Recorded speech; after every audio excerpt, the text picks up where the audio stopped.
there, welcome to Simplilearn's Data Analytics Full Course. Data is the backbone of today's world and businesses rely on it to thrive. So whether you're just starting out or looking to upgrade your skills, data analytics is no longer just a nice to have. It's a game changer and one of the hottest skills in the job market right now. But here's the best part. This course goes beyond traditional analytics. Now with the rise of generative AI, data analysis is becoming faster, smarter, and more powerful than ever before.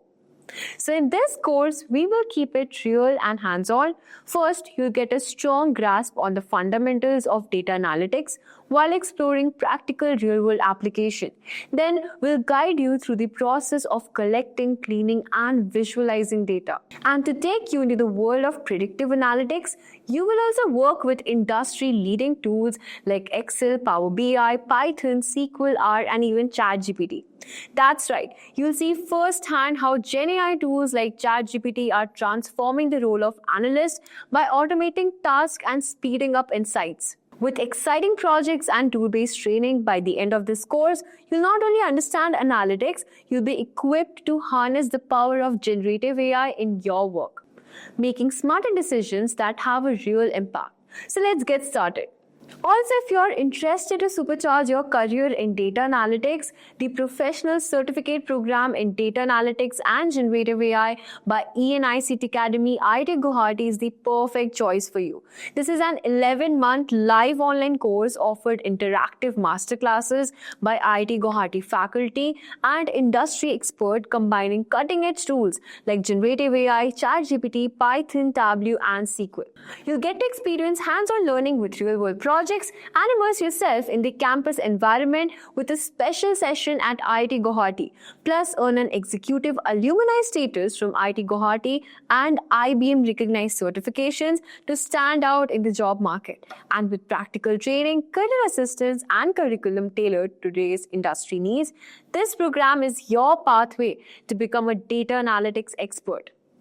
So what are you waiting for? Hurry up and enroll now, and you can find the course link below. In this video, we will discuss what data analytics is and the need for data analytics. Then, we will look at the different ways in which data analytics can be used, followed by the various steps involved in the data analytics process. After that, we will get an idea about the different tools used in data analytics and the companies using data analytics.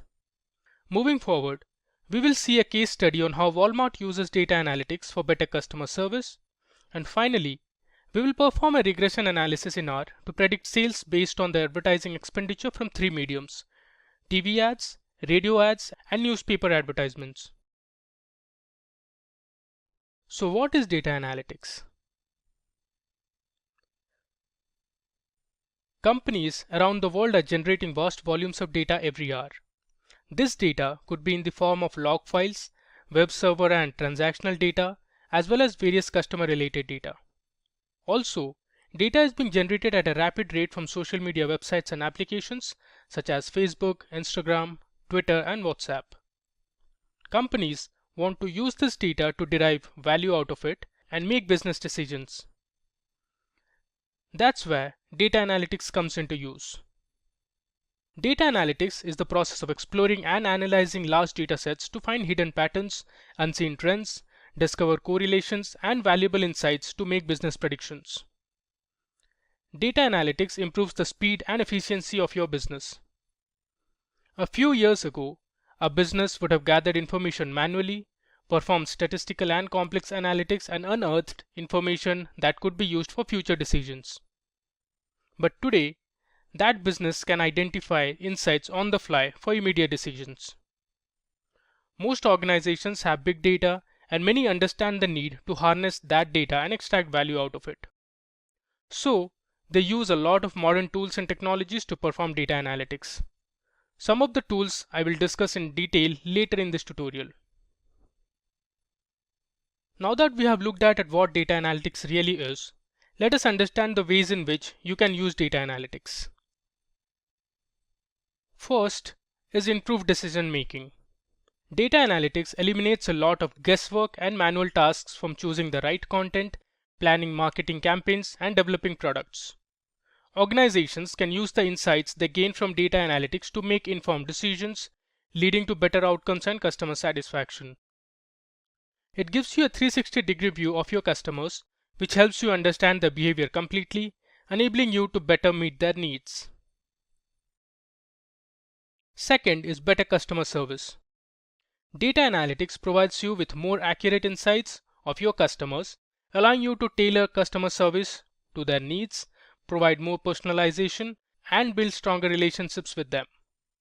Your data can reveal information about your customers' communication preferences, their interests, their concerns, and more. It helps you give better recommendations for products and services. Next is efficient operations. Data analytics can help you streamline your processes, save money, and boost production. When you have an improved understanding of what your audience wants, you waste less time in creating ads and content that don't match your audience interests. This helps you optimize your campaigns, create better content strategies, and hence improve results. And finally, we have effective marketing. When you understand your audience better, you can market to them more effectively. Data analytics also gives you useful insights into how your campaigns are performing so that you can fine-tune them for optimal outcomes. You also find out the probable customers who are the most likely to interact with a campaign and convert into leads. Now, let's discuss the various steps involved in the data analytics process. As you can see on the screen, there are 5 process steps. Now let me make you understand each of this one by one. So the first step is to understand the problem. Before starting with the analysis, you need to understand the business problem and define your goals. Asking questions at the outlet is vital because this would address issues such as how can we reduce production costs without sacrificing quality? What are some of the ways to increase sales opportunities with our current resources? Do customers view your brand in a favorable way? Answers to these questions will help you build a clear roadmap with lucrative solutions. Also, try to find out the key performance indicators and consider the matrix to track along the way. The second step in the process is data collection. After you have finalized your goals, it's time to start looking for your data. Data collection is the process of gathering information on targeted variables identified as data requirements. The emphasis is on ensuring accurate and right data is collected. Data collection starts with primary sources, which are also known as internal sources. This is typically structured data gathered from CRM software, ERP systems, marketing automation tools, and others. These sources contain information about customers, finances, gaps in sales, etc. Under external sources, you have both structured and unstructured data. So, if you are looking to perform a sentiment analysis towards your brand, you would gather data from various review websites or social media apps. The next step is to clean the data. The data which is collected from various sources is highly likely to contain incomplete, duplicate, and missing values. So, you need to clean these unwanted redundant data to make it ready for analysis. So to generate accurate results, analytics professionals must identify duplicate and anomalous data and other inconsistencies that could skew the analysis. According to a report, 60% of data scientists say most of their time is spent cleaning the data, while 57% of data scientists say it's their least enjoyable task. Now the fourth step in the process is data exploration and analysis. Once data is cleaned and ready, you can go ahead and explore the data using data visualization and business intelligence tools. You can also use various data mining and predictive modeling techniques to analyze the data and build models. You can use different supervised and unsupervised algorithms such as linear regression, logistic regression, decision tree, KNN, k-means clustering, and lots more to build prediction models for making business decisions. And the final step is to interpret the results. This part is important because it's how a business will gain actual value from the previous 4 steps. Interpreting the results will help you find unseen trends and patterns in the data and gain insights. You can have a validation check if the results are answering your questions. These results can be shown to your clients and stakeholders for better understanding and business collaboration. Now that we have looked at the various steps involved in data analytics, let's now see the different tools that can be used to perform the above steps. So as you can see, we have 7 tools including a few programming languages that will help you perform analytics better. Now let's discuss them one by one. First, we have Python. Python is an object-oriented open-source programming language that supports a range of libraries for data manipulation, data visualization, and data modeling. Python programmers have developed tons of free and open-source libraries that you can use. You can find many of them via the Python package index, which is pypi, the repository of Python software. Python provides the default package installer called pip or pip. Python has libraries such as NumPy for numerical computation of data, pandas to manipulate data on numerical tables and time series. Then you have SciPy for technical and scientific computations. It also provides scikit-learn, which is a machine learning library for creating classification, regression, and clustering algorithms. And finally, it also has PyTorch and TensorFlow for deep learning. Up next, we have R. R is an open source programming language majorly used for numerical and statistical analysis. It provides a range of libraries for data analysis and visualization. Some of these libraries are ggplot, tidyverse, plotly, dplyr, and caret. Then we have Tableau. Tableau is a popular data visualization and analytics tool that helps you create a range of visualizations to interactively present the data, build reports, and dashboards to showcase insights and trends. It can connect with multiple data sources and give hidden business insights and patterns. Then we have a competitor of Tableau, which is Power BI. Power BI is a business intelligence tool developed by Microsoft that has an easy drag and drop functionality and supports multiple data sources with features that make data visually appealing. Power BI supports features that help you ask questions to your data and get immediate insights. You can also forecast your data for predicting future trends.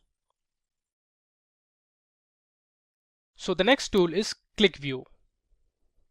QlikView provides interactive analytics with in-memory storage technology to analyze vast volumes of data and use data discoveries to support decision making. It provides social media discovery and interactive guided analytics. It can manipulate huge data sets instantly with accuracy. Up next, we have Apache Spark. Apache Spark is an open source data analytics engine to process data in real time and carry out complex analytics using SQL queries and machine learning algorithms. It supports Spark Streaming for real-time analytics and Spark SQL for writing SQL queries. It also has Spark MLlib, which is a library that has a repository of machine learning algorithms, and then it has GraphX for graphical computation. And finally, we have SAS. SAS is a statistical analysis software that can help you perform analytics, visualize your data, write SQL queries, perform statistical analysis, and build machine learning models to make future predictions. SAS empowers our customers to move the world forward by transforming data into intelligence. SAS is investing a lot to drive software innovation for analytics. Gartner has positioned SAS as a Magic Quadrant leader for data science and machine learning. Moving on to the applications of data analytics. Data analytics is being used in almost every sector of business these days. Let's discuss a few of them. First, we have retail. Customers expect retailers to understand exactly what they need and when they need it. Data analytics helps retailers meet those demands. Retailers not only have an in-depth understanding of their customers, but they can also predict trends, recommend new products, and boost profitability. Retailers create assortments based on customer preferences, invoke the most relevant engagement strategy for each customer, optimize supply chain and retail operations at every step of the customer journey. The second application is on healthcare. Healthcare industries analyze patient data to provide life-saving diagnosis and treatment options. They also deal with healthcare plans and insurance information to drive key insights. Using analytics, they can discover new drugs and come up with new drug development methods. Advanced analytics allows healthcare companies to improve patient outcomes and experience. Cancer cells and diabetic retinopathy can be discovered using medical imaging. At number 3, we have manufacturing. For manufacturers, solving problem is nothing new. They fight with difficult problems and situations on a daily basis. From complex supply chains to motion applications to labor constraints and equipment breakdowns, they deal with such problems on a regular basis. Using data analytics, manufacturing sectors can discover new cost-saving and revenue opportunities. The fourth application is related to the banking sector. Banking and financial institutions collect vast volumes of structured and unstructured data to derive analytical insights and make sound financial decisions. Using analytics, they can find out probable loan defaulters, customer churn-out rate, and detect fraudulent transactions immediately. The final application is based on logistics. Logistics companies use data analytics to develop new business models that can ease their business and improve productivity. They can optimize routes to ensure delivery reaches on time in a cost-efficient manner. They also focus on improving order processing capabilities as well as performance management. With that, now let's look at the companies using data analytics on a daily basis. So we have the e-commerce giant Amazon, then we have Accenture, followed by the American Healthcare Service Organization, Cigna. Then we have the American supplier of health information technology solutions, services, devices and hardware, Cerner, followed by Target and antivirus company McAfee. Next, we have Rapido, which is an Indian bike rental company based in Bangalore. After that, we have Flipkart and the world's largest retail company, Walmart. With that, let's understand a case study from Walmart and how it uses data analytics to grow its business and serve its customers better. Walmart is an American multinational retail company that has over 11,500 stores in 27 countries worldwide, and it has e-commerce websites in 10 different countries. It has more than 5,900 retail units operating outside the United States with 55 banners in 26 countries with more than 7 lakh associates serving more than 100 million customers every week. It has over 2.2 million employees around the world and 1.5 million employees in the United States alone. Walmart's e-commerce branch alone employs more than 3,000 technologists from Silicon Valley to India, England and South America. More than 240 million customers shop at Walmart each week online and at its banner stores. Walmart.com sees up to 100 million unique visitors a month according to ComScore and is growing every year. Walmart collects over 2.5 petabytes of data from 1 million customers every hour. That's really huge. Now, to make sense of all this information, Walmart has created Data Cafe, a state-of-the-art analytics hub located within its Bentonville, Arkansas headquarters. Here, over 200 streams of internal and external data, including 40 petabytes of recent transactional data, can be modeled, manipulated, and visualized. Teams from any part of the business are invited to bring their problems to the analytics experts and then see a solution appear before their eyes on the nerve center's touchscreen smartboards. Walmart also constantly analyzes over 100 million keywords to know what people near each store are saying on social media to understand the customer behavior on what they like and dislike. Walmart uses modern tools and technologies to derive business insights and improve customer satisfaction. Some of these tools include Python, SAS, NoSQL databases such as Cassandra and Hadoop. Now, using all these technologies and data analysis techniques, Walmart can better manage its supply chain, optimize product assortment, personalize the shopping experience, give relevant product recommendations, and finally, optimize and analyze transportation lanes and routes for its fleet of trucks. With that, let's jump into our use case demo where we will predict the sales based on advertising expenditure using the linear regression model in R. The advertising expenditure has been made via different mediums such as radio, television, and newspaper. We will use the R programming software to implement the demo. So why R? Well, R is a free and open source software that can be downloaded from the RCRAN website. It is easy to learn and use. Our language is built specifically for performing statistical analysis, data manipulation, and data mining using packages such as Plier, dplyr, tidyr, and lubridate. R supports data visualization with the help of packages such as ggplot, Google Viz, R Color Brewer, Leaflet, and ggmap. And finally, the R software can be used in a wide range of analytical modeling including classical statistical tests, linear and nonlinear modeling, data clustering, time series analysis, and more. Now, let's have a look at our data that we will be using for this demo.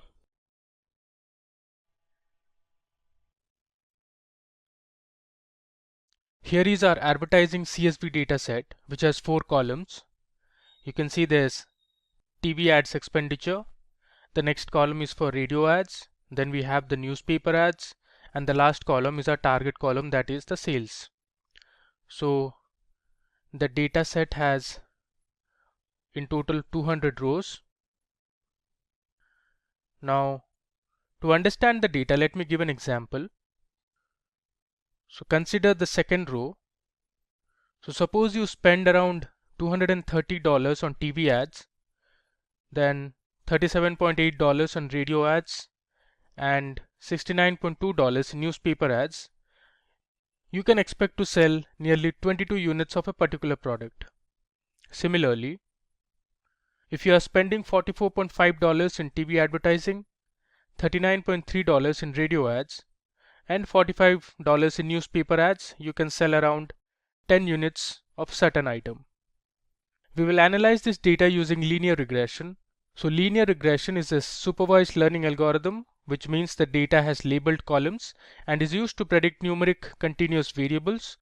So our sales column here is the target column and it has continuous numeric variables. Now let me go to the R Studio and start with the demo. So first, I'll create a new file, then I'll select R script.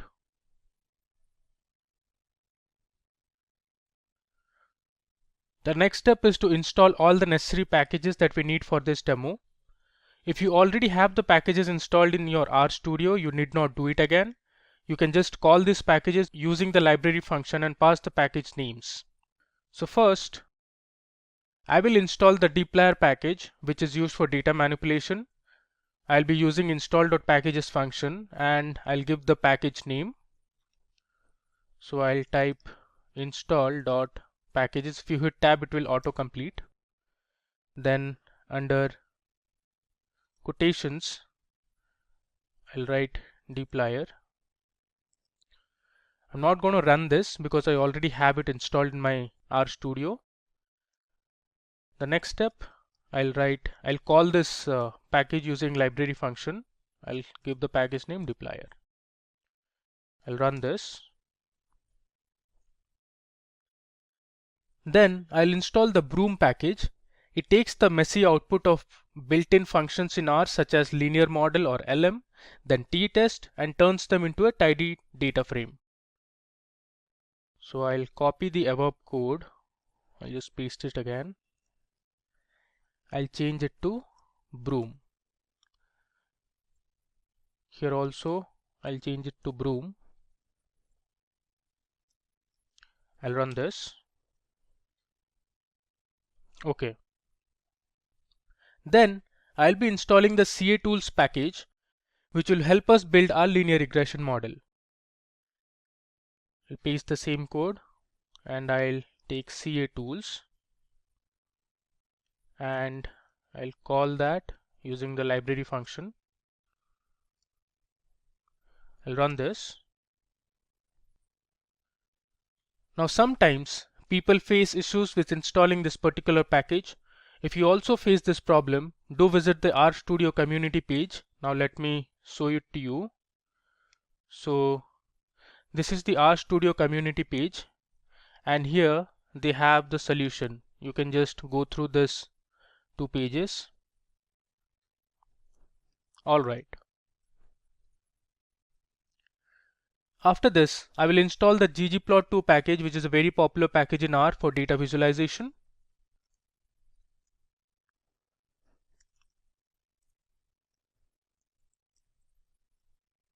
I'm not running install.packages because I have already installed all these packages before.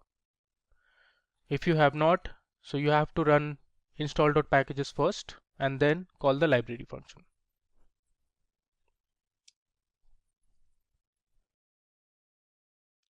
With that, let's now load the dataset. For this, I will use the read.csv function and provide the path location where my data is located, followed by the dataset name and the extension. I'll assign the loaded dataset to a variable.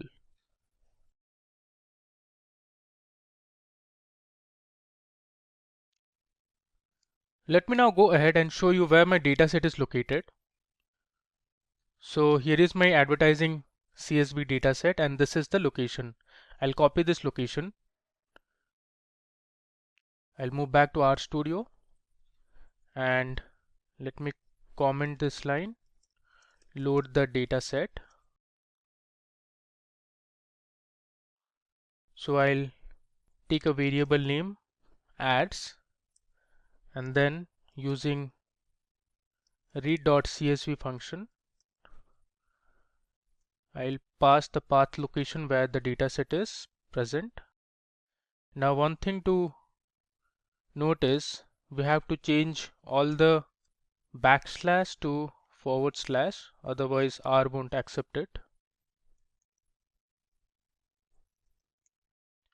And finally, I'll give the dataset name, which is advertising.csv.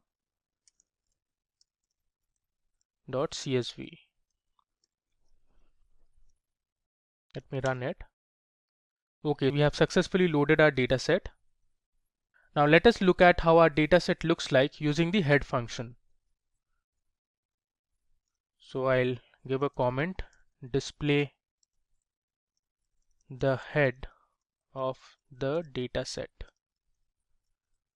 I'll be using the head function and I'll pass ads.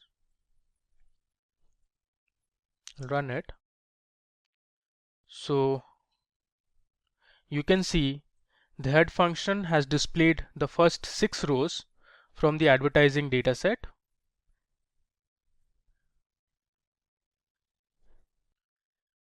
Let me now check the dimensions of the dataset. So I'll use the dim function. It will give you the total rows and columns present in the dataset. Give a comment, check the dimensions. I'll use the dim function and I'll pass in the ads variable. You can see it has given the number of rows, which is 200, and the total columns, which is 4. Now, if you want to get a summary of the dataset, you can use the summary function. So I'll directly type in summary and I'll give ads. Let me expand this. So actually summary function gives you information about a few statistics for each of the columns. So you can see the minimum value for each column, the maximum value for each column, the mean, the median, first quartile and the third quartile values. The first quartile or lower quartile is the value that cuts off the first 25% of the data when it is sorted in ascending order. The second quartile is the median, which has the value that cuts off the first 50%. And the third quartile or the upper quartile is the value that cuts off the first 75% of data.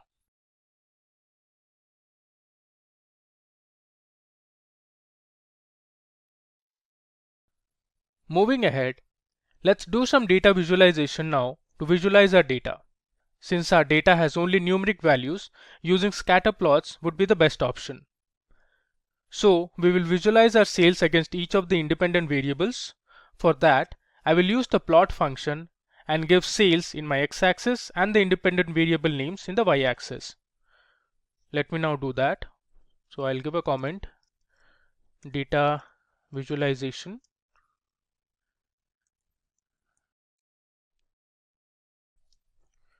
First, I'll use the plot function, and then in x-axis using the dollar symbol, I'll give sales. Then in the y-axis, I'll give my independent variable.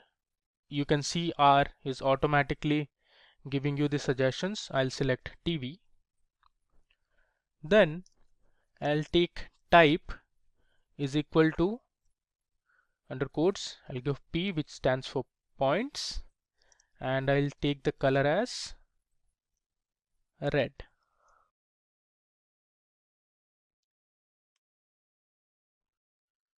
So you can see under plots we have our scatter plot. If I zoom in, you can see the red dots are pretty much aligned in one direction, which means if you are increasing the expenditure on TV ads, the units sold are also increasing equally.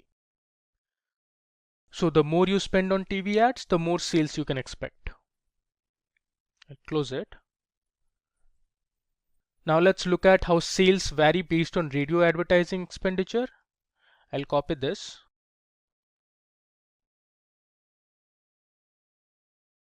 Paste it, and under y-axis I'll change it to radio, and I'll take the color now as, let's say, blue color. I'll run it. Now if I were to zoom in, now if you look at the blue dots, it is not that linear compared to our previous graph.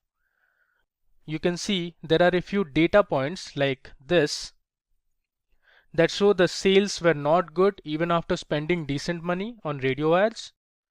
But still you can expect a decent amount of sales if you are willing to spend on radio advertising. Close it.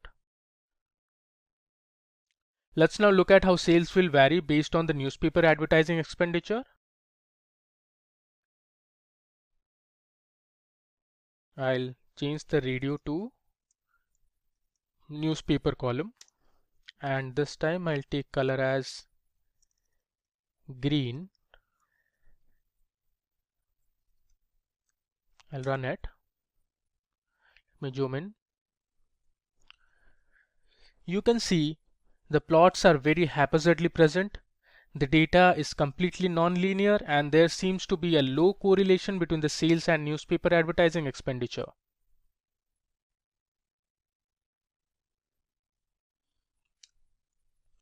Now if you want to look at these plots at a time, you can use the pairs function.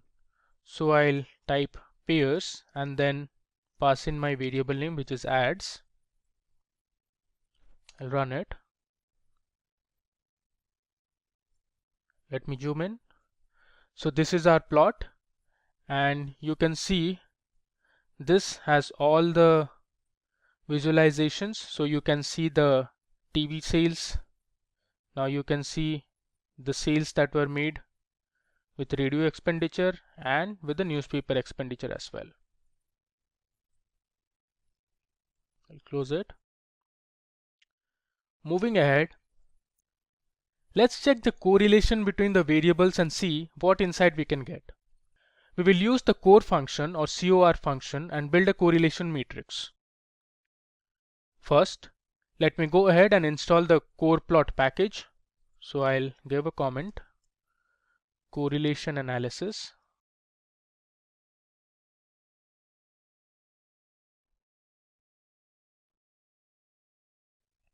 For this, I will have to install the core plot package. I have already got it installed. Then I'll call this function using library. I'll run it. You can see core plot, the version has been uploaded. Now I'll tell you how you can grab only the numeric columns. Now our data only has numeric columns, but still let me tell you how you can do it. Since correlations are based on numeric columns only, this can be done using the sapply function. So for that we have already installed the dplyr library. I'll give a variable name as num.calls, which is numeric columns. Then I'll pass in the sapply function. I'll give the adds variable and I'll check if the variable is numeric or not. So I'll use is.numeric. Let me run it. And now let's display what's there in num.calls. You can see it says TV, it's true, which means TV has numeric values, even radio has numeric values. Similarly for newspaper and sales also. Then I'll use the correlation function, which is COR, to display the correlations between the variables.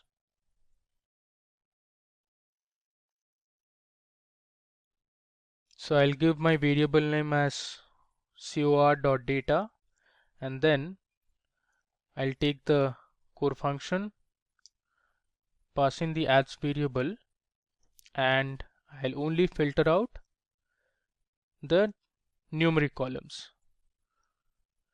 So comma numeric columns means we need all the rows and the selected columns. Let me run it. And now to display, let me call cor.data again. So this is our correlation output. As you can see, the correlation values are all above 0, which means there is a positive correlation between the variables, and a change in one of the independent variables will have a positive impact on the sales numbers. TV ads have the maximum correlation with sales and the value is around 0.78. Then there is radio advertising, which has correlation of about 0.57 with sales, and newspaper ads have the lowest correlation compared to the other two, which is at 0.22. Now you can also build a correlation matrix using the correlation plot method. This will give you a visual representation of the correlation between the variables. So let's see how we can do that. I'll type core plot and I'll give core.data and I'll pass a method as color.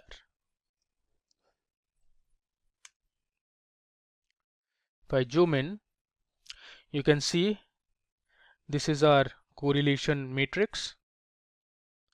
On the right, you can see the scale. So -1 is for negative correlation. Then there's light red, 0, which is almost white color. Then there's light blue, and finally dark blue for the maximum positive correlation. The diagonals are dark blue, which represents the same variables as in rows and in columns. So it's dark blue. TV ads and radio ads have the next highest correlation, while newspaper ads have the lowest correlation with sales.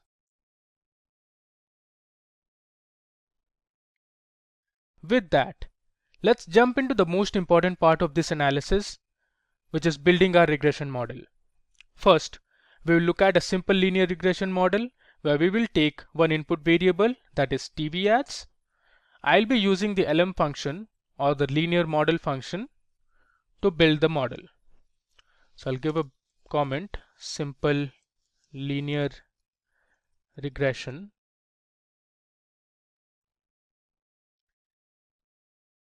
I'll take a variable name as model underscore simple, and then using lm function I'll give my target variable, which is sales, and using tilde I'll give my independent variable, which is TV, and data as ads. I'll run it. Now that we have built our linear regression model, let's check the summary. Take summary function and I'll pass in model underscore simple. Let me run it. Now if I expand this, you can see our intercept estimate is around 7.03. So when the TV advertising budget is 0, we can expect sales to be around 7030 or 7030. Also remember, we are operating in units of thousand, and for every $1,000 increase in the TV advertising budget, we can expect the average increase in sales to be around 47 units. Now the same summary can be checked using the tidy function present in the broom package. So if I call tidy and I'll give the model name, which is model underscore simple, I'll run it. So there you go. This gives us a tidy representation of the summary figures. Now let's build a regression model with more than one input variable. So we'll build a multiple linear regression model.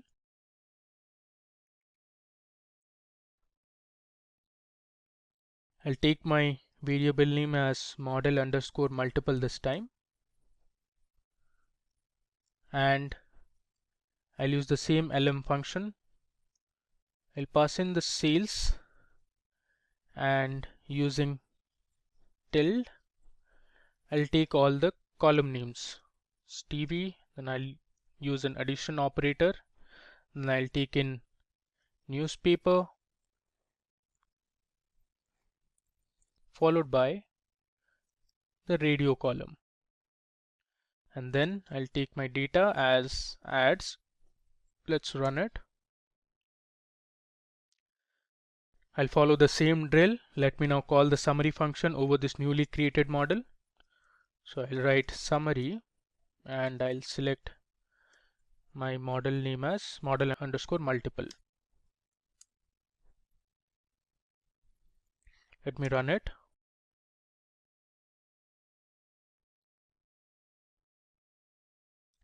So the interpretation of our coefficients is the same as in simple linear regression model. First, we see that our coefficients for TV and radio advertising budget are statistically significant, since our p-value is less than 0.05, while the coefficient of newspaper is not, which is around 0.86.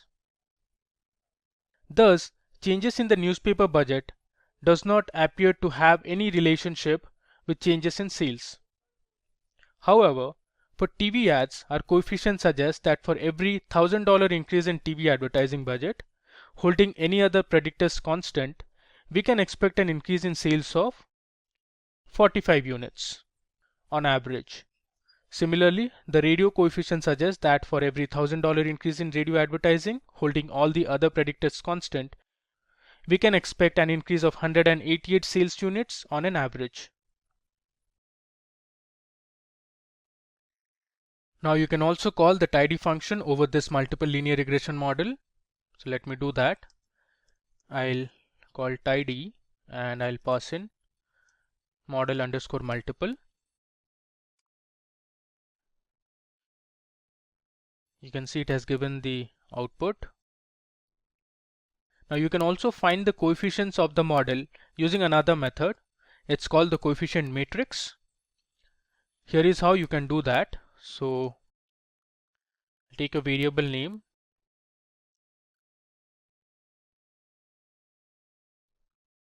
and I'll use the summary function. I'll pass in model underscore multiple, and using the dollar symbol I'll take the parameter as coefficient.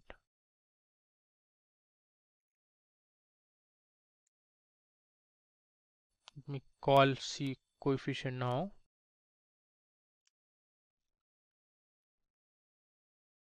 So these are the coefficients of different variables.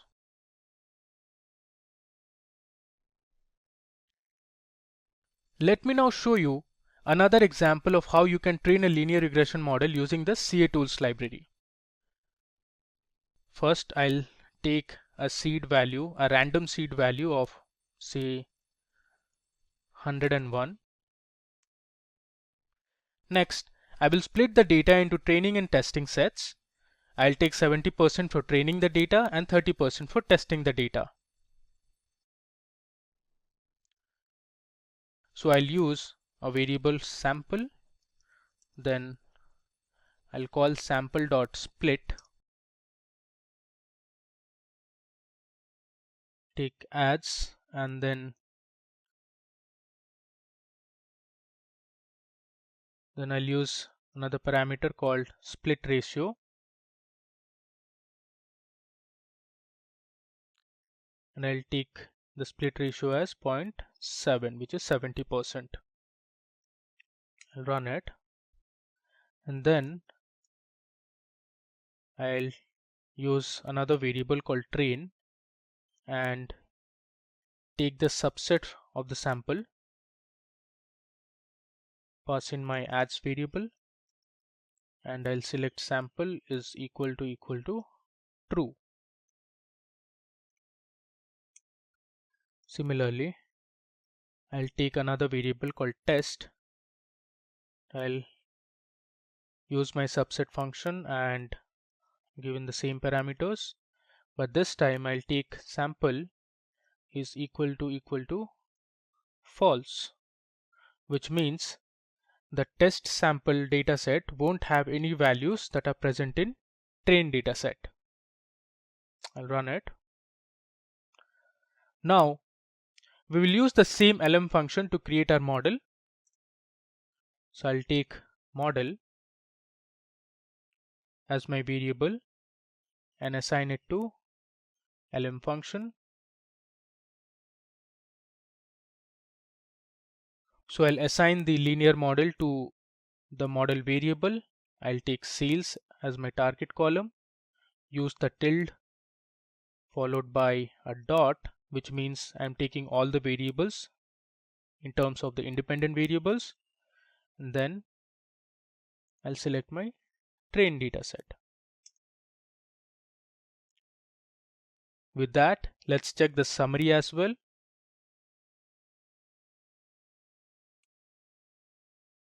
So this is the summary of our newly created model.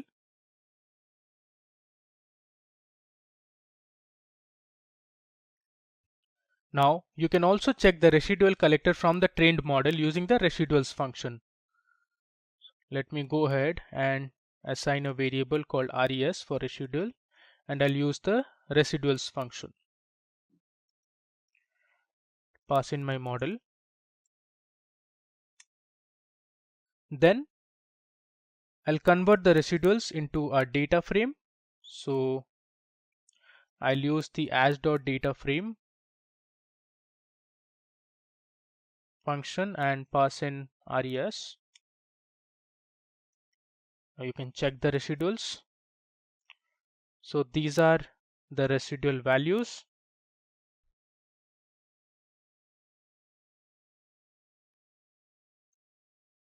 Now it's time to make our predictions using the test dataset.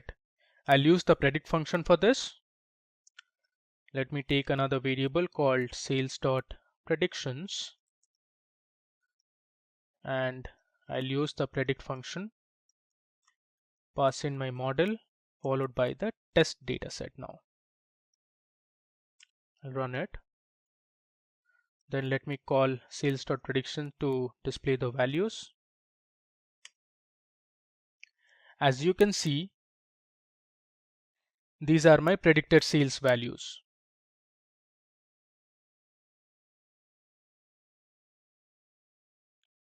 Now let me combine these predicted sales values to our original sales for the test data. For that, I'll use the cbind function and pass the column names. I'll take another variable called results and use the cbind function. I'll take sales.predictions and I'll consider the sales column from the test data. Let me check the values now.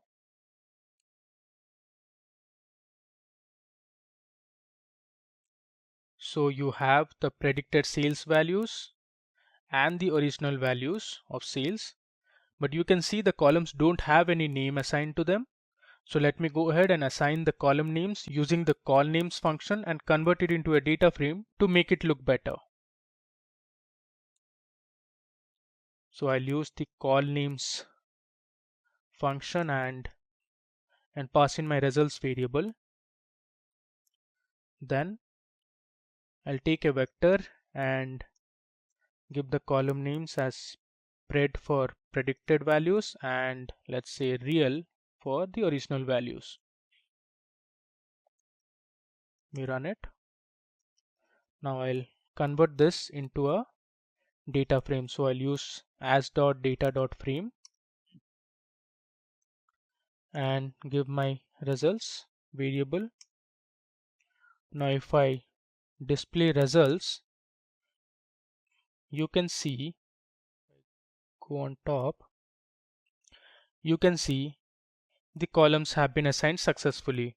So on the left you have the predicted values and on the right you have the real values.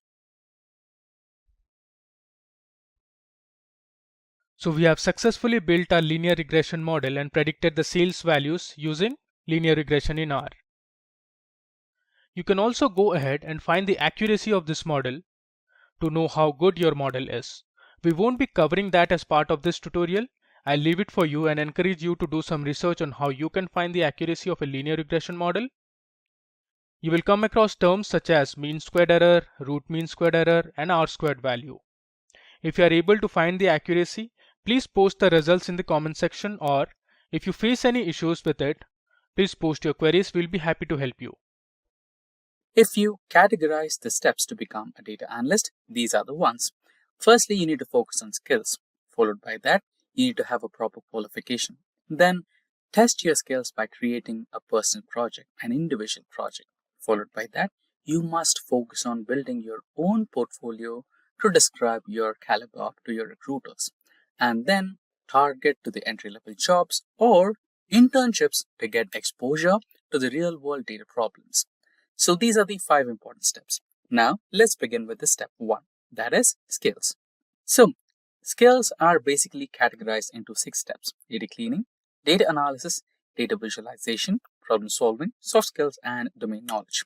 So these are the tools: Excel, MySQL, R programming language, Python programming language, some data visualization tools like Tableau, Power BI, and next comes the problem solving. So these are basically the soft skill parts. Problem solving skills, domain knowledge, the domain in which you're working, maybe a pharma domain, maybe a banking sector, maybe automobile domain, etc. And lastly, you need to be a good team player so that you can actively work along with the team and solve the problem collaboratively. Now let's move ahead and discuss each and every one of these in a bit more detail. Starting with Microsoft Excel. While advanced tools are prevalent, proficiency in Excel remains vital for data analysts. Excel versatility in data manipulation, visualization, and modeling is unmatched. It serves as a foundational tool for initial data exploration and basic analysis. Data management. Database management skill is indispensable for data analysts. As data volumes soar, efficient management and retrieval from databases is critical. Proficiency in database systems and querying languages like SQL ensures analysts can access and manipulate data seamlessly. Followed by that, we have statistical analysis. Statistical analysis allows analysts to uncover hidden trends, patterns, and correlationships within data, facilitating evidence-based decision making. It empowers analysts to identify the significance of findings, validate hypotheses, and make reliable predictions. Next, after that, we have programming languages. Proficiency in programming languages like Python is essential for data analysts. These languages enable data manipulation, advanced statistical analysis, and machine learning implementations. Next comes data storytelling, or also known as data visualizations. Data storytelling skill is paramount for data analysts. Data storytelling bridges the gap between data analysis and actionable insights, ensuring that the value of data is fully realized in a world where data-driven communication is central to business success. Data visualization skill is a cornerstone for data analysts. As data complexity grows, the ability to present insights clearly and persuasively is paramount. Next is managing your customers and problem solving. Managing all your customers' data and companies' relationships is paramount. Strong problem solving skills are important for data analysts with complex data challenges and evolving analytical methodologies. Analysts must excel in identifying issues, formulating hypotheses, and devising innovative solutions. In addition to the technical skills, data analysts in 2025 will require strong soft skills to excel in their roles. Here are the top ones. Data analysts must effectively communicate their findings to both technical and non-technical stakeholders. This includes presenting complex data in a clear and understandable manner. Next soft skill is teamwork and collaboration. Data analysts often work with multidisciplinary teams alongside data scientists, data engineers, business professionals. Collaborative skills are essential for sharing insights, brainstorming solutions, and working cohesively towards common goals. And last but not least, domain knowledge. Knowledge on domain in which you're currently working is really important. It might be a pharmaceutical domain, it can be an automobile domain, it can be banking sector, and much more. Unless you have a basic foundational domain knowledge, you cannot continue in that domain with accurate results. Now, the next step, which was about the qualification to become a data analyst. Master's courses, online courses, and boot camps provide strong, structured learning that helps you gain in-depth knowledge and specialized skills in data analysis. Master's programs offer comprehensive, academically rigorous training and often include research projects, making sure you're highly competitive in the job market. Online courses allow flexibility to learn at your own pace while covering essential topics, and boot camps offer immersive, hands-on training in a short period focusing on practical skills. All three paths enhance your credibility, keeping you updated on industry trends and make you more attractive to potential employers.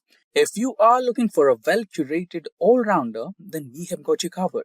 Simplilearn offers a wide range of courses on data science and data analytics, starting from master's, professional certifications, to post-graduations and boot camps from globally reputed and recognized universities. For more details, check out the links in the description box below and comment section. Now, proceeding ahead, we have the projects for data analyst. Data analyst projects demonstrate practical skills in data cleaning, visualization, and analysis. They help build a portfolio showcasing your expertise and problem-solving abilities. Projects provide hands-on experience bridging the gap between theory and real-world application. They show domain knowledge, making you more appealing to employees in specific industries. Projects enhance your confidence and prepare you to discuss real-world challenges in interviews. Proceeding ahead, the next step is about the portfolio for data analysts. A portfolio is a testament that demonstrates your skill and expertise through real-world projects, showcasing your ability to analyze and interpret data effectively. It provides tangible proof of your capabilities, making you stand out to the employers. Additionally, it highlights your domain knowledge and problem-solving skills, giving you a competitive edge during job applications and interviews. Last but not the least, data analyst internships. Internships provide hands-on experience with real-world datasets, tools, and workflows, bridging the gap between theory knowledge and practical application. They offer exposure to industry practices, helping you understand how data is used to drive decisions. Internships also build your professional network, enhance your resume, and improve chances of securing a full-time data analyst role. Hello and welcome. Welcome to Data Analytics with R from Simplilearn. So, are you excited to begin with today's session? Yes, you are? Okay, great. I'm excited as well to be a part of this session. What are we going to cover in today's session? We will cover a couple of topics. We will begin with understanding the basics. We will focus on why data analytics and the importance of data analytics. And then, what is data analytics? We will also focus on understanding the life cycle of data analytics. And I'll also try to give you some real-time examples so that we can relate these concepts with the real-time examples or scenarios. And then we will understand the types of analytics and what do they mean. We will also focus on the benefits of using R. For this session, we will be using R Studio tool. Hence, we have to understand why we use R for data analysis. And finally, we will perform some hands-on exercise. In today's session, we will only focus on how to import the data, how to structure the data, and also how to create some beautiful visualizations by using R Studio. All right? Python and R are top programming languages that are in demand in data science community. Both have their own pros and cons. Therefore, it is vital that you understand the crucial differences between the two programming languages and decide which one is the best fit for you. After watching this video, you will understand which language is better for you in terms of different parameters. Before unwrapping today's topic, I request you to subscribe to our channel and press the bell icon to never miss any updates from Simplilearn. And also get notified every time you get a similar video. Now let us look at what are we covering today.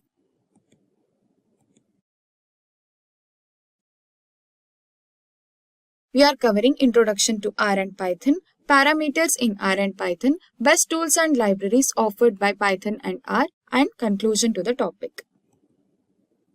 Introduction to R and Python. Let me ask few queries regarding Python and R. R language is superficially related to Python, C, C++, Java. Please leave your answer in the comment section below and stay tuned to get the answer. And another question is, which one of the following is a Python file extension? .p, .python, .py and .pyt. Please leave your answer in the comment section below. Coming to Introduction to Python and R.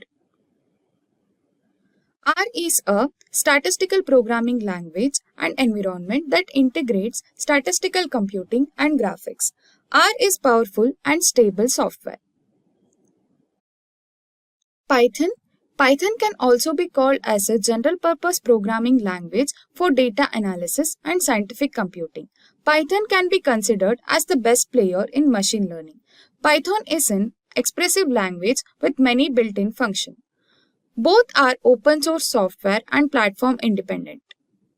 And they are platform neutral and also compatible with all major operating systems including Unix, Windows and Mac. Next, we will be covering different parameters.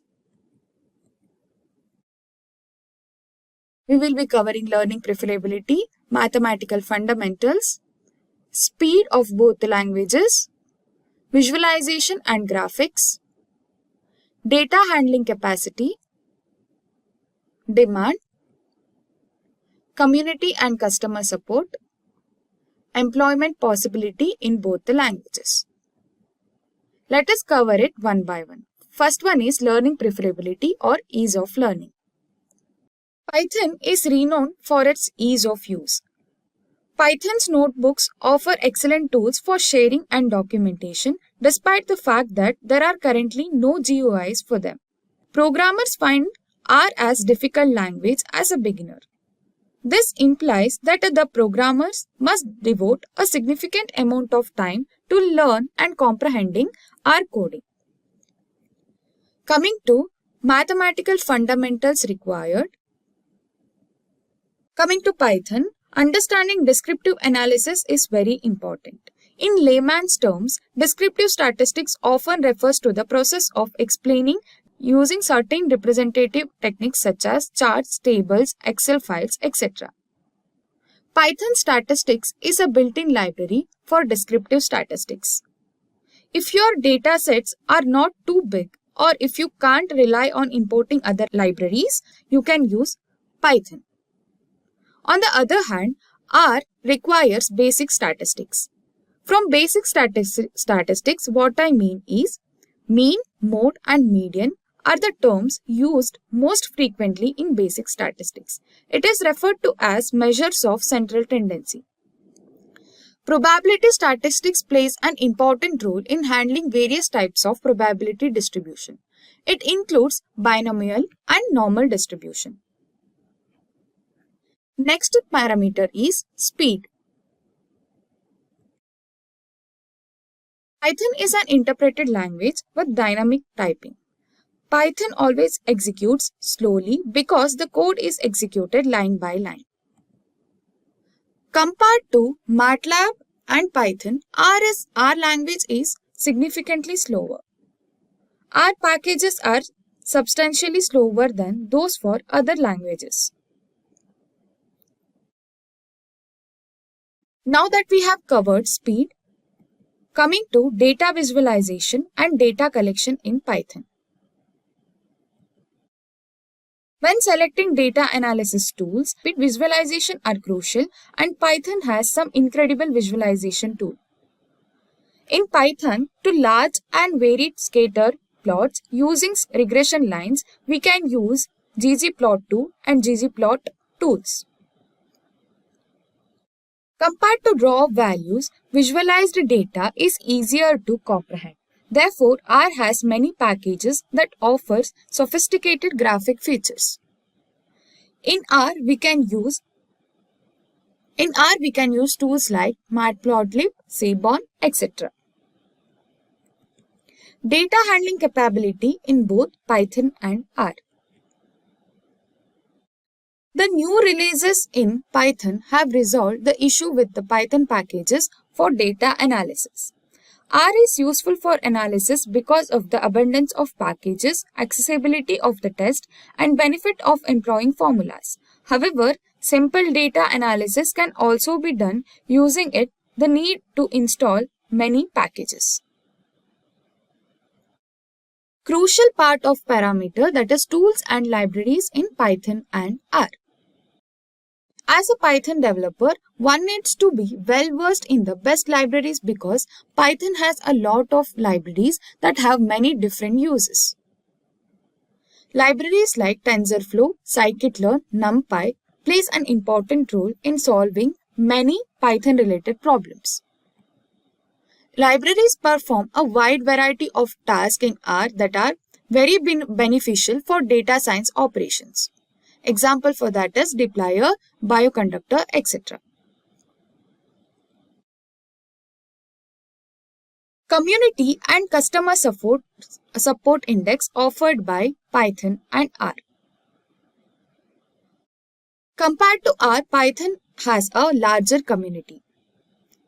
For assistance, we can contact www.python.org. For any queries regarding Python and help, you can you can visit support.realpython.com. For any help and queries, R offers you with RStudio community. R provides assistance through its official website. For queries and community-related issues, we can contact www.r-project.org. Next is job opportunities in Python and R. A recent survey from Indeed.com predicts that at least 55,000 Python jobs in the USA with exponential pay rates are available. Big tech companies like Google, Amazon, Twitter, Facebook requires Python developer to handle massive amount of data. Position provided for a Python developer is software engineer, data analyst, data scientist, and many more. Career in R is an excellent job opportunity for you as a beginner. Big tech companies like Google, Twitter, Facebook are using R. Position provided by companies as a R developer is data scientist, data analyst, data visualization analyst, etc. Moving on, let us wrap up an important topic, which language to be used between R and Python. There is no right or wrong way to study both Python or R. Both are in demand skills that will enable you to complete almost any data analytics work you come across. It ultimately depends on your background, interest, and career objectives that which one is better for you. But compared to R, Python is easy to learn. Let's compare its strengths and weaknesses. It is used to handle large amount of data. Python performs non-statistical functions and it is best suitable for programming. However, Python is better when it comes to coding. Whereas R is used in data visualization graphics, R is a widespread language in the statistical community. It is used to accomplish many mathematical tasks. So before concluding the topic, let me answer the query that I have asked regarding R and Python. Do you guys remember the question? The query was, R language is superficially related to which language? So the answer for the question is C language. Next question was, which one of the following is a Python file extension? It was an easy question. Answer for that question is .py. So, firstly, let us understand why data analytics. Can somebody here tell me why data analytics and why is it used in organizations? So, let us understand why data analytics and what is the use of data analytics. As we all know that data is growing exponentially year over year. It is collected and it is also available everywhere. Data is no more just available in structured format, but it is also available in semi-structured and unstructured format. I'm sure you would have come across this term called as sentiment analysis pretty often, right? What does that mean? Can we perform that in data analytics? Yes, right? We use some natural language processing models, try to identify what are the good reviews, what are the bad reviews spoken by the customer, correct? So we try to classify the text based on the good, bad, and the neutral. So that is what sentiment analysis is about. So for that, to perform that activity, we have to also do some data analytics. Now that companies have realized the importance of these informations, not just structured but also unstructured data format, the companies have started utilizing these data to take some crucial business decisions, which can boost their business and also which can increase the efficiency of the business. So now that the raw data is accessible to the organizations, it becomes very important that the data is also stored well. I'm sure you all have pretty much heard about data warehouse.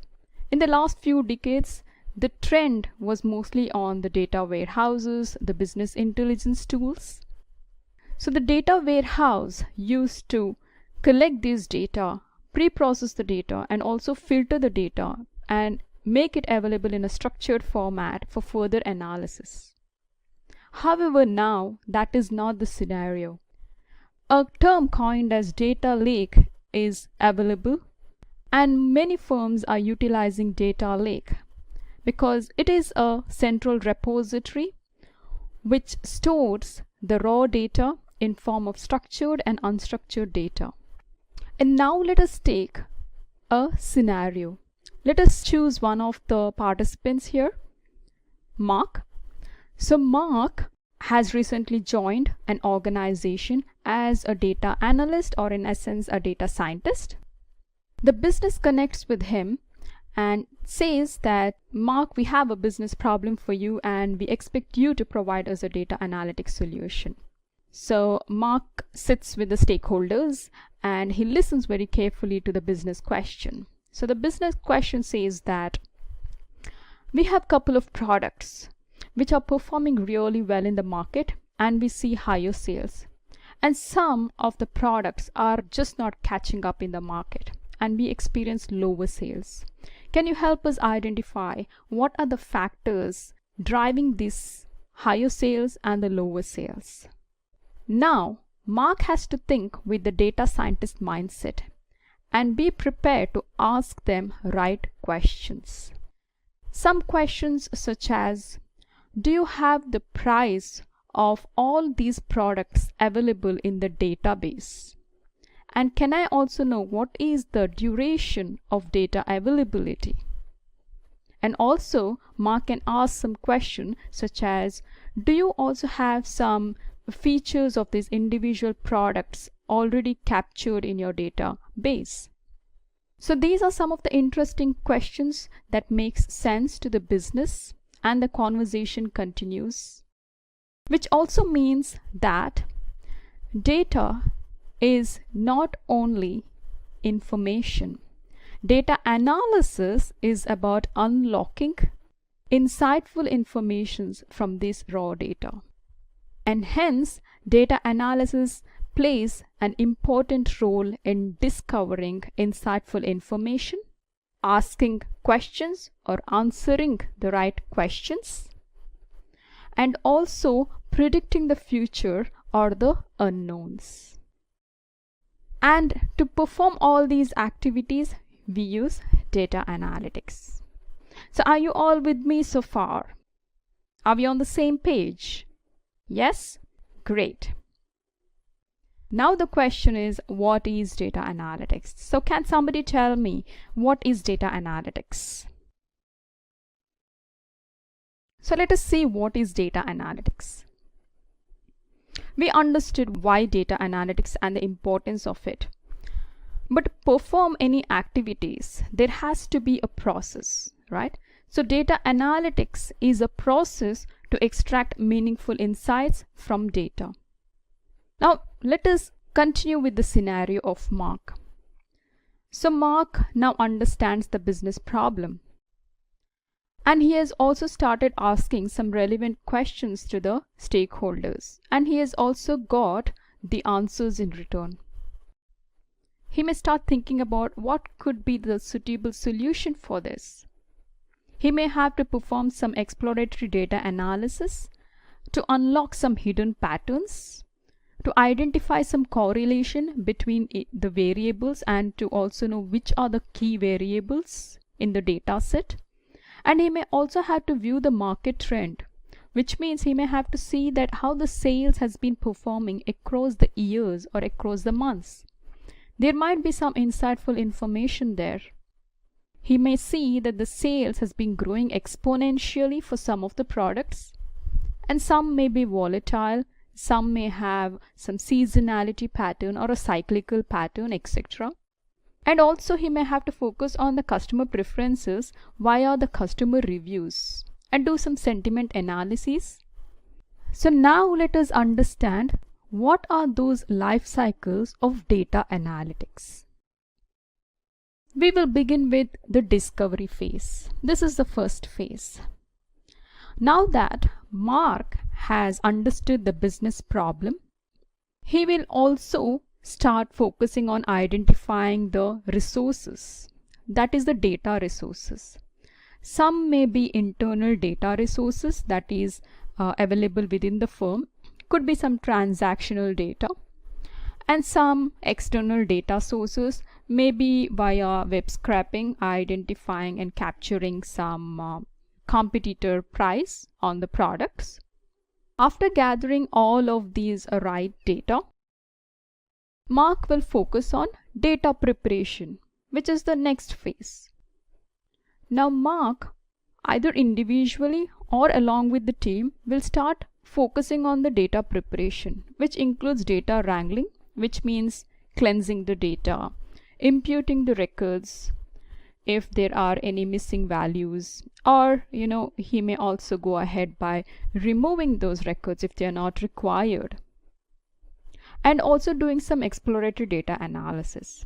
which can include some statistical analysis, like looking at the data distributions, understanding the summary of this data distribution at individual variable level, doing some bivariate analysis, and also trying to figure out which are the important variables that might be required for the model building phase.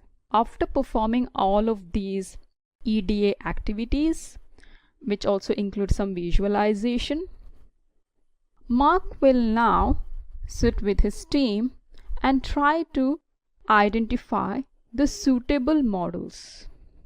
The suitable models could be simple statistical techniques, or it can also be some machine learning models. So let's say that Mark and his team has identified some 5 models that can provide the required result. And out of these 5 models, they will filter down and they will prioritize only 3 models. Now there are only 3 models that Mark and his team have finalized. After this, they start focusing on model building activity. Now for model building activity, they have a data set already in place. So this data set will be split into training data set and test data set. It's not only training and test, we can also do some validation in between training and test. But here let's focus on training and test data set. He will separate 75% of the data as training and 25% of the data as test. Now if your question is that why perform this activity of splitting the training data set and test, can't we just go with the one single data set? What happens if you just utilize one single data set? Let us say that you have used the original data set and also executed this data in one of the selected model, and you will also observe the accuracy. Let's say the accuracy returned is about 98%. 98% is a very good accuracy percentage. And you may also be overconfident because of this. That may be a case due to overfitting. Now what will happen when you add some new records into this data set and you rerun it? The executed model may not return you the same accuracy what you had seen. The accuracy might be 72%. Now that's not fair, right? To avoid these overfitting issues, we ensure that some new records are tested separately. So hence we locate 25% of the data to the test data set. And then we predict those records, the unknown records which is located in the test data set. We predict them and then we test the accuracy of training data set and the test data set and we make a comparison. Now let us say the accuracy result of training is 98% and the test is 97%. In this case we can say that the model is performing really well.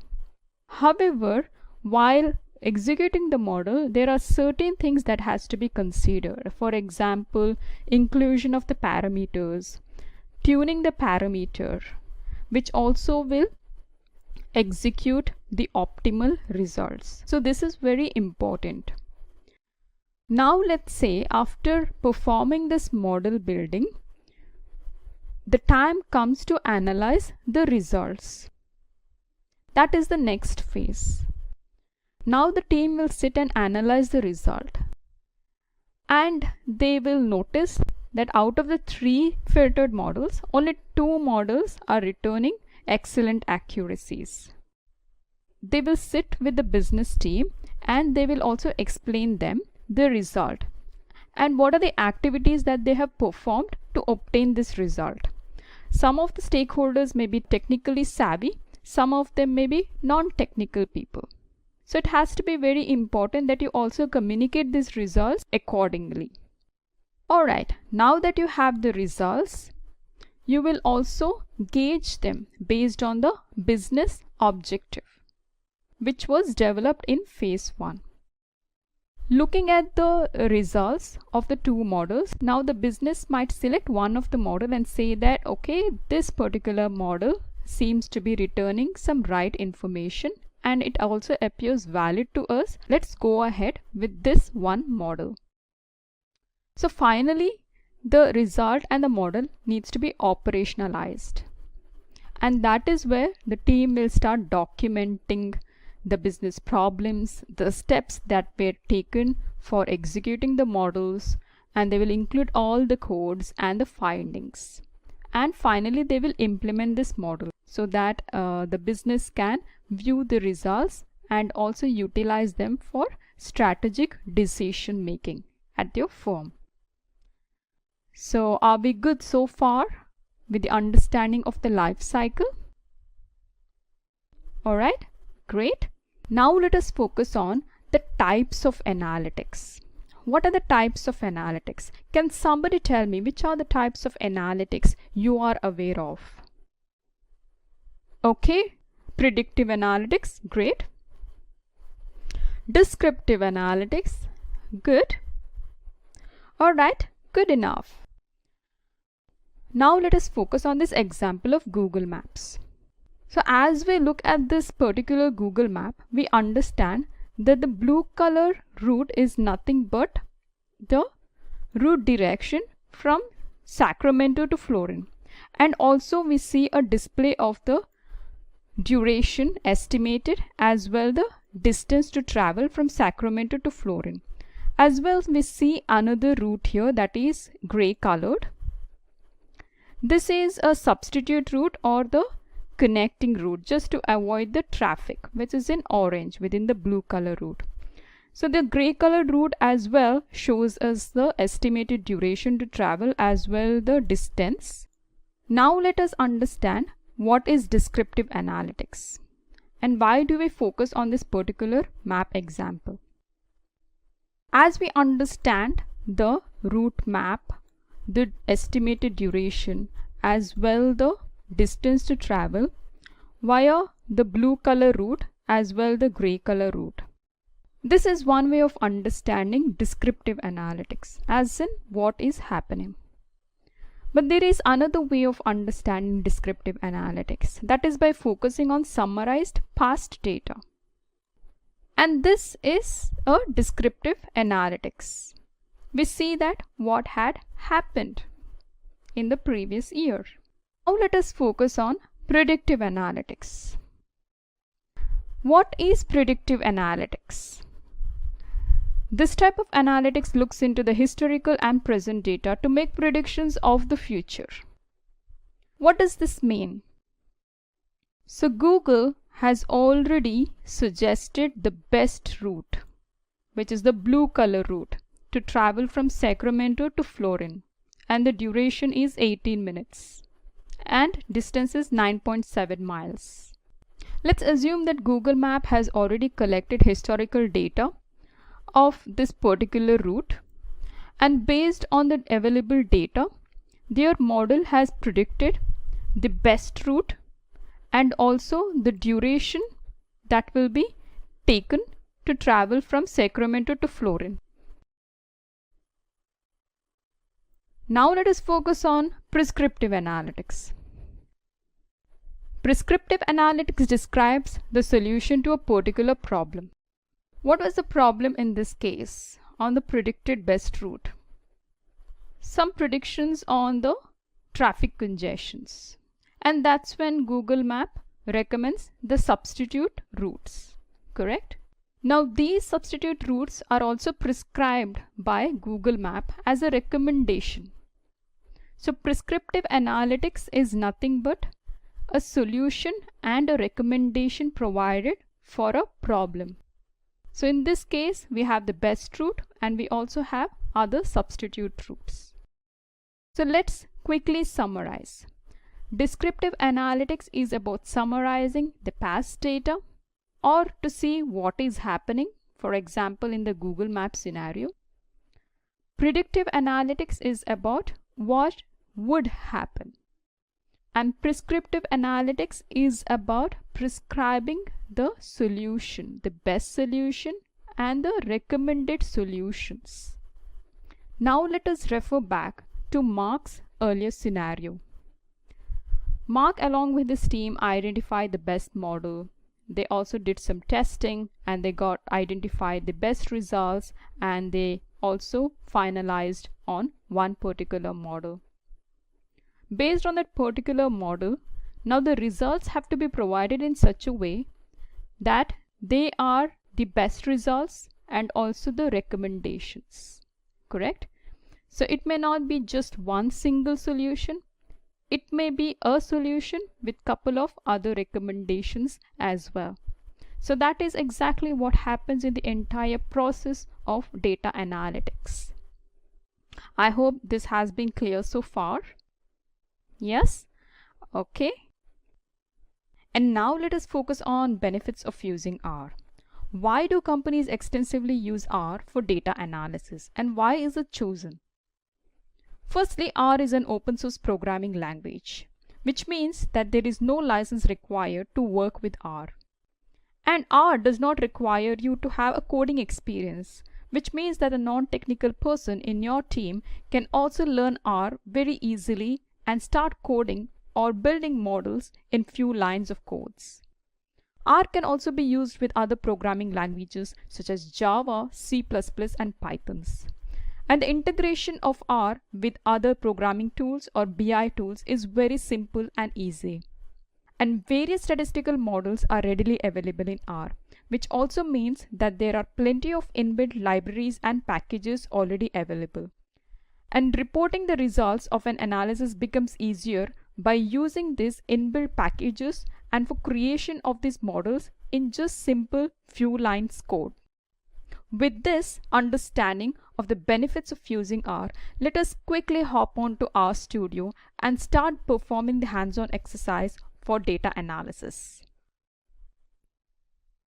For this exercise, we will use a dataset named as demographics, which is in a .csv file type. Firstly, let us load the dataset to RStudio, and we will locate this in an variable named as demo. We also refer to this as a data frame. And now you will notice that a variable is created in an environment section, which is in the bottom right hand side of the RStudio window. And this particular variable comprises of 510 observations or records with 8 variables. Let us simply expand this particular data frame and have a quick check on the data structure and understand the data types.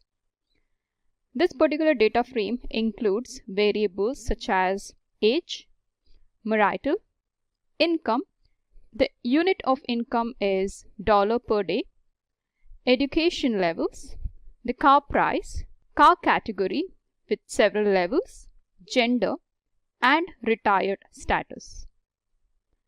Now let us view the top 6 records of this particular data set. For this, let's simply type head of demo. And the result is now visible in the console section. If you're interested to view all the records, then simply type view of demo. And this new window will show you every single record that is being loaded to RStudio. You may also simply apply the filters and the filter section here on individual categorical variables. Now that we have loaded the dataset and also viewed individual records, let us focus on creating subsets of records by applying filters on individual variables or multiple variables. So firstly, let us apply filter on gender. We will only retrieve the records where gender is equal to female, and we will locate these records in a variable named as demo2.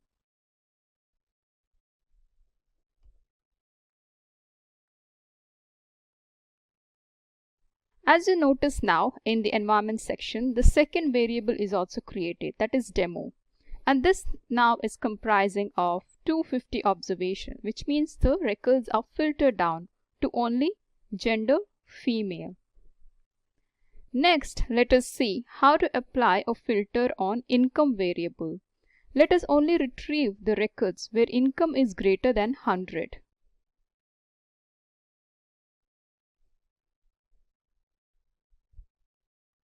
Let's view the result. As we see here, all the records include income greater than 100.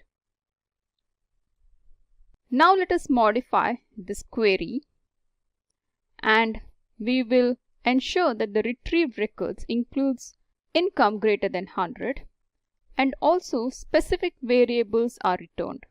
Let's say we only want to have the first variable, third variable and the seventh variable returned as the result. Let's have a quick check. So we only have the first, third and the seventh variable returned. How about we only exclude the variable 6 to 8? For this we include a prefix of minus sign. And now let us see what is the result. We have the variables from first to the fifth variable. However, we don't have 6, 7 and 8th variable. I hope it's clear so far. Yes? Alright. Now let us see how can we apply condition by including both the variables, that is gender and income, and then we will filter the record and create a subset of data.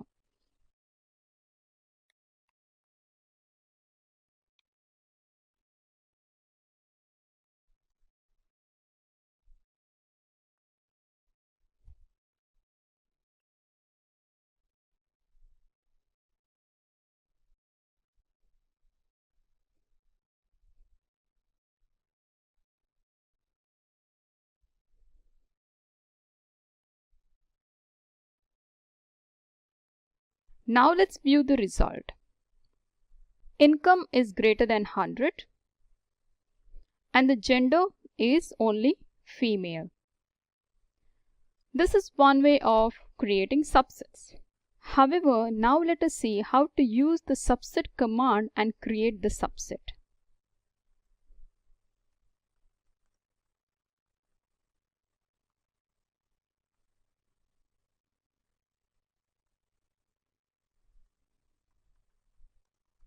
Let's create a subset of records by applying filter on marital status and age.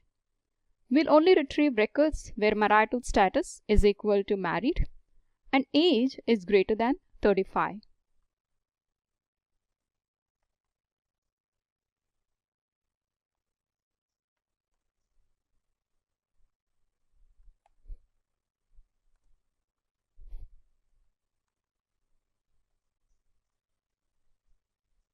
Let's now view the result.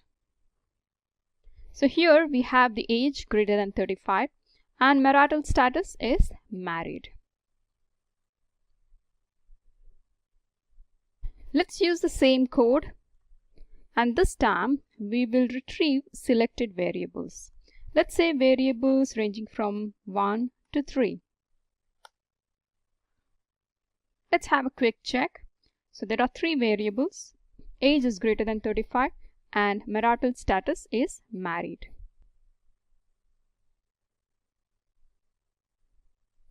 Now let us see how to structure the data by sorting the data frame in ascending and in descending order. We will apply this order function on the variable income. Firstly, let us see how to order income variable in ascending order.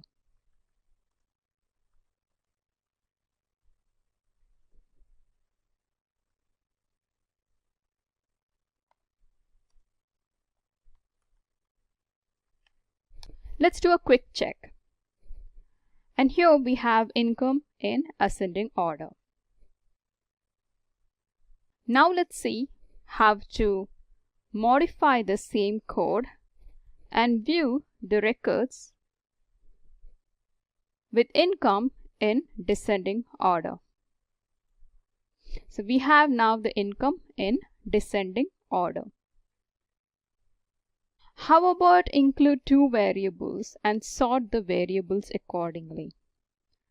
Firstly, we will sort the records by ordering income and age in ascending order.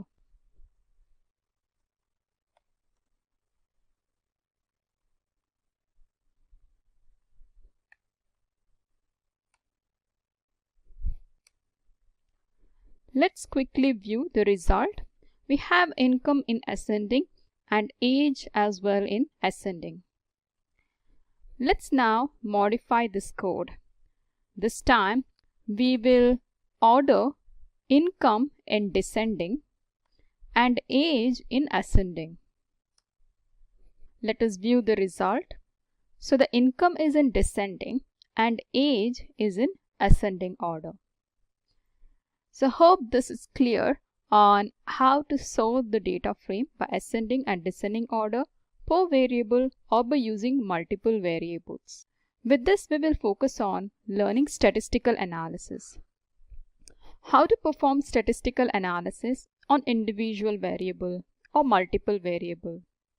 Let's start by understanding the data distribution of variable income so that we identify what is the minimum value of income, what is the maximum, what is the range, what is median, what is the mean, and we will also focus on the quantile distribution, which is also analyzed in a box plot.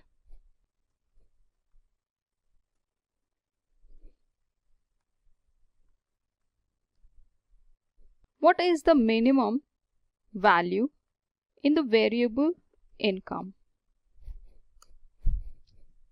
It's 9. And what is the maximum? So we have the maximum value. Now let us see what's the range. So the range shows you the result with minimum and the maximum value. How about the difference of maximum and the minimum? Now let us focus on other summaries of data distribution for this variable income. Let's identify what is the mean value of income. The mean is 78. Let's also understand what is the standard deviation. Alright, so the standard deviation is $112. Let us see what is the variance. The variance should be larger than the standard deviation. Now let's say what is the median absolute deviation. As you notice here, the median absolute deviation value is lower than standard deviation. Why do we make this comparison? From this, it is evident that median absolute deviation is robust to outliers and standard deviation is sensitive to outliers and also to the change in the mean value.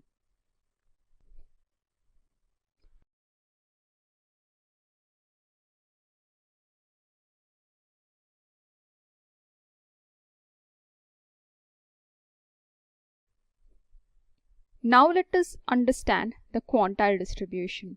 This is the same analysis that is visualized in a box plot, ranging from 0% to 100%, identifying the individual data points. And we can also refer and compare this to the min, the max, and the median values. Let us quickly see what is the median value of income. As you notice here, the median is 45. As well, the 50th percent of quantile is 45, which means 0% is minimum and 100% is the maximum value. Now, if your question is what is 25% and 75%, this is again used for identifying the range of interquartile. The interquartile range is nothing but the difference of 75% minus the 25%. Let's quickly see what is the IQR of income. The IQR of income is 58. Let us do a quick check.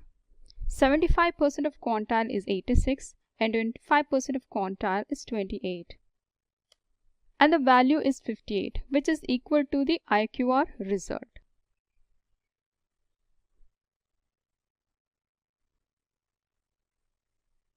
Now that we have focused on the statistical analysis of the individual variables data distribution, let us focus on the data visualization. In this, we will have a pictorial representation of analysis to identify the outliers, to see what is the minimum and where do we see the data densely populated and how is it scattered, etc. We will begin with creating a histogram. Now, histogram can be used for univariate analysis, which means in this scenario we will consider income variable and we will see how the count of income ranges gets distributed in a histogram. For this, we will have to install a package called as ggplot2 and also call this library ggplot. Let us install the package.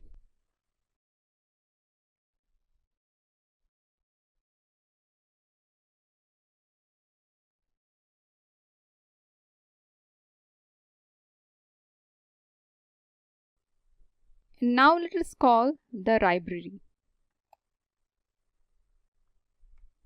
Alright, and we are ready now to begin with visualization.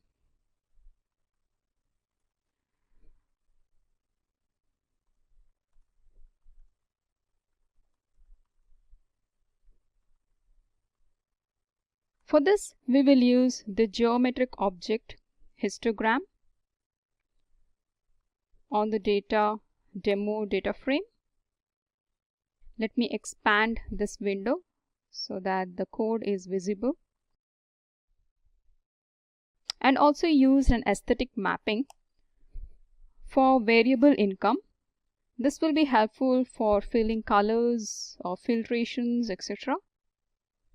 And only include 30 bins with individual bin size width of 100, which means there will be 100 incomes in individual bins.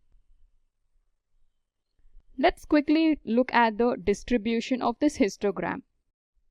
As you notice, there are a couple of outliers.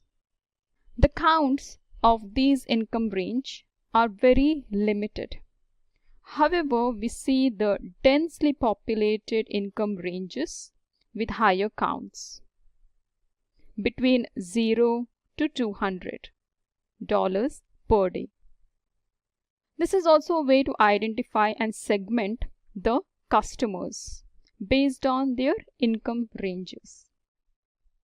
Now let us see how to change the color of this histogram and also the border of the histogram. For this, we will include some additional options such as fill with blue color,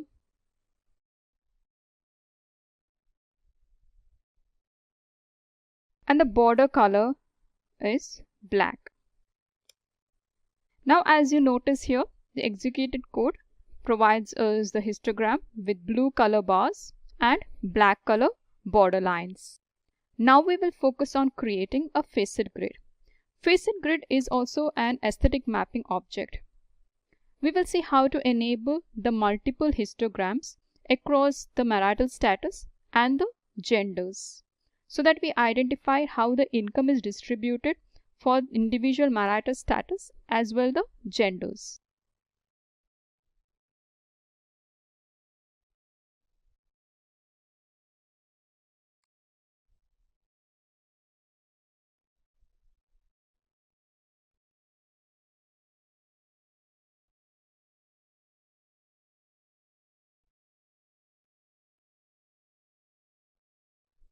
Let's zoom this view and have a look at it. As you notice here, there are some interesting outliers here in the data distribution. Female unmarried drawing higher income, and male unmarried and married also drawing higher income as compared to the females. Whereas if you notice that the female unmarried is drawing much higher income than the male. This may also be very much related to the age. Now let us see how to create a stacked histogram. When I say a stacked histogram, I mean instead of filling the color, we will fill the gender, so that there is a stack within the histogram.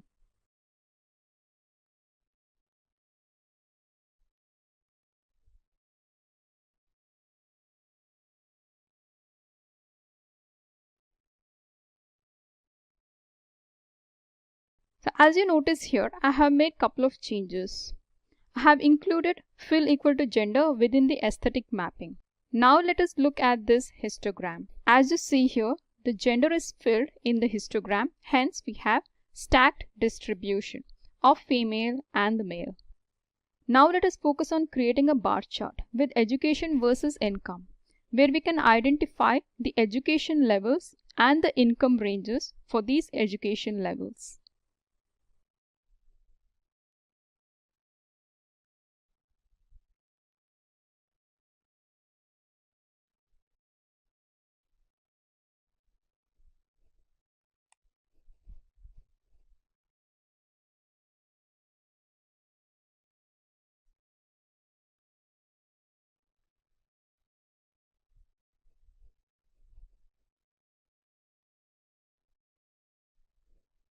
As you notice here, we are going to create a visualization where we have the aggregation in form of mean, and the geometric object used here is bar plot. Now let's zoom this view and understand which education level have higher average income. So as we see here, the blue color bar is the post undergraduate degree, which means this education level draws higher average income as compared to other education levels. Now let's create a histogram where we will see car price and the number of cars for individual category.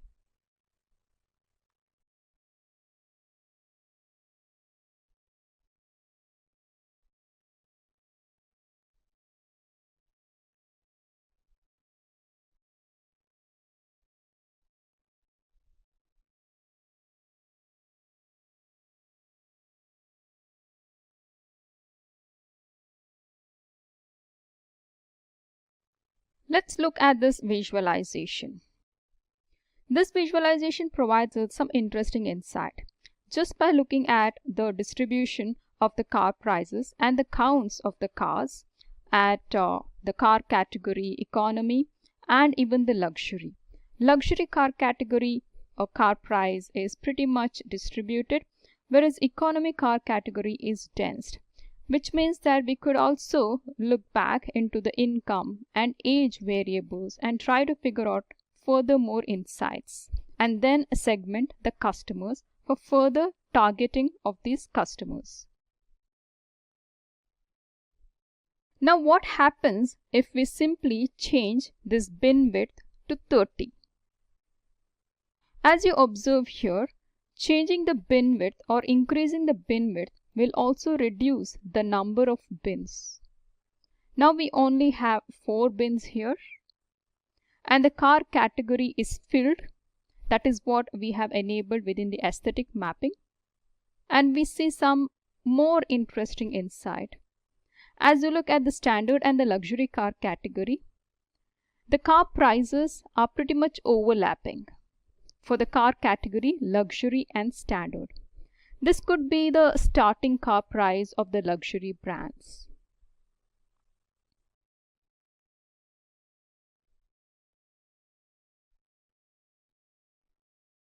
Now let us create a clustered bar chart.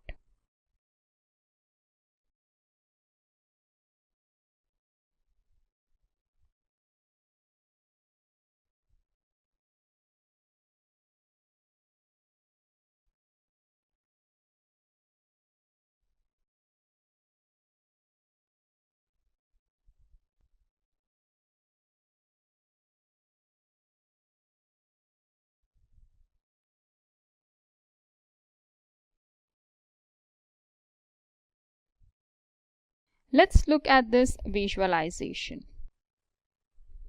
In this visualization, as you observe, though we have enabled fill equal to gender in the aesthetic mapping, we do not have the view in stacked form, but we have the bars one besides the other. It is also because we have enabled a position called as position equal to dodge in the code. Now, what is the insight that we can draw from this visualization? As you see, postgraduate degree with female gender is drawing higher average income as compared to any other education level.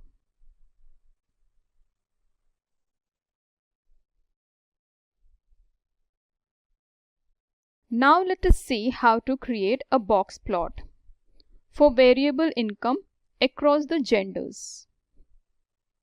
So the box plot can be enabled if there is a bivariate analysis to be performed on a continuous variable and a categorical variable, or multiple categorical variables with a continuous variable.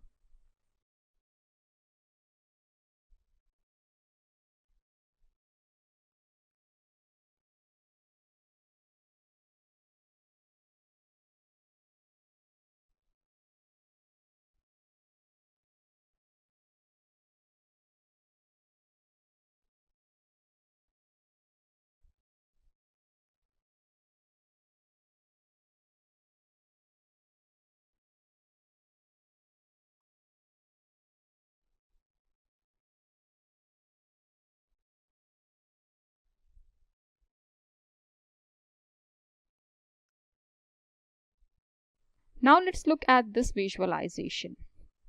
What does this say? We have data distribution of income for individual genders, that is for female and the male, and we also notice outliers here. Anything above this whisker is considered to be outliers. It might make more sense if we also include some coloring for these outliers, maybe also enable shape.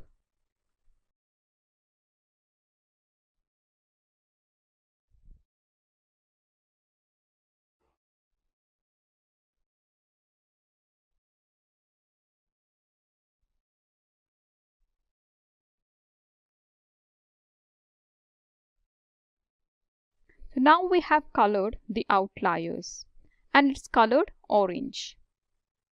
Let's see if we can also enable the shapes.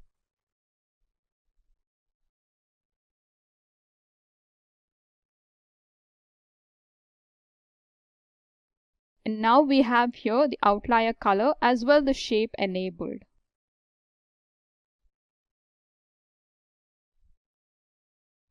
Now let us see how to enable a violin plot.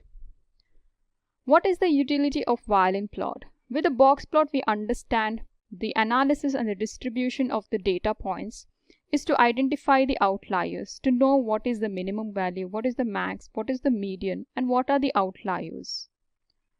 But what is the purpose of a violin plot? Let us have a quick check.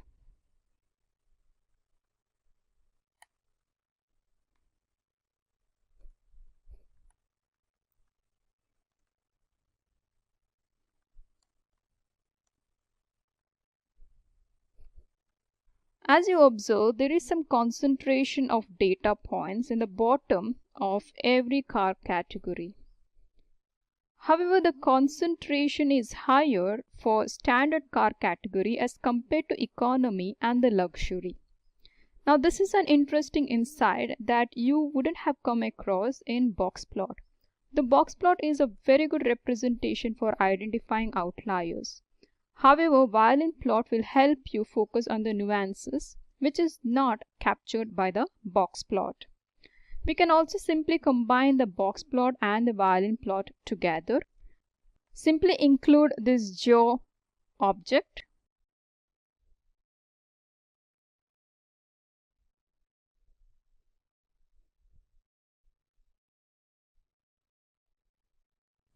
Let's zoom this. Now you have a representation of box plot and the violin plot, both combined in a single visualization. Interestingly, you notice the outliers as well the concentration in the bottom of this violin plot. So this could be some interesting insights that you draw and focus on these data points and understand what exactly is happening there. Now let's focus on the density plot, that is density estimate of the histograms rather than just viewing the frequencies.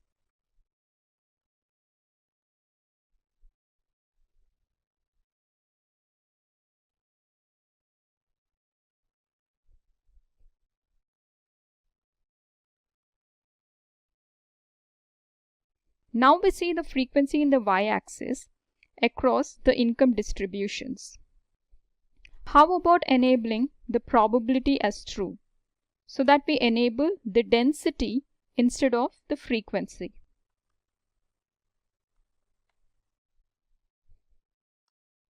So now we have the density in the y-axis, and in the x-axis we still have the income distribution.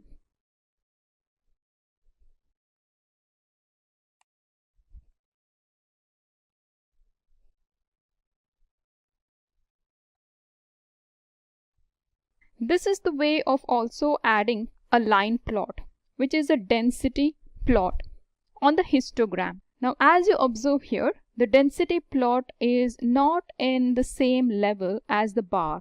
So let us adjust this line. For this we will include adjust, let's say equal to 3, and now let us see how the visualization appears. Now the density plot is on the same level as the bar. Now let us see how to create a cross table for car category and gender. For this, let us call the library DESCR. Now let us create the visualization, enabling cross table for car category and gender. Let's look at the result in console. As you see here, now we see the counts of the gender for individual car category. The values over here represents that there are 67 females falling within the car category economy and 80 males within the car category economy. And for luxury, we see that the count of female is higher than the male. As well, the proportions. Now, how do you understand what proportions are presented here? We may simply turn off some of the proportions like the t-test, the chi-square, etc. Let us see how to enable that.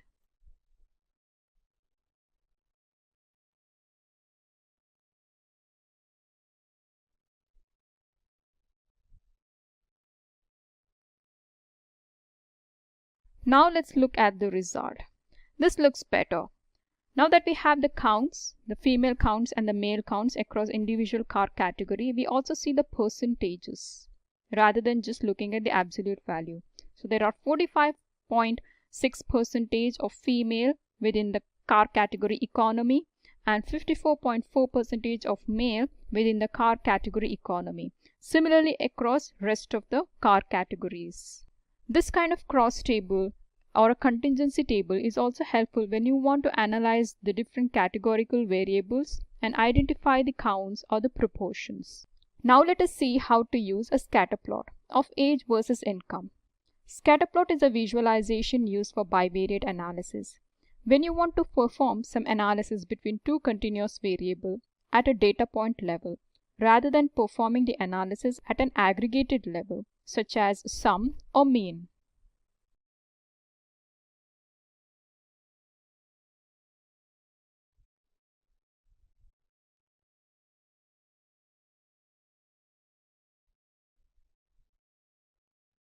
And now we have a scatter plot of age versus the income, age in the x-axis and income in the y-axis.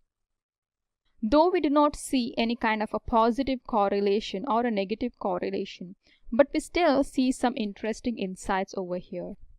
Some of the data points are pretty much scattered and much away from densely populated data points. I hope the learning has been informative and interesting so far. We have covered the concepts of data analytics, as well we have performed some hands-on, doing some statistical analysis and also creating interesting visualization.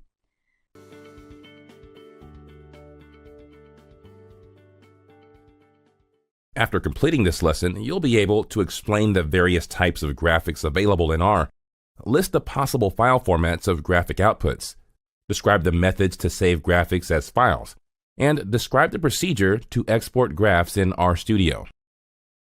With its large set of powerful functions, R defines a flexible graphical environment for the visual representation of data. These graphics that help in meaningful data visualization can be viewed on screen, and users can create precisely customized graphical output. The graphics can be saved in various good quality formats, including PDF, PNG, JPEG, WMF, and PS. Typically, graphs are designed on screen, which can then be replotted on, for example, a PDF file. You can also copy and paste in case of a Word or PowerPoint file. Using R, you can produce a variety of graphical images. Basic 3D plots, scatter plots, bar plots, histograms, box plots, and pie charts are 8 standard statistical plots that R can provide. R can also support heat maps, word cloud, kernel density plots, and line charts. Let us look into details of each of these graphics in the subsequent screens. Plotted on vertical or horizontal bars, bar graphs show discrete comparisons among categorical data. The lengths of the bars, each of which represents a category, indicates the frequency, percentage, or proportion of values that fall into the categories. The syntax to create a simple bar chart is barplot x. In the function, x stands for height, which is a matrix or vector. If the height parameter is a vector, the values of the vector give the heights of the sequence of rectangular bars that make up the plot. Let's look at a few examples of how to create vertical and horizontal bar charts. Here, by using an embedded dataset of MT cars, you can plot bar graphs. To create the first bar graph, you pass gear data to the bar plot function. The default setting for bar orientation is vertical. To plot a horizontal graph, you can pass horizontal equals true as the second parameter to the bar plot function. In the next screen, we'll take a quick look at a few arguments to edit simple bar plots. You can add labels, colors, and titles to the bar plot by using specific arguments. For example, legend.text is useful when the height is a matrix. The arguments xlab and ylab provide the labels for the x-axis and y-axis respectively. Call will define the color of each bar. By default, if height is a vector, then gray is used, whereas if height is a matrix, a gamma-corrected gray palette is used. Main sub gives the overall and subtitles for the bar plot. This demo will show the steps to create a bar chart in R. In this demo, you'll learn how to create bar charts. For this data, we will use the MT cars dataset available in R.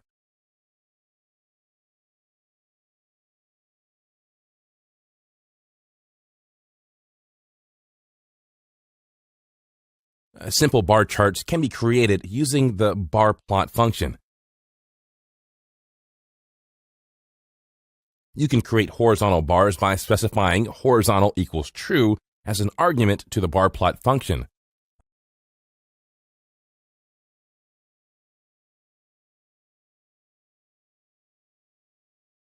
You can also add title, colors, and legends to bar plot by specifying details in an argument.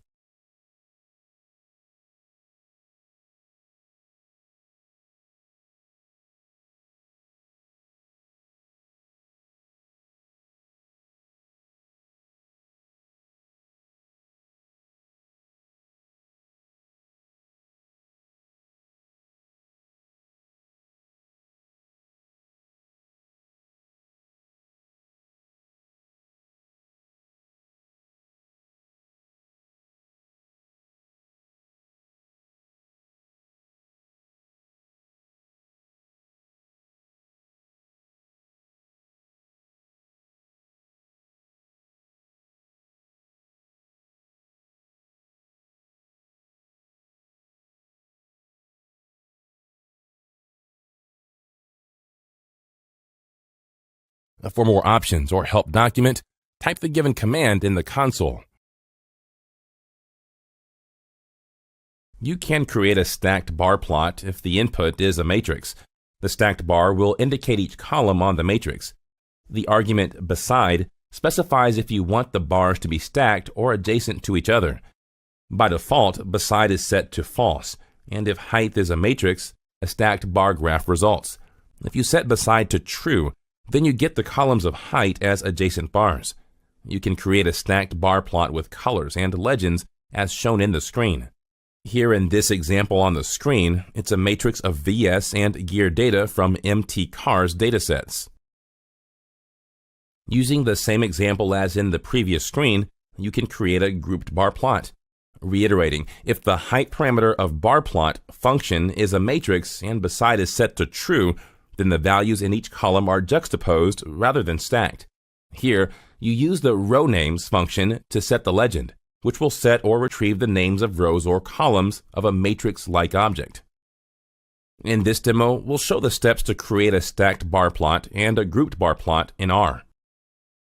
In this demo, you'll learn how to create a stacked bar plot and a grouped bar plot. For this data, we'll use the MT cars dataset available in R.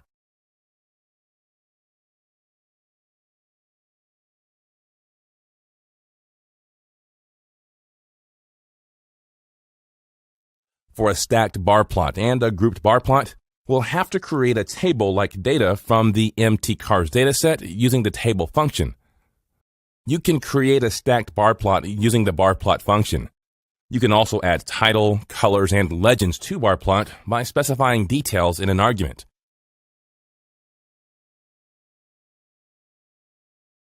You can create a grouped bar plot by specifying beside equals true as an argument to the bar plot function.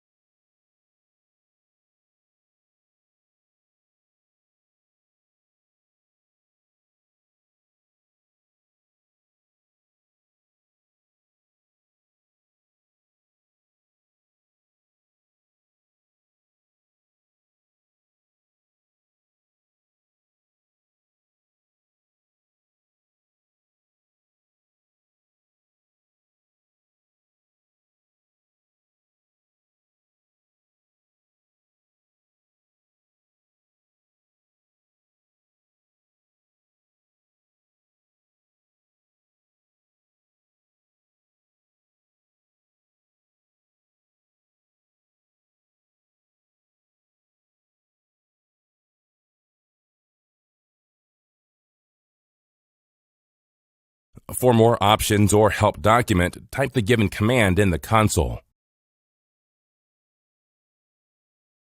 Pie chart is a type of graph in which a circle is divided into sectors, each representing a proportion of the whole.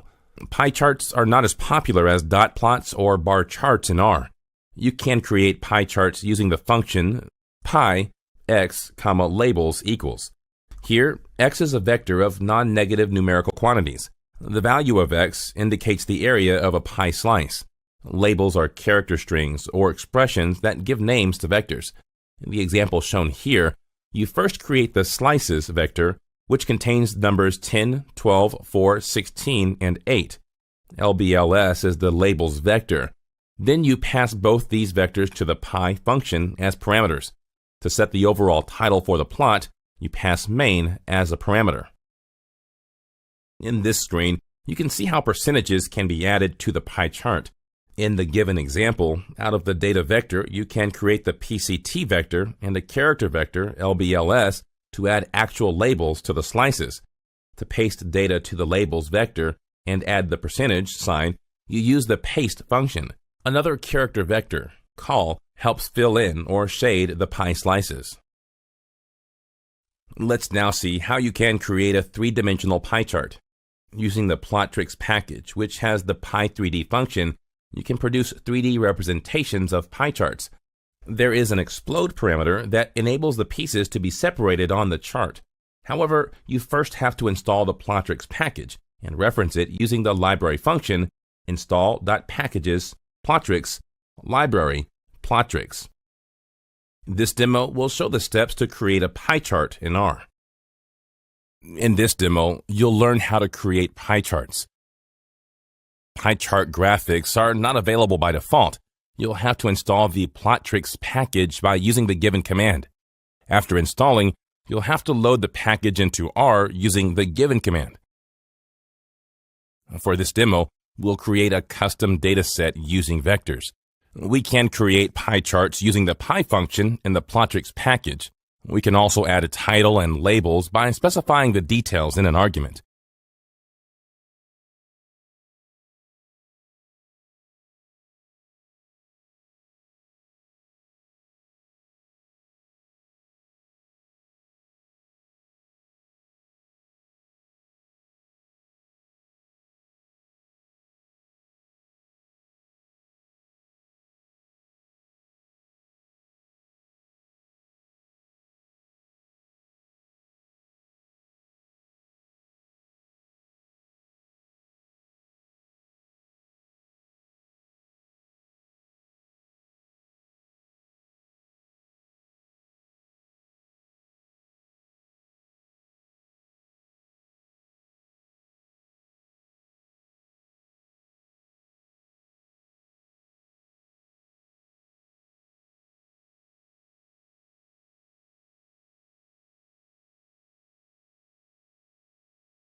You can create 3D pie charts using the Pie 3D function in the Plotrix package.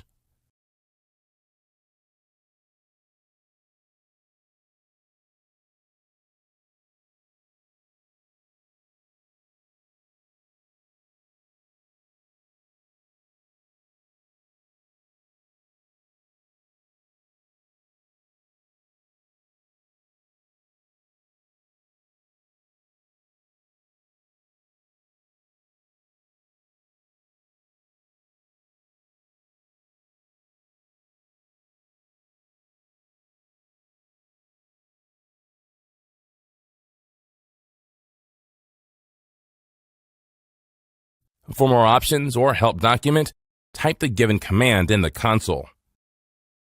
Let's look at another visual representation of data distribution, the histogram. Histograms are a great way to get to know your data. A histogram has an x-axis, a y-axis, and bars of different heights. The bars group ranges of values or continuous categories on the x-axis, and the y-axis shows how frequently the values on the x-axis occur in the data. They display the distribution of a continuous variable and the frequency of scores in each bin on the y-axis by dividing the range of scores into bins on the x-axis. As shown on the screen, the syntax for a histogram is hist in R. For a given set of data values, the generic function hist works out a histogram. If plot equals true, plot.histogram plots the resulting object of class histogram before it's returned. You can create a histogram using the histx function, where x is a vector of values for which you want to plot the histogram. Instead of frequencies, the option frequency equals false plots probability density when you want a histogram of proportion. To control the number of bins, that is bars, use the breaks equals controls option. The break argument helps you control the bin width along with the number of breakpoints you desire. In the example shown on the screen, you can see histograms for dark green colored bins that indicate the miles per gallon or MPG value of the MT cars dataset. A more effective way of visualizing numeric variable distribution, kernel density plots are created using the plot density x function as shown on the screen. Here, x is a density object. You can use the density function to compute the density parameter in plot. In the example shown in this slide, you can create a kernel density graph for the mileage per gallon, or MPG, of MT cars dataset by first calculating its density and then creating the graph. In the second figure, use the polygon function for kernel density of the data for MPG. Vertices are given in X, and colors of the area and the border are given by color equals sky blue and border equals black, respectively. This demo will show the steps to create a histogram and density plot in R. In this demo, you'll learn how to create histograms and a density plot.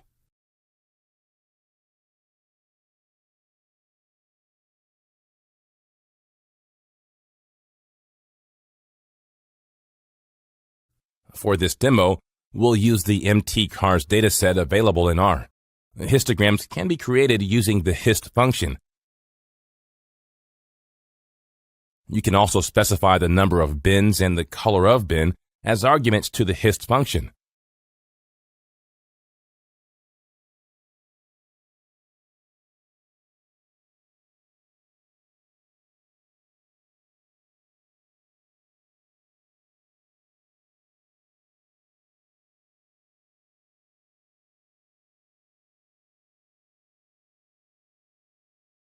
For the density graph, we'll have to calculate the density of data using the density function and then use the density data to plot the density graph using the plot function.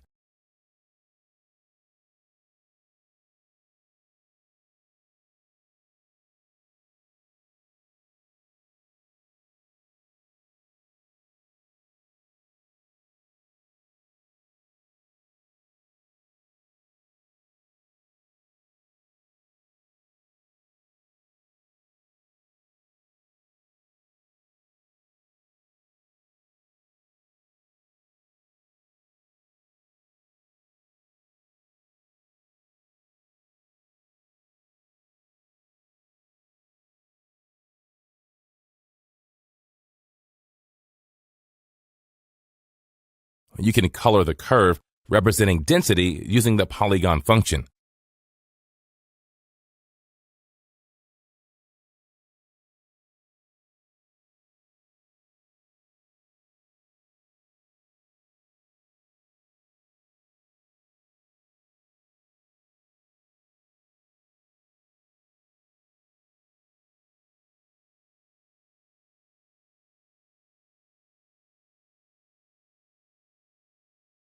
For more options or help document, type the given commands in the console.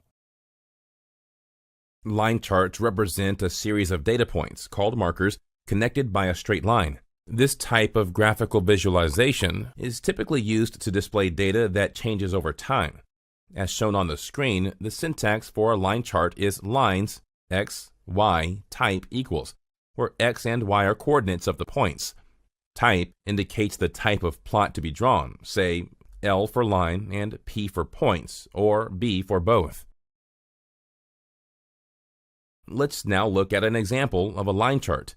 In the code shown in this slide, you can create weight and months vectors, and then plot a line and points graph together by calling the plot function. These two vectors are passed as parameters along with main to set the title of the graph as baby weight chart. Also known as whisker diagrams, box plots display the distribution of data that is based on the 5-number summary: minimum, smallest value in the data set; first quartile, 25th percentile; median, 50th percentile; third quartile, 75th percentile; maximum, largest value in the data set. And data is broken into 4 quartiles in box and whisker plots, and each quartile has the same number of data values. Although these plots do not display the frequency, they show where the middle of the data is, a feature that is really useful if you want to analyze the skewness of your data. The syntax to create a box plot is shown on the screen. Box plot data. A box can be created either for individual variables or for variables by group. As shown on the screen, the syntax is boxplot x data equals, where x is a formula and data equals denotes the data frame providing the data. To make the widths of the box plot proportional to the square roots of the number of observations in the sample, use varWidth equals true. With horizontal equals true, you can reverse the orientation of the axis. Default false means the box plots are vertical. In the code shown here, a vector of numbers was created and the summary function called to print the values of the following variables: minimum, first quartile; median, mean third quartile; maximum.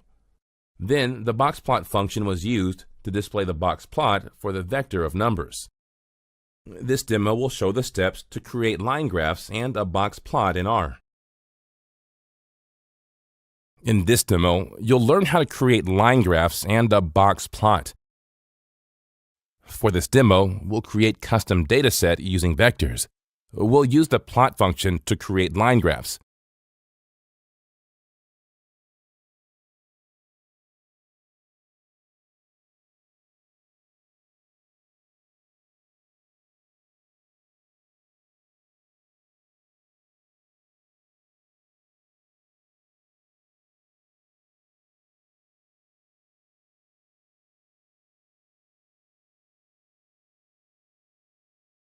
Points in a line graph can be connected by specifying type equals b as an argument in the plot function.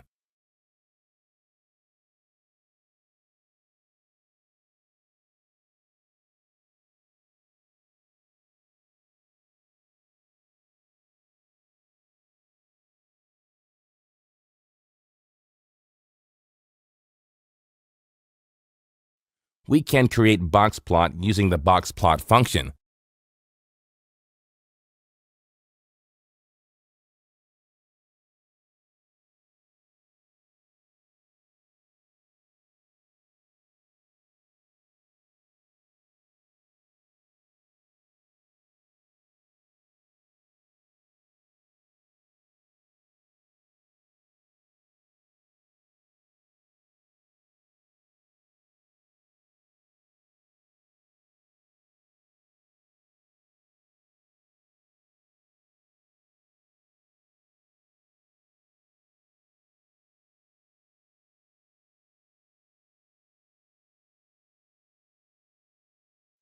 For more options or help document, type the given commands in the console. Heat maps are two-dimensional representations of data in which the values are represented by colors. The two types of heat maps are simple and elaborate heat maps. A simple heat map provides an immediate visual summary of information. An elaborate heat map allows you to understand complex data sets. Rows and columns can be clustered in a heat map, and the result of the hierarchical clustering computation is shown as a dendrogram in the heat map. As shown on the screen, the syntax to create a heat map is heat map data row v equals NA, column v equals NA. Here, row v and column v decide if and how row and column dendrograms should be calculated or reordered. Data refers to the matrix of values that has to be plotted. Let's look at an example that shows you how to create a heat map. In the code shown here, you can create a data frame by reading data from a CSV file and converting it to a data frame before passing it to the heat map function. Besides data, row v and column v as not applicable, color as 256, and scale as columns to plot a heat map graph are passed to the heat map function. This demo will show the steps to create a heat map in R. In this demo, you'll learn how to create a heat map. For this demo, you'll use the custom dataset imported from a CSV file.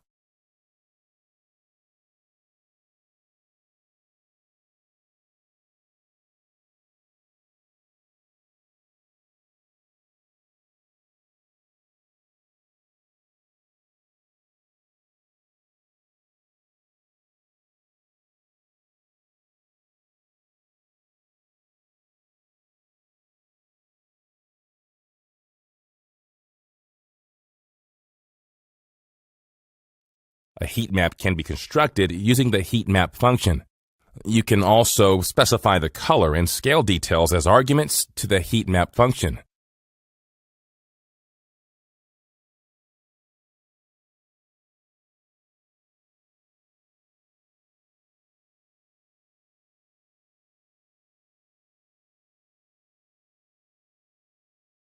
For more options or help document, type the given command in the console. Also known as tag clouds or text clouds, word clouds highlight the most commonly cited words in a text using a quick visualization. Creating a word cloud in R is relatively simple using a text mining package, TM, and word cloud generator package, word cloud. As shown on the screen, to create a word cloud, use the syntax word cloud, words equal data, frequency equals frequency, min.frequency equals 2, etc. You need to install the word cloud package into the R environment using the install.packages, word count, and library word count commands. In the example on this screen, text data is read from a CSV file, and a word count graph is plotted using the word count function. Passwords, frequency, min.frequency as 2, max.words as 100, and random.order as false. The minimum.frequency argument specifies the minimum frequency below which words that have a frequency lower than that value will not be plotted. The maximum number of words to be plotted are determined by the max.words argument. Random.order means that the words will be plotted in a random order. If false, the words are plotted in decreasing frequency. This demo will show the steps to create a word cloud in R. In this demo, you'll learn how to create a word cloud. Word cloud graphics are not available by default. You'll have to install the word cloud package using the given command, and then load the package using the other command. For this demo, we'll use the custom data imported from the CSV file.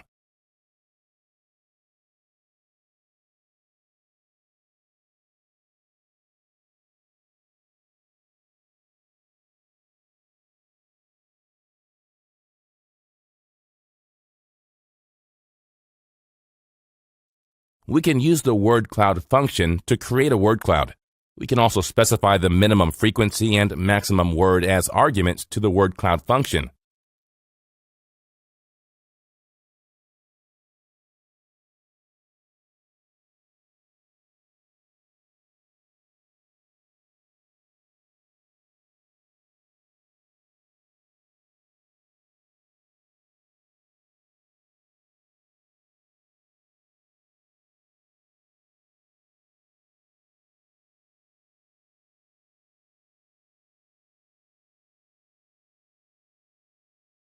For more options and help document, type the given command in the console.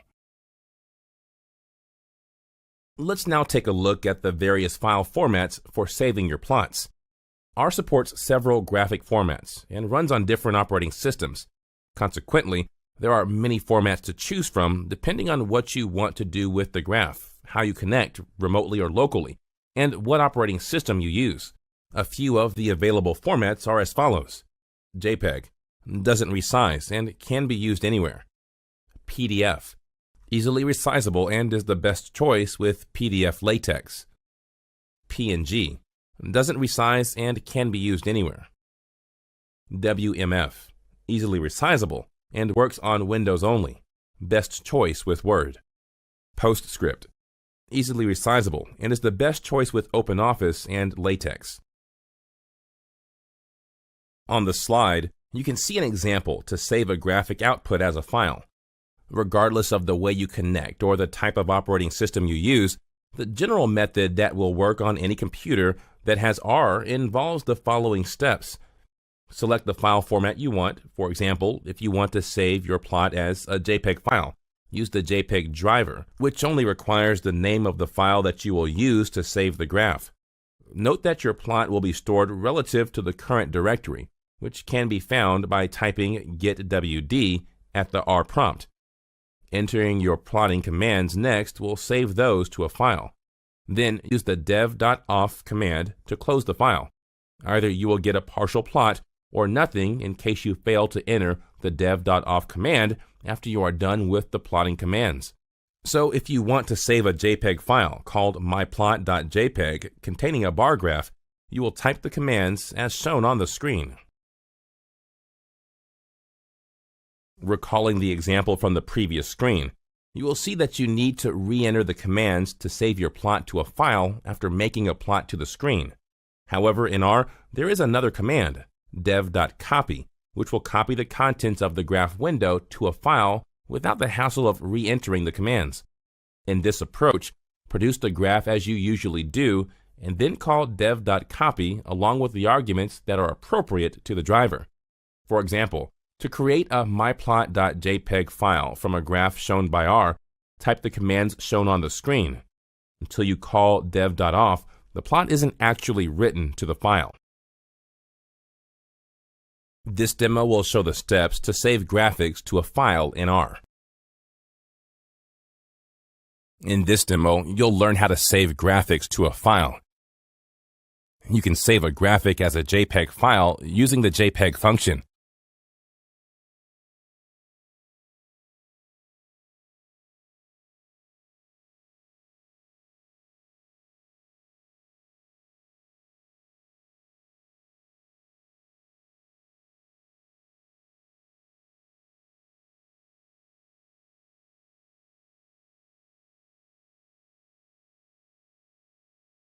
You'll also have to use the dev.off function to return the control to the console back again. For more options and help document, type the given command in the console. In this screen, let's see how you can export graphs in RStudio. Follow these steps to export graphs in RStudio, a powerful interface for R. In the graphics panel of RStudio, click the Plots tab. Click the Explore menu and select the Save as Image menu item. The Save Image window is displayed. Select the image format and directory to save the file. Click the Save button. Follow these steps to export graphs as PDFs in RStudio. In the Graphics panel of RStudio, click the Export menu and select the Save as PDF menu item. Select the directory to save the file. Click the Save button. This demo will show the steps to save graphics using RStudio. In this demo, you'll learn how to save graphics using RStudio.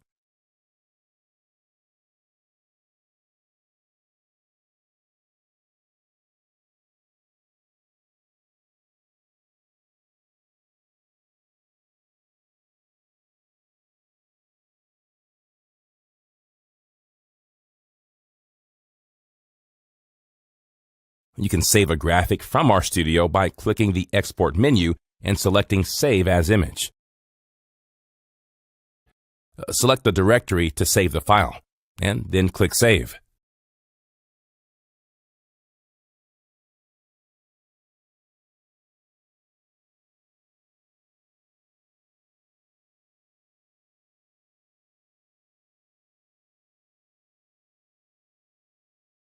Let's summarize the topics covered in this lesson. R includes powerful packages of graphics that help in data visualization: bar chart, pie chart, histogram, kernel density plot, line chart, box plot, heat map, word cloud. You can save the outputs of graphics in various file formats, such as PDF, PNG, and JPEG. You can export graphs in RStudio by using the graphics panel. Since this is data analysis with Python, we got to ask the question, why Python for data analytics? I mean, there's C++, there's Java, there's .NET from Microsoft. Why do people go to Python for it? So the number of reasons. One, it's easy to learn with simple syntax. You don't have a very high typeset like you do in Java and other coding, so it allows you to kind of be a little lazy in your programming. That doesn't mean that it can't be set that way and that you don't have to be careful. It just means you can spin up a code much quicker in Python. The same amount of code to do something in Python a lot of times is 1, 2, or 3, or 4 lines, where when I did the same thing, say in Java, I found myself with 10, 12, 13, 20 lines, depending on what it was. It's very scalable and flexible. So there's our flexibility, because you can do a lot with it, and you can easily scale it up. You can go from something on your machine to using PySpark under the Spark environment and spread that across hundreds, if not thousands, of servers across terabytes of data or petabytes of data. So it's very scalable. There's a huge collection of libraries. This one's always interesting because Java has a huge collection of libraries. C has a huge collection of libraries. .NET does, and they're always in competition to get those libraries out. Scala for your Spark. All those have huge collections of libraries. This is always changing, but because Python's open source, you almost always have easy to access libraries that anybody can use. You don't have to go check your licensing and have special licensing like you do in some packages. Graphics and visualization, they have a really powerful package for that, so it makes it easy to create nice displays for people to read. And community support. Because Python is open source, it has a huge community that supports it. You can do a quick Google and probably find a solution for almost anything you're working on. Python libraries. Let's bring it together. We have data analytics and we have Python. So when we're talking data analytics, we're talking Python libraries for data analytics. And the big 5 players are NumPy, Pandas, Matplot library, SciPy, which is going to be in the background, so we're not going to talk too much about the scientific formulas in SciPy, and scikit. So NumPy supports n-dimensional arrays, provides numerical computing tools useful for linear algebra and Fourier transform. And you can think of this as just a grid of numbers. And you can even have a grid inside a grid, or data. It's not even numbers, because you can also put words and characters and just about anything into that array. But you can think of a grid, and then you can have a grid inside a grid, and you end up with a nice 3-dimensional array. If you want to talk 3-dimensional array, you can think of images. You have your 3 channels of color, 4 if you have an alpha, and then you have your XY coordinates for the image we're looking at. So you can go X, Y, and then what are the 3 channels to generate that color. And NumPy isn't restricted to 3 dimensions. You could imagine watching a movie. Well, now you have your movie clips, and they each have their X number of frames, and each of those frames have X number of XY coordinates for the pictures in each frame, and then you have your 3 dimensions for the colors. So NumPy is just a great way to work with n-dimensional arrays. Now closely with NumPy is Pandas. Useful for handling missing data, perform mathematical operations, provides functions to manipulate data. Pandas is becoming huge because it is basically a data frame. And if you're working with big data and you're working in Spark or any of the other major packages out there, you realize that the data frame is very central to a lot of that. And you can look at it as a Excel spreadsheet. You have your columns, you have your rows or indexes, and you can do all kinds of different manipulations of the data within. including filling in missing data, which is a big thing when you're dealing with large pools or lakes of data where they might be collected differently from different locations. And Matplot library. We did kick over the SciPy, which is a lot of mathematical computations, which usually runs in the background of NumPy and Pandas. Although you do use them, they're useful for a lot of other things in there. But the Matplot library, that's the final part. That's what you want to show people. And this is your plotting library in Python. Several toolkits extend Matplot library functionality. There's like 100 different toolkits to extend Matplot library, which range from how to properly display star constellations from astronomy. There's a very specific one built just for that, all the way to some very generic ones. We'll actually add Seaborn in when we do the labs in a minute. Several toolkits extend Matplot library functionality, and it creates interactive visualization. So there's all kinds of cool things you can do as far as just displaying graphs, and there's even some that you can create interactive graphs. We won't do the interactive graphs, but you'll see, you'll get a pretty good grasp of some of the different things you can do in Matplot library. Let's jump over to the demo, which is my favorite. Roll up our sleeves, get our hands in on what we're doing. Now, there's a lot of options when we're dealing with Python. You can use PyCharm as a really popular one. And you'll see this all over the place. So it's one of the main ones that's out there, and there's a lot of other ones. I used to use NetBeans, which has kind of lost favor. Don't even have it installed on my new computer. But the most popular one right now for data science. Now, PyCharm is really popular for Python general development. For data science, we usually go to Jupyter Notebook or Anaconda. And we're going to jump into Anaconda because that's my favorite one to go to because it has a lot of external tools for us. We're not going to dig into those, but we will pop in there so you can see what it looks like. So with Anaconda, we have our Jupyter Lab, we have our notebook. These are identical. Jupyter Lab is an upgrade to the notebooks with multiple tabs. That's all it is. And we'll be using the notebook. And you can see that PyCharm is so popular with Python that we even have it highlighted here in Anaconda as part of the setup. Jupyter Notebook can also be a standalone. So we're actually going to be running Jupyter Notebook. And then you have your different environments. We're going to be under main Py36. There's a root one. And I usually label it Py36. The reason is currently as of writing this, TensorFlow only works in 3.6 and not in 3.7 or 3.8 for doing neural networks. But you can actually have multiple environments, which is nice. They separate the kernels, so it helps protect your computer when you're doing development. And this is just a great way to do a display or a demo, especially if you're looking for that job. Pull up your laptop, open it up. Or if you're doing a meeting, get it broadcast up to the big screen so that the CEO can see what you're looking at. And when we launch the notebook, it actually opens up a file browser in whatever web browser you have. This happens to be Chrome. And then you can just go under New. There's a lot of different options depending on what you have installed. Python 3. And this just creates an untitled version of this. And you can see here I'm actually in a Simplilearn folder for other work I've done for Simplilearn. And that's where I save all my stuff and I can browse through other folders, making it real easy to jump from one project to another.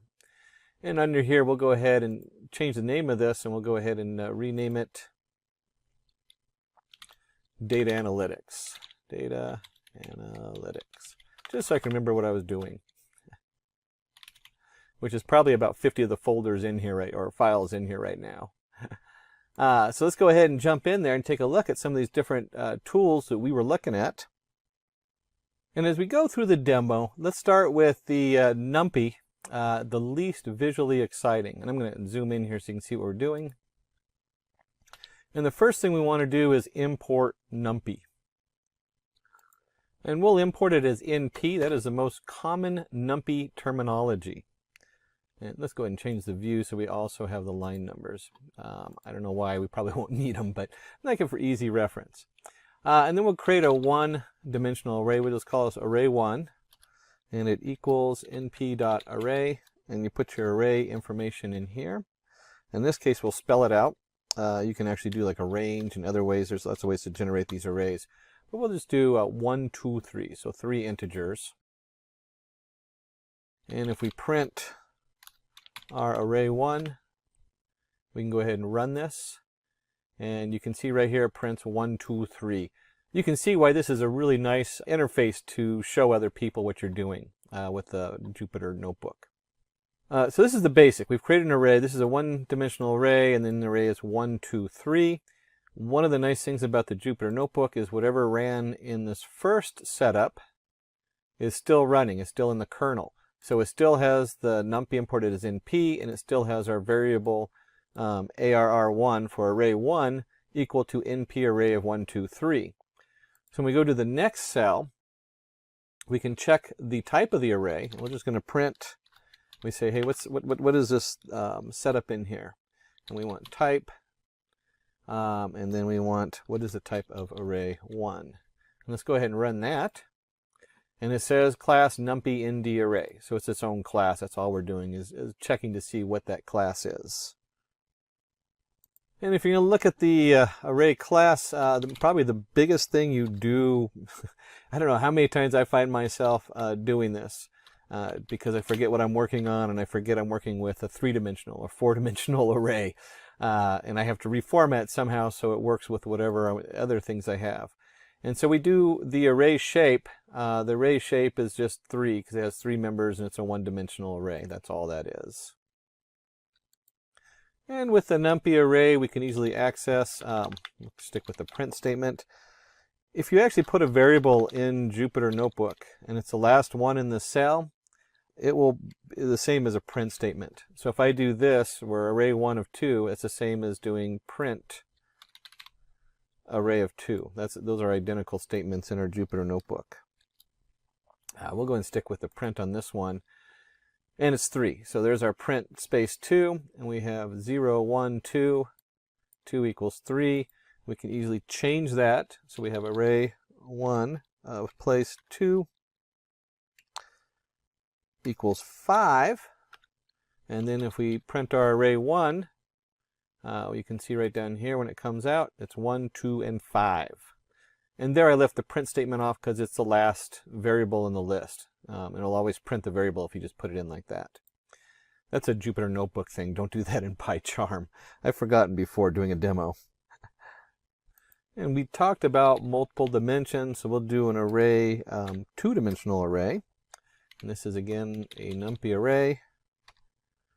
And in the numpy array, we need our first dimension. We'll do 1, 2, 3, and our second dimension 3, 4, 5.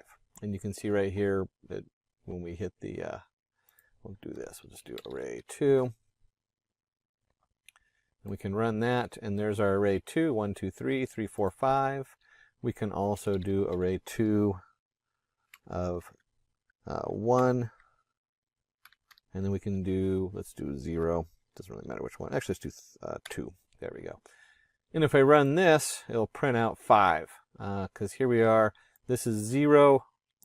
0, 1, 2, 3 is on our 0 row. 3, 4, 5 is on our 1 row. I always start with 0. And then the 2, 0, 1, 2 goes to the 5. And then maybe we forgot what we were working with. So we'll go do array2.shape. And if we do array 2 of shape, we'll go and run that. We'll see we have 2 rows, and each row has 3 elements. 2-dimensional array, 2, 3. If you looked up here when we did it before, it just had 3, nothing. When you have a single entity, it always saves it as a tuple with a blank space. But you can see right here we have 2, 3. And if you remember from up here, we just did this array 2 of, let's go, what is it, 1, 2. We run that, we get the 5. You can also count backwards. This is kind of fun. And you'll see I just kind of switched something on you because you can also do 1, 2 to get to the same spot. Now 2 is the last one, 0, 1, 2. It's the last one in there. We can count backwards and do -1. And if we run this, we get the same answer. Whether we count it as, let's go back up here. Whether we count this as 0, 1, 2, or we count backwards as -1, -2, -3. And you can see that if I change this -1 to a -2 and run that, I get 4, which is going backwards, -1, -2. So there's a lot of different ways to reference what we're working on inside the NumPy array. It's really a cool tool. It's got a lot of things you can do with it. And we talked about the fact that it can also hold things that are not values, and we'll call this array ask for strings equals np.array. Put our setup in there, our brackets, and let's go China, India, USA, Mexico. It doesn't matter, we can make whatever we want on here. And if we print that out, we run this, you can see that we get our NumPy array, China, India, USA, Mexico. It even gives us our D type of a U6. And a lot of times when you're messing with data, we'll call this array R for range, just to kind of keep it uniform. np.arange. So this is a command inside NumPy to create a range of numbers. And if you're testing data, maybe you want, maybe you have equal time increments that are spaced a certain point apart. But in this case, we're just going to do integers. And we're going to do a setup from 0 to 20, skipping every other one. And we'll print it out and see what that looks like. And you can see here we have 0, 2, 4, 6, 8, 10, 12, 14, 16, 18. Like you expected, it skips every one. And just a quick note, there's no 20 on here. Why? Well, this starts at 0 and counts up to 20. So if you're used to another language where it explicitly says less than or less than equal to 20, like for x equals 0, x plus plus, x is less than 20. That's what this is. It just assumes x is less than 20 on here. And if we want to create a very uniform set, 0, 2, 4, 6, what happens if I want to create numbers from 0 to 10, but I need 20 increments in there? We can do that with line space. So we can create an R, we'll call this L, equals, I don't think we'll actually use any of this again, so I don't know why I'm creating unique identifiers for it. But we'll do NP, lin space, and we're going to do 0 to 10, or 0 to 9. Remember, it goes up to 10. And then we want to, let's say we have 20 different increments in there. So we're creating we have a data set, and we know it's over a certain time period, and we need to divide that time period by 20. And it happens to just have 10 pieces in it. And here we go. You can see right here, we have 20, or it has 20 pieces in it, but it's over 10 years. And we got to divide it in the middle. And you can see it goes 0.52. Remember, yeah, there's our 10 on the end, so it goes up to 10. And then we can also do random. There's np.random. If you're doing neural networks, usually you start it by seeding it with random numbers. And we'll just do np.random, and we'll just call this array. We'll stop giving it unique numbers. We'll print that one out and run it. And you can see we have random numbers. They are 0 to 1. So you'll see that all these numbers are under 1. And you can easily alter that by multiplying them out or something like that if you want to do like 0 to 100. You can also round them up if it's integer 0 to 100. There's all kinds of things you can do, but it generates a random float between 0 and 1. And you have a couple options. You could reshape that, or you can just generate them in whatever shape you want. And so we can see here, we did 3 and 4, and so you can see 3 rows by 4 variables. Same thing as doing a reshape of 12 variables to 3 and 4. And if you're going to do that, you might need an empty data set. I have had this come up many times where I need to start off with 0, and I don't know, because I'm going to be adding stuff in there, or it might be 0 and 1, where 1 is, if you're removing the background of an image, you might want the background is 0, and then you figure out where the image is, and you set all those boxes to 1, and you create a mask. So creating masks over images is really big, and doing that with a NumPy array of 0. And we can also give it a space. And we'll just do this all in one shot this time. And we'll do the same thing like we did before, zeros, and in this case we'll do 2, 3. And so when we run this, forgot the asterisks around it. I knew I was forgetting something. There we go. So when we run this, you can see here we have our 10 zeros in a row, and maybe this is a mask for an image, and so it has 2 rows of 3 digits in it. So it's a very small image, little tiny pixel. And maybe you're looking to do something the opposite way. Instead of creating a mask of zeros and filling in with ones, maybe you want to create a mask of ones and fill them in with zeros. And we'll just do, just like we did before, we'll do 3, 4. And when we run this, you'll see it's all ones. And we could even do this even, we'll do it this way. Let's do 10 by 10 icon, and then you have your 3 colors. And you can, so it creates quite a large array there for doing pictures and stuff like that when you add that 3rd dimension in. If we take that off, it's a little bit easier to see. We'll do 10 again. And you can easily see how we have 10 rows of 10 ones. And you can also do something like create an array. And we'll do 0, 1, 2. And then in this array, we actually, we'll print it right out. We want a repeat. And so you can actually do a repeat of the array, and maybe you need this array, let's repeat it 3 times. So there's our repeat of an array, repeat 3 times. And if we run this, you'll see we have 0, 0, 0, 1, 1, 1, 2, 2, 2. And whenever I think of a repeat, I don't really think of repeating being the first digit 3 times, the second digit. I really always think of it as 0, 1, 2, 0, 1, 2, 0, 1, 2. It catches me every time. But the actual code for that one is going to be tile. And again, if we do arrange 3 and we run this, you can see how you can generate 0, 1, 2, 0, 1, 2, 0, 1, 2. And if you're dealing with an identity matrix, we can do that also if you're big on doing your matrices. And we'll just identity. I guess we'll go ahead and spell it out today. Matrix. And the command we're looking for is EYE. And we'll do 3. And then we'll just go ahead and print this out.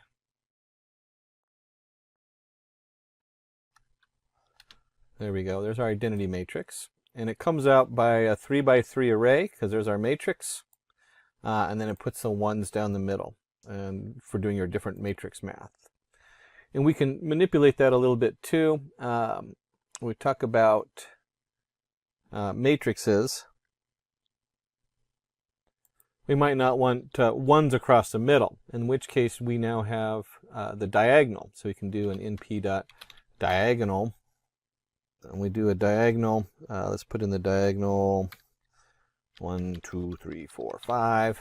And when we run this, again, this generates a value. And by just putting that value in, there's the same as putting print around it, or putting array equals and then print array.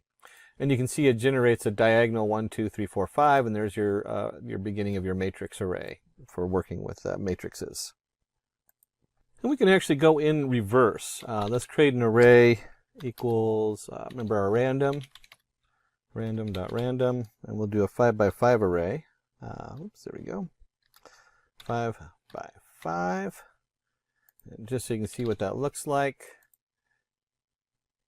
Helps if I don't mistype the numbers, which in this case I just need to take out the brackets. And there you go. You have your 5 by 5 array set up in there. And we can now, because we're working with matrices, we might want to do this in reverse and extract the diagonals, which would be the 0.79, the 0.678, and so on. And we simply type in np.diagonal. We put our array in there. And this will, of course, print it out because it returns it as a variable. And you can see here, here's our diagonal going across from our matrix. And we did talk about shape earlier. If you remember, you can do print the shape out. You can also do the dimensions. So in dimensions, very similar to shape, it comes out and just has 2 dimensions. We can also look at the size. So if we do size on here, we can run that, and you can see it has a size of 25, 2 dimensions, and of course 5 by 5. And that was from the shape from earlier that we looked at. There's our 5 by 5 shape. And if you remember earlier we did random, well, you can also do random. I talked a little bit about manipulating 0 to 1 and how you can get different answers. You can also do straight for the integer part, and we'll do minus 10 to 10, 4. And so we're going to generate random integers between minus 10 to 10. We're going to generate 4 of those. And so when we run that, we have 7, minus 3, minus 6, minus 3. They're all between minus 10 and 10, and there's 4 of them. And now we jump into some of the functionality of arrays, which is really great, because this is where they come in.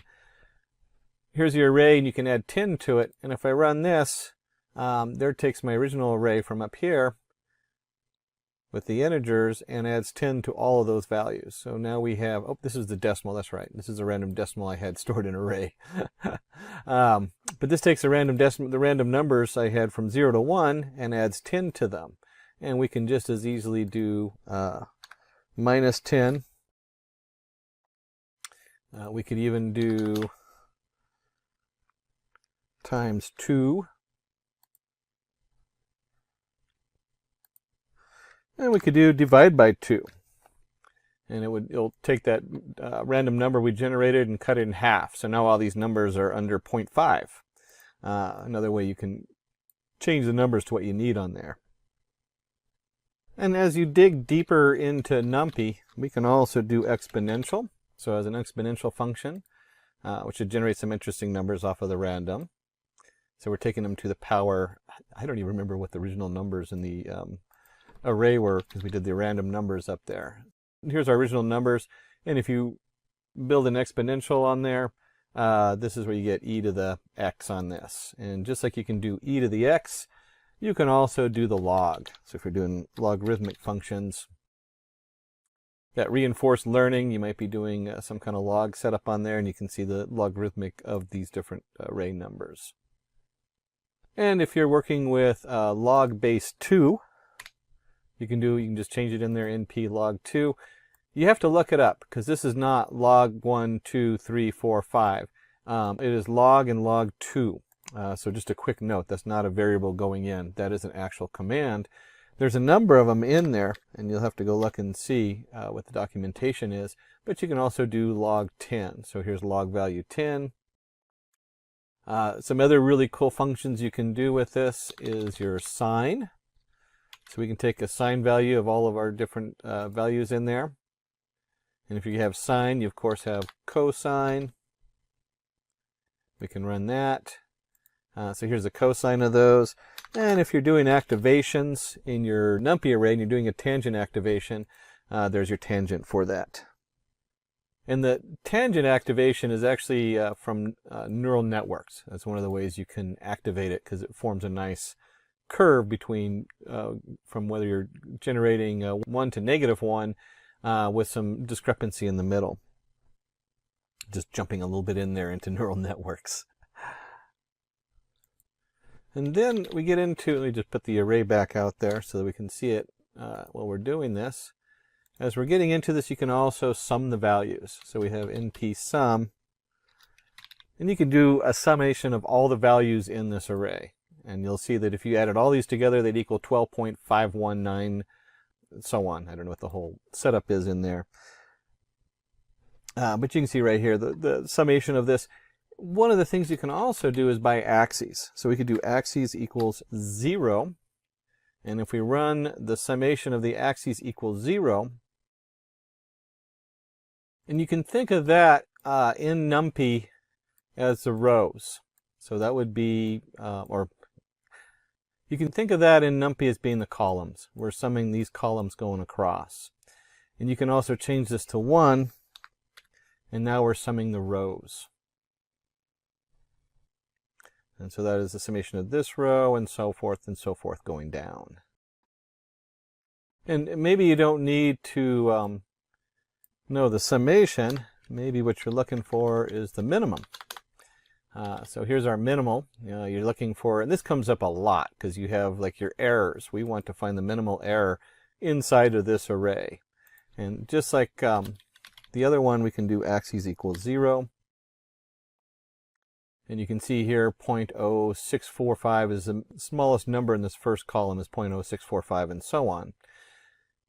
And if you have a minimum, well, you might also want to know the max. Maybe we're looking for the maximum profit. And here we go, you can see maximum 0.79 is the maximum on this first column. And just like we did before, you can change this to a 1 on axes.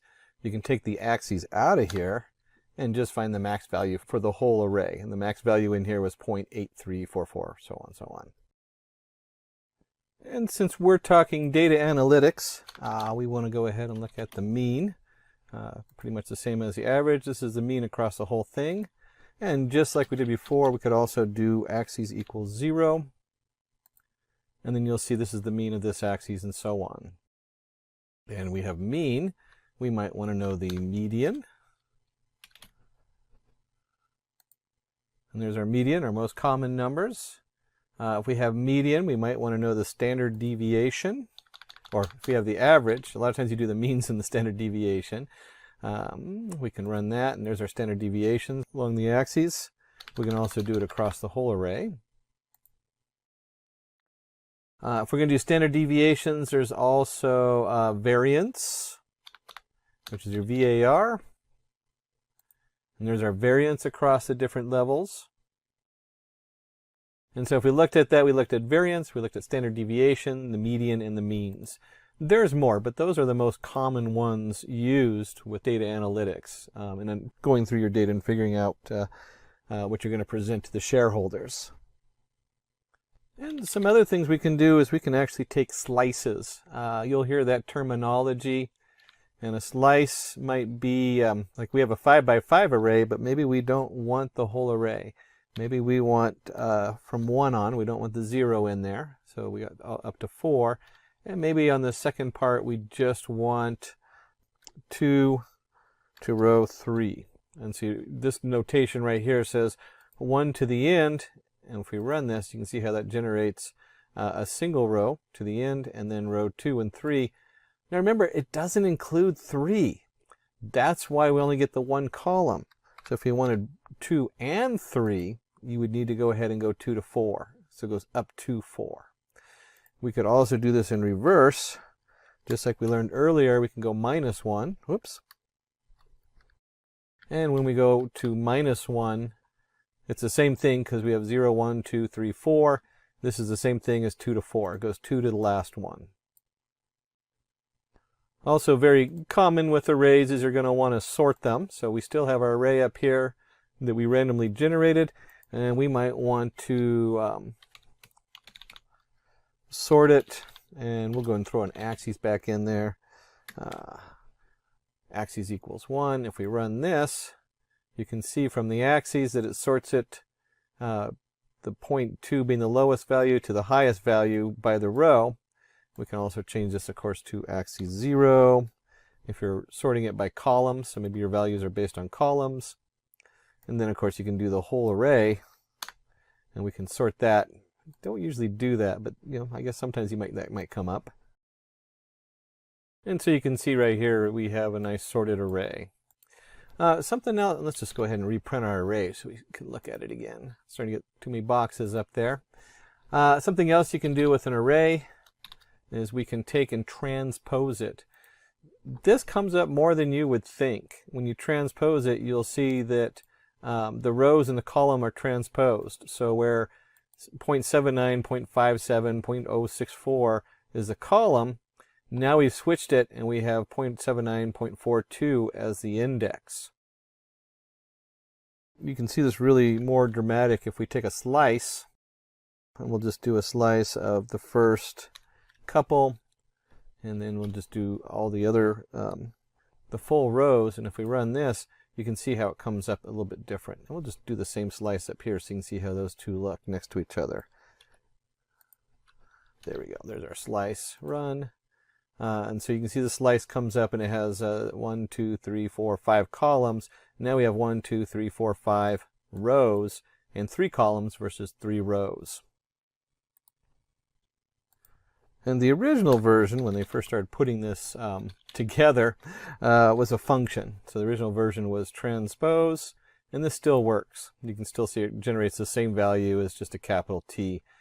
So many times we flip this data because we'll have an XY value or we'll have an image or something like that, and it's being read one way into the next process, and the next one needs it the opposite.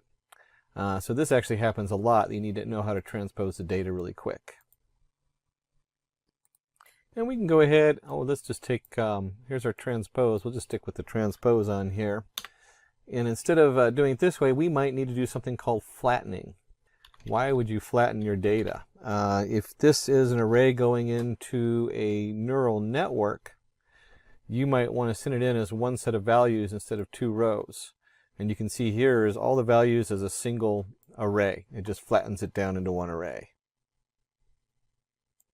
So we covered our scientific means, transpose, median, some different variations on here.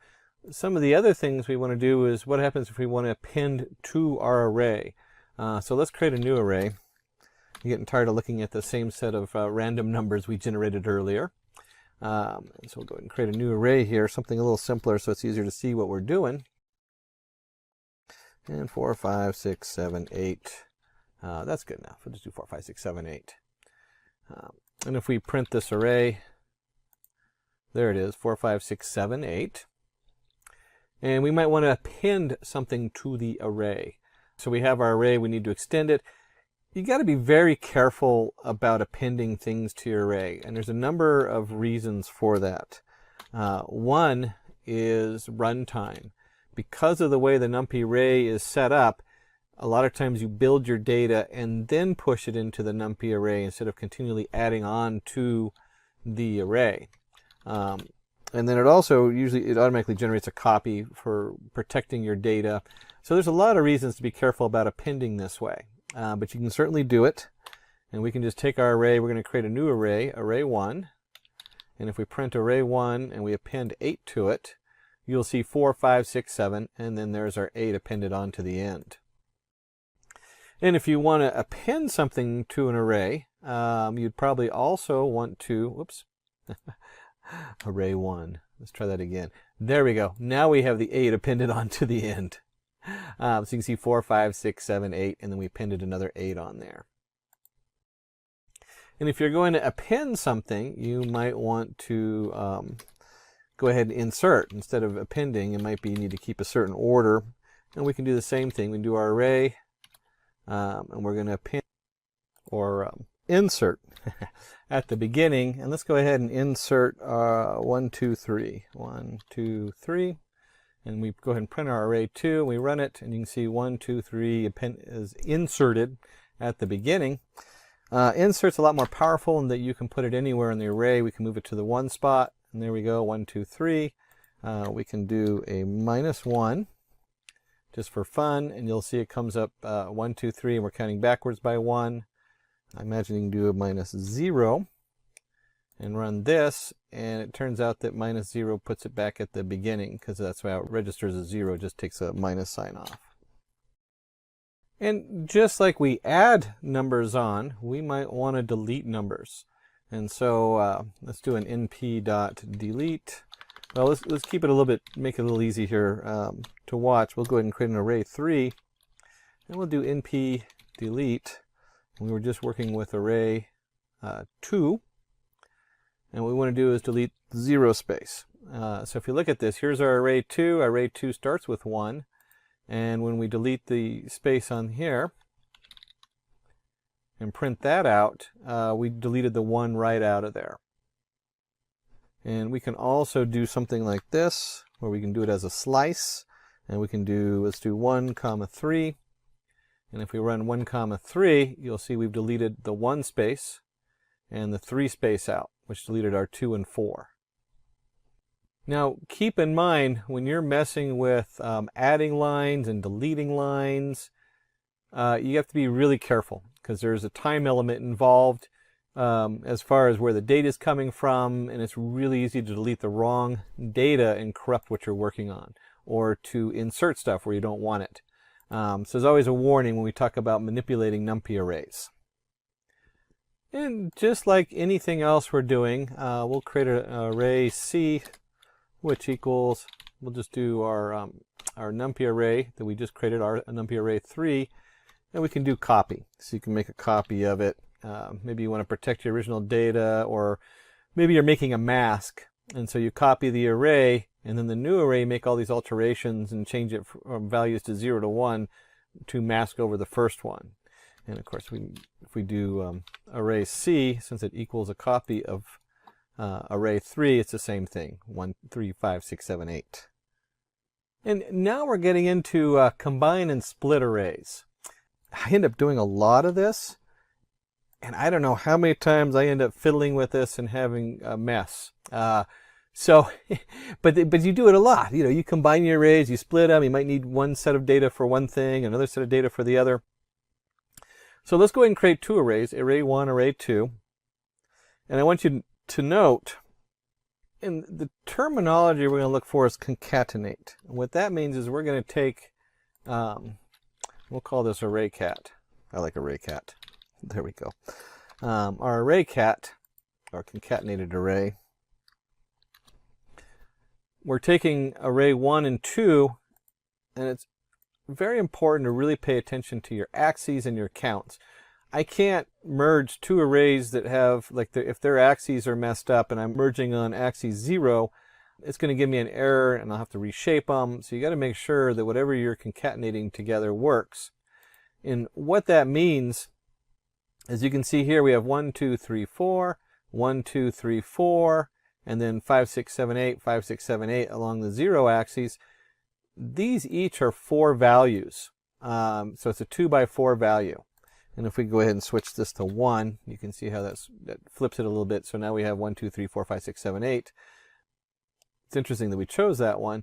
If I did something like this, where this is now, there we go, and we concatenate it, run this, and it gives me an answer okay because I have 2 by 2, and I'm using axis 1.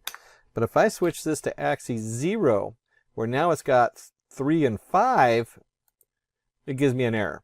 So you got to be really careful on that to make sure that whatever axes you are putting together, that they match. So like I said, this one, oops, axis 1. Axis 1 has 2 entities, and since we're going on axis 1, or by row, you can see that it lets it merge it right onto the end there. And you could imagine this if this was a XY plot of value, or the X value going in and the predicted Y value coming out, and then you have another prediction and you want to combine them. This works really easy for that. And we'll go back and let's just put this back to where we had it. Oops, I forgot how many changes I made. There we go. We'll just put it, whoops, I messed up in my concatenation order here.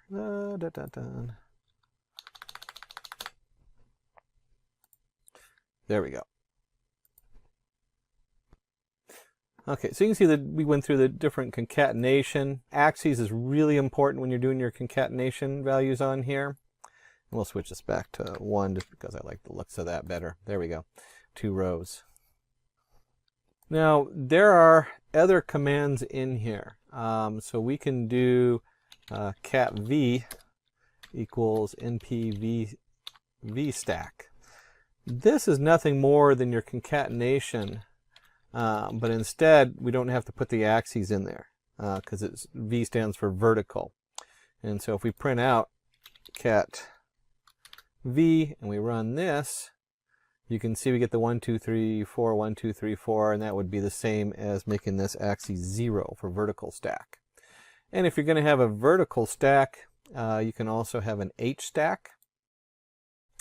So if we change this from V stack to, oops, here we go, H stack, and we'll just change this from cat to cat, and I run this, it's the same as doing axis 0. the process is identical in the background. This is like a legacy setup, your VStack and your HStack. Most people just use concatenate and then put the axes in there because it's much has a lot more clarity and is more commonly used nowadays. The last section in NumPy we're going to cover is kind of data exploration, and that'll make a little bit more sense in just a moment. Sometimes they call them set operations.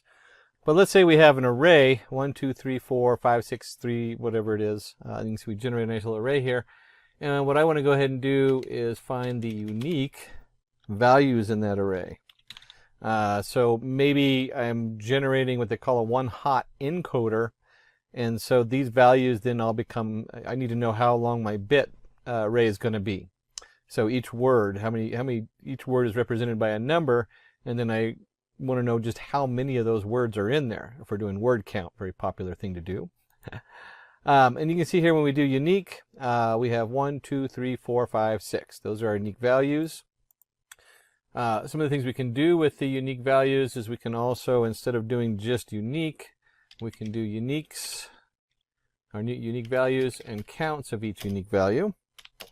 And this is very similar to what we just did up here, where we're doing NP unique. But we're going to add a little bit more into there, and it's just part of the arguments in this, and we want to do return counts equals true. So instead of just returning the unique values, we want to know how many of those unique values are in each one. And we'll go ahead and print our uniques and print our counts.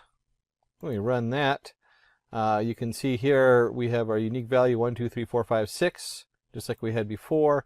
And then there's two of the first of 2 1s, 2 2s, 2 3s, 2 4s, 1 5, 2 6s, and so on. And you can go through and actually look at that if you want to count them. But a quick way to find out your distribution of different values. So you might want to know how often the word the is used versus the word and, if each word is represented as a unique number. And along the set variables, we might want to know, let me just put a note up here. We're going to start looking at intersection, and we might want to also know differentiation, and neither. So when we're, neither. So when we're looking at now is we want to know, hey, where do these two arrays intersect? And we have 1, 2, 3, 4, 5, 3, 4, 5, 6, 7. We might want to know what is common between the two arrays. And so when we do that, we have NP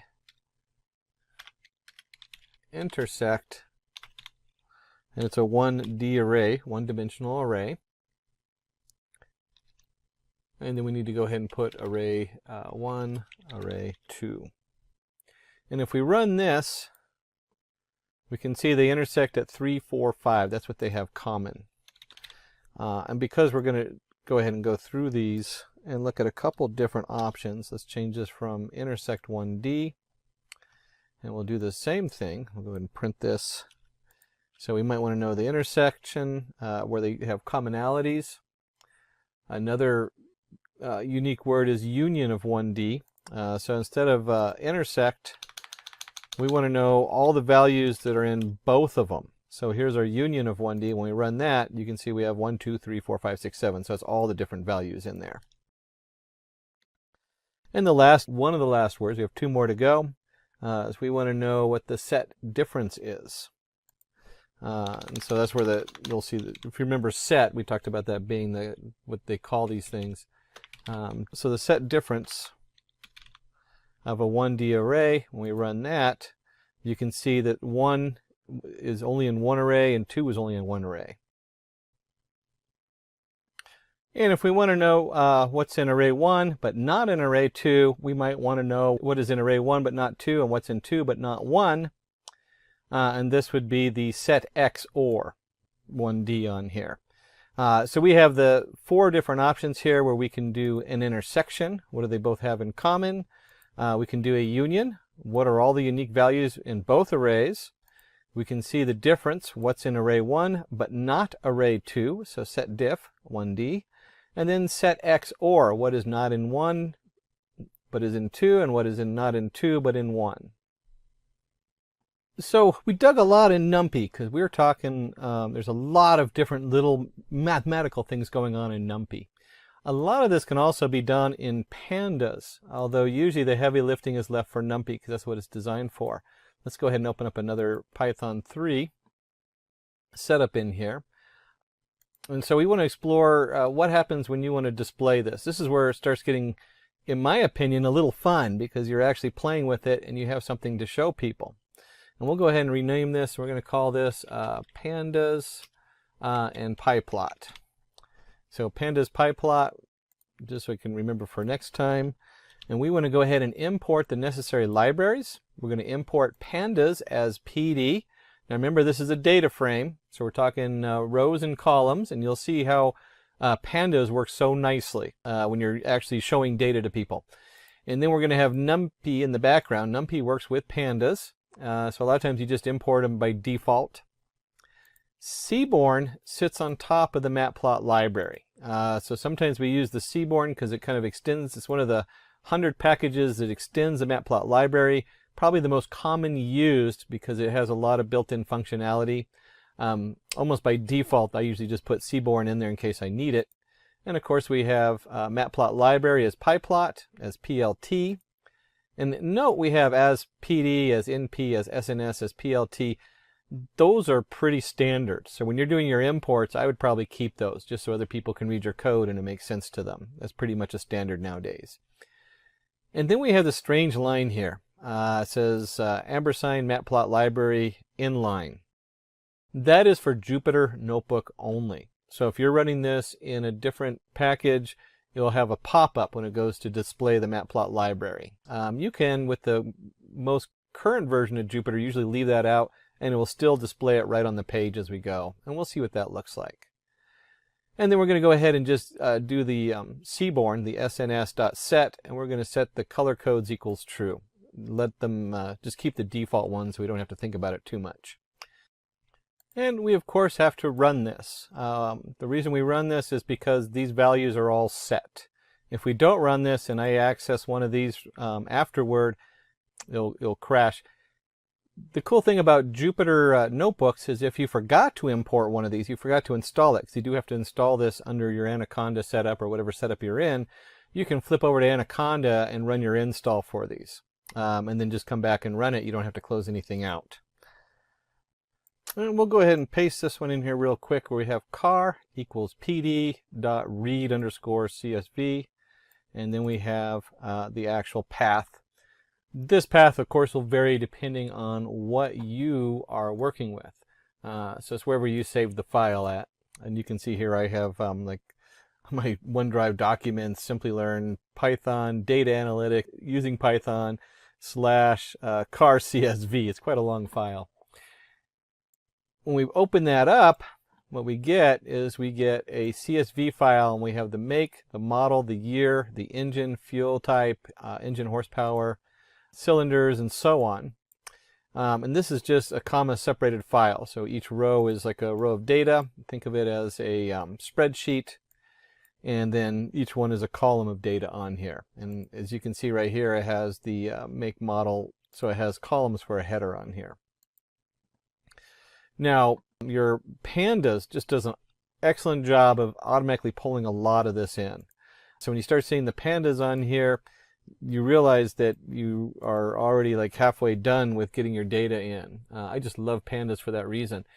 NumPy also has it. You can load a CSV directly into NumPy, but we're working with Pandas, and this is where it really gets cool, is I can come down here and I can print, you remember our print statement, we can actually get rid of it, and we're just going to do car head because it's going to print that out.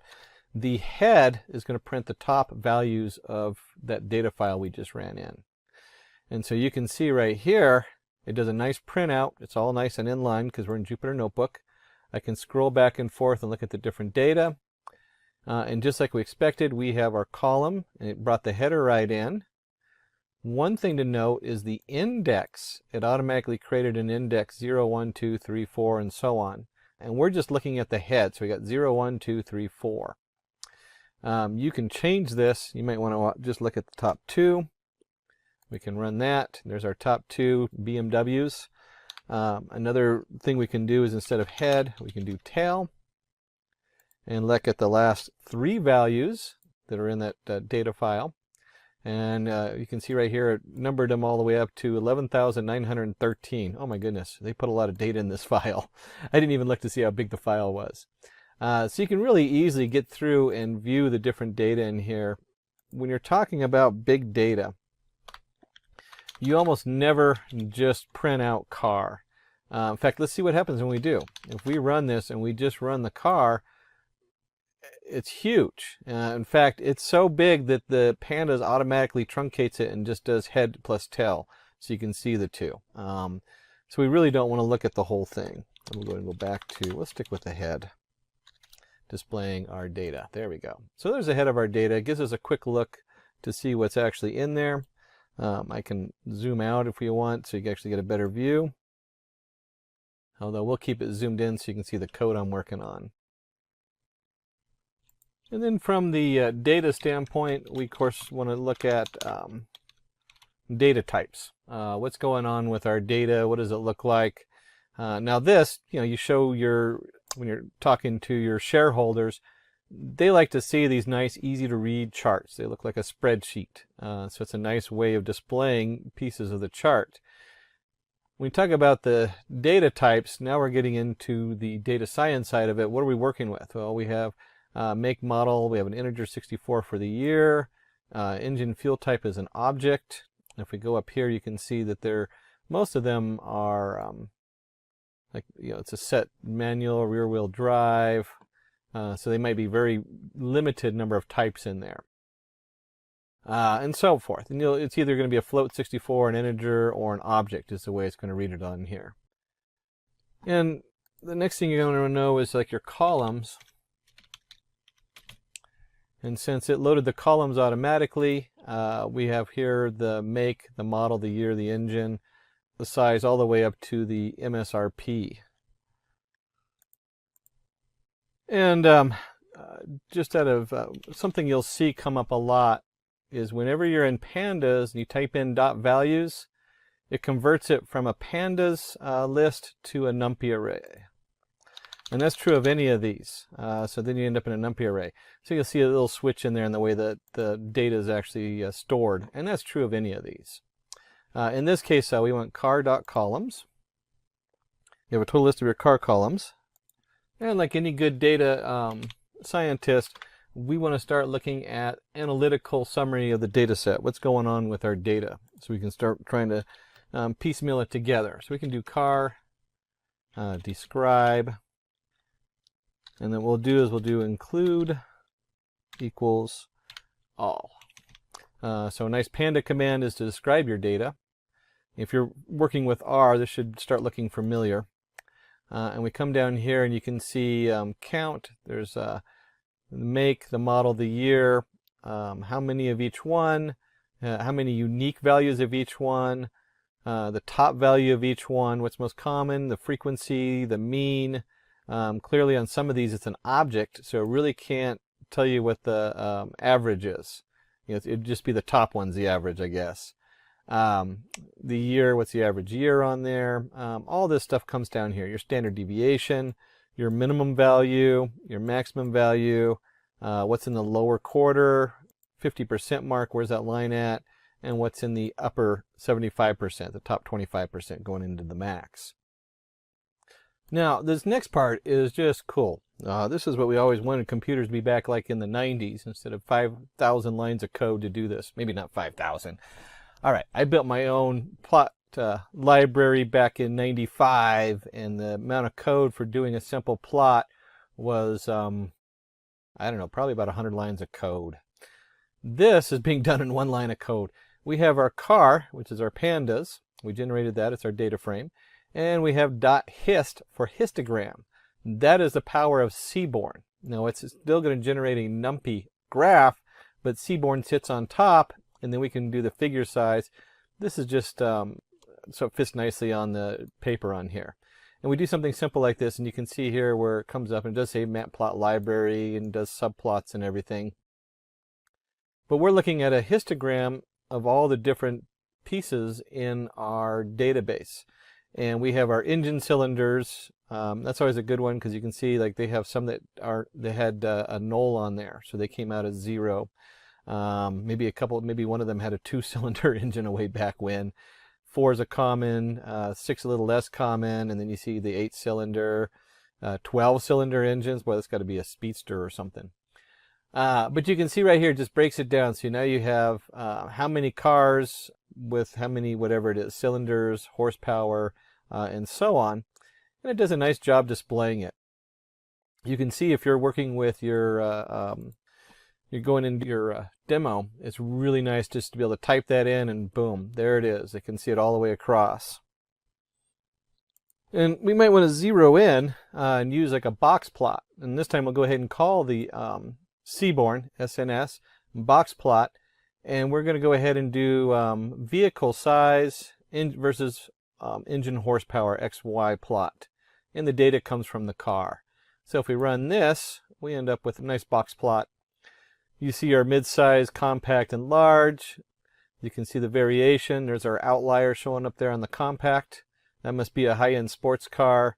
Large car might have a couple engines, and again we have all these outliers and then your deviation on them. Very powerful and quick way to zero in on one small piece of data and display it for people who need to have it reduced to something they can see and look at and understand. And that's our Seaborn box plot, or SNS.boxplot. And then if we're going to back out and we want a quick look at what they call pair plotting, we can run that, and you can see with the Seaborn it just does all the work for you. It takes it just a moment for it to pull the data in and compile it. And once it does, it creates a nice grid. And this grid, if you look at this one space here, which is, you might not be able to see the small number, it says engine horsepower. This is engine horsepower to the year it was built, and it's just flipped. So everything to the right of the middle diagonal is just the rotation of what's on the left. And as you expect, the engine horsepower gets bigger and bigger and bigger as time goes on. So the year it was built, the further up in the year, the more likely you are to have a heavy horsepower engine. And you can quickly look at trends with our pair plot coming up. And look how fast that was. It took it a moment to process, but right away I get a nice view of all these different information, which I can look at visually and kind of see how things group and look. Now, if I was doing a meeting, I probably wouldn't show all the data. One of the things I've learned over the years is people, myself included, love to show all our work. We were taught in school, show all your work, prove what you know. The CEO doesn't want to see a huge grid of graphs, I guarantee it. So what we want to do is we want to go ahead and drop the stuff that might not be interested in. And I'm not really a car person. Our guy in the back is, obviously. So you have your engine fuel type. We're going to drop that. We're going to drop market category, vehicle style, popularity, number of doors, vehicle size. And we have the axes in here. If you remember from NumPy, we have to include that axes to make it clear what we're working on. That's also true with pandas. And then we'll look at just what it looks like from the head. And you can see that we dropped out those categories, and now we have the make, model, year, and so forth. And we took out the engine fuel type, market category, etc. And this should look familiar to you now. When you start working with pandas, I just love pandas for this reason. Look how easy it is. It just displays it as a nice spreadsheet for you. You can just look at it and view it very easily. It's also the same kind of view you're going to get if you're working in Spark or PySpark, which is Python for Spark across big data.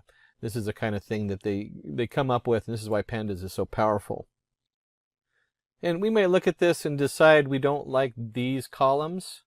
And so you can go in here and we can actually rename the columns. Simple command, car equals car, rename. Columns equals engine horsepower equals horsepower. This is just your standard Python dictionary. So it just maps them out. And instead of having like the lengthy, if here we had engine horsepower, we just want horsepower. We don't need to know it's the engine horsepower. Engine cylinders, we don't need to know that it's for the engine, because there's only one thing we're describing if we're talking about cars, and that's cylinders. And we'll go ahead and just run this. And again, here's our car head, and you can see how that changed. We have model year and horsepower versus model year, engine horsepower, engine cylinders, and just cylinders. Again, we want to keep reducing this so it's more and more readable. The more readable you get it, the better. And of course, we can also adjust the size a little bit, so that when it prints out, instead of splitting it on 2 lines, we get like a single line. We can do that also. That's just your control mouse up or plus sign you use in Chrome. That's a Chrome command. And if you remember from NumPy, we had shape. Well, Pandas works the same way. We can look at the shape of the data. So we now have 11,914 rows and 10 columns. So you see some similarities because Pandas is built on NumPy. And questions that come up just like you did in NumPy, we might want to know duplicate rows. And so we can do car. And look at this switch here. We're doing a selection. This is a Pandas selection with the brackets. But we want to select it based on car.duplicated. So how many duplicates on there? So it's starting to look a little bit different as far as how we access some of the data on here. This can be a logical statement. And we get the number of duplicate rows. We have 989 rows by 10 columns again. And this is one of those troubleshooting things that we end up doing a lot, more than we really feel like we should. We might go ahead and do like a car count just to see how many rows we're dealing with. And then right after that, we might want to go ahead and say, hey, let's drop duplicates. So remember, we did all the duplicates on there. So car equals car.drop duplicates. And then we can print the head again. We'll just do car head here. And you can see the data on there looks the same as before. And just note that we did car equals car.drop duplicates. There are commands in here where you can do, where it changes the actual value. And it works on some of them and not on others, depending on what you're doing. But by default, it always returns a copy. So when we do this, we're reassigning it to car. And you can see it's the same header, but we want to go ahead and do count and see how the count changes. Let's go ahead and run this. And you can see here, instead of 11,914, we have 10,925. So we removed about 100 cars that were duplicated, just slightly under 100 there. And then as we're prepping our data, we might want to know car is null. So it's going to count the values of null, and then we want to sum that up. And when we do that, we do the car is null function.sum.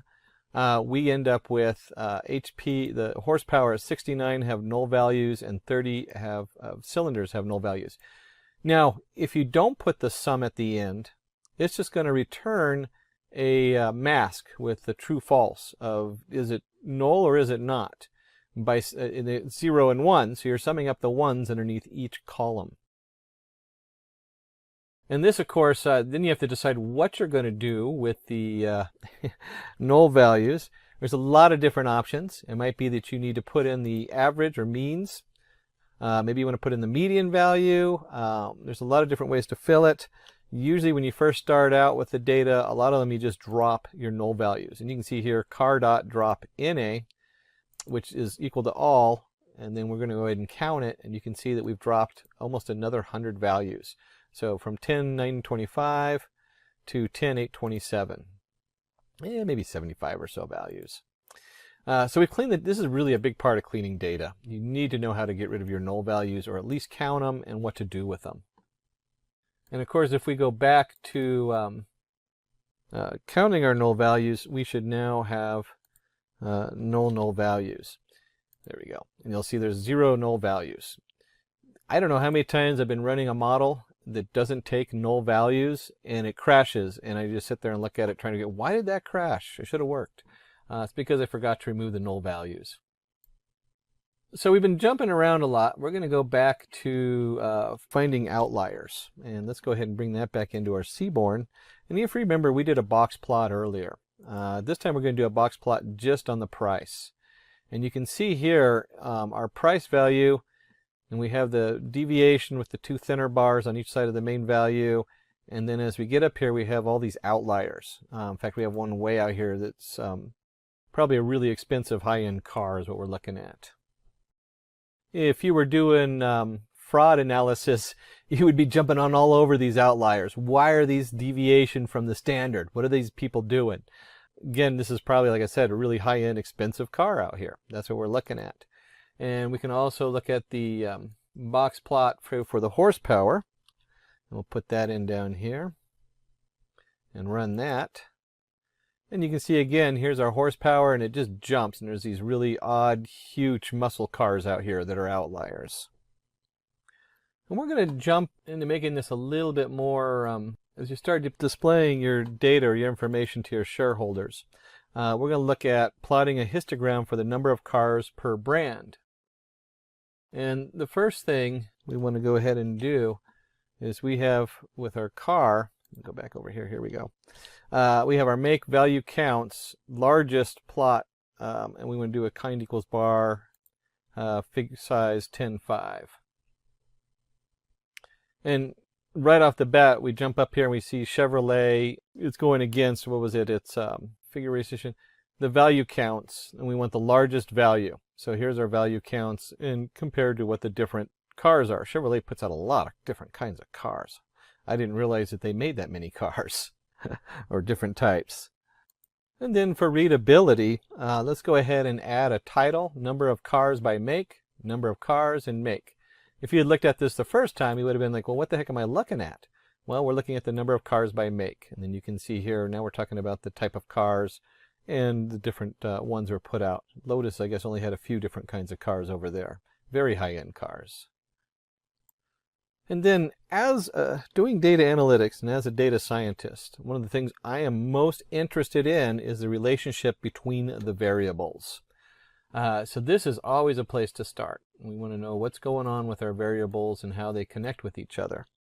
So the first thing we're going to do is we're going to go ahead and set a figure size because we want to make sure it fits our graph. We'll just go ahead and set this one plot figure set to figure size 2010. If you never used the matplot library, which is sitting behind Seaborn, whatever is in the PLT, this is what's loaded. It's like a canvas you're painting on. So the second you load that PyPlot as PLT, anything you do to that is affecting everything on it.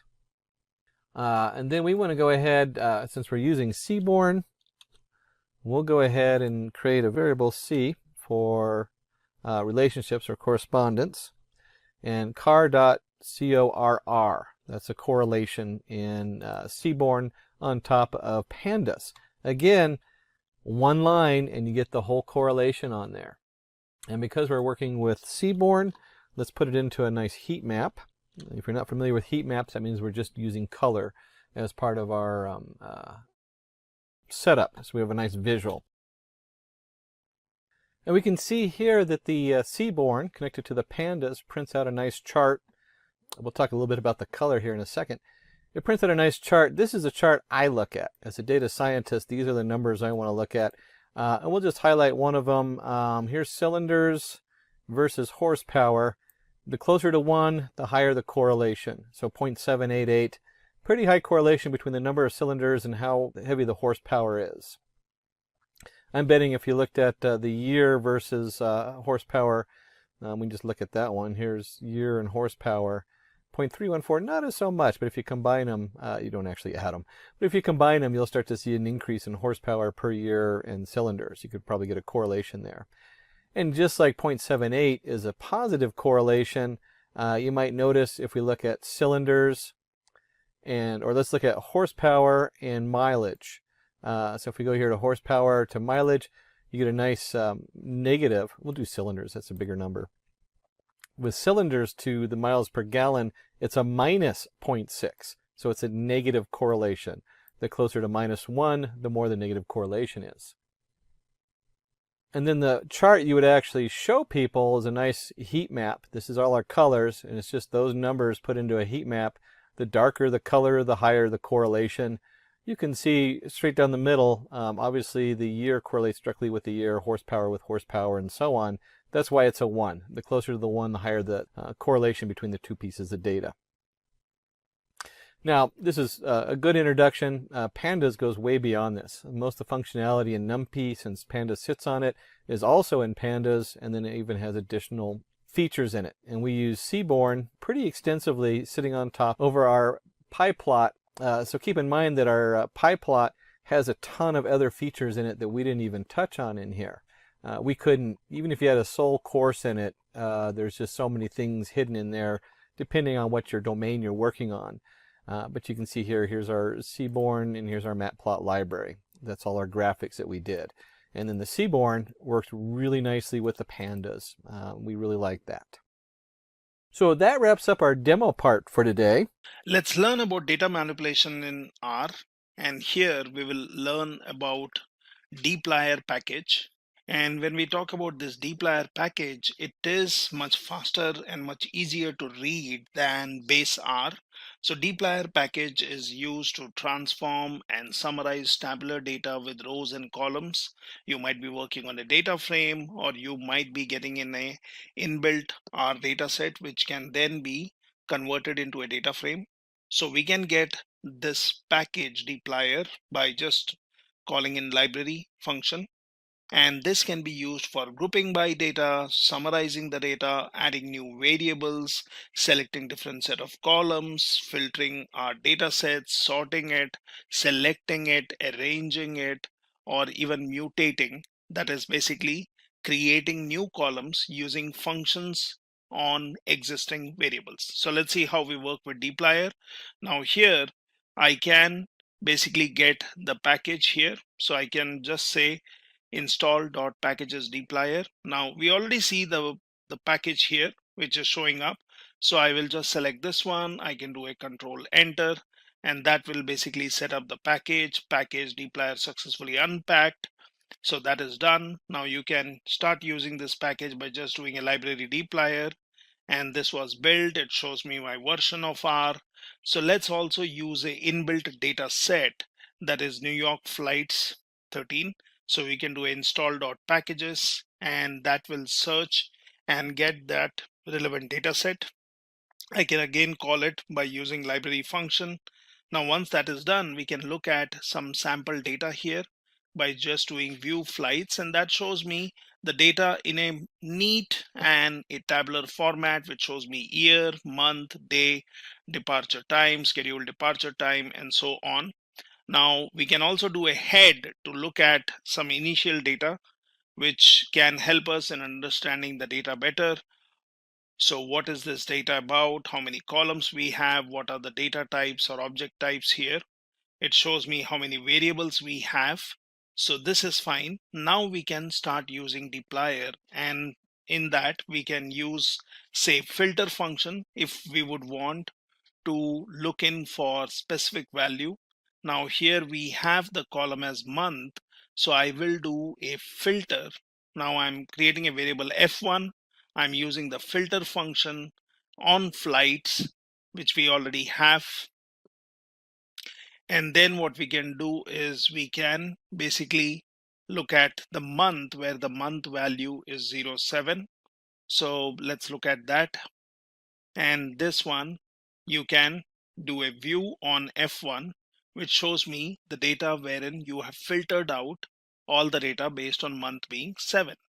So this is a simple usage of filter. We can take some other example. We may want to include multiple columns. So we can say F2 filter flights, and here we will say month is equal to 7, day is 3, and then look at the value of F2 if you are interested in seeing this. And that tells you the month is 7 and day is 3.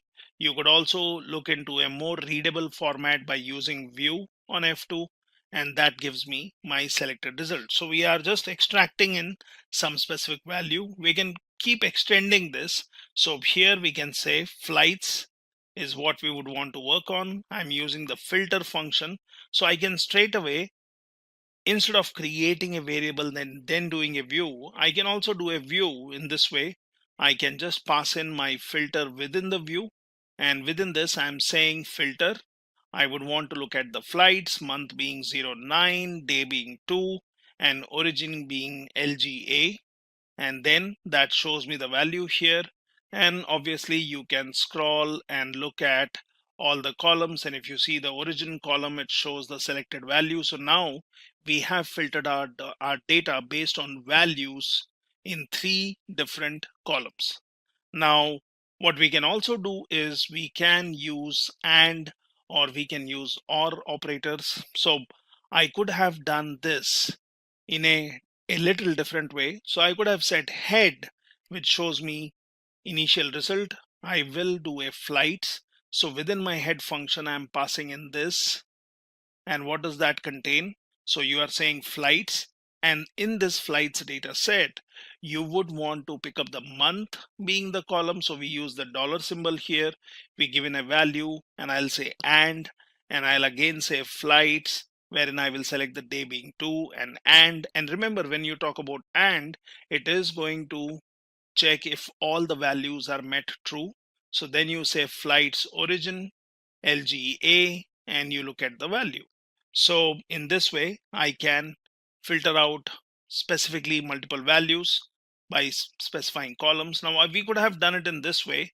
We could have created a view, or we could have assigned this to a variable and then done a view on that, where we could have selected month being day and origin. Or you can be more specific in specifying all the columns. It makes the code more readable. So let's look at the values, and here you are looking at head, which shows me based on month, day, and then you can look for further columns for other variables, that is origin being LGA. Now what we can also do is we can do some slicing here to select rows by particular position. So I can say slice, and I would want to look at rows 1 to 5, and I can do this. So you can always assign or look at the view of this. I can just do here. So when I did a slice 1:5, it shows me my entries for 1 to 5. Now similarly, we can do a slice 5 to 10, and now you're looking at 5 to 10 values. So you can always look at the complete data, and then you can slice out particular data. Now mutate is usually a function which is used when you would want to apply some variable on a particular data set, and then you would want to add it to your existing data frame, or you would want to add a new column. So this is where you use mutate, which is mainly used to add new variables. So let's see how you work on mutate. So it's pretty simple. So you create a variable over delay. Now I would want to do a mutate so that it adds a new column. So I'm selecting my data, which is flights. I will call the new column as overall delay, and then basically I can look at overall delay being arrival delay minus departure delay. So let's create this, and let's look at view of this, which shows me, or which should show me, my new column, which is overall delay, which was not in my original data set. So you can anytime do a head on this one to compare the value. So this one shows me arrival delay, and then there are many other variables.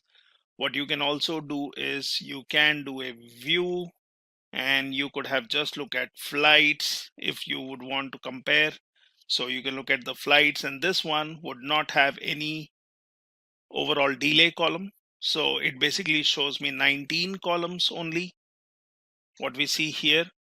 And if you do a view on overall delay, then that basically shows me 20 columns. So we know that the new column has been added to this overall delay. So if you would want to work with 20 columns, you will use overall delay. If you would want to work with your original data set, you will use flights. Now you can also use a transmute function, which is used to show only the new column.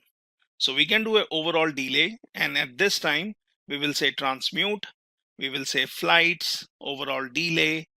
The computation remains same, but at this time, if I look at view on overall delay, it only shows me the new column. So sometimes we may want to compute result based on two variables or two columns and just look at the new value, and then we can decide if we would want to add it to our existing structure.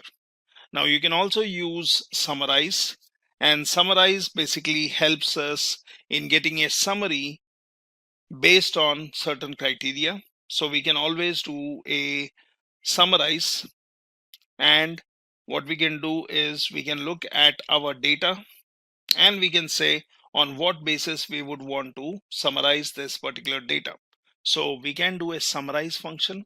Now summarize on flights, I will say average air time, and I would want to calculate an average. So for that I'm using an inbuilt function called mean. I will do that on airtime column. So let's look at flights once again, and here we can see there is arrival time, not airtime, sorry, arrival time, and we would want to do some average on this particular data. We would want to summarize this. So what I'll do is I will use the summarize function. I will say average airtime, and this one I will look at mean of airtime. So let's see if there is a airtime column. I might be, let's look at this one, arrival delay, and yes, we have an airtime. So we were actually looking at summarizing based on airtime, not the arrival time.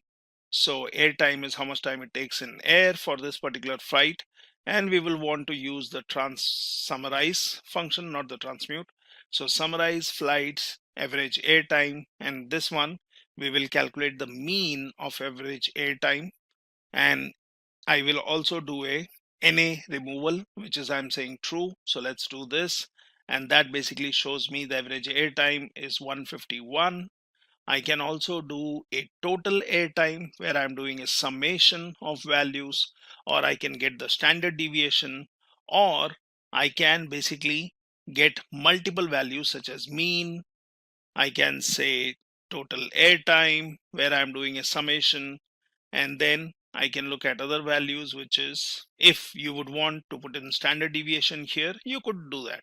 So let's look at the result of this summarize, and this basically allows me to get some useful information which is summarized based on a particular function such as mean, sum, standard deviation, or all three of them. Now let's look at grouping by. So sometimes we may be interested in summarizing the data by groups, and that's where we use the group by function. So we can always use the group by clause. Now here we are taking a different data set. So we will say, for example, let's look at head of empty cars, and that is basically my data set on empty cars. Now that shows me the model of the car, it shows me mileage, cylinder power, and your horsepower and various other characteristics or variables in this particular data set. So here we can say let's do a grouping by gear. So there is a column called gear, so I will call it by gear. I will look at my data set, and then what I'm using here, which you see with these percentage and greater symbol, is called piping. So that basically feeds your previous data frame into next one. So this is sometimes useful, and you can get this by just saying Control Shift and M, and you can then use this. So we are going to have piping. So I'm saying empty cars. Now this is my original data set where I did a head, or I could have done a view on this one if you would want to see it in a more readable format, and that basically shows me the data. So we are using a different data set, so I want to group it by the gear column. So I'm going to call it by gear, and this one takes my data that is empty cars. I'm using the piping, and then I'm saying group the data based on gear column. That's done. Now let's look at the value of by gear, or you can always do a view. So remember, whenever you're doing a group by, it is giving you a internal object where your data is grouped based on a particular column. So we can look at the values here. You can do a view that shows you your data grouped based on a particular column. Now I can again use the summarize function where I would want to now work on the new one. where it was grouped based on gear. So I'm doing a summarize, and here I'm going to say gear 1, which will be having the value of summation on the gear column. And then I'm saying gear 2, which is mean. Well, you could give some meaningful names to this. And let's look at the value of this one, where we are basically now looking at the values, which is sum and mean values based on the gear. Similarly, we can look at different example. So we can say by gear, and I'm again using piping.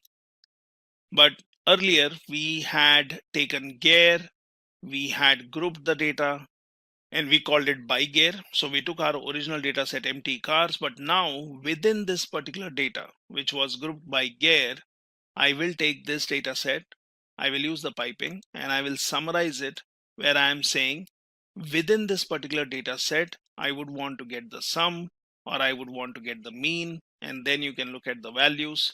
So what you're doing is you are either looking at your original data set, or you're looking at the data which was already grouped, and then you can look at the values. Now here, what we can do is we can group by cylinder. Say might be you are interested in looking at data which is summarized based on the cylinder column. You can do that.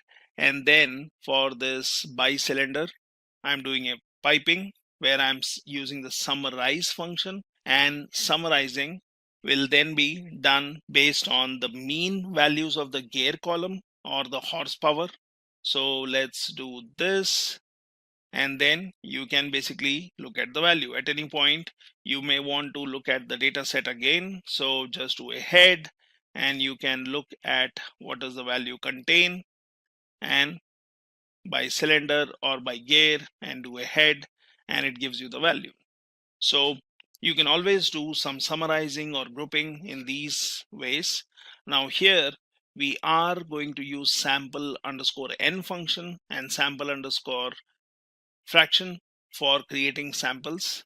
So for this, let's take the flights data set again, and we would want to get 15 random values. Now that is done, and it shows me 15 rows with some random values from the data.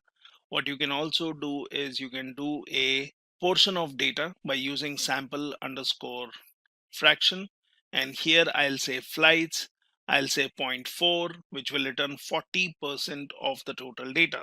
So this can be useful when you are building your machine learning, where you would want to split your data into training and test. Might be you are interested in some portion of the data, so you can do this, which is very useful function, and then you can look at the value of that. Now what we can also do is we can use a range function. So like we were doing a grouping by, or we were trying to pull out a particular column. So in the same way, we can use a range, which is a convenient way of sorting than your base R sorting. So for a range function, let's do a view based on a range. So we will work on the flights data set which we have, and here what we would want to do is we would want to arrange the flights data set which is based on year and departure time, and we are doing a view out of it. So that basically gives me the data which is arranged based on your year and departure time. Now I can do a head to give me some highlighting of that data. Now the piping operator, what we are using, can be used in these ways also. So here I will say df, I will just assign the data set empty cars to it. Let's look at the df, which has basically your different models. You can obviously look at the head or view of it to look at useful information. We can also go for nesting options, which can be useful. So we are creating a variable called result here. Now that has the arrange function. So what does this arrange function do? So when we would want to use arrange to sort the data, so I would want to sort the data, but what data would I sort? So I will use sample n, which will give me some portion of the data or some sample data. Now what is that sample data? So here we are using nesting. That is, earlier when we did a sample, we just said data and how many random samples we want. But instead of giving that, what we are going to do is we are going to use filter here. Now this filter will work on DF. So filtering will happen based on the mileage, which is greater than 20. I will say size is 5, and I would want to basically arrange this in a descending order. So I'm using the des on this particular mileage column. By default, it is always ascending. So let's get the result out of this, which will basically show me the mileage details in a descending order. So this is my data frame, and now we can look at the result, what we have created. So just do a view or do a head and look at the view. So here you see mileage, where the highest value is on the top, and we were only interested in 5 values in a random sample. So that's why when you did a view, it shows your 5 values, and it shows in a descending order based on mileage. So we have not only used an inbuilt function, we have not only arranged the data, that is, we have sorted the data, but we have sorted the data based on a descending order on a particular column. We have said the value should be greater than 20, and we have also said we just need 5 random samples. Now let's look at some other examples. So you can always do a multi-assignment. So I can say filter, wherein I'm going to use DF, which was assigned empty cars. I'm going to say mileage should be greater than 20. Then I say B, which is going to get a sample out of A, and I just want 5 random values. So let's look at that. So we have B, which is going to get a set of 5 values from A. Now I will create a result variable which will arrange B, which is sample data, in a descending order. Now let's look at the result of this, and that basically shows me what we were seeing earlier. So you can do a multi-assignment where you can create a variable, get a sample out of it, and then basically whatever is that result, you can arrange that or sort that in a descending or by default ascending order. So same thing, we can do it using pipe operator. So piping. So here I will say result. I'm passing in my DF, that's the data set. I'm using piping, and which basically tells what you need to do on this particular data set. So I'm going to filter out the data based on mileage 20. Then I'm going to push that or forward it to get the random sample, and whatever is this random sample is going to be pushed. So you are arranging this in a descending order. So this is one more way of doing it, and then basically you can look at the result. So these are some simple examples where you can use your dplyr with multiple assignments, or using your nesting to filter out the data. You can also do a range, which is to sort the data. You can get some random samples out of it. You can summarize the data.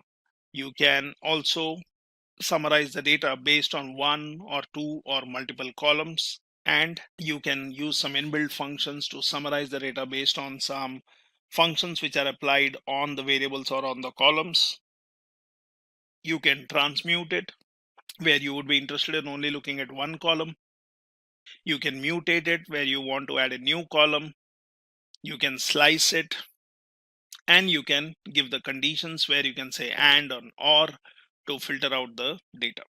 So what we can also do is, on this particular data set which we have, say for example DF, where I have my data. Let's look at this one, and if I just do a DF at this point, it shows me my data set. And if you would be interested only in particular column, then your dplyr also allows you to, either we can do a filter or we can simply do a select. Now for selecting, we can choose our data. So for example, I'll say df underscore, I'm interested in mileage, I'm interested in horsepower, might be I'm interested in your cylinders in this. And for this one, what I can do is, when I would want to do a select, I can basically say selected df, let's call it some name. I can say control shift M, which is for piping.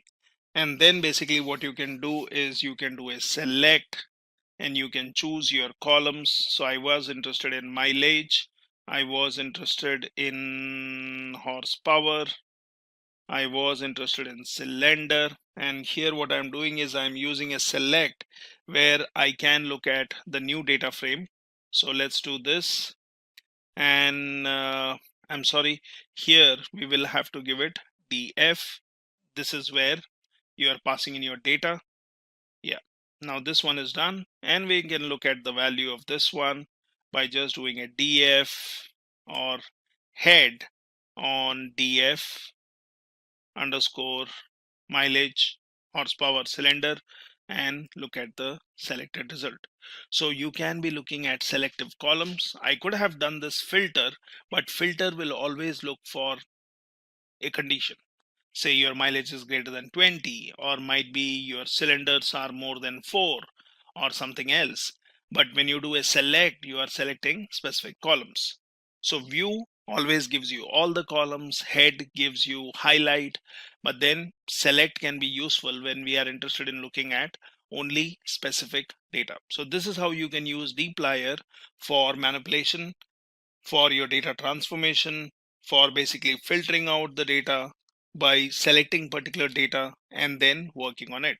So similarly, there is one more package called tidyr, and we'll see how we can use data manipulation done using your tidyr package.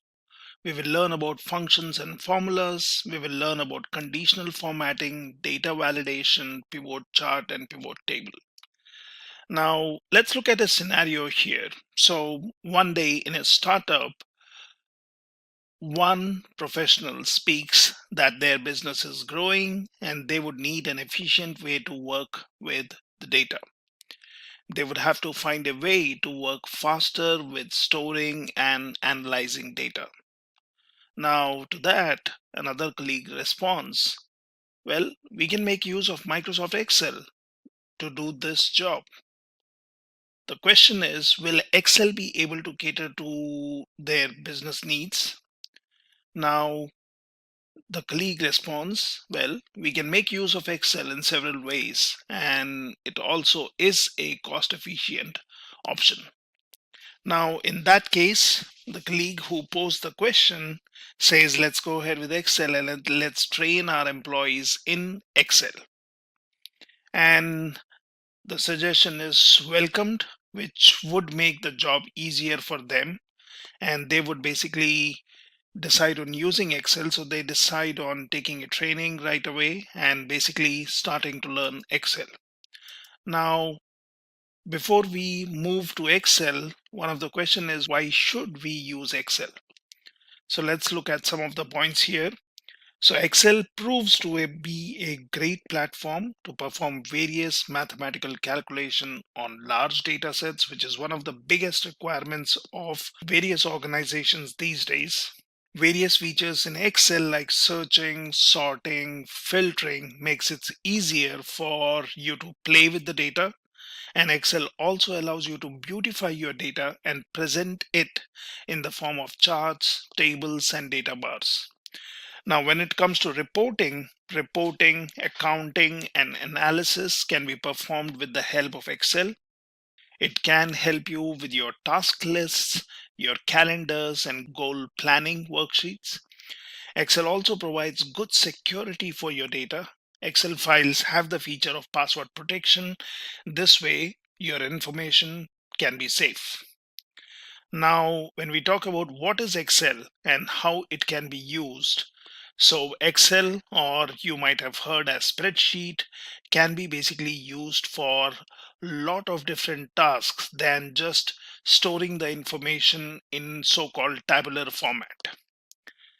Now, Microsoft Excel is an application that is used for recording, analyzing, and visualizing data. It is in the form of a spreadsheet. Let's have a look at few of the functions and formulas used in Excel. And before we do that, we can also quickly take a small tour to understand how to work with Excel. Now, to do that, what we can do is we can type in our search, say for example Excel, and just select your Excel app which is installed, and here you see you have a lot of options which says take a tour, drop down list, get started with formulas, make your pivot table, going forward with pie charts, and much more. So we can click on this one which says take a tour, and that basically pops up a window which says welcome to Excel.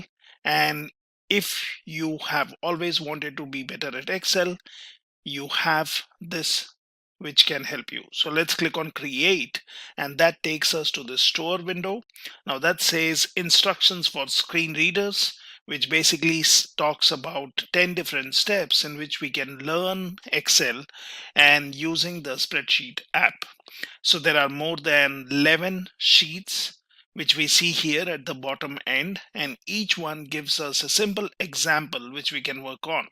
So for example, if I click on add, now that takes me to this page which says how do we add numbers. Now you might be provided data which we can upload by loading a file from our machine, or getting data from a web source, or even connecting to a database. So there are various options which we will see in some time. So here we have an option which is called data. You can click on this one, and this basically has options where you can use existing connections. If you have created some, you can always click on from other sources, and you can get your data from SQL Server, from analysis services, from OData data feed. You can get in from XML, from data connection wizard, or also from Microsoft Query. You can be running in different queries here, which shows up in the option which says new query. There are connections which you can use, and that basically will display all the connections for this particular workbook, which we do not have as of now, but we can create them. But let's look at simple examples. Now you can follow these instructions here, which says basically adding up the numbers, and that could be easily done by just placing your cursor here. And what you could do is either you can type in the formula, that is from which row to which row you would want to add the data. So for example, I could just do a sum here, and that shows up all the different functions which are available. Then we can open up a parenthesis, and we can say I would be interested in totaling the amount from column D, and I would select, for example, D4. So I could be doing this, and then I could say D4 onwards till D7. So that's the data which I'm interested in. You can close your parenthesis and hit enter, and that gives you the total. There is also a shortcut for this, which you can always do, is we can first delete this, and you can just place your cursor here and just use your alt and equals. That automatically selects the numericals, which we can anytime expand or basically collapse. So I will basically select this, which says this function needs two numbers, which is number 1 and number 2, and then you can hit on enter, and that gives you the total. So similarly, we can be getting in the data here by selecting all the fields. So here it also says that you can use a shortcut.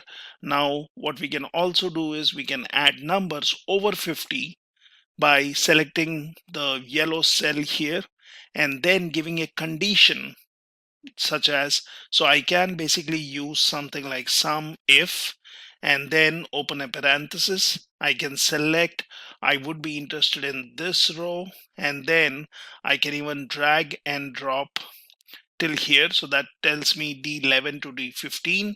You can then put in a comma here, and you can give your condition. Say for example, we would say I would be interested in numbers only above 50, and we can select this, close your quotes, and then just close your parenthesis, and that's your formula. So you can do this, and that basically gives me the total is 100. Now similarly, we could do that for the amount here. I could select this. Now there is also an option, I can click on home, and I can go for something like auto sum. So that's one more way of doing it, which anyways says sum is alt plus equals. So it automatically adds up your values, and I can try doing a auto sum that automatically selects my rows, and then I can get my total. Now, as per this activity here, it says try adding another sum if formula here, but add amounts that are less than 100, and the result should be 160. So what we can do is we can basically select all the numbers which are lesser than 100. So the way we did earlier here, there can be always a shortcut. So you can always, for example, if you would want to avoid typing in the formula, you can always copy it from here and then just hit on enter. So you are back into this cell, and then I can basically go here and paste the number, and then as per the requirement, we are required to select anything which is lesser than 100. So what I could do is I could select here, I could say, let's say G, and then I can change this value to G15, and that's one more way. Now we see our selected rows have been changed, so I can hit on enter and I can check what is the result. So we would be interested in looking for numbers which are lesser than 100, so I will have to also change this one to a lesser sign, and that basically gives me the total, which is 160. So that's how you can simply add numbers. You can use auto sum, you can type in the formula, you can select the fields, or you can just place your cursor where you would be looking for a sum, and then you can just do a alt equals, and that basically populates the sum. Now let's look at some easy options of filling your cells or automatically populating the values in your cells within your Excel sheet. Now here we have an option which says 100. Now we can click on this, and that basically says it is making a sum of column C4 to D4. So if I click on this one, I can check that this is row number 4, which shows up here, and I also know this is column C.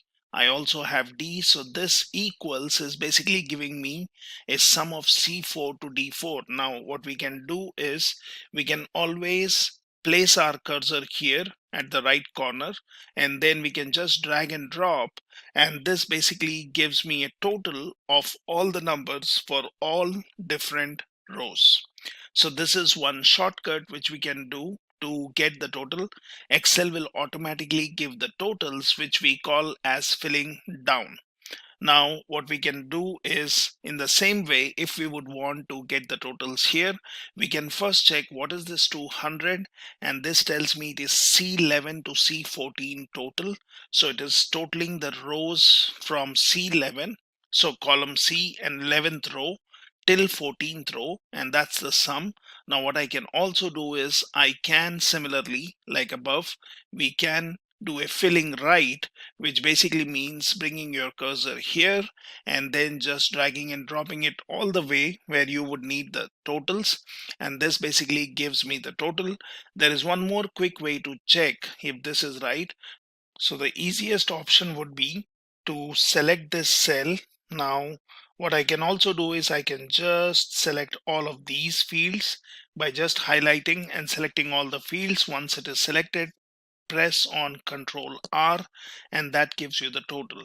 Now if we would be doing this top down, then I could select all these rows for this particular column, and then I could do a Control D. So that's your filling down, and this one was filling right. So this is an easier option of doing a fill when you would want to have the formula applied to every row as it occurs in the first row or the last row. We could test this by, for example, selecting these fields. I could delete them, and I have here which says 130. I could just place my cursor here and I could drag it all the way up, and that should also do the same magic which we were seeing from top down. So this is a simple way wherein you can fill up your cells, and you can also automatically propagate or move your computation to all the cells. Let's look at the split option, which basically helps us in splitting the data when we have some kind of pattern, or when we have some kind of delimiters in our data in, say, one particular column, and we would want to derive the values out of it. So we can always use the splitting option. Now the easiest option would be, so for example, we have our email column, which has the email IDs, and which we can clearly see has a first name dot last name. Now I see that there is a last name Smith filled up here, first name is empty. So what I can also do is I can just type in, say, Nancy here. Now that's the first name. I can again start typing the second name, and as soon as you do that, you would see a faded list of numbers, and that's your clue to hit enter. And once you do that, you would see all the first names have been filled in here. If you would want to maintain the case sensitiveness, you can just go ahead and delete these, and let's type in as it occurs. So let's say Nancy as the first name, go down to the next cell and just type in Andy, and there is your grade list. So just hit on enter, and that basically fills up your first name. What we can also do is we can just select this particular field, and either we can type in Control E, which basically fills up all the options. Now I can just do a undo by typing in or clicking Control Z, and that's basically gone. What I can also do is I can select a particular field, and then I can go into home option, and under home you have an option here which says fill. So you can select this, and then you can do a flash fill, which is what we are doing here. So click on flash fill, and that automatically fills up the values. So in this way you can work within your spreadsheet, and you can be filling up the values where a delimiter by default is understood, and we can split the data. Now however, sometimes you might have some data which has a different kind of delimiter, and there is again a smarter way of splitting your data. So you can always scroll down here, and that says splitting a column based on delimiters. So we have some values in the data column, and these values in each row are separated by comma. So select this. Your data is already selected. Text to columns, delimited, comma is selected, and now click on next. So it basically says what is the destination. Let's select this one, and I can choose what would you want to have. So that shows me this would be my data preview. Now I can basically select this one. I can say finish and say okay. And now if you see, our data has been placed in the columns appropriately. So this is how you can split your data based on a delimiter, and then organize your data in a better way. Now there are some advanced options which we can learn later, but this basically tells about using a formula. So this is something, if we have some name in one cell, and if you would want to split it into first name, your helper column, your middle name, last name, so that can also be done using formulas. And this basically tells how would you extract characters from your left cell, and how would you place them in your right cell. So you can try this activity, which is a little more of advanced option. The benefit is that you can always use this, wherein if you do some kind of transformation using your formulas, if your original data gets updated, then the split data will also get updated. And that's the benefit of using formulas, where you can place values from one cell into multiple cells based on execution of your details in the formulas. How about using the transpose option? Now you might have heard of situations where you would want to switch or turn your rows into columns and your columns into rows, and that's where transposing comes into picture. It might be useful when you have your data in your X and Y axis, or as I would say, in rows and columns, and you would want to switch your rows to become the columns and columns to become your rows. So what we can do is, the simplest way is, you can select all your values. So here we basically have 6 columns and I would say 2 rows. Now I can select all of these and then I can select an empty field. For example, the one which is highlighted here. Well, you can always do a Control Alt V. That's a shortcut. What you can also do is, once you have selected all your fields, you can just copy them. So just do a Control C and then click on an empty cell, and then what you can do is you can do a special paste or paste special. So under your home you have the paste option, and here you can go for paste special, and once you do that you need to select the transpose option over here and click on OK, and now you will see that the columns and the rows have been transposed. So your row name was item and that has become the column heading.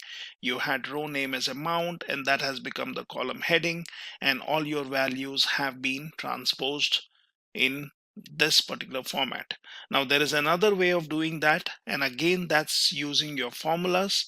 So what you can do is you can transpose with a formula also, and that basically works when you have similar kind of data. So this has 6 columns and basically 2 rows. So you can basically do this. So you can select this, and earlier we were doing a copy, but now what we would want to do is we would want to just look at the row numbers, which tells me it is C33, C34, and it starts with C and ends in with your H column.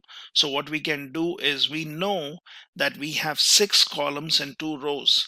So transposing that would actually give me 2 columns and 6 rows. So what we can do is we can select 2 columns and 6 rows in our Excel sheet. I can then basically start typing in the message, or I can just go to the address bar, and here I can say transpose.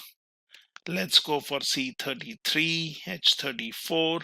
It basically selects my data, and now I can just do a Control Shift and enter, and now if you see, all the values have been populated. Now you can just place your cursor in one of the cells, but if you see the address bar, the formula remains the same. This is because this is an array formula. So we can read more about an array formula here. It's basically something which performs calculations on more than one cell in an array. And in the example here, the array is the original data, that is C33 to H34. So your transpose is just changing the horizontal orientation to the vertical orientation. So this is a very simple way in which you can basically use the Excel's capability to transpose your data and convert your rows into columns and columns into rows.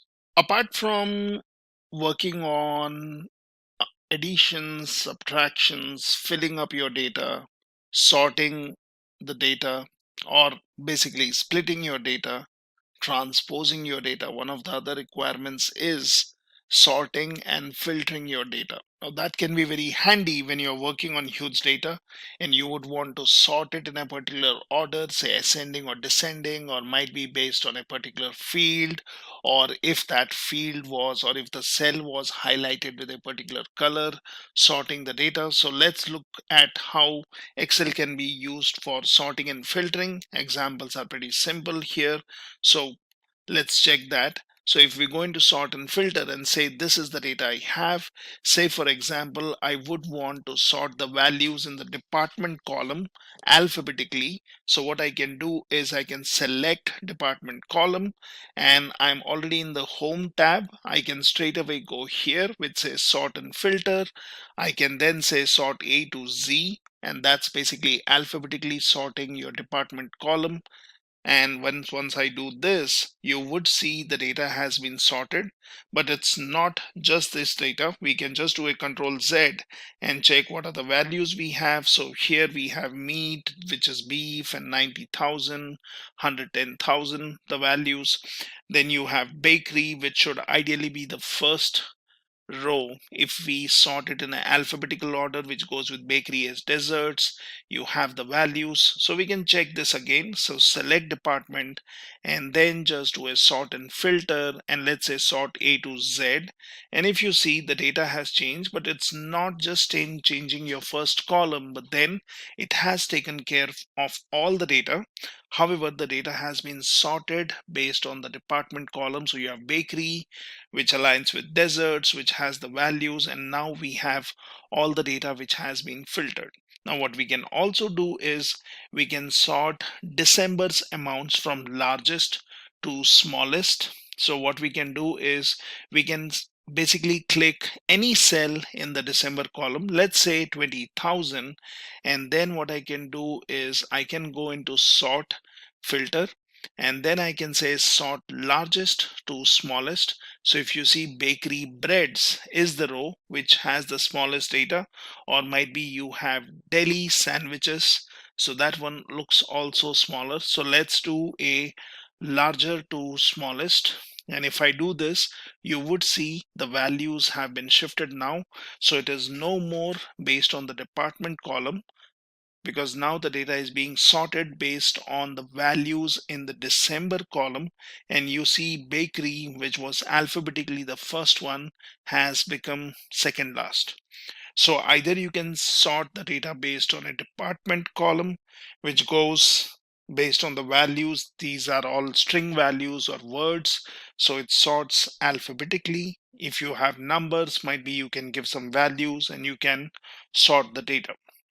You could anytime do a custom sort, and you could basically select if you would want to select the data. So I could do a custom sort, and then I could choose which is the column which we would want to use for sorting, what is the sorting needs to be done, is it cell values, is it cell color, font color, conditional formatting, and then you can also choose the order. So that's one more way to do that. Now, if you scroll down, that also shows how you can sort by date or a color. So for example, if you would want to sort based on the expense date, so there are different options. So what I can do is I can select this date field. I can just do a right click. I can go into sort, and then I can choose. I would want to sort oldest to newest. So since I selected the date field, it basically has sorted all the data, and it has taken the expense date into consideration. Now there are these filters which you see on the row headings. We could have also used those. So I could have selected this, and that basically says or mentions which are the dates I would be interested in looking at. I also have sort by color here. I can do a sort oldest to newest or newest to oldest. So I could also use these filters which have been applied here. Now we have the data which is in color. So if I would want to basically select the color columns or color cells, I could select this. I can basically do a right click here, and when I go into sort, I could choose put selected color or cell color on the top, and that basically will make sure that my data is sorted, and it has also sorted that in a descending order. So in this way you can sort or basically filter your data. What we can also do is we can add filters. So sometimes we can go for formulas which we would want to use. What we can also do is we can basically select the filter which has been applied here. Now how does the filter come in there? So if I would select a particular row, I could select a particular row, and then I could decide if I would want to just add a filter to this one. And that's how the filter has come in. So we have the filter. What we can do is we can basically click on this drop down, and then you have something like number filters. So we can always go here. We can basically choose one of these. So we can basically choose above average. So I could select this, and then basically it shows me the values. We could also delete the filter by clicking on this one, and we could say, well, I'm not interested in this filter anymore. So I could clear the filter, and that shows me all the values. Or I could say that let's click on some other field, for example food. I can go in here, I can go into number filters, and then I could say, well, I'm interested in values which are below average, above average, might be greater than, and then I can choose what is the value. So for example, if we say I'm interested in food which is greater than $25, I could give a value here, I could say okay, and now I have applied the filter. Similarly, you can select this, and then you can just clear your filter and your data is back. So remember, no data is lost. It is just hidden, or basically based on the filter not shown. So that's good enough for us. And in this way, you can sort and filter the data. So for more details, obviously in all these sheets, you have the links which point to more information on the web, and you can always refer to these. So this is simple way in which you can sort and filter any amount of data which has been stored within your Excel within a particular sheet. Now that we have learned about add, fill, split, transpose, sorting, and filtering, it will also be good to learn how to work with tables, or basically converting your data into a tabular format and then doing some easy computations. So click on this tables option here. Now here we see there is some data which is in 5 columns and n number of rows. So I can basically select this data, and then what I can do is I can insert, choose the table option, and then it says my table has headers, and we'll be okay with that. I'll say okay, and now if you see, this is the table created.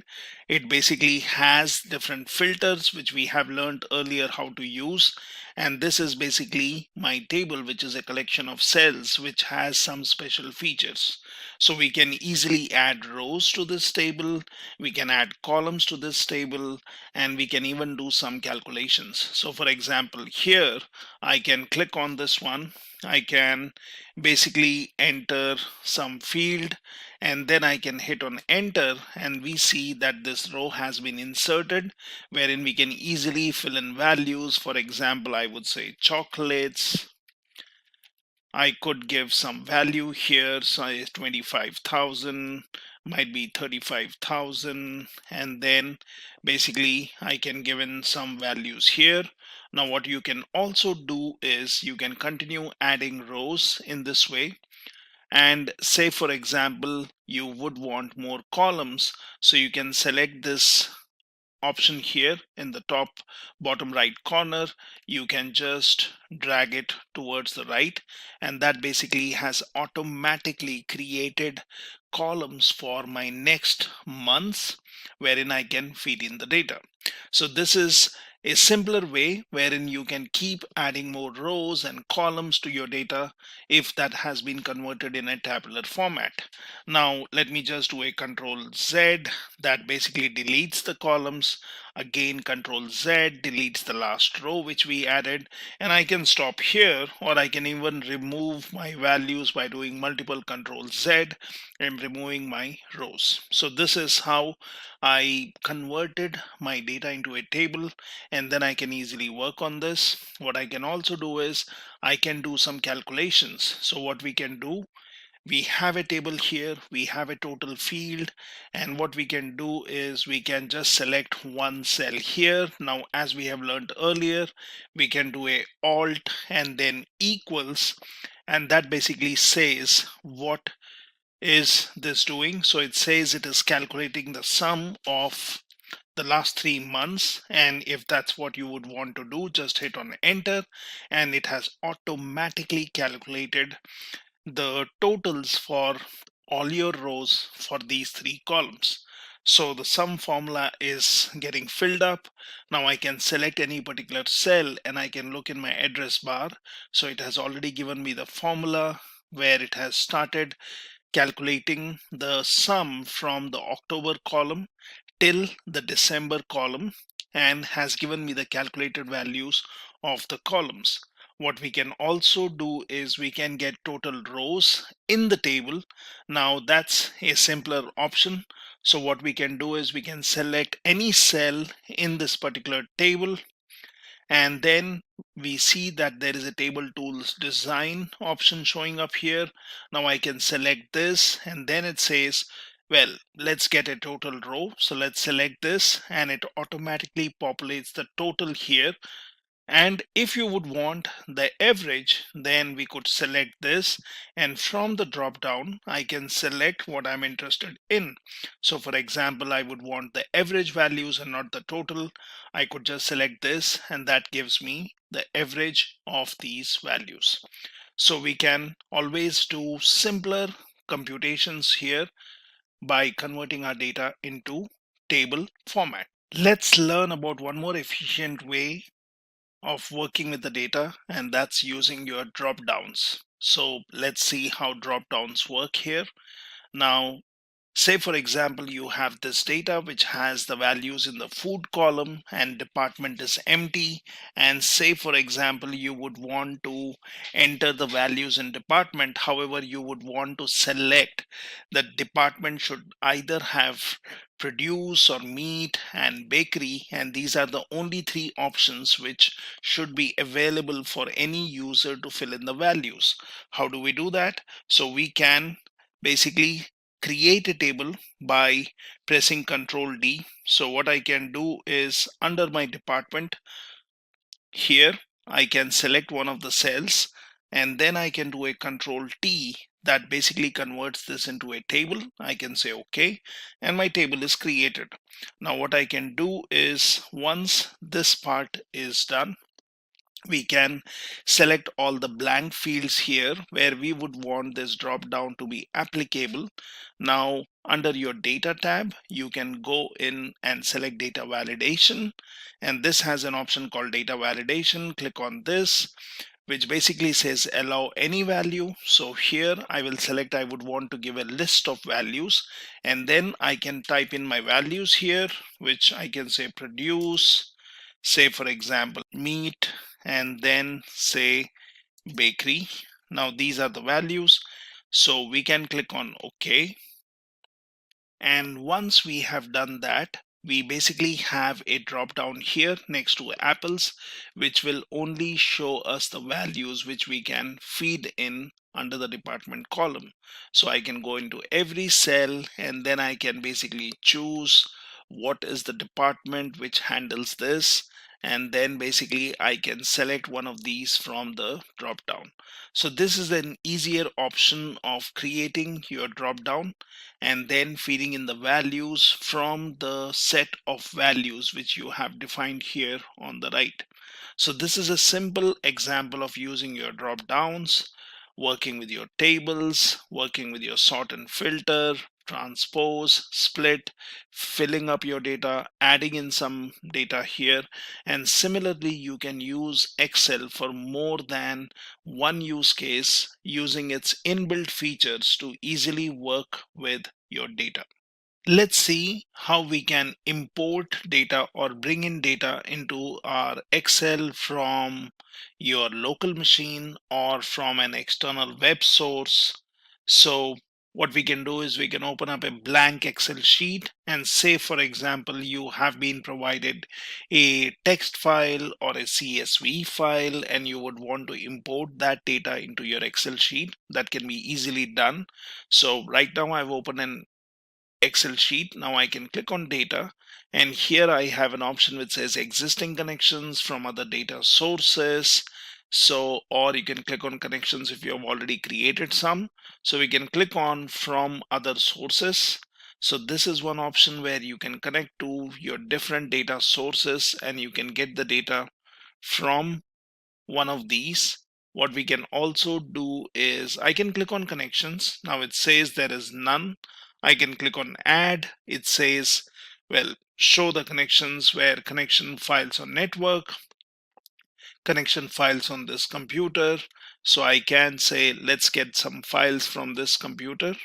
Now, if that does not show up something, so say browse for more, and that basically shows you different options. So let's basically select a folder where I have some data sets. I'll click in here, and this is basically a folder where I have some data sets. Now let me select this particular file, and I know it is a CSV file.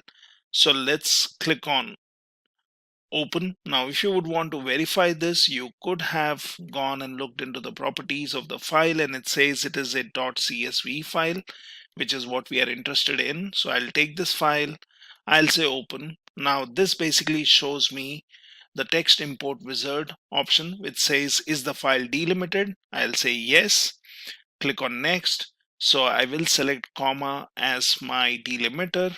I can say text qualifier is none. Now this is my data. So my data preview is already showing me the data is what is the data in the CSV file. You can click on next, and then you have an option which says data format is general. You can go for date format, you can go for advanced options. So I'll just say finish, and basically now this has been created here. So we basically have this, and now I can click on close. Now once you have done that, you can click on existing connections. It shows me the data which we have here, the connection which we have created, say open, and then it says, do you want to import this data or bring this data into existing worksheet? You can also say add this to a data model if you are doing some data modeling. So click on OK, and now this data is automatically inserted in my Excel file. I can basically save it into this particular sheet. Now what we can also do is we can also start a new sheet, and that does not have a data, and we can get some other data from web. So what I can do is I can go into my GitHub, and let's say I would be interested in this CSV file. So I can select this, and this is my GitHub path, a path on web. So I can click on raw, and that basically gives me the raw path where this particular file is. Now you can select this, copy this particular path, and here you can come back to your Excel sheet. We would be interested in getting the data from web, might be from a text file where we will have to specify the delimiters, or let's go to web, and here I can give in the web path from where I would be interested in getting the file.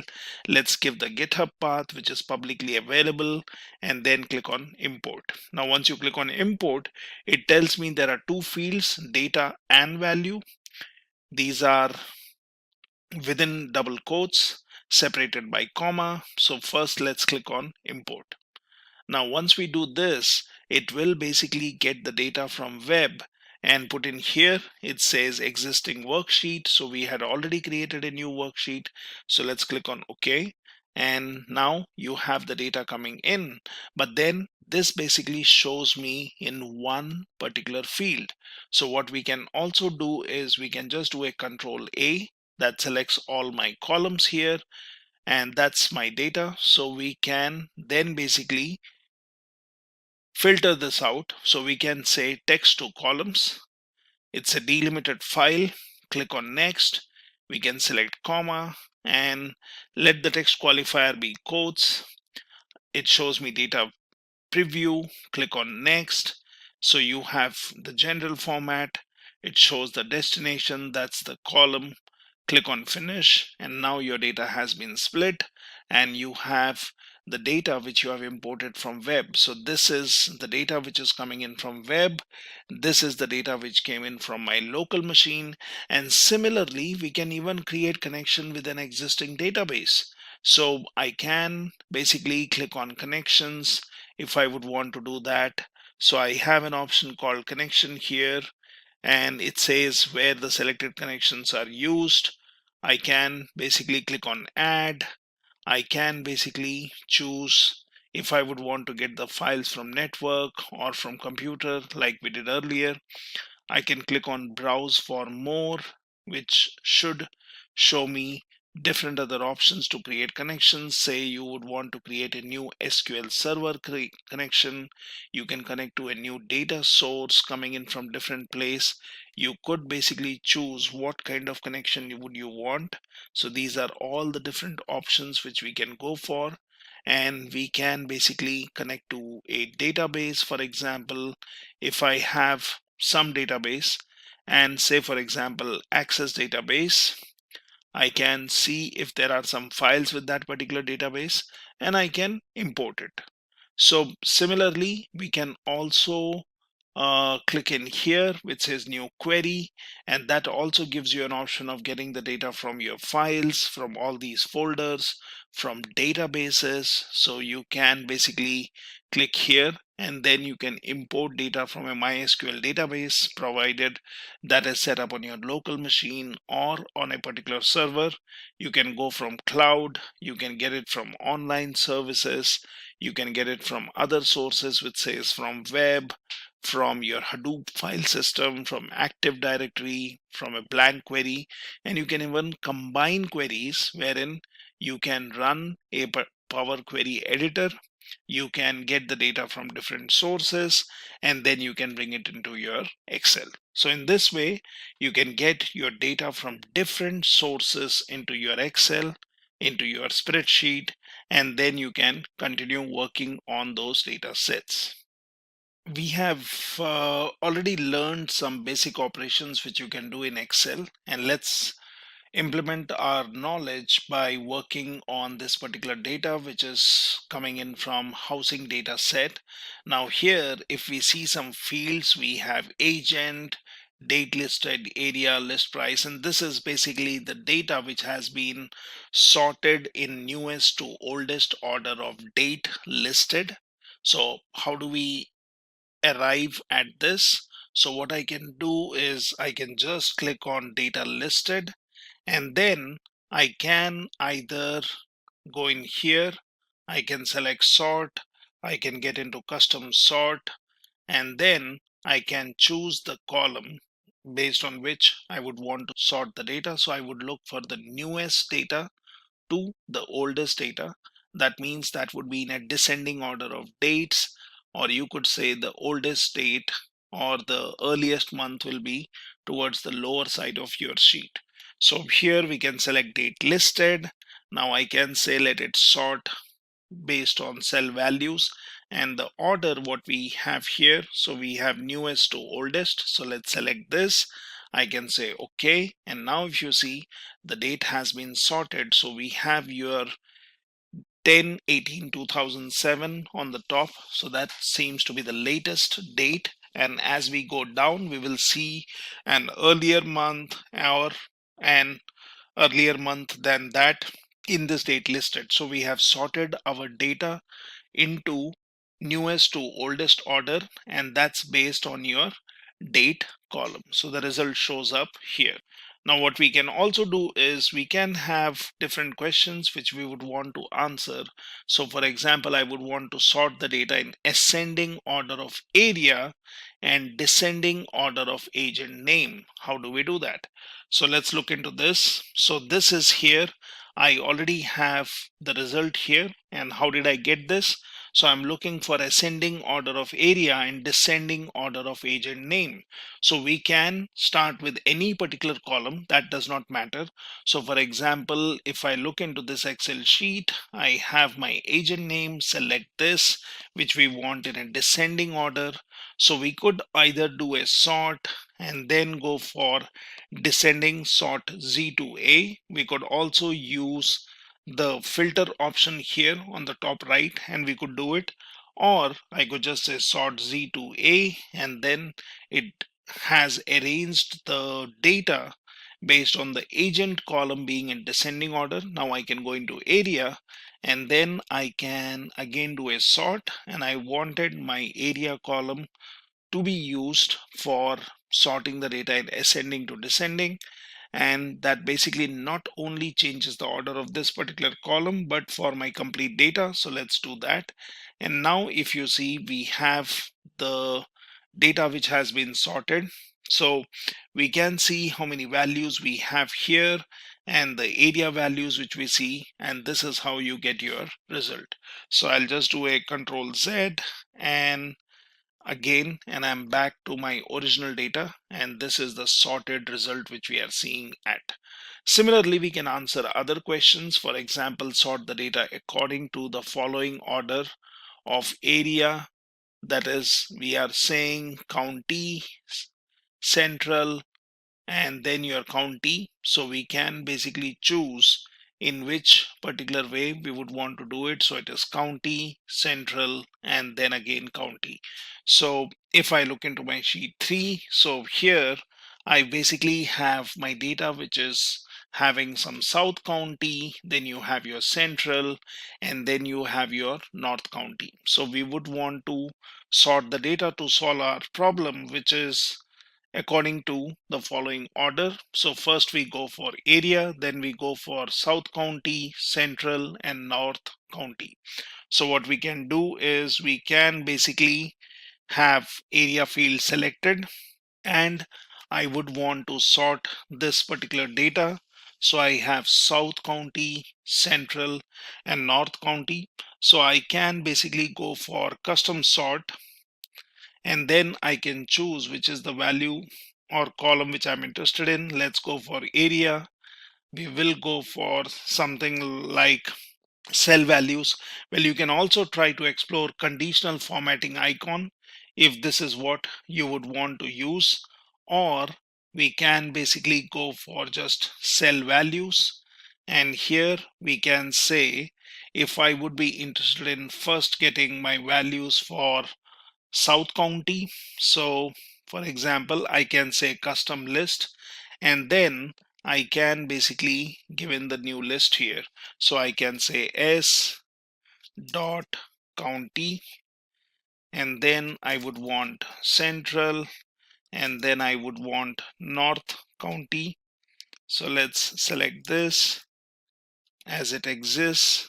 We can basically say add, and that's basically the order which we want. Say OK, and then say OK here. And now what we would want is we would want our data, so we can compare that with the values which we see here. It starts with Kelly. You have in the 12th row something like Lang, and that's what we are doing. So we can basically arrange the data in a particular order by choosing a custom list and then sorting your data.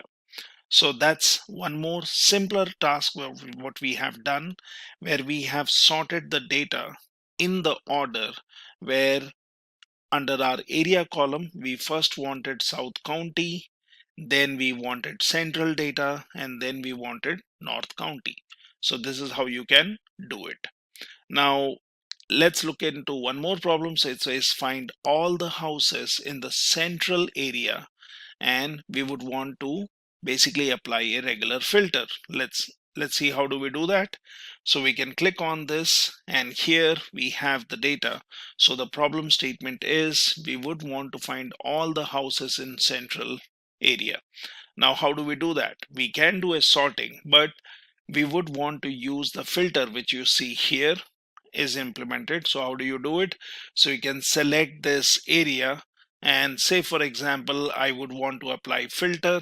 I can just go in here and I can say let's get a filter on my first row, and now I have filters applied. So we are interested in looking into the central area houses. Let's go in here. It says all these fields are selected. That means it shows everything wherein your area has all these values. Let's unselect this, and then I will only be interested in the central. So let's say OK, and then say OK. So now you see that the area filter has been applied, and we are looking at the central column. So what we have done is we have applied a simple filter, and we are looking at our data. At any point of time, if you do not want the filter, then what I can do is I can select this, and I can say, well, I'm interested in all the data. So I could do this, or you can clear the filters from area and you get your data back. So that's in one way you can filter out your data.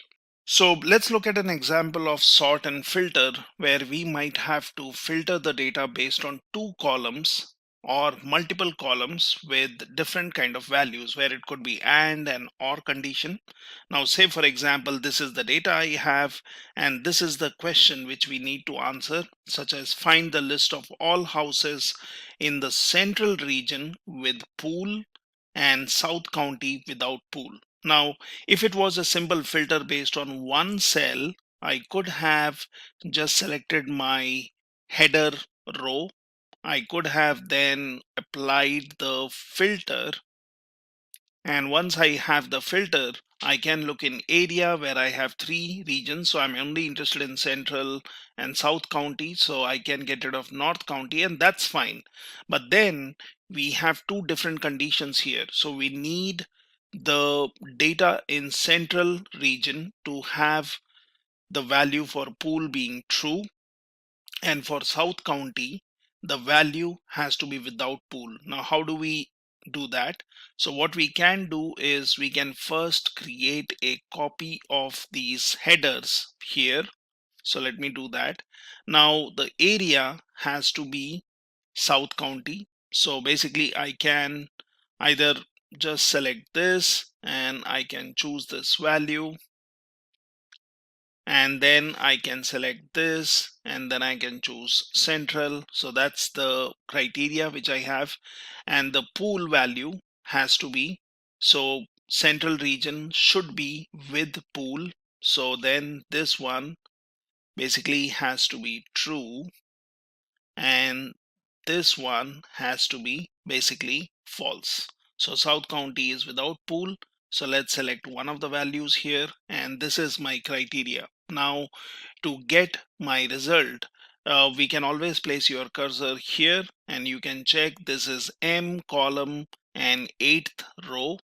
Okay, so we would want the result here. So let's go ahead and now click on data, and then in filter you have an option called advanced, and here what I can do is I can say I would want to filter the list in the place, but that's not what I would want to do.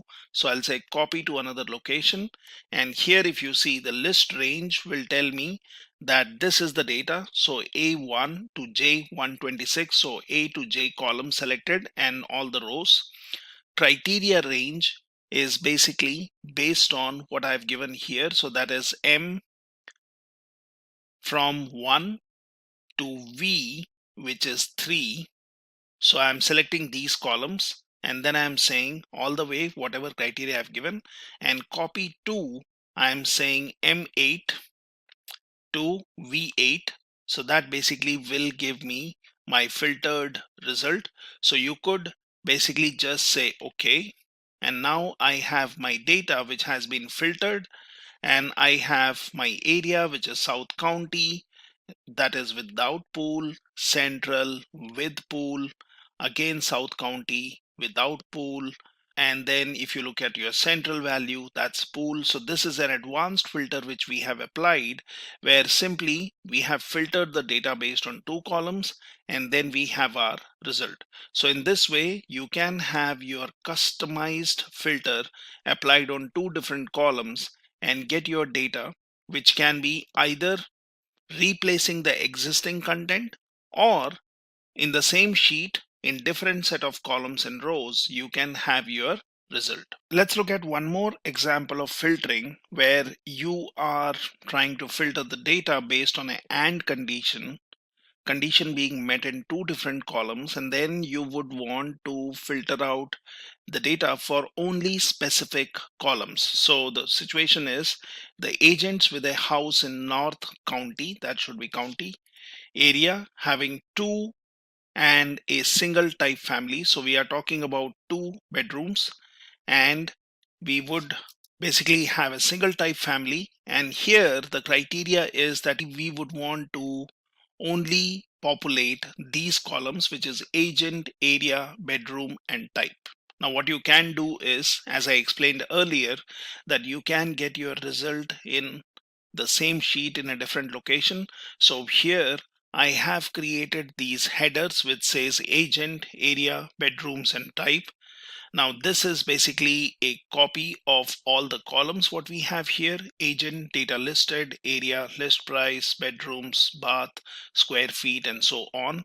So you can basically create a copy of the headers here, and this is where we will give our advanced criteria to filter the data.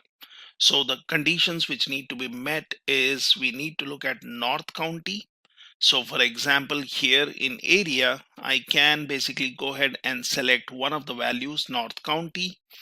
Now the criteria is having 2 bedrooms only. So let's say bedrooms, and let's say the value should be 2. And then basically I am saying a single type family. So when you would want the single type family, so here under type, I can give the criteria single type. So this is my AND condition. So we are saying North County area having 2 bedrooms and the type is single family. Now this is the criteria, which basically means if I select this one tells me that this is M1 row onwards till V2. So this is what we have, and we would want to filter based on this. So let's go ahead and then go for data filter advanced. And here in advanced, it says filter the list in place. Now that's not what we would want to do. So I'll say copy to another location. This basically selects the list range. So which is telling me A1 to J126. So that's the columns and rows selected. Criteria range is based on M1, V2, which we have given here. And copy to, I would say, for example, from M7 to P7. Now this is the area where this is the place where I want the result. Let's say OK. And now I get my data, which is based on the question which has been asked, that you would want the agents with a house in North County area having 2 bedrooms and single type family. So in this way, you can basically do advanced filtering, get your data and get it stored in the sheet anywhere at a different location. Well, I could have also done filtering in place, and that would have replaced the data which we have, but that's not what we want. We would want the filtered result in a different place. So this is how you can do some advanced filtering. We can also use Excel to filter out the data in one particular column, which might be conditional or say using some numerical filters. Now here, say for example, the problem statement is that you would want to display all the houses whose list price is between 45,000 to 600,000. Or say for example, we would want to filter out the data to something else. Say for example, let's say I would want to filter out the data between 300,000 and 400,000. So we can basically update this. Say for example, I'm saying I'm interested in 300,000 to 400,000, and that's the criteria to filter out the data. Now there are two different ways, or there are two easier ways to do it. One is I would want to look at the list price. So I can select this, I can go ahead and do a filter here, and in the list price, now this is where we would want to do the filtering. So it's pretty easy. You can click on this one and then you can go into number filters and you can choose between. Now that's one easier way of doing it. So I could basically select this. I could say I'm looking for value which is greater than or equal to 300,000 and then is less than or equal to 400,000. So if I just do this, I have applied my filter and I have my data which is filtered based on my criteria, right? So that's one easier way of doing it. Or let me do a Control Z.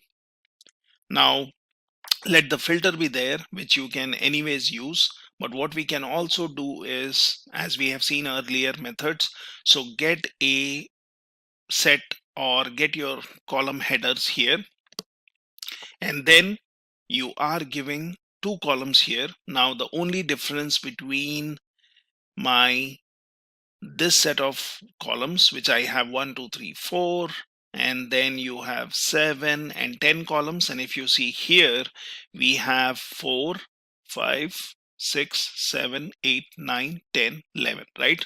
So whenever you want a AND condition, you will basically add the columns where I can give add condition. If it is the same column, if it was a different column, then it would be same number of columns, but AND conditions will lie in the same line and OR condition would lie in a different line. Now here I can give this value, so I am looking for listed price being between 300,000. So I am saying it should be greater than or equal to 300,000, and then I can say less than or equal to 400,000. Now that's my criteria. And then I need my result here, which is in M7. So what I can do is, once I've given my criteria, which I'll be using to filter, I can get into data, I can get into advanced, and then I can say copy to another location. So it is selecting my A1 to J126. Criteria range is based on M1 to W2. And then I would want my result from this particular column. So let's say OK. And now you have your data filtered out in a different location in the sheet, which has been filtered based on your AND condition. So you can filter out the data in this way, or you could just apply a filter on a column and give the conditions. Now let's solve one more interesting problem. And here we would want to use Excel, where we would have an AND, an OR condition. So say for example, this is the data given to you, and the question is that you would want to find all the houses in North County. Again, that's a spelling mistake, but then they are North County area with a list price greater than 300,000 and having 3 or 4 bedrooms. So the bedroom has conditional, so it has or 3 and 4, and then basically you have list price which is greater than 300,000. Now I could have obviously selected the columns and then basically gone for a filter.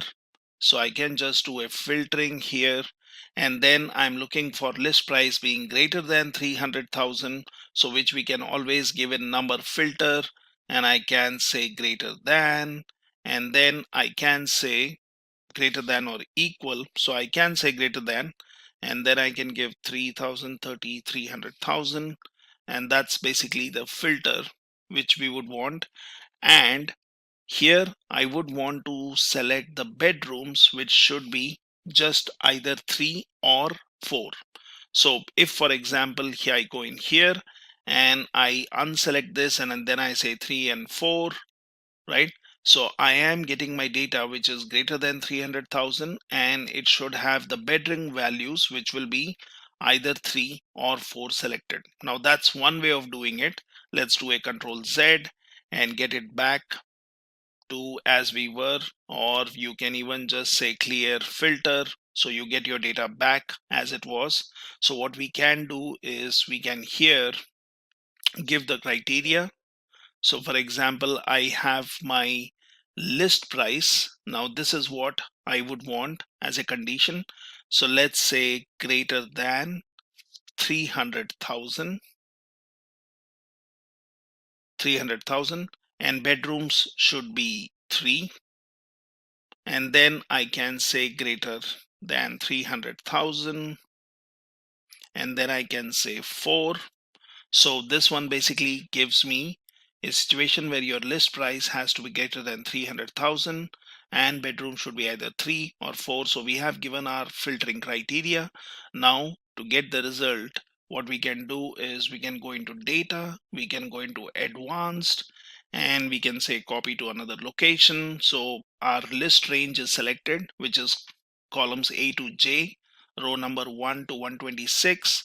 Your criteria range is given in M1 to V3, where we have specified, and we are saying the result would be in M7 to V7. So if I do this, now I have got the same data which we were seeing earlier, and here the bedroom values are 3 or 4, and basically the list price is greater than 300,000. So this is a simpler way in which you can create your filters. And all this advanced filtering, what we are seeing, it will be saved with your sheet. You can always go back and change this value, or you could do filtering where one person has to look into the filter to see what values have been selected. Now that we have looked into some operations which we can perform in Excel using filter or sorting the data, creating your tables, let's also quickly look at functions and formulas which can be used for doing some easy calculations or computations. Now, Excel can be used in different kind of data analysis. So for example, you have different inbuilt functions which can be used, and we can always check for a particular function. So for example, if I wanted to look at a particular function, I could just type in here something, for example is, and then it shows me all the possible functions. And you can always have a look at the detail of the function. For example, you have is even, which will return true if the number is even. If we would say is logical, so I could search for is logical, and that tells me whether a value is logical value, true or false, and returns your value true and false. Now we can obviously say subtotal, so you can search for any of these useful functions, and that tells me what this function can be used for. So returns a subtotal in a list or a database. You have many other such functions such as integer, sum, average.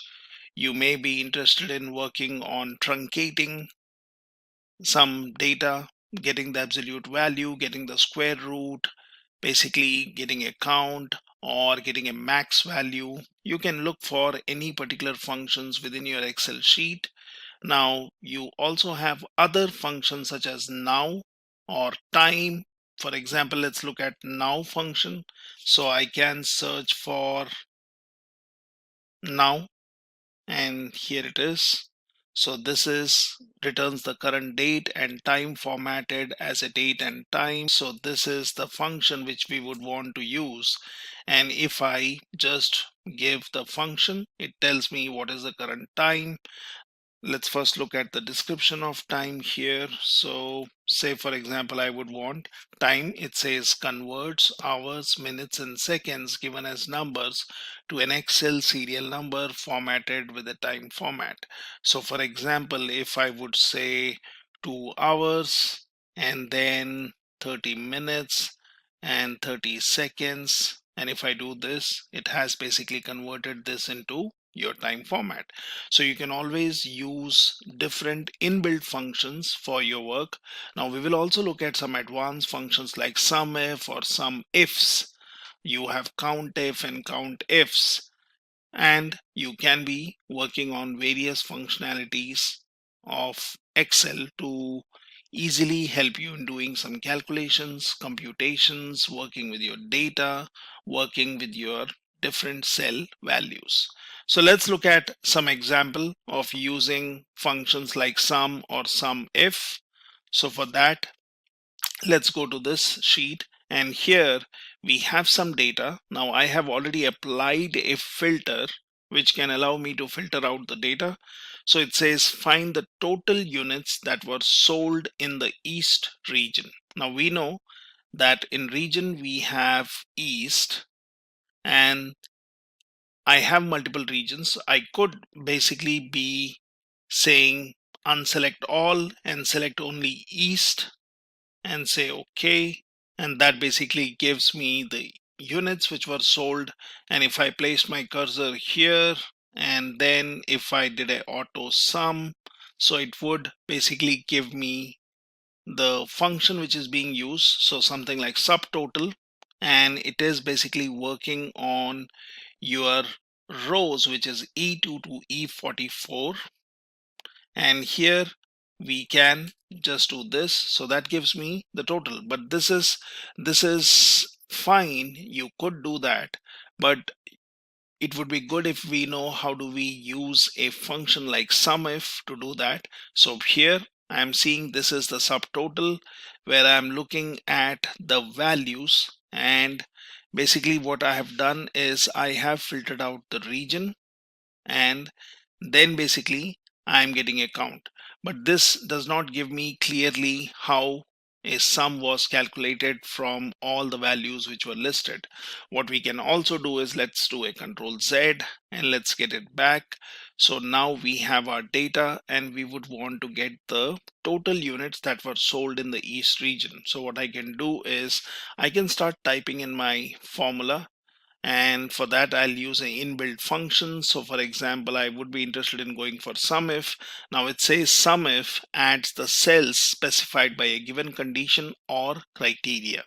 When you talk about SUMIFs, this is when you could give set of conditions or multiple criteria. So let's look at SUMIF. Let's do this. Now obviously this gives me an error because the formula is not right. So we have to basically come in here and let's start with SUMIF. Now when I say SUMIF, it shows me there is a function with SUMIF which we would want to use. And here, once I open up the bracket, it tells me, okay, what is the range of data which you are interested in. So I'm interested in all the units that were sold in the East region. So we are interested in the region which is here. So I can basically be selecting this, and this tells me you are interested in the data here. So let's not take the header value. So let's say B2, and then we can go all the way to the end. So we can basically select this way. That's the data we have. Select this and hit enter. So now here it has selected B2 to B4, but we need to basically now give the criteria. So the criteria is either a value, or you can point it to a cell which has that particular value. So as per our problem statement, we are looking for the units which are sold in East region. So I can select the value East here, and then my SUMIF needs the range on which you want to calculate a sum. So let's select this, and now we are interested in finding out the sum of units. So that's basically this column, E column. So I can basically type in instead of selecting. So I can say E, and I'm interested in E2 to E44. So that basically selects the area or all the values. And now let's do this. So that basically gives me the sum is 691.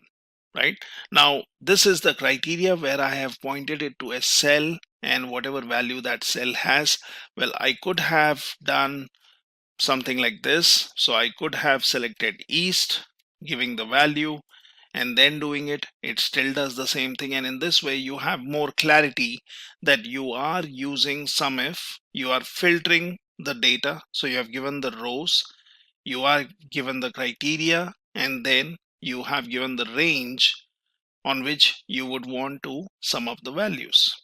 Now similarly, if the question was what was the total revenue generated from binder, now we would want to find out what is the total revenue generated from binders. That means my filtering criteria will be binder, and then I want to find out the total revenue generated. So we have the revenue generated field also here, and we don't have any region to be filtered. We are just looking for binder. So let's again start doing the same thing. So we can go for SUMIF. We can open the bracket. Now it needs the range.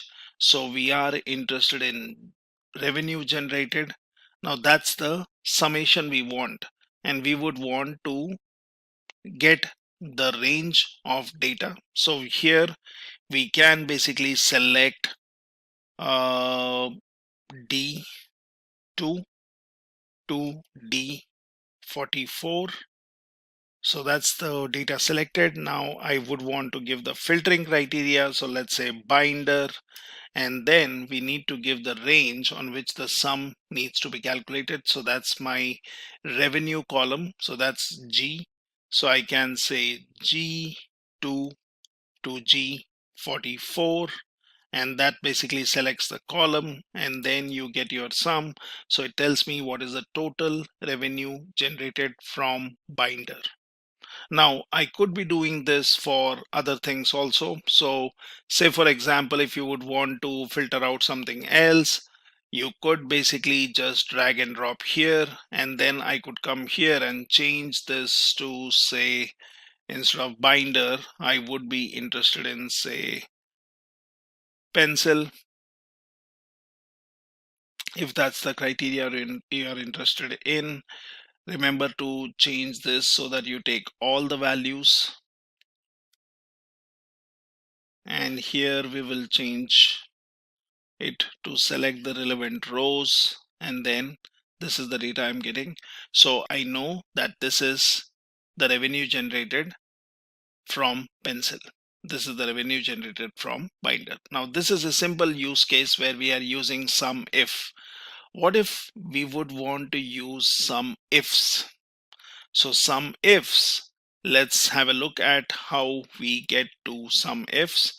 So some ifs is where you would want to work on doing some calculation, but then you would want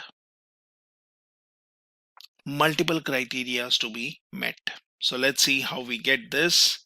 So here what I can do is, let's work on this problem statement which says what is the total revenue generated from central region where the item is a pencil. So that's something which I would want to check. Now when we are answering this question, we can also look at the order in which things have been asked in the question. So it says what is the total revenue generated from central region. So we need the total revenue generated. We know there is a revenue column. We are interested in getting the total revenue generated. We are saying the filtering criteria is central region, and we say in that we would be interested only in the item if it is pencil. How do I do it? So I can use some ifs where you can pass in multiple criteria. So let's start with some ifs. And when I start with some ifs, let's open up the bracket. So it says sum range, it says criteria range, then it gives one criteria, and you can give in any number of criterias. So for example, we are interested in total revenue generated. Now that's my G column. So let's follow in the same order. So let's say G2. So that's my first value. And then I know there are 44 rows here. So I can say G44. And you can obviously check if that has selected all the rows. Now that's my total revenue generated. So I would want the total revenue generated. So I'm saying setting this sum range. Then I need to give the criteria range. So it says from central region. So central region comes into column 2, that's B.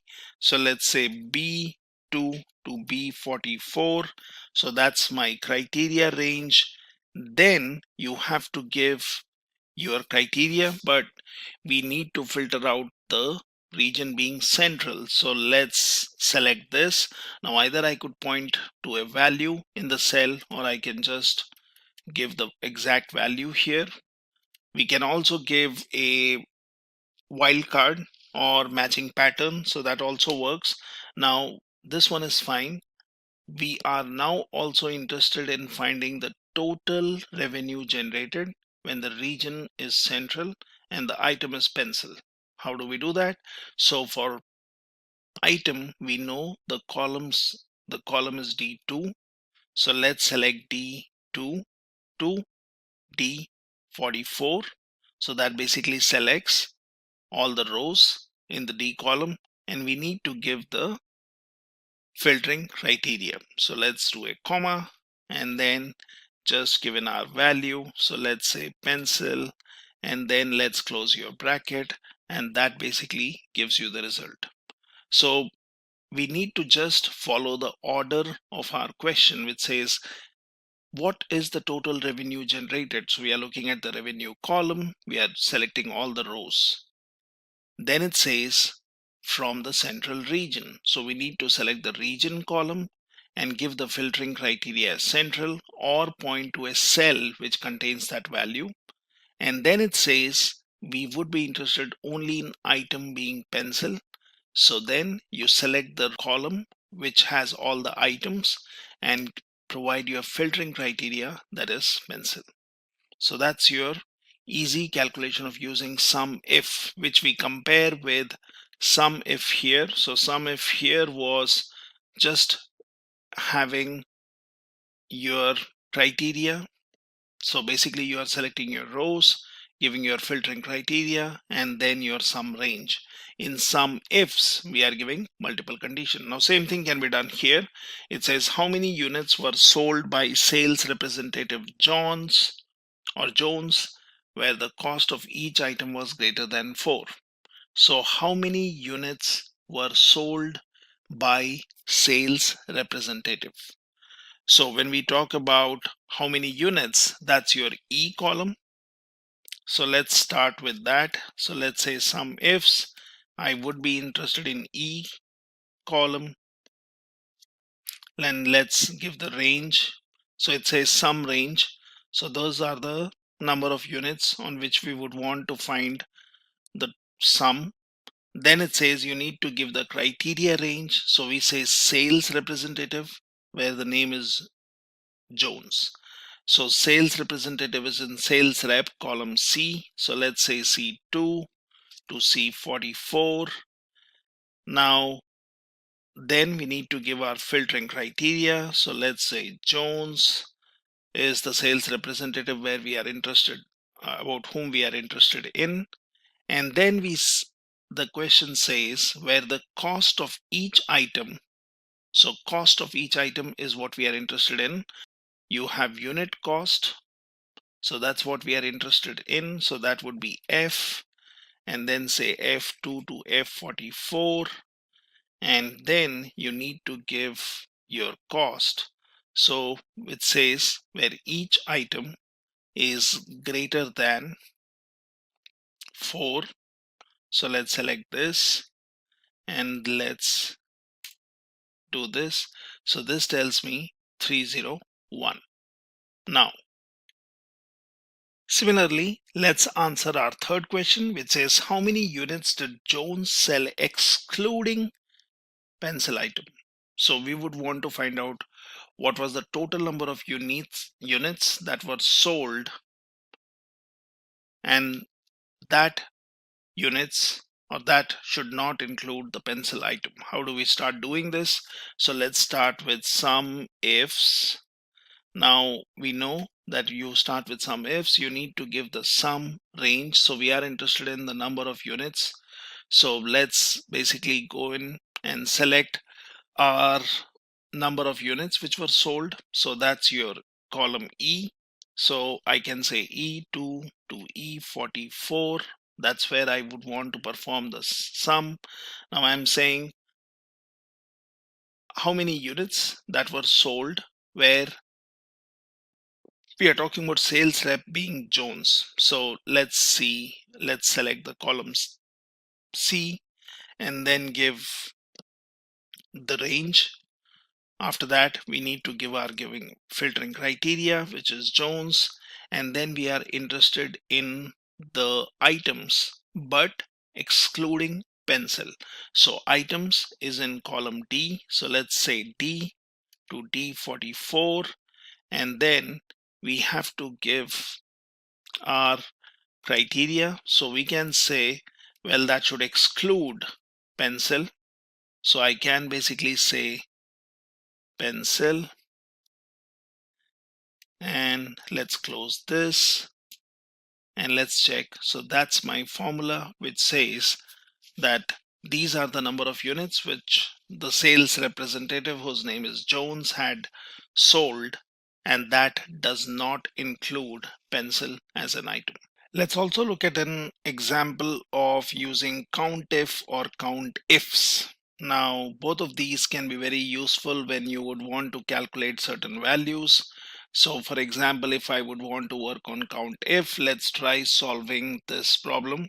Now remember, you can answer these questions using filters, and that can be an easier way, but then sometimes you may want to get the formulas so that you can make your spreadsheet and your calculation more dynamic in nature, and that will basically depend on the values in the columns or rows. So for example, if I have find the total number of times Gil has made a sale. Now if I look at my data here, it tells me that for every sales representative there is some value in the sale, and it says sales has greater than 3.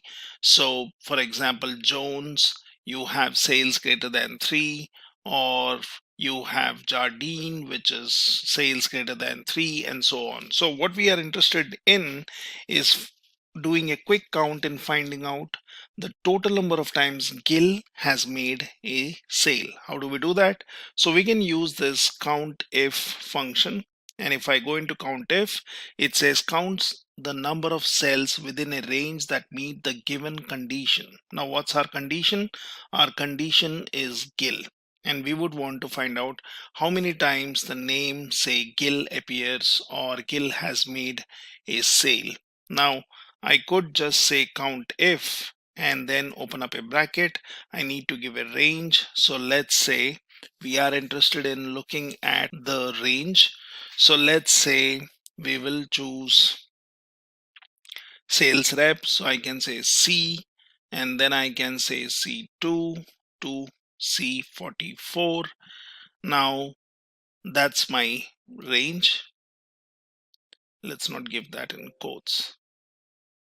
So you have to give a range. So let's do a COUNTIF that selects the data, and then we need to give the condition. So for example, let's here give the name, which is Gil, and then close this. So that basically tells me it is 5 times Gil appears here. We can check this. So I can go in here, I can add a filter, and then might be I would be interested in looking at only Gil, and that basically gives me 5, right?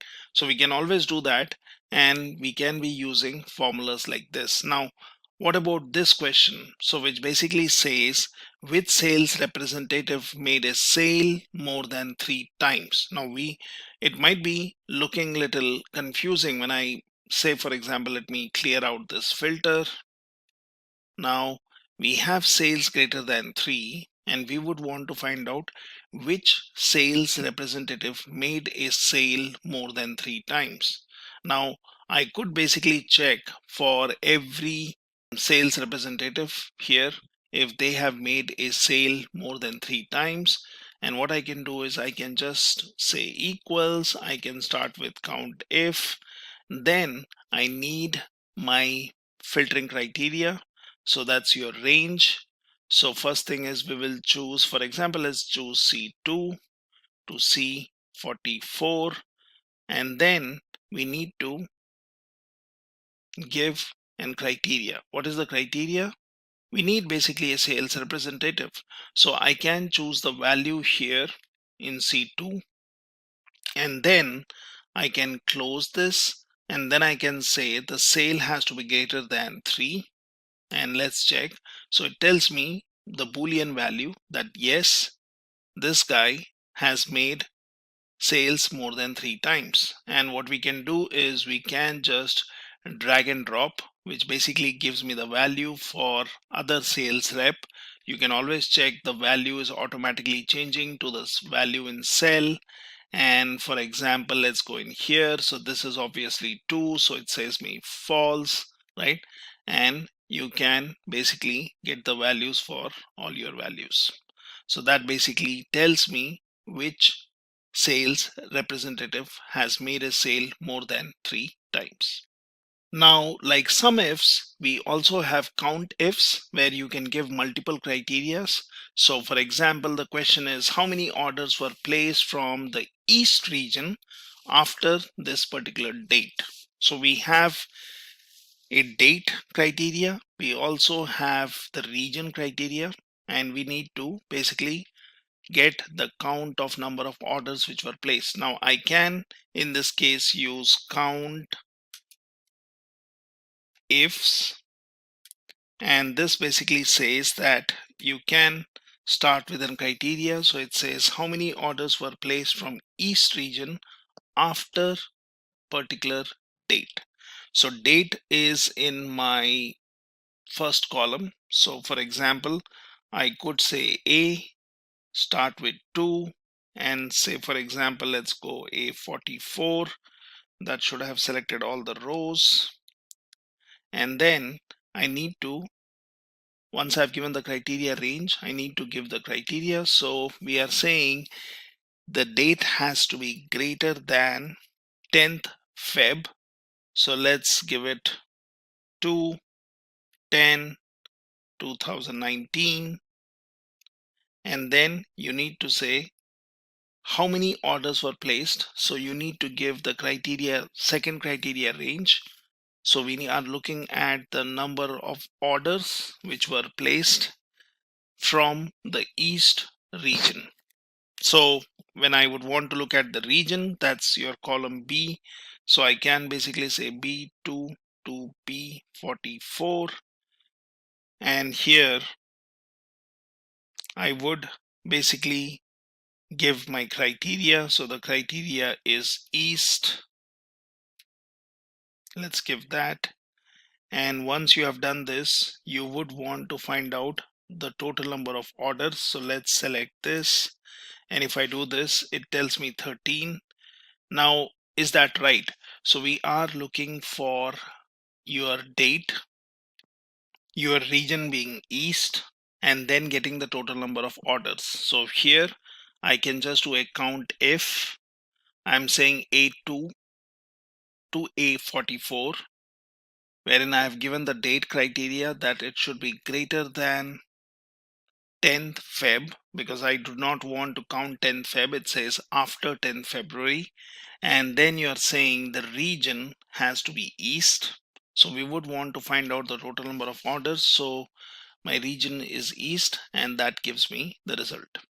Now similarly, you can also find out how many times Gill sold pencils. So here we will have to give the range. So let's start with count ifs. Now here I would want that item is pencils, so we can as well select column D to D44. Then you have to give your criteria, so that's your pencil. And then we are looking for sales rep, which is Gill, so that is my column C. So let's say C2 to C44, and the value should be just Gill. So it tells me it's twice where Gill has sold pencils. So we can obviously check this by going in here, choosing my filter, and then let's search for rep being just Gill. Okay, and now we are interested only in the item being pencil. So I can say, well, let's get to pencil only, and that tells me twice. So you can obviously re-verify using filters, but using functions or using formulas, it is always good to calculate, and that can be making your computation and calculation more dynamic. Let's look at one more interesting feature of Excel, and that's your conditional formatting. Now, as you see on the screen, conditional formatting has different rules which can be applied on your data, and that allows you to basically differentiate or easily identify data values which are based on certain criteria or rules. So when you talk about conditional formatting, you have different options, such as you can highlight cell rules, you can get top and bottom values, you can apply different rules, apply different color scales, and you can easily manage these rules. So conditional formatting is very useful for people who would want to work on huge amount of data and easily perform some data analysis. It's easy to use as it is shown here, and with your conditional formatting, you can format cells based on a preset condition. You can perform conditional formatting to identify cells. You can highlight a few significant cells, and you can easily perform conditional formatting as shown on the left side. Now, how do we work with conditional formatting? Let's have a quick look. So say for example, we have our Excel sheet, and if you see here, I am highlighting the salesperson who have generated revenue greater than 10,000. So we can be looking at the values where the revenue generated by a particular salesperson is greater than 10,000. It has a particular color. And how do we get here? So for example, let's select this data.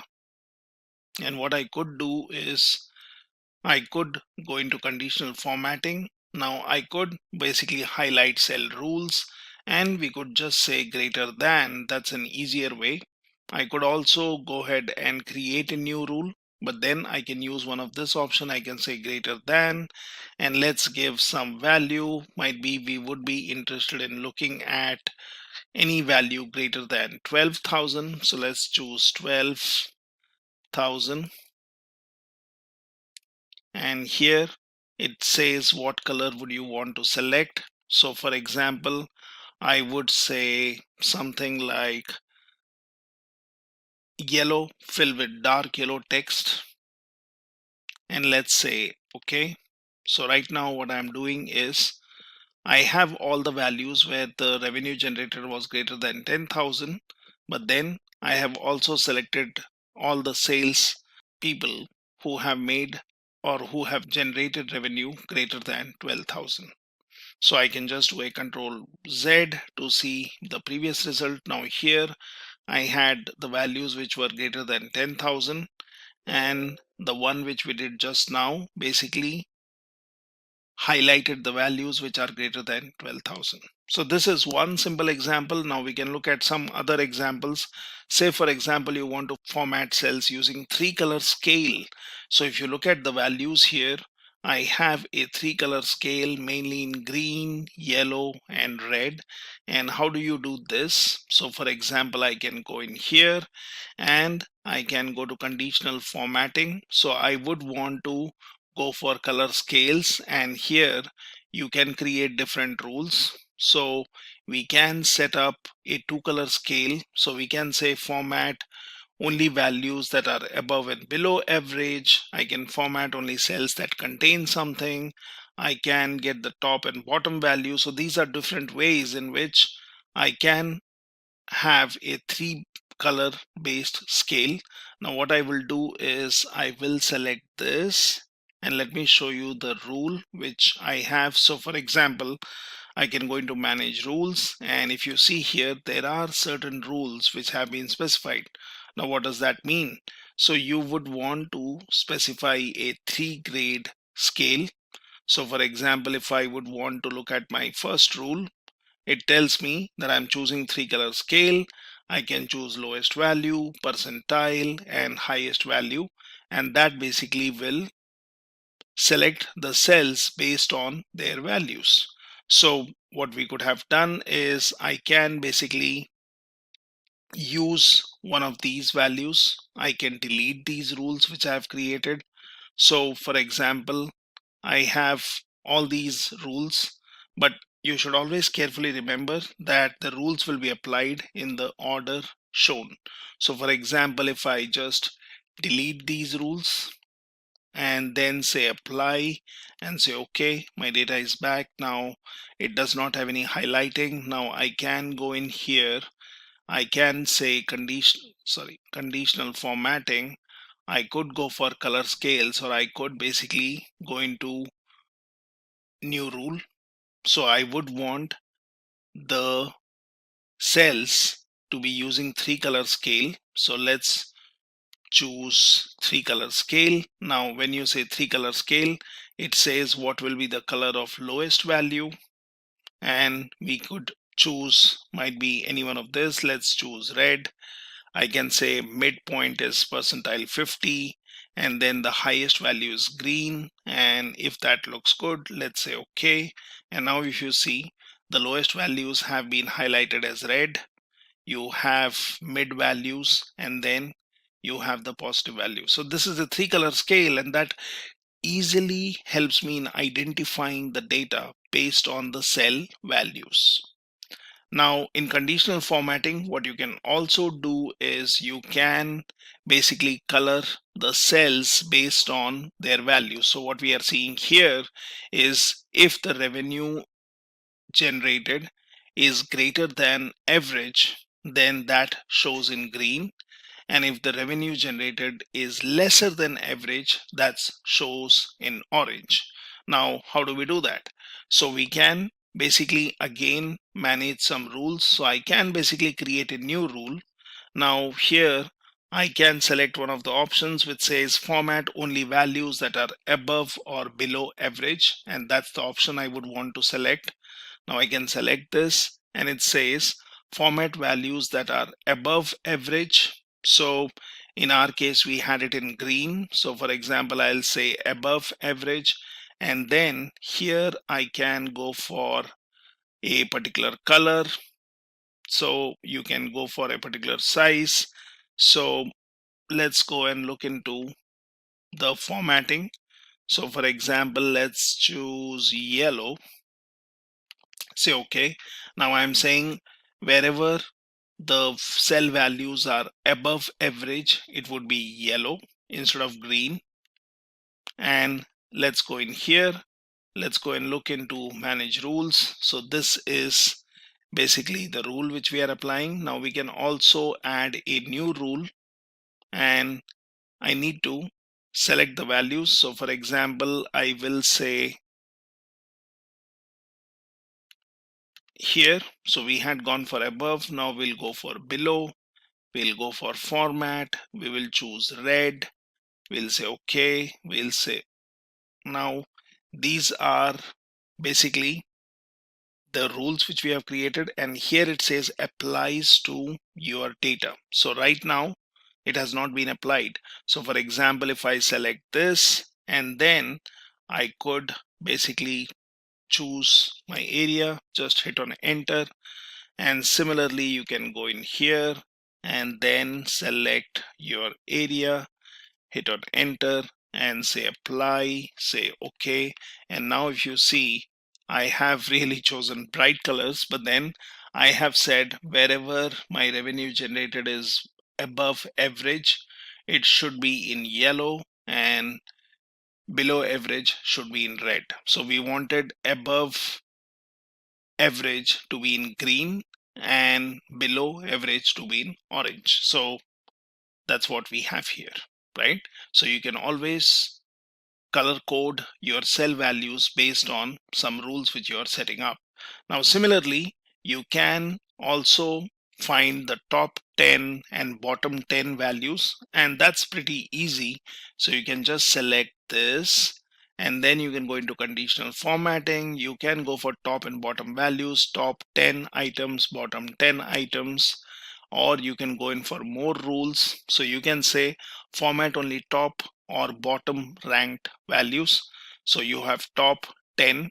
Now you can choose the color, and for example, I'll go for blue, and I'll say okay. So now if you see, my top 10 values are blue. Now similarly, I can add one more rule. So I can say new rule, and I can say let's go for top or bottom. Let's go for bottom. Let's go for format. Let's say orange. Say okay, and that's it. So now you have your values which are top or bottom 10 values. So you are using conditional formatting where you are basically highlighting your cell values based on different colors, and here easy conditional formatting based on different rules helps us to do that. Now similarly, you can also have the values, which is basically showing you how the values are increasing. So what we can do is we can select our columns. Either you could apply this to all the columns. Now here I have applied this only to Jan and April. Now I could apply this for June. So let's say June. So you can go for gradient fill, you can go for solid fill, you can obviously just select the color, and that takes care of the things. You can say, for example, select this, and now this is selected, but I would want to might be format this. So I can go in here, I can go into manage rules. Now that will tell me what rule has been applied in the order. So I can just do a edit rule, and that basically says this is a solid fill, which is color, you have no border, this is basically color is black. Now I can go for something like gradient fill, and I can say okay. And now if I say apply and okay, so this basically is like your first column. So you can use conditional formatting for various use cases, and you can highlight the values. So anyone who would look at the value would automatically notice which are the higher values, which are lower values. Might be here the revenue is getting generated or was getting generated but did not grow beyond a particular value, and so on. Now similarly, you can also go in for different options. Say for example, here we would want to see if the revenue was dropping, or if the revenue decreased, or say for example if the revenue was going up for this particular salesperson. So here we are looking at Carol. So in Jan the revenue generation by sales was very high, then in Feb it was falling down, in March it was kind of stable, then in April it went way below. So we can obviously work on this, wherein we can grade our cell values. So what we can do is we can go in for highlighting the cell values. Now you can go for color scales, you can go for icon sets, and this is where you can choose your different shapes. So you could choose one of these shapes. So for example, I would be interested in looking at the indicators like directional. I could go using this 3 arrows. I can go in for this color, I can choose directional, and then my values are automatically using directional. Now what we can also do is we can then go into manage rules, and that basically tells me what rules have been applied. So for example, the latest one is the icon set, which I have chosen. It shows the selected columns. I can obviously do a edit rule, and then I can choose. So I'm saying the format style is icon sets. I'm not using a data bar, I'm not using color scale. Now here I have chosen the style of icons, and then here you can basically give some values. So you have icon which is green when the value is greater than or equal to 67%. When I say hyphen or minus, it is less than 67. It's way below 33%, then you give this value. So you can obviously edit and easily highlight your cell values based on this icon set.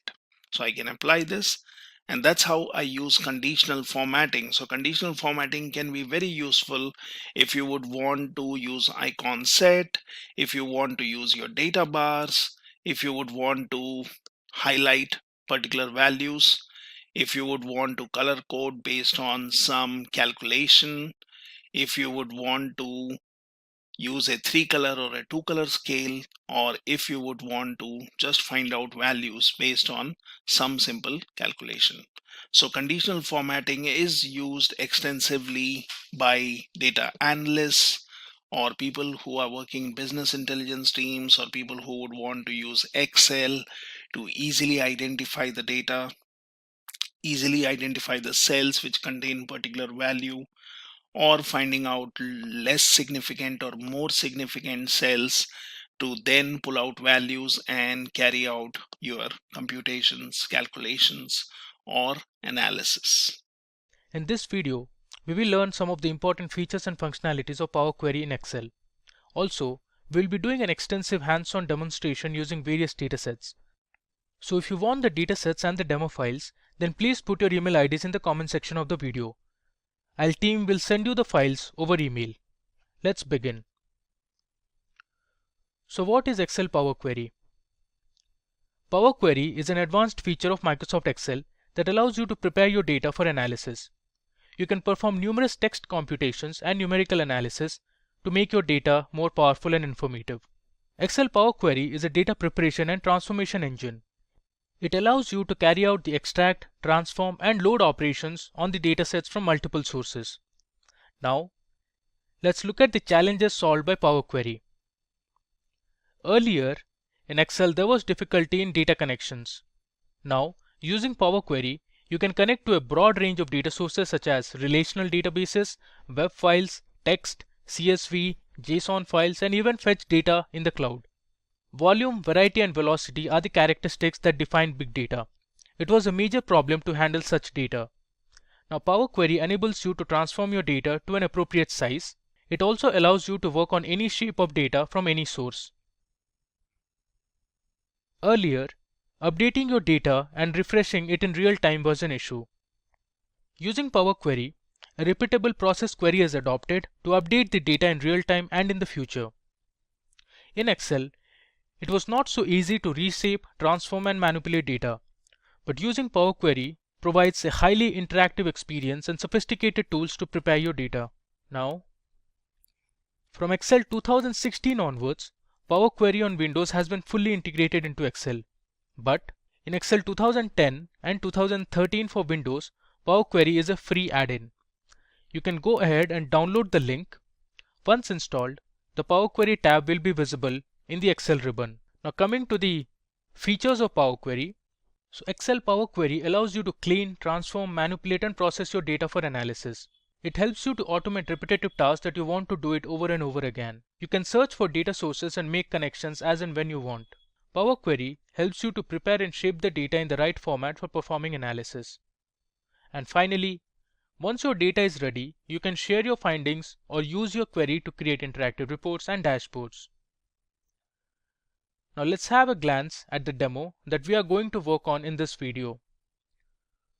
So we'll look at how to load data from different sources.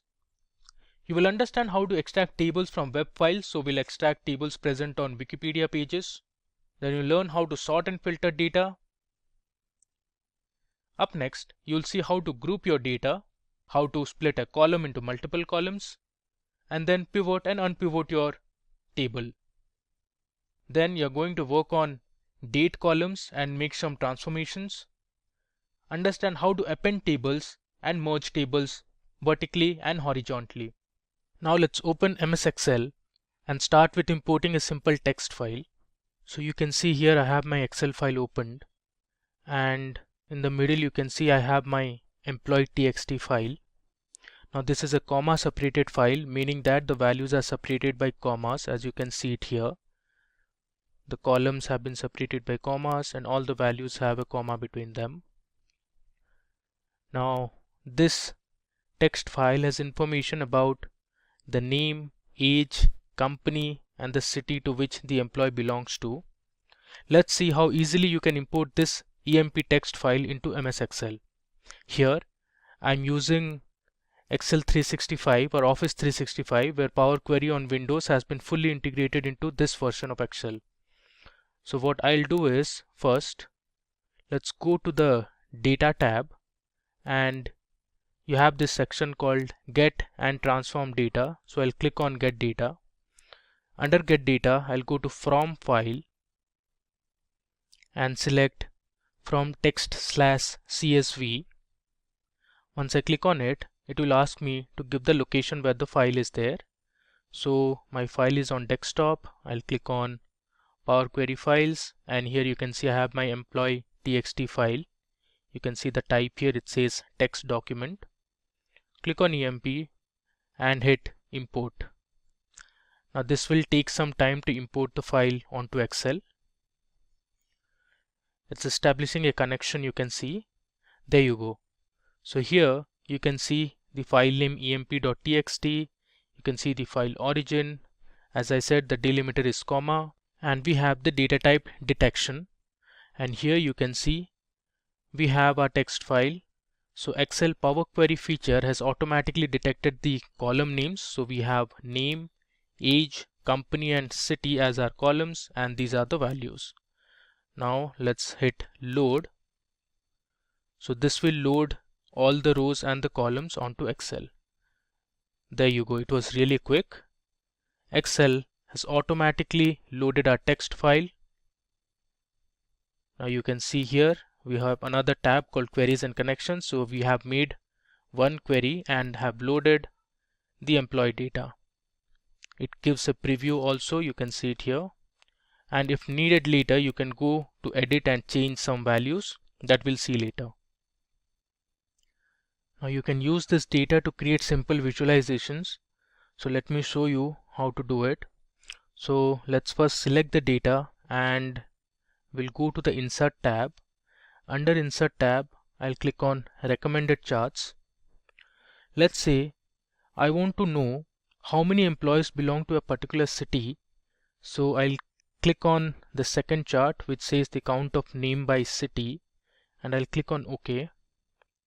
Here you can see we have a nice clustered bar chart, and you can see in Bangalore there were 5 employees, in Hyderabad we had 2, and in Nasik we had 1.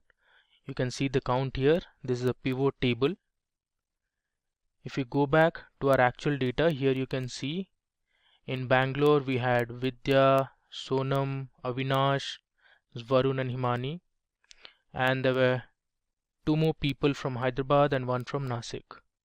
So you can use the Excel Power Query feature to import data onto Excel and make some visualizations. Now, if you want to fetch some data that is present on the web or on the internet, Excel Power Query features and functionalities can help you import those data as well. We will now see how to import data, specifically a table that is present on the web. Here, I'll be using a Wikipedia article on the list of European Cup and UEFA Champions League finals. Let me show you the page first. So this is my Wikipedia page on the list of European Cup and UEFA Champions League finals.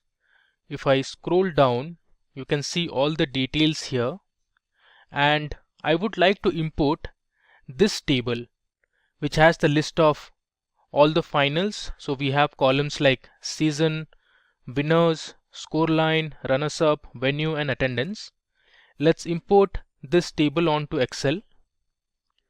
So I'll copy this URL first.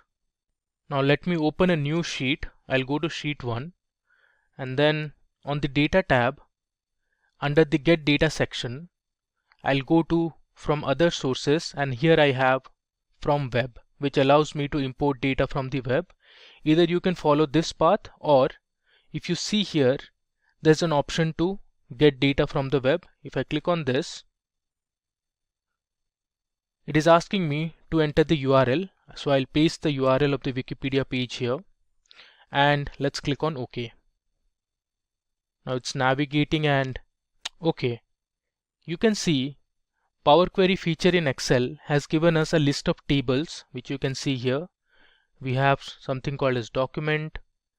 There's a key table, and here you can see there's one table which was extracted from the Wikipedia page, and the table which I am interested in is this table, which has the list of European Cup finals. You can see it here. Excel Power Query feature has automatically detected these rows, and it has given a list of columns as well. You can see these are the columns.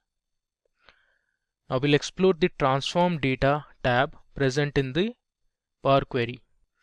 Now if I click on transform data, it will take me to the Power Query editor. Let me just click on refresh. Now this is the most important section. Now, using the Power Query editor, you can clean your data, filter your data, manipulate your data, and make it ready for analysis. Now let's explore a few tabs available here. So we have a home tab that has a query section. You can see you can reduce rows, manage columns, sort the data, transform the data, combine different tables. Now there's another tab called transform, which allows you to select your data type, transpose your rows and columns, pivot and unpivot your columns, and here you can see you can find out some summary statistics, and you can manage your date values as well. Now if you want to add some new columns to your data, you can do that as well, and you also have a view tab. Now here, if you see the first two rows, the values are the same. You can see season, these are all repeated, which we actually don't need, and these are pretty similar to our column names. Similarly, if I scroll down, you see there are some rows which have null values. So actually these rows do not add up any value or do not add any value to our data. So we'll clean this data first. So let's see how to do it. Now if you want to remove certain rows in the table, what you can do is go to the home tab and under reduce rows, click on remove rows and then choose remove top rows. If I select remove top rows, it will ask me how many rows do you want to remove from the top. You can see it here. I want to remove the top 2 rows. Now let's click on OK. You will see that the Excel Power Query editor has removed the first 2 rows, and on the right you can see the steps that were applied. You can see it here. Previously we had these 2 rows which were redundant, and once we applied this step, it has removed the first 2 rows. Similarly, let's go down and remove the last 1, 2, 3, 4, 5. So we are going to remove the last 7 rows from the table. So again, I'll go to reduce rows and click on remove rows. Now this time I'll select remove bottom rows, and here I'll choose I want to delete 7 rows from the table from the bottom. I click on OK. If you see, the last 7 rows have been deleted. Now let me show you the last row, which is this one. So the last season of UEFA Champions League was held in 2020, which is this year, and Bayern Munich won the Champions League against a French team that was Paris Saint-Germain by a score of 1-0. Now if you see the last value, that is the attendance, you can see the value is 0, which means there were no spectators in the stadium. It was because of the COVID conditions. Now let's do some more manipulation to our data. Suppose this time I want to add a new column, let's say a stadium name, by extracting values from the venue column. So let me just show you the venue column. So this is our venue column. So the first value is the stadium name. Then we have the city in which the stadium is there. And finally we have the country name. So I want to extract only the stadium name. So you can see we have some stadiums like Santiago Bernabeu, there's Wembley, San Siro, and other stadiums. So I want to extract only the stadium names. So let's see how to do that. I'll click on the venue column and go to add column tab. Under add column, here you can see we have extract. Now if I click on this drop down, there's an option to select text before delimiter. So if I choose text before delimiter, Here I'll give my delimiter as comma.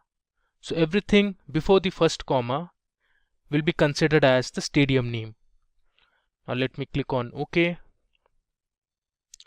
Now here you can see under applied steps it says inserted text before delimiter. If I scroll to the right, you can see the last column has our stadium names. Let me double click on this and change this to stadium name column and hit enter. Even this step is applied here. You can see renamed columns. Similarly, let's explore a few more features.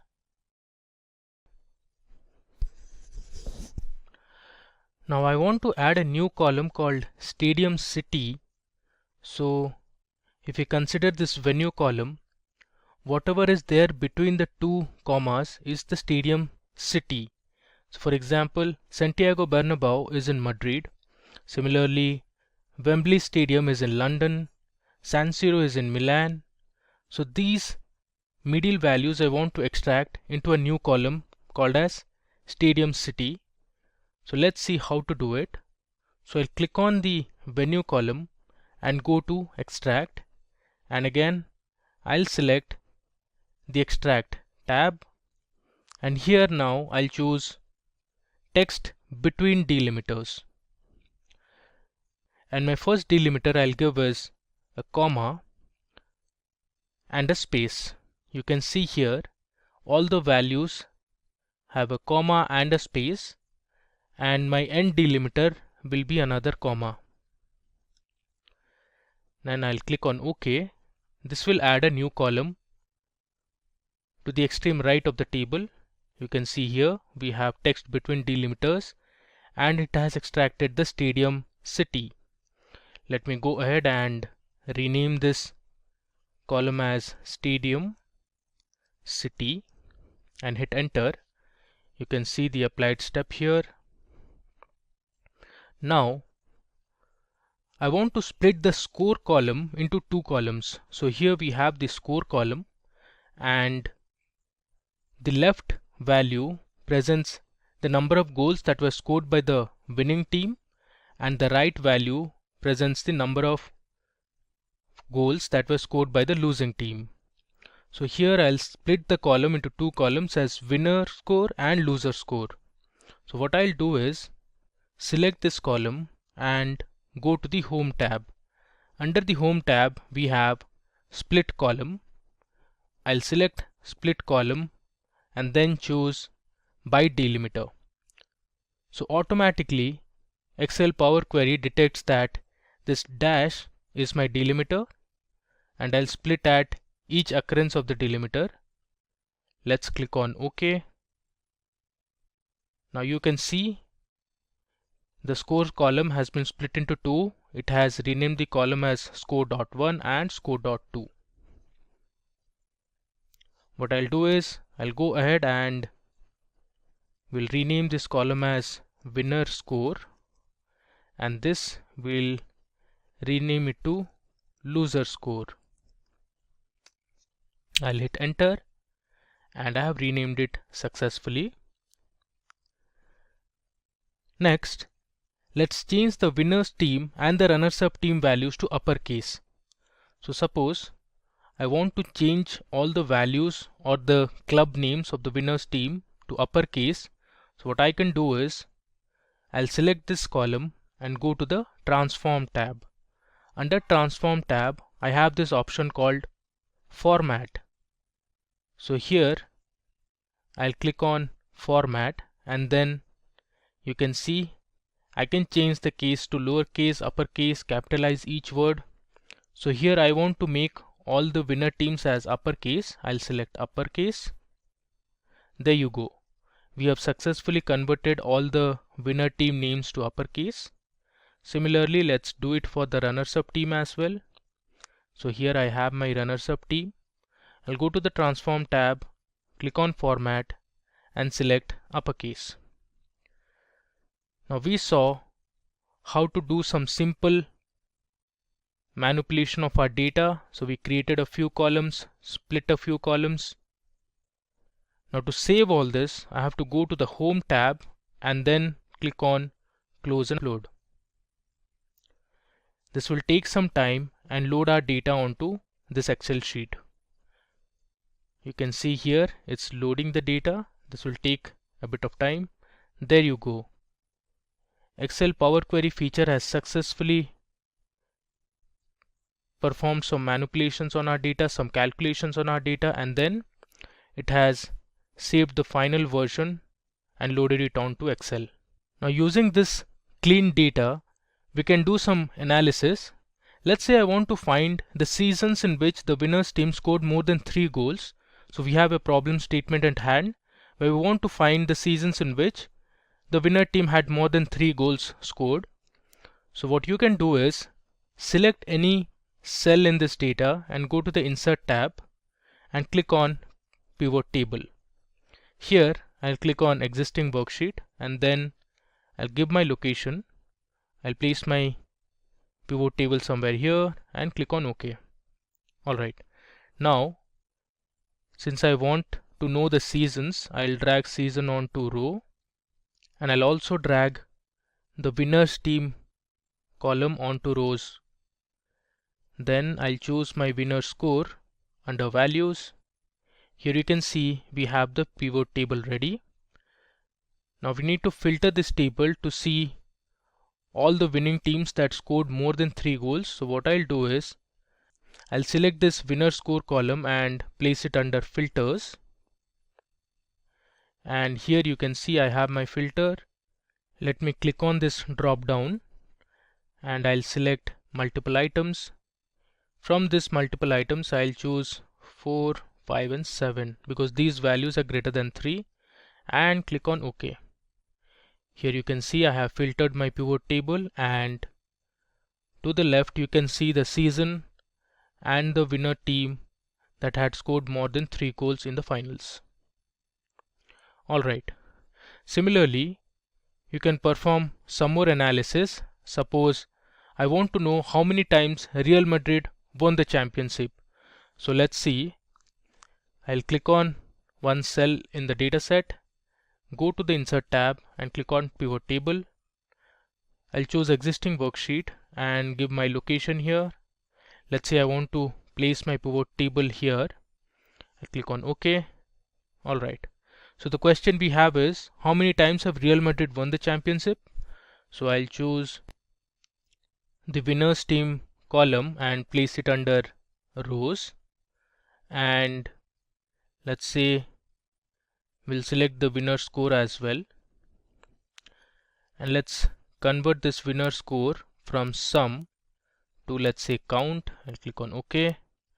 And since I want to check only for Real Madrid, so what I'll do is I'll go to the Insert tab and I'll insert a slicer. Here I'll choose winner teams as my slicer and click on OK. And out of this I want to choose only Real Madrid, so I'll select Real Madrid. You can see it here. Real Madrid have won the championship 13 times. Okay, let's say you want to compress your data and remove unnecessary columns without losing any information. You can do that using a feature in the Power Query editor called Unpivot. To perform this task, we'll use a census data of India from Wikipedia. So let me first show you the Wikipedia page. So this is my Wikipedia article which says list of states in India by past population. And if I scroll down, you can see it here. There's a table which says by past population from 1947 to 2011. So there are a few columns like rank, this state or union territory, and we have population starting from 1951 till 2011, which was our last census. Here you can see if I scroll further, there are nearly 29 states and we have 7 union territories. So we will extract this table and load into Excel first. Okay, so let me click on a new sheet and we'll follow the same drill. I'll go to my data tab and click on Get Data. Under Get Data, I'll go to From Other Sources and click on From Web. Here it will ask me to provide the URL link of the Wikipedia page, so I'll paste the URL here and click on OK. Now once I have done that, it will load a few tables onto Excel. You can see there are a few tables here. I'll click on the first one. So we have our table here. Now let's do some transformation to this data. This opens in the Power Query editor. Okay, I'll click on refresh first. This will take some time to refresh the entire data. Okay, we are done. Now if you see this data clearly, the first row in this table is not necessary at all because these are our column names. So we also have our column headers already present. So let's go ahead and delete the first row. So we'll go to the Home tab. Under Remove Rows, I'll click on Remove Top Rows. Now I'll give my number of rows as 1. So we want to remove the first row only. I'll click on OK. You can see the first row has been deleted. If I scroll further, I actually don't need the last row as well, which is the total. So what we can do is we can also remove the last row from the bottom. So I'll select 1, click on OK. You can see the step has been applied and you don't see the last row that was the total row anymore. So the task that I want to do here is I want to compress all these columns, which are basically the population columns. So I'll select my state or union territory column and go to the Transform tab, and here I have the option to unpivot columns. So I'll click on this drop down and select unpivot other columns. You can see here the step has been applied and all the population column from 1951 till 2011 have been unpivoted. If you want, you can go ahead and rename these columns. Let's say I'll write it as population column, and let's say this is, I'll rename it to total population value.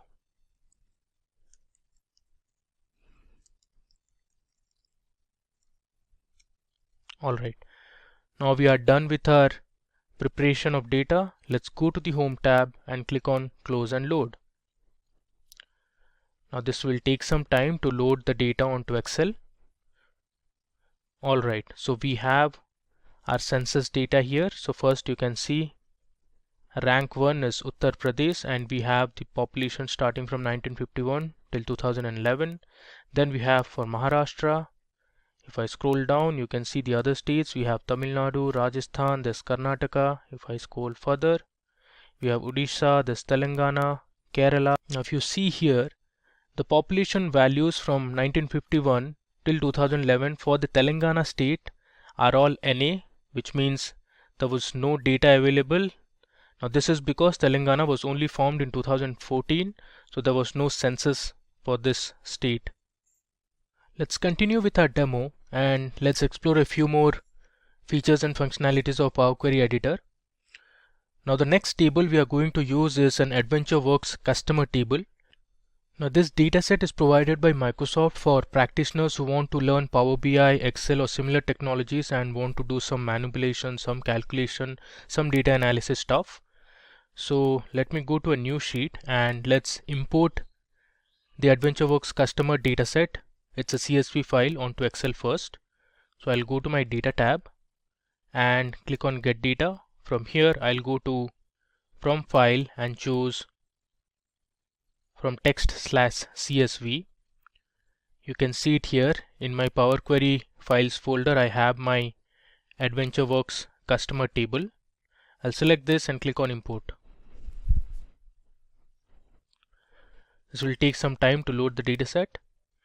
You can see the preview of the dataset here. So we have columns like the customer key, we have the prefix of the customer name, the first name, the last name of the customer, date of birth, marital status.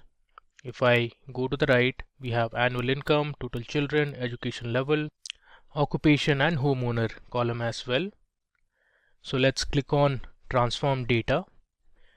Here we'll learn a few more features of Power Query. Okay, we have our data on our Power Query editor.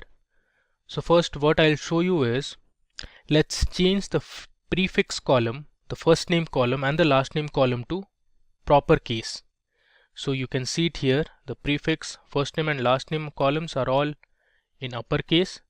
Now if you want to change the values to proper case, just hit Ctrl and select the three columns and go to the Transform tab.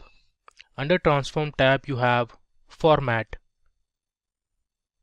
So if you click on Format, here you can see we have lowercase, uppercase.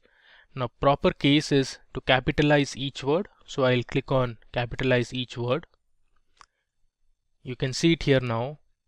We have converted the prefix first name and last name column into prop case.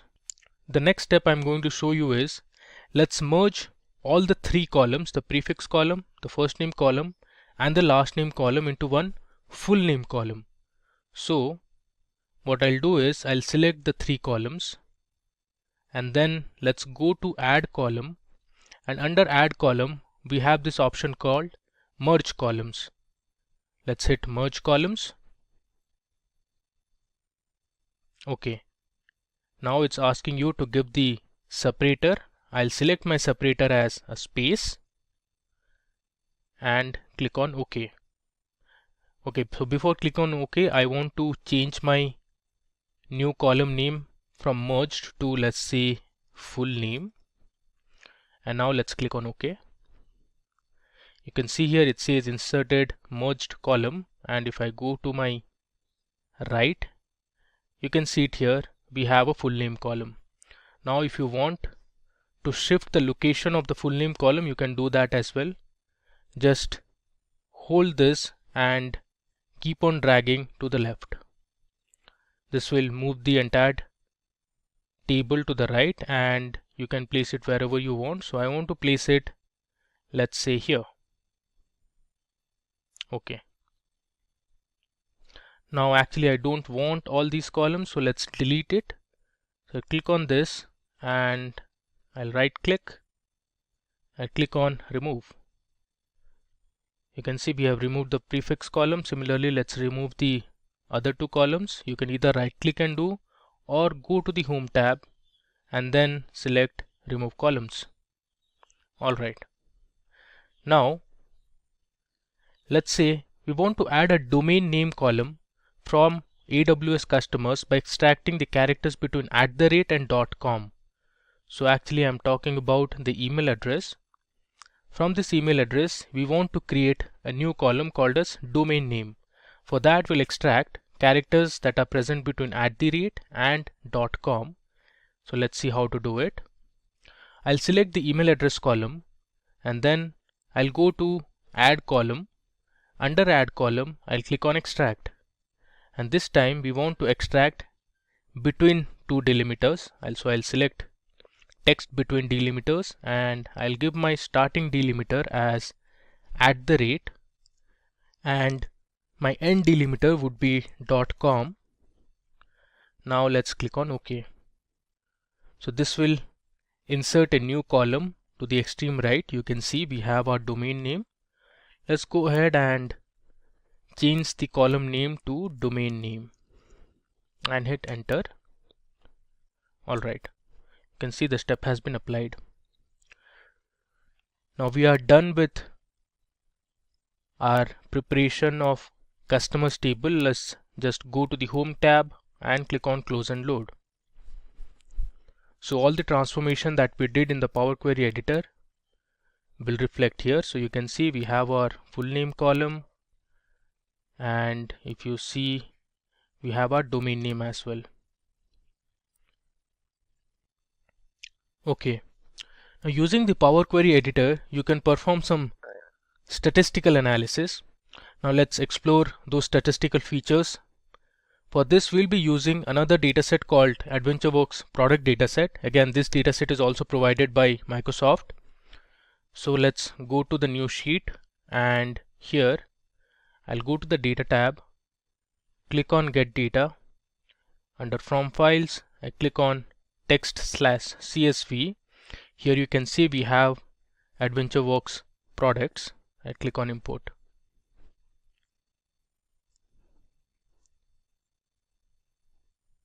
Let's click on Transform Data.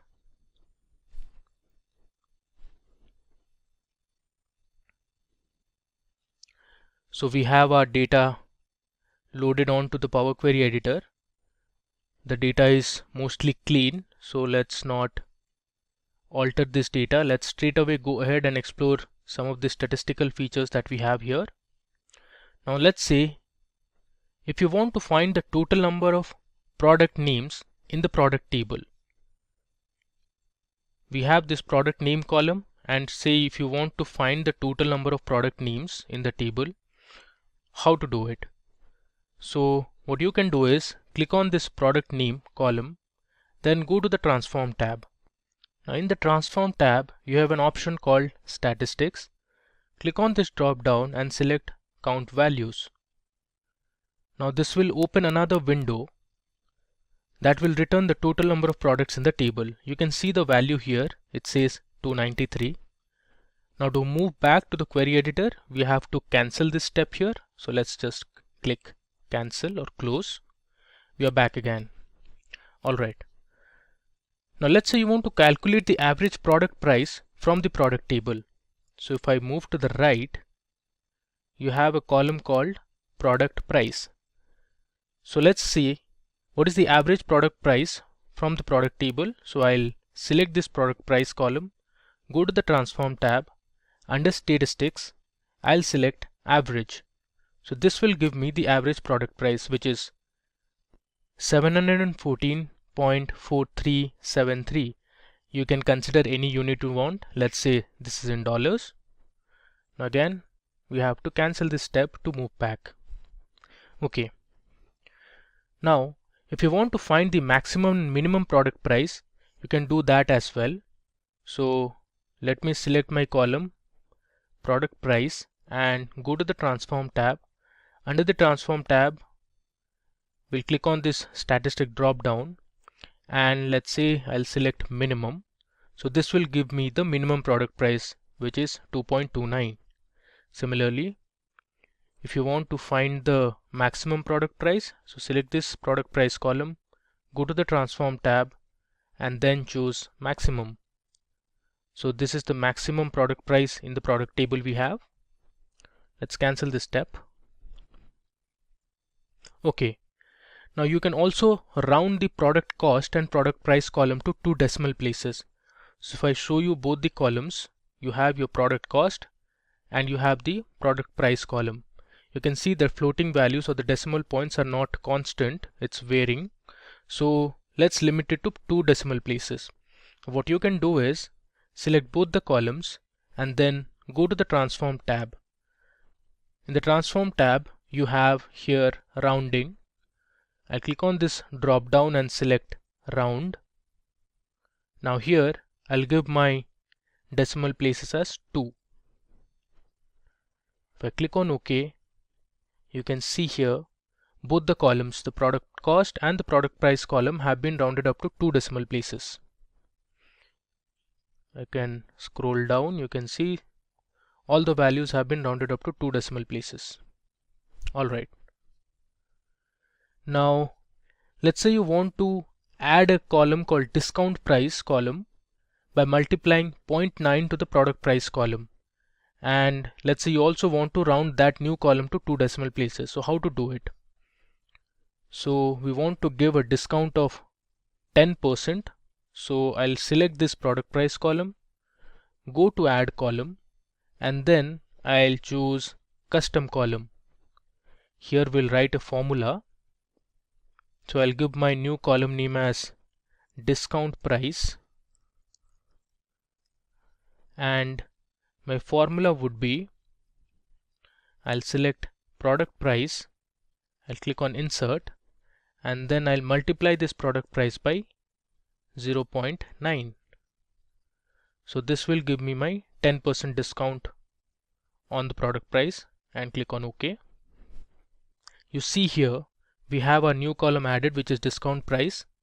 So if the product price is 34.99, if you give a 10% discount, it's 31.491. Alright. Now the next question was to change the or round the decimal places to 2. So I'll go to the transform tab. Under rounding, I'll click on round. Let's say I'll give 2 and click on OK. So even this has rounded the discount price column to 2 decimal places. Now we are done with our mathematical operation on this product data set. So we saw how to find sum, average, count, how to round up values, how to add a new custom column. So let's go ahead and close it and load it onto Excel. You see here we have our new product table added here, and the last column, if you see, it's the discount column that we added. Okay, now it's time for us to explore another feature. So we'll use a table called AdventureWorks calendar table, which has basically a date column, and let's see how using Power Query you can prepare that data as well and make some manipulations, some calculations. So let me go ahead and import AdventureWorks calendars table. Again, this dataset is provided by Microsoft. So I'll go to my new sheet and I'll go to the data tab, click on get data, and from here I'll click on from text/CSV, and you can see I have my calendar table here. I click on import. Now this will open in the query editor. You see here this dataset has only one column, which is a date column. So let's click on transform data. Okay, now if you see here, the first row is actually the column name.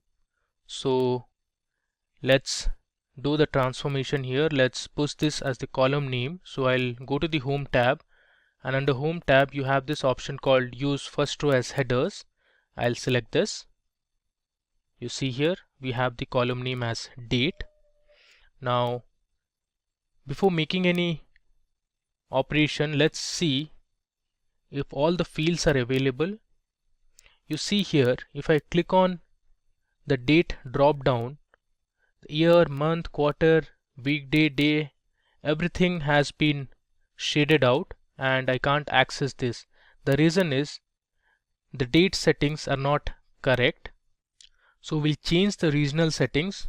Let me show you how to do it. So we'll go to file and I'll select options and settings and go to query options.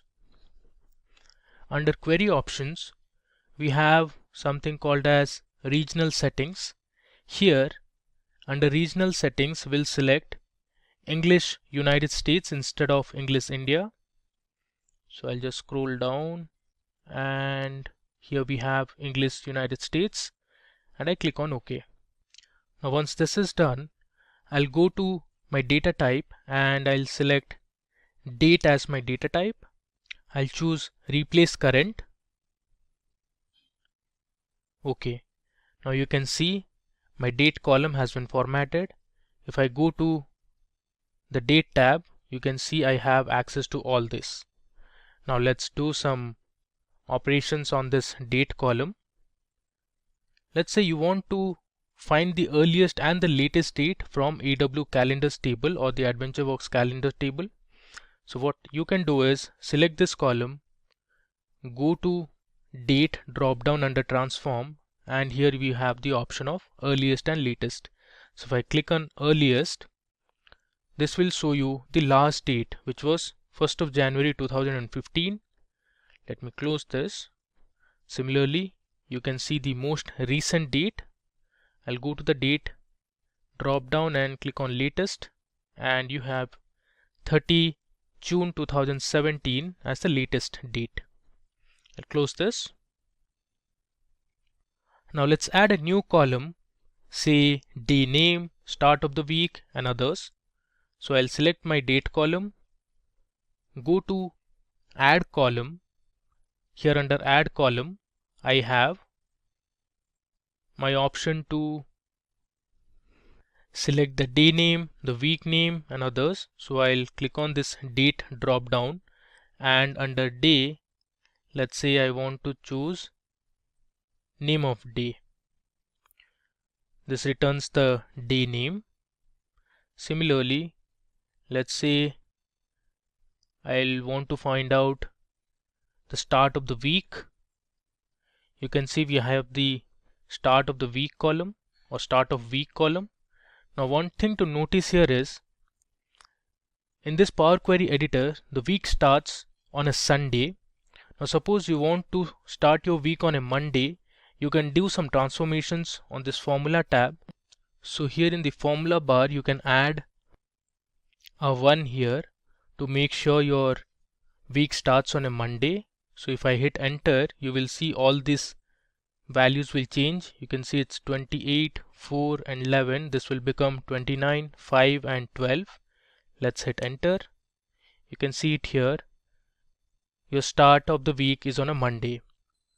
Now there's another method to make sure your week starts on a Monday. Let's cancel this step. Okay, I have to insert it once again. So I'll go to date, and here I'll choose start of week. Now the week starts on a Sunday. So one more method is to add day dot Monday. You can see automatically Power Query is giving me a suggestion. So I'll hit tab to finish it, and I'll hit enter. Now you can see the values have changed and our week starts on a Monday. Now let's say we want to add a few more columns like start of month, name of month, start of year and the year value. So you can just click on the date column or select the date column, go to the transform tab. Okay, not the transform tab, let's go to the add column tab, and here let's say I'll choose year. So we have all the year values, and similarly let's say I want to know the start of the year. Now you can do a few more transformations. Let's say I want to know the month. Now here it gives us 1, which means January, that's February, March and so on and so forth. Let's say we'll do one more. I'll click on this, go to my date drop down, and here I'll choose, let's say I want to know the day of year. Alright, now we are done with all our transformation and preparing our data on a date field.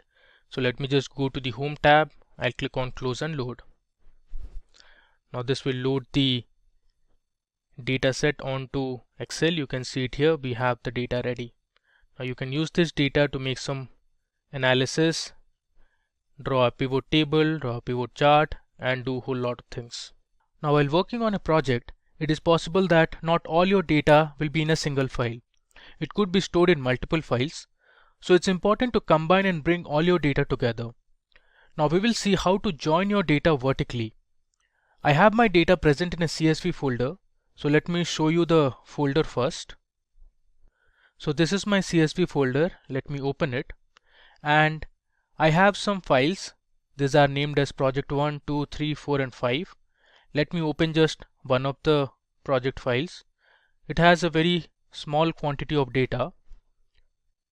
You can see it has a month column and an amount column. Let me close this and let me show it to you again. Let's open project 4. All the files have the same number of columns. You can see this also has a month column and an amount column. Now we'll combine all this data together and load it into Excel. Let's see how to do it. So I'll open a new sheet and I'll go to my data tab and click on get data. Then I'll go to from file and this time I'll choose from folder. Now this will ask me to give the folder location or the path location where my CSV files are. So I'll choose browse, and here you can see I have my CSV file. I'll just double click on it and click on open. Now it has selected my file path or the folder path. Then I'll click on OK.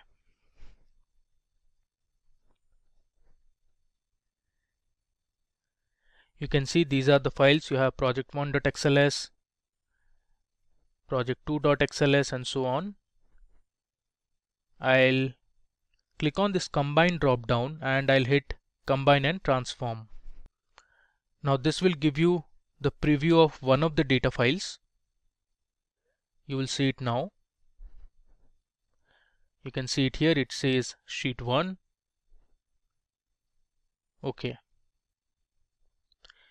Now it's processing all the data files present in that CSV folder, and this will be uploaded onto our Power Query editor. Now you can see here on the Power Query editor, all my data files have been combined vertically. Here you can see the month column. On the extreme right, it's the amount column, and to the extreme left we have the source name or the source file where the data came from. So first is project 1, then we have project 2. If I scroll down, we have project 3 files, project 4, and similarly we have project 5. Now this is one way in which you can merge your tables vertically. So we are done with it. Let's just go to the home tab and click on close and load. All the transformations that were applied, you can see it here. We have our final table, and we have successfully combined 5 Excel files. Again, you can also join your data horizontally. This would be like an SQL join where the data is present in multiple files or sheets. Based on a common key column, you can join the tables. So you can perform a left join, a right join, an inner join based on the problem that you are trying to solve. So let's merge two tables based on a column. I'll show the dataset first. It's an Excel file which has 3 worksheets. So here is my Excel file which we'll be using to merge our data horizontally. You can see there are 3 worksheets. The first one is year 11, which has data regarding the student name, the gender of the student, and the course the student had opted for. Similarly, we have another for 2012 or year 12. We have the student name, gender, as well as the course. And finally, we have a courses table or a courses sheet which has all the details regarding the course. So we have the course name, the teacher who teaches or teacher who taught that course. We have the lesson type, the number of credits, and the assignment type. Now we'll use this data sets to load it onto Excel using Power Query. So I am on my Excel sheet. Let's just open a new sheet. I'll go to the data tab, and here I'll click on get data, and this time I'll choose from Excel workbook, and I'll select my file which is students and courses. I'll click on import. So we'll just see how to import 2 tables and join them horizontally. So let me first select the courses sheet, and I'll click on transform data.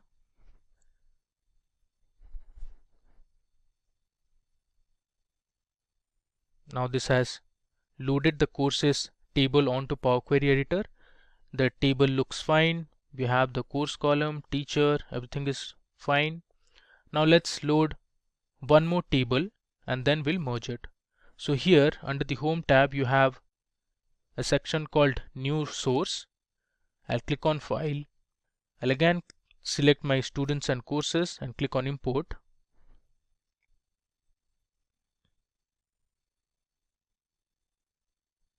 And this time let's choose another table, let's say year 11, which has the column name as student, gender, and course.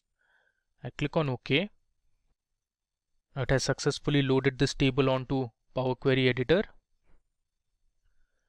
Now if you say this, the first row is actually our column names. So I'll go to the home tab and select use first row as headers. So this will push the first row to the column names. You can see we have done it successfully. We have my student name, the gender column, and the course column. Now let's merge it. So if you see here in the home tab, we have a section called merge queries. Let's click on this drop down and select merge queries. Here I have my table which is year 11, and let's choose one more table, that is courses. Now the kind of join I'll choose as left outer join, which means it will take all the rows from the first table and matching records from the second table.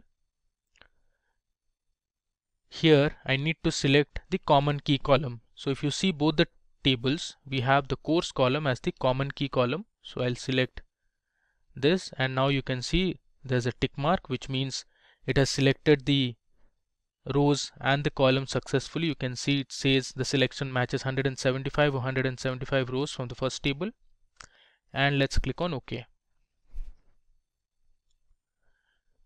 Let's just expand this and click on OK. If I scroll to the right, you can see I have successfully merged both the tables. Now if you want, you can remove unnecessary rows or columns.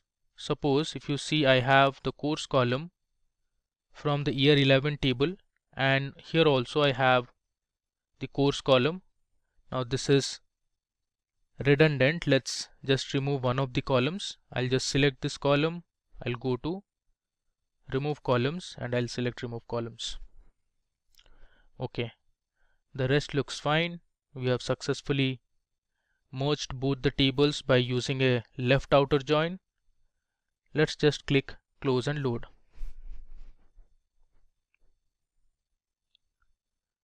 Now this will take some time to load our data onto Excel. You can see it here. We have successfully loaded it onto Excel.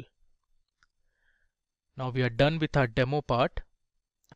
Now let's just see what all we have done in our demo. So I'll go to my first sheet. Here you can see we had imported a simple text file first, and then we plotted a graph which is a pivot chart. Then you saw how to upload a file from the web. So here we imported a UEFA Champions League table which was present on Wikipedia, and then we plotted some graphs and charts. You can see we made some analysis using pivot tables, and then we imported another web file which was based on a population data, and we used the unpivot option or the unpivot feature in the Power Query to reduce the number of columns. Then we made some calculations to our customer table which was from AdventureWorks. Then we used another table called the products table. Here we saw some statistical calculations, and we added a column called discount price where we used conditional operations. And then you saw how we manipulated a date column, and then we saw how to append and merge multiple tables. I have a sample of data in my Excel to perform the ANOVA over. There is an amazing feature in Excel that many people are not even aware about. Is a data analysis tool pack. If you have not come across this word, the Data Analysis Tool Pack in Excel is an add-in that provides the advanced data analysis tools for statistical and engineering calculations. It simplifies the complex data analysis task by offering the built-in features to perform various statistical tests and data processing without needing to write formulas manually. So we need to ensure first if we have activated the tool pack correctly. So for that, we need to go to the File and then Options. And then we have to move to Add-ins, and here in the Manage, you have to choose for the Excel add-ins and click on Go. After that, you need to click on this Analysis Tool Pack and click on OK. Now when you see the topmost bar, that is the data, if you click on this data, you will see a data analysis button over here. Now we are all set to perform the analysis of variance. To perform this, I will click on Data Analysis button, and from there I will choose ANOVA single factor and select on OK. Now here in the input range, we need to enter the range of the cells containing your data. For that, I will click on this upper arrow button and highlight my cells that are containing the data. The next option is grouped by, depicts how your data is arranged in your sheet. If it is arranged in a column like I have arranged, choose columns, and if it is arranged in a row, go for the rows. Now here in the labels in the first row, if you have labels like mine, like group A, group B and group C, do tick this button. Then alpha is generated, and here in the output options, this is where you want your result to be returned. The first option is the output range, is where you can specify a particular cell where you want your result to be returned. The second option will enter the answer in a new worksheet, and the third option will enter the result in a particularly new Excel file. I will choose the second option and will name it as ANOVA. Now we have got this result. Within just one click, you can definitely get the ANOVA single factor results. Now I will explain each factor, what it means, count, sum, average, variance, SS, DF, MS, etc. in the next PPT. So the first table depicts a summary of the data available in the analysis. So the first one we have got is count. Count is the total number of data points in each group. Here, in group A, group B and group C, we have 14 data points. Now moving on, we have sum. Sum is the total value if we add up all the values in each group. So the sum of group A is 958, sum of group B is 1093 and sum of group C is 1280. Now moving on, we have average. Average is the sum divided by the total number of data points in each group. So the average of group A is 68.42, the average of group B is 78.07 and the average of group C is 91.42. Now, lastly we have variance. Variance is the average of the square differences from the mean. Now, the variance of group A is 141.34, the variance of group B is 209.60 and the variance of group C is 119.49. Now the second table here is divided into three groups, the between groups, within groups and total. So the first row depicts the result when the between rows are classed as a source of variation. The second row depicts when the source of variation is within the groups. And finally the last row is just the total. Now we will see what each column represents. So the first one we have is SS. SS stands for sum of squares. Between group SS is the total variation explained by the differences between the groups. Within group SS is actually the total variation within the groups due to the random error or individual variability. And the total SS is the sum of the between group SS and within group SS. So the between group SS over here is 3735.19, within group SS is 6115.78 and the total SS is 9850.97. Now moving on, we have DF. DF stands for degrees of freedom. This is calculated slightly differently. For between groups, DF is the number of groups present in your data minus 1. I have 3 groups, so 3 minus 1, I have got 2. To determine this, within groups, DF is the number of observations minus the number of groups, that is 42 minus 3, that is equal to 39. Then we have MS. MS stands for mean square. You can think it as the variance for each source of variation. To calculate this, we can simply divide the sum of squares by the degrees of freedom. Now moving on, we have F. F stands for F statistic.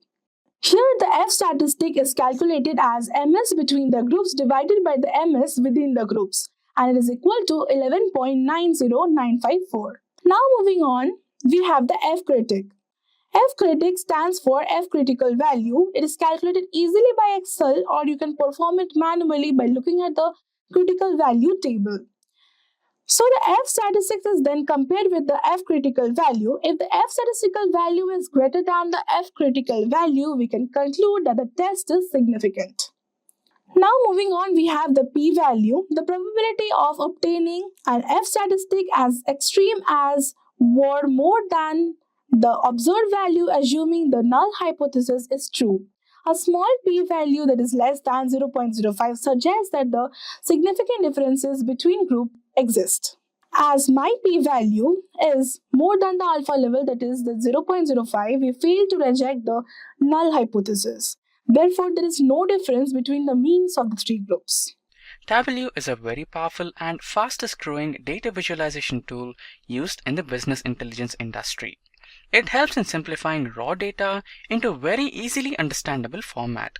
Data analysis is very fast with Tableau, and the visualizations created are in the form of dashboards and worksheets. So today we will learn Tableau through the following agenda. First, we will understand what exactly is business intelligence and what is the importance of business intelligence in real-time business. Followed by that, we will have a brief introduction of Tableau, and we will also learn how Tableau really helps in business. Next, I will guide you through the installation procedure, where I will help you to install Tableau into your local system. Once the Tableau is installed into your local system, we will have a brief tour about Tableau, the kind of worksheets you can work with, the kind of data it can import, the options provided in the Tableau, the kind of charts, everything.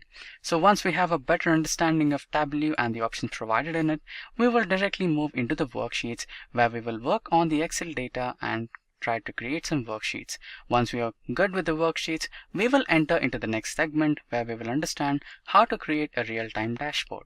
I hope I made myself clear with the agenda. Now let's begin with our first topic, that is the business intelligence. So what exactly the business intelligence term mean? So to understand business intelligence in a much better way, let us imagine that you have started a business. So a business of online marketing, where you sell some phones, some products, and some other items which are necessary for your customers.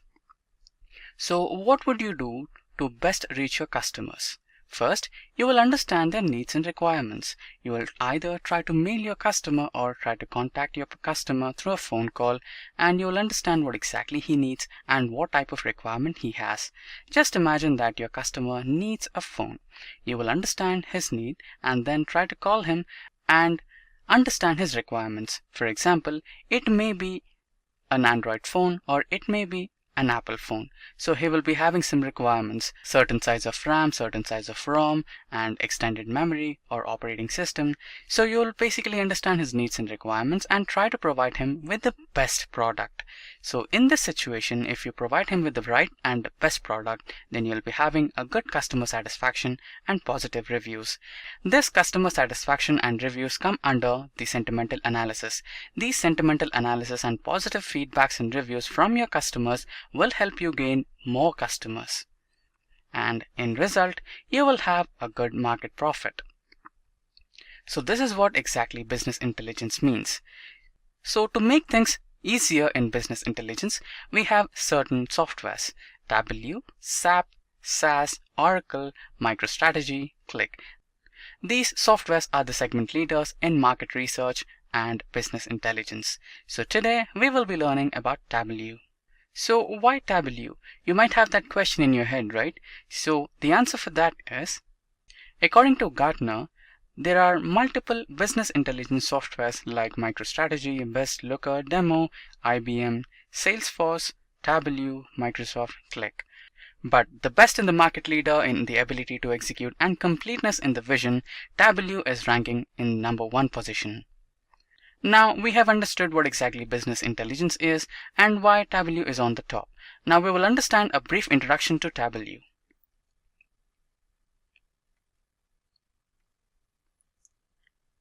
So Tableau is a business and analytical software tool developed in America. Tableau helps people to understand, visualize, and make data-driven decisions in real time with extreme agility and accuracy.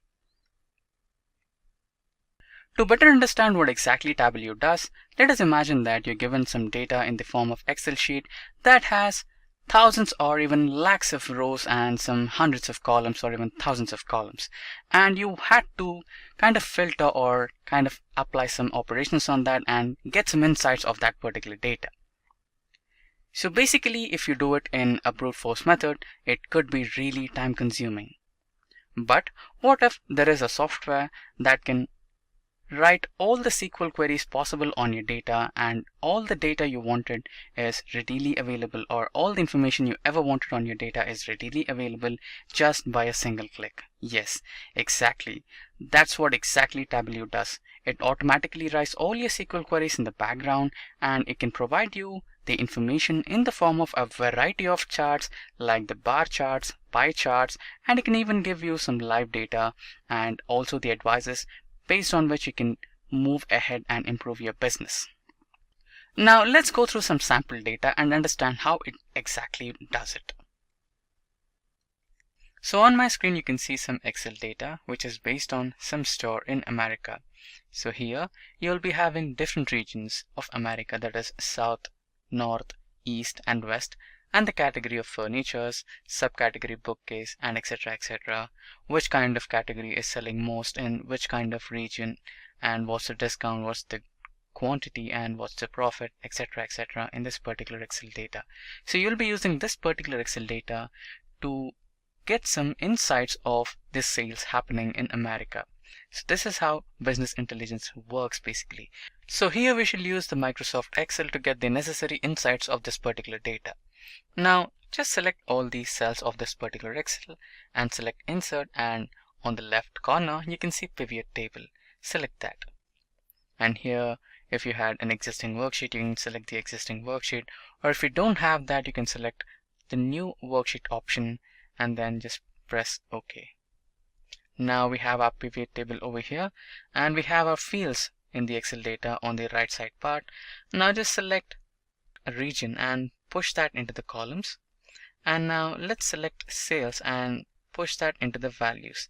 Now we have the sum of sales option, so we have the East zone, Central zone, South zone, West zone, and the summation of sales happening in that particular section of America or region of America. Now we can also make some changes to the values, like we have summation, and we can select some value field settings, and inside that you can go through count, average, maximum, minimum, and select few more options based on which you have to calculate it. Now let's push the rows, or let's push the regions from columns to rows so that we can have some good data in a more understandable form of view. So there you go, you have the central region, east, south and west on the left side, and on the right side you have the summation of sales happening in that particular region and the grand total of the sales. Now let's try to do this in the Tableau.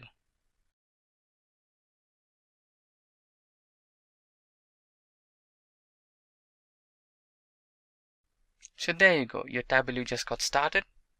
So on the left side you have got the connect option and the various types of files it supports, that is the Microsoft Excel, text file, JSON file, Microsoft Access, and more on that in the next upcoming part where we'll have a tour on that. Now let's select Excel. So we have already an Excel file on the downloads part. Just select that one and just open it.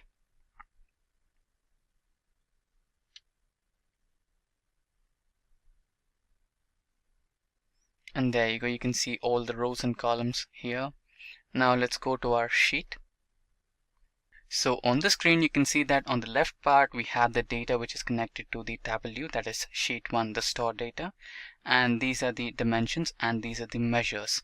So basically Tableau divides the data into dimensions and measures automatically, and you can see some options provided on the top row, which is the file, data, worksheet, dashboard, story, analysis, map, format, window, help, etc. And here you can see some marks, which is the color. So here you can just imagine that you worked on some bar data or bar chart, so that you can use color options to provide different colors to your bars. And you can also select the size of your bars, add some text if you wanted to add in, and you can add some details if you wanted, and some tool tips, etc.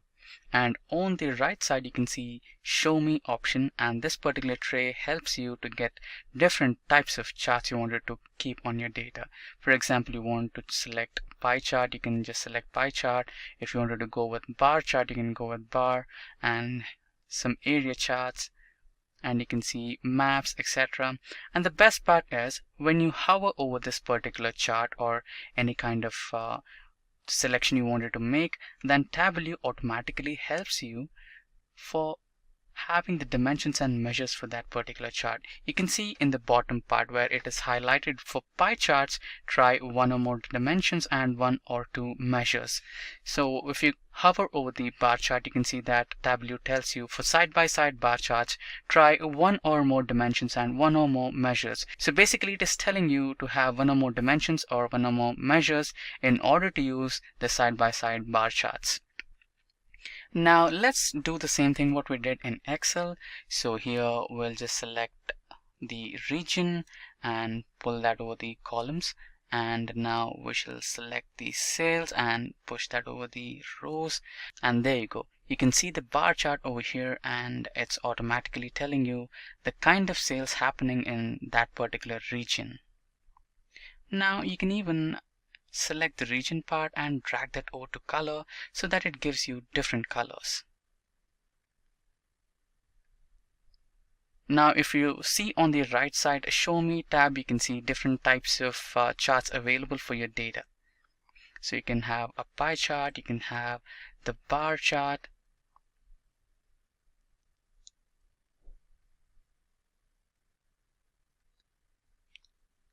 you can have few more map charts, etc, etc.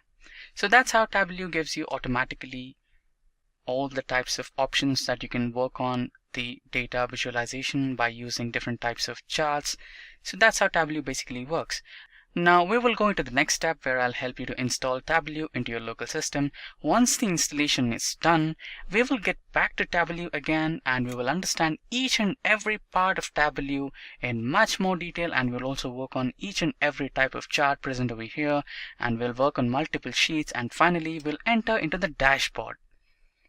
So far so good. I hope you have understood the basic introduction to Tableau and basics of the Tableau fundamentals, how to use rows and columns, what are dimensions, what are measures, and what is show me, and how do you change colors of your bar charts over here, and you can highlight this. So we'll work on everything after we finish the installation process and get back to worksheets. If getting your learning started is half the battle, what if you could do that for free? Visit SkillUp by Simplilearn. Click on the link in the description to know more. So before we go any further on Tableau installation, let us understand the Tableau products first. So there are multiple types of Tableau products. So here we will be having Tableau's desktop, Tableau public, Tableau server, Tableau online, and Tableau reader. So let us understand Tableau desktop first. Tableau desktop is a paid desktop application. It is also called as Tableau Desktop Professional Edition. This is where the developers create charts, formula, dashboards, actions, and everything. It has a 14-day trial too. The dashboards we create here can be published on any server listed above. The data can also be opened from Tableau Reader. Moving ahead, we shall understand the Tableau Desktop. So for beginners, let me tell you, Tableau Desktop is like open source data. Whatever the data or whatever the sheets, whatever the dashboards you work on using Tableau Public will be available for public. So keep this as your reminder. And it is not preferable if you want to use Tableau for your company's confidential data, because it might go public and it might be risky. So Tableau Public Desktop is a free desktop application. It is the developer place for Tableau Public Server. It is free and has to come with some limitations like cloud save only, no live or database connection. They are widely used by learners, bloggers, and public information related institutes like media, etc. Now moving ahead, we have the Tableau Server. So Tableau Server is a free server in the internet. This is the YouTube or Blogspot in Tableau data visualization world. It is free and people post their ideas and visualizations here. We call it the visual blog. It has no user management or folder management options. You can hide your work though. It cannot have live data source, but only extract. So many people publish their ideas and custom visualizations here. We can find the inspiration from here. Now next we have the Tableau Online. Tableau Online is a paid server application too, but it is already hosted by Tableau Software, and so no need to install it on any Windows server. It is better you need the Tableau dashboards to be accessed from anywhere. It has almost all the features of Tableau Server, but only on the internet, not on your local system. And finally we have the Tableau Reader. So Tableau Reader is a free desktop application which can help us to view the Tableau dashboards created by Tableau Desktop. It supports only extract connection files. It can help new people to try Tableau by getting one license for Tableau Desktop and installing this free software on their end user's machine. It can open the dashboards, interact with them like filtering, tooltip, and parameters. We cannot edit the formula or charts here. Now I hope we have some good understanding of Tableau, its introduction, and the various products of Tableau available for users. Now let's begin with the installation. So the third segment, Tableau installation into your local system. Now here we'll be trying the Windows operating system. Now to install Tableau into your local system, all you have to do is open Google and type in download Tableau public. And you have the first option that reads download now Tableau public. I would recommend for beginners to select Tableau public because it is free. Now let's go back to Google once. Now on my screen we have opened Google. Just now type in download Tableau.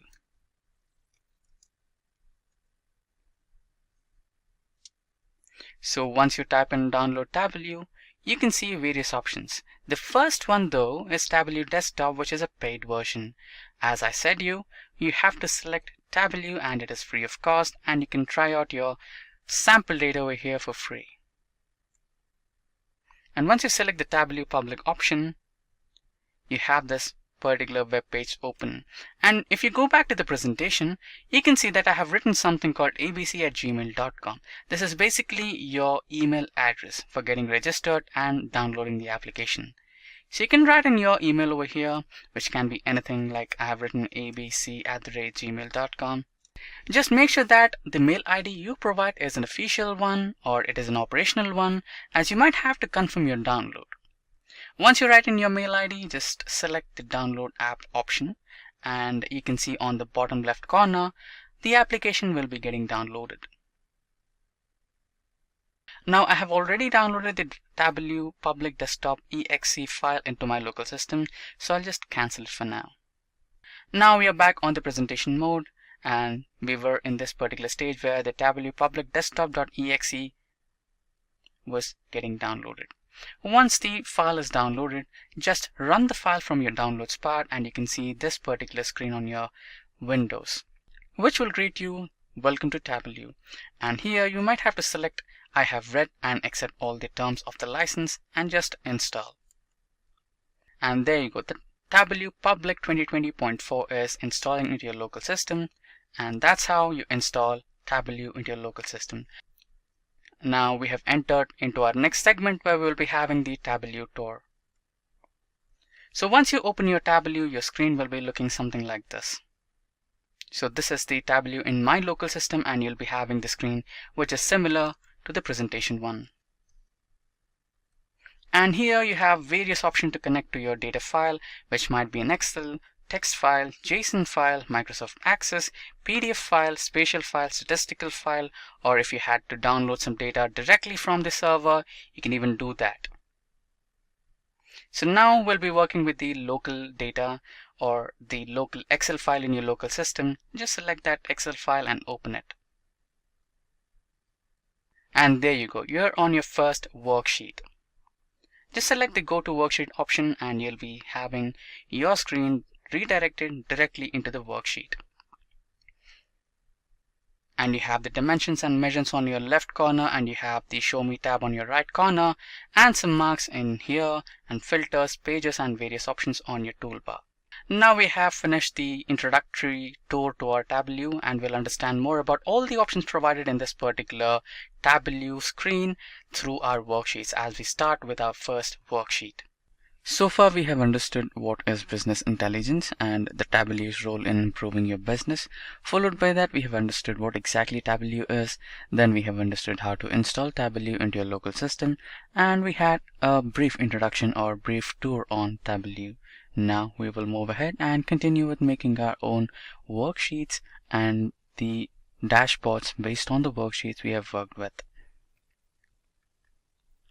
So advancing into the fifth part, we will be working with the Tableau worksheets, and followed by the worksheets, we will be working on the sixth part, which is the dashboards. Now without further ado, let's get back to Tableau. So we have successfully booted up our Tableau and we are on the home screen of the Tableau. And on the left bar, you can see that we have various connect options to the Microsoft Excel, text file, JSON file, Microsoft Access, PDF file, spatial file, statistical file, etc. And if you had to connect to a server, this particular option is not provided in the public Tableau. It might be available in the server Tableau, and you can see that if you had to connect to the server just in case, then you're provided with various options here. Like you can connect with Google Sheets, OData, Web Data Connector, etc. etc. So today we'll be working with local data that is present in my local system that happens to be an Excel file. So you can see that in my downloads we have a set of Excel files. So we'll be selecting car sales updated data file. Now you can see that the data has been connected to the Tableau and the rows and columns have been presented on the screen. So before getting started with Tableau, let's have a quick update on the data.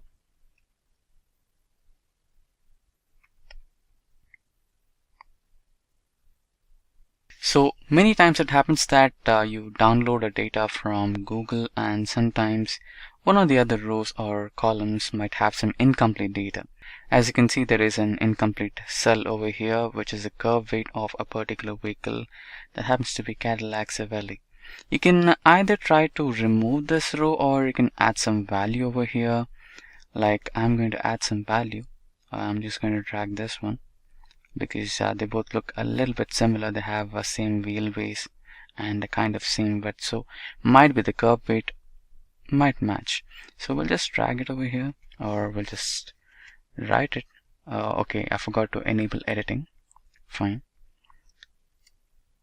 So I'll just drag it here and I will have some values.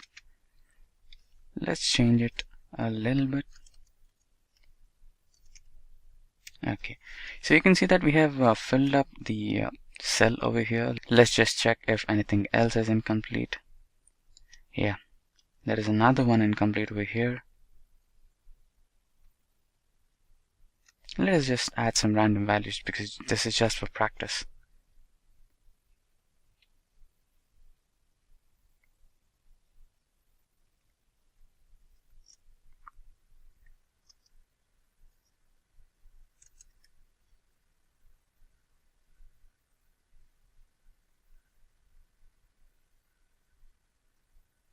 Yep, everything else seemed to be fine.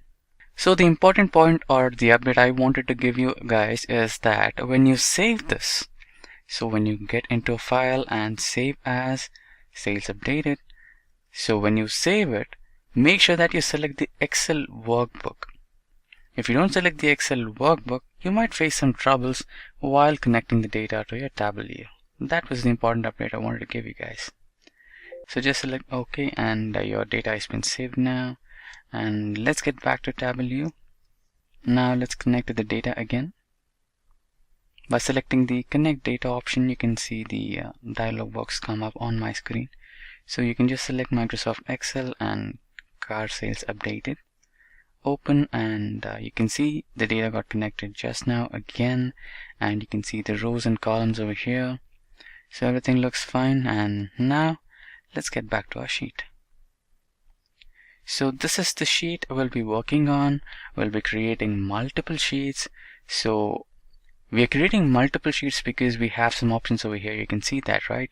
So this is the sheet, and this is the new sheet option, and this is the new dashboard option, and this is a storyteller option. So basically we'll be working on multiple sheets, and then we'll start a new dashboard, and we will drag all the sheets that we have worked on onto the dashboard so that we can have a view on all the sheets in one single screen. So basically that's what dashboard is. There are multiple operations on dashboard, like connecting to multiple dashboards together and applying some operations like filter, etc. on the dashboards. We will learn more advanced topics on dashboards in the advanced part which is the next part 2 of the Tableau tutorial.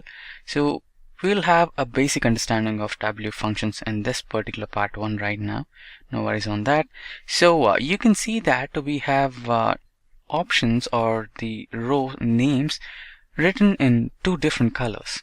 You can see that the manufacturer, model, vehicle type, etc. are written in blue, and we can see that there is some sort of ABC text represented on the left side.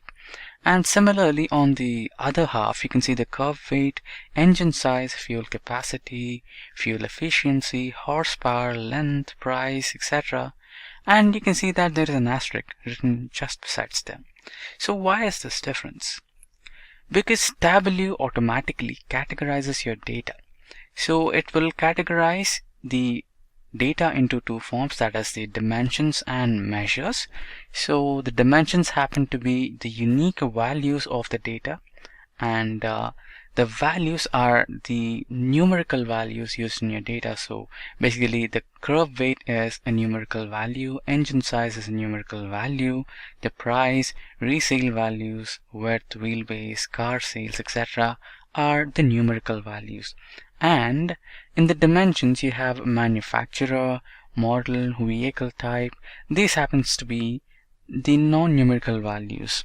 So the manufacturer might be Audi, BMW, etc., etc., and the model would be some 320i from BMW, S-Class from Mercedes, etc., etc. And vehicle type might be some just a car or off-roading vehicle, something like that. So these are the non-numerical values.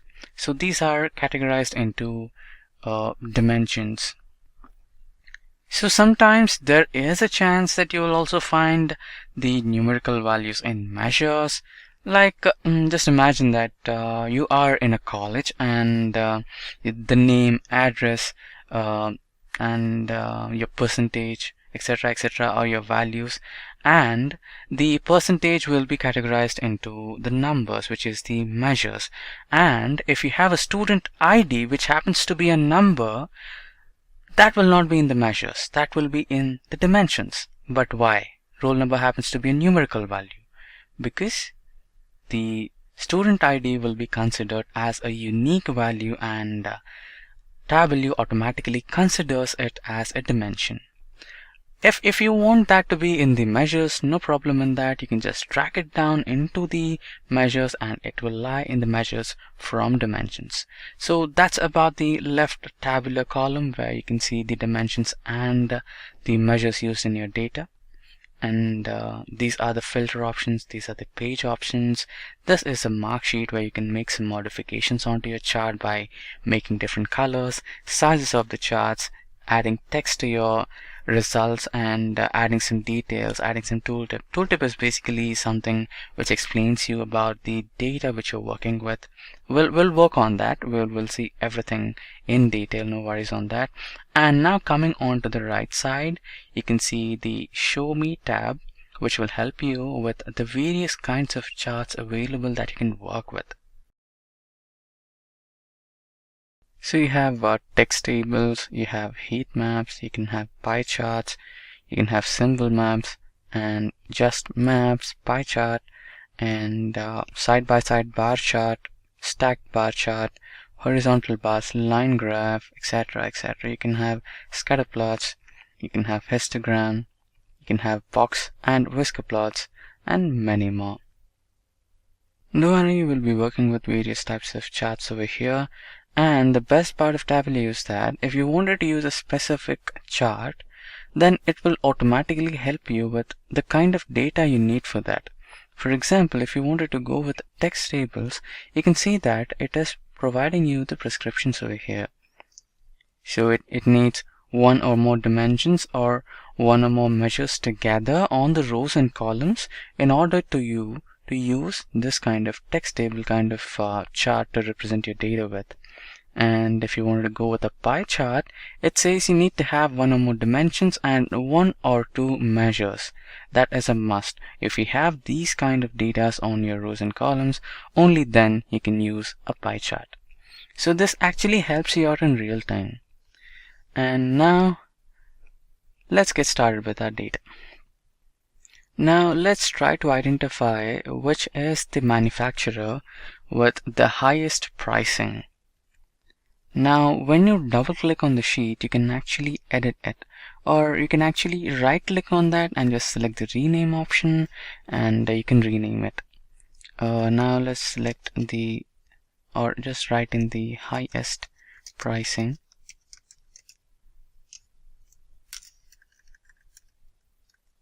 Yeah, there you go. Highest pricing is the name of our sheet right now. And now let's grab the manufacturer and drop it down onto the columns. And now let's select the price from the measures and drop it down onto the rows. Yeah, there you go. You can see that we have the data output on our screen. So this particular bar chart helps us identify that Mercedes-Benz has the highest pricing amongst the other manufacturers.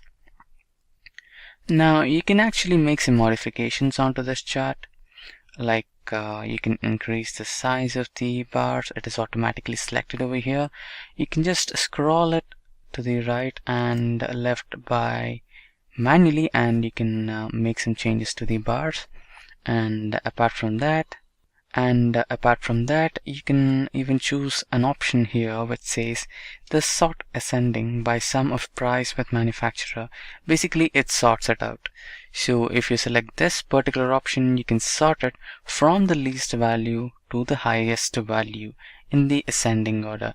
And if you choose this one, it'll be arranged in the descending order, and you'll get to see the highest one on the left and the lowest one on the right. So this is how it works. And you can see that the first highest pricing manufacturer is the Mercedes-Benz, and the least manufacturing pricing is the Infiniti. And you can see the Beamer over here, the BMW. Personally, I'm a fan of BMW. Okay, now it's just looking, kind of plain, without some any additional colors or without a vibrant way of representing your data. I think you know what I mean. So for that, you can just drag the manufacturer onto the color option, and voila, you can see different colors for different manufacturers. And this one basically tells you the highest manufacturer, or this color basically tells you the highest pricing manufacturer, that is the Mercedes-Benz. And yeah. And another option is the chart type. So basically when you chose the manufacturer and the sum of price, the Tableau automatically chose the bar chart. But you can change that. You can just select a line over here, and you can see the complete data has been represented in the form of a line, and you can even select density, and you can select area. So this is how you can change the way you can represent your data. So automatic was the best one over here. So basically the Tableau automatically chose the best way to represent your data, which happened to be the bar chart. You can even select the shape though, and you can make some changes to the shapes. So that's how it is. Now let's get back to automatic again, and it's got the bar chart again. Now let's try to create a new sheet, and this time we'll be working on the horsepower. So which manufacturer offers the highest horsepower?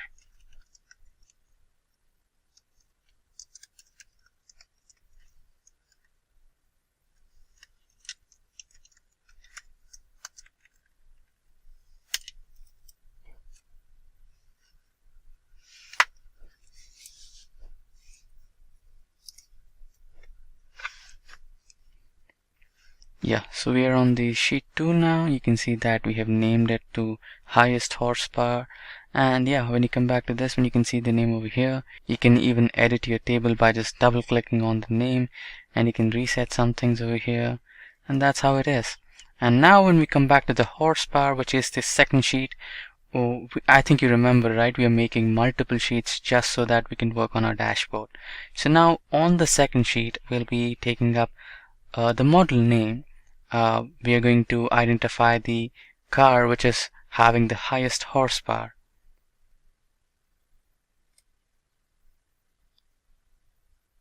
Okay, those are a lot of cars. Now just select the sort option, and there you go. We have the Dodge Viper. Yeah, Dodge Viper happens to be a muscle car, and yeah, it should be having the highest horsepower in the manufacturing model, or what do you say it, the basic model without any modifications to it, extra modifications. So the production model of the Viper will be having a 450 brake horsepower. That's really huge. Now we can actually make some modifications.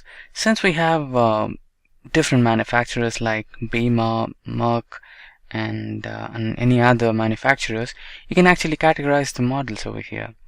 You just need to drag the manufacturer over here, and you can bring the manufacturer to the first position and then the model. Okay, another trick I would like to tell you guys is, if you wanted to switch the manufacturer with the model, then all you have to do is just drag the model and place it on the manufacturer. This will automatically switch them. Okay, I didn't place it correctly, I hope. So when you do it, it will actually switch it. Yeah, that's how it's done. So we're going to categorize this models based on the manufacturer now. Let's bring back our manufacturer. Now let's drag it to the second place. And now we have the manufacturer first. So you can see that the data got automatically categorized based on the manufacturer. You can see we have Acura, which happens to be the American version of Honda. So we have Integra, RL, TL, what happens to be the car or model names. So these are the cars offered from Acura with the horsepower 255, or no, it's 225 and 210 and 140. So this is actually the tooltip which is giving you the data according to that bar chart. And now we have the Dodge Viper here with the highest horsepower in the production model. You know, the Dodge and the Ford are known for their muscle cars with highest horsepower. And here we have the Merck and Mitsubishi, Nissan, and some other Plymouth, Porsche, etc., etc. Now we'll go ahead and create our next worksheet. So let's name it the fuel efficiency.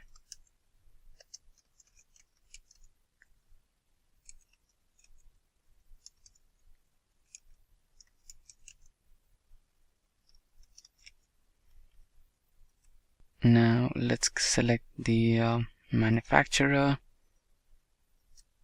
and the fuel efficiency on the rows. Now let's select a different type of chart over here.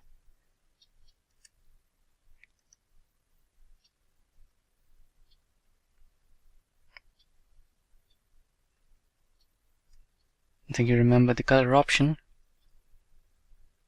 And if you close the show me option, and then you can see the manufacturer over here. Now you can just make some changes for it. You can actually select a manufacturer, and you can either keep only or you can remove it. So in Tableau you have the Control Z option, which will undo the changes you have done. You can actually exclude if you want someone to be excluded from the list. So I've excluded Buick. So this was the one we excluded. So that's how you can do it. So when you press on the tool tip, you can see that we'll be having the manufacturer, and followed by manufacturer we'll be having the fuel efficiency provided by that manufacturer. So you can see that we have the good fuel efficiency from Chevrolet and the considerable efficiency from Jaguar. So basically Jaguars are the luxury cars which provide you the maximum comfort and maximum drive feel, so it will actually consume a lot of fuel. Now let's get back and create another sheet, and let's name it as highest resale.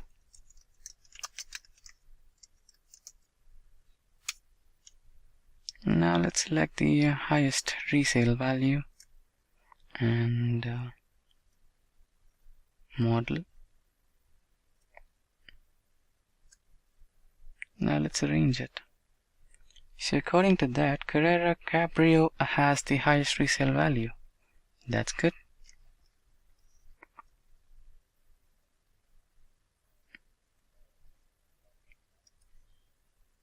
Let's drag the color. There you go. Let's have the manufacturer here so that we can have a good idea of which manufacturer has the highest resale value.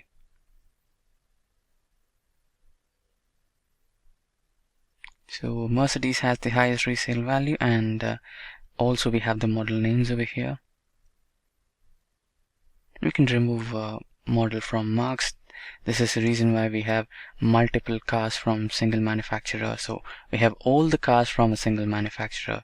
If we remove this model from the marks sheet, you can just see the manufacturer here.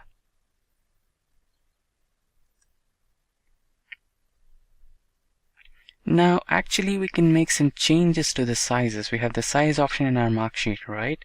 So you can just drag and drop the manufacturer on the size, and then you have various sizes for the various options. And when you come to the rows, you can see that we have the sum of resale values. Basically you can make some changes to it. You can just select measure, and inside measure you have various options of providing average, median, count, minimum, maximum. So let's go with maximum, and now let's try to drag the manufacturer again onto the size, and this time you have the different sizes. So you have Porsche over here, Mercedes-Benz over here. So this is how the categorization takes place. Now let's create a new sheet and understand the filter option. Now just let's name it as filter. And now let's drag the manufacturer.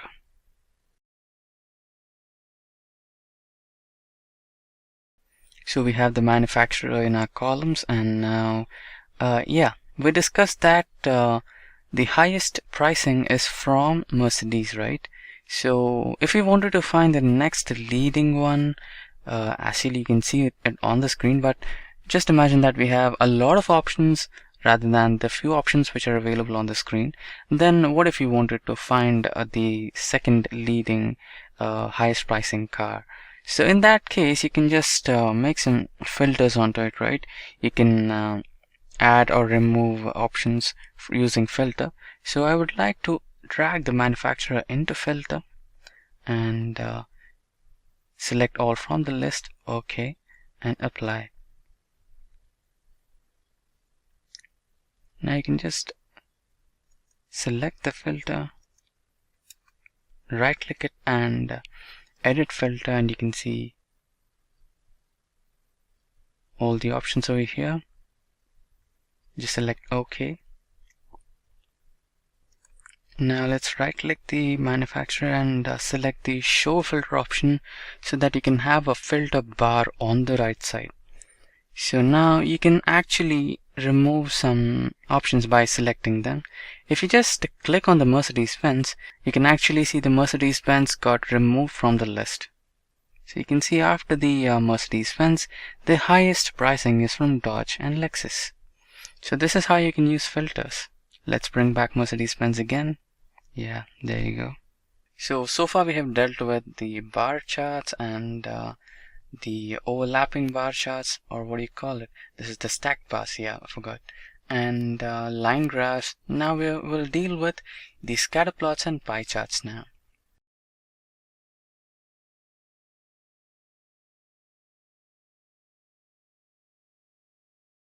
Yeah. So for that, let's create a new worksheet. Let's name it as scatterplot.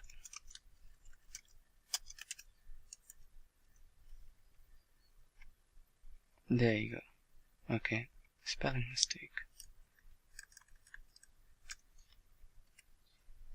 So when you had to use the scatter plot, the special thing about scatter plot is you need to select both the axes, that is row and column. And when you're selecting the values for rows and columns, you need to select the values from this particular segment, which happens to be the measures. So you'll not be selecting anything from the dimensions. So for now, let's select the engine size for columns and horsepower for rows.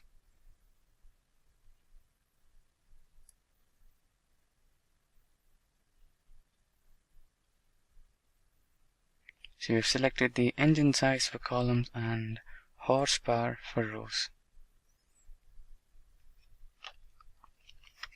So once you have selected the data, you can see a dot over here, which happens to be the engine size for 70 and horsepower 28,428. This is some random value. Now let's dig a bit more detail into the scatter plot. Now, to know the exact details of all the models and all the engine size and horsepower, let's drag the model name into the detail. Now you have some good, a more representable or the more readable form of data. So you can see that we have the highest horsepower engine, that is Dodge Viper, and the engine size is 8 liters and the horsepower offered is 450. Now if you have dragged the manufacturer into the details, then you can see that we have the manufacturer name as well. So the Viper belongs to Dodge, and if you kind of select the manufacturer into shape, then we can actually have different shapes for different manufacturers. So you have the shape option over here. So you can see that we have various shapes for various makers. For example, we have the plus symbol for BMW. So if you can just keep only BMW, then we have two cars from BMW, which happens to be the model 320i, and the engine size is around 2.8 liters and the horsepower is 193 brake horsepower. And another car we have from BMW is the 323i with the engine size 2.5 and the horsepower 170. Now if you want to bring back all the cars, the simple step is just press Ctrl Z and you have all the cars back in here. And if you want to highlight a specific car, then select the highlighting option.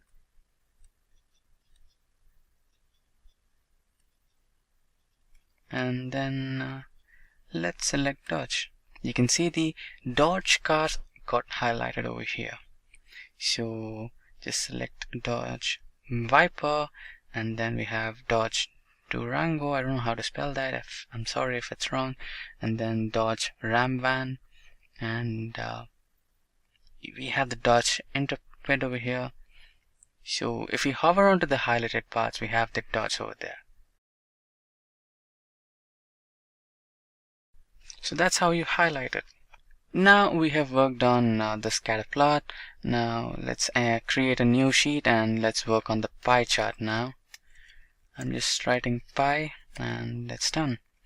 So for a pie chart, you need to select an option and hold Control and select another option together, and then we can do a pie chart. So for that, let's follow the steps. Open Show Me, select pie chart.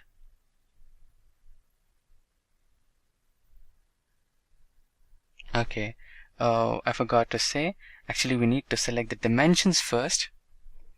So let's select something from dimensions. Okay, let's select manufacturer and hold Control, and let's select some value from the measures. So let's select sales. So now open Show Me, and there you go, you have the tab. So I'm in the pie chart in the tab. So we have the pie chart over here. Now I think we can increase the size of the pie chart.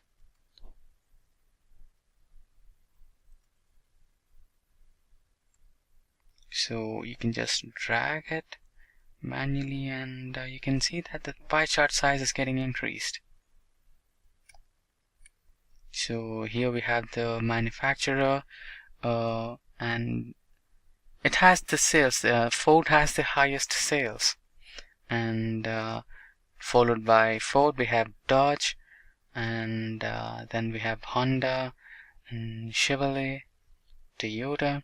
So far we have understood the types of charts you can make, the types of options that are color, size, label, detail, tooltip, etc., and filters, and the show me tab, etc. Now we will move ahead and try to understand hierarchy in Tableau. So let's kind of make a new sheet. Let's rename it as hierarchy. Now we know that the model and manufacturer can be considered as an hierarchy because a model comes under manufacturer. So we can use these two from dimensions and use them as hierarchies. Now let's try to drag model onto manufacturer, and this should automatically show me a dialog box on my screen. Now let's rename it as manufacturer model hierarchy, or just let it be as H so that it's a bit more readable. Now you can see that we have the manufacturer model H hierarchy, and inside that we have the manufacturer and model.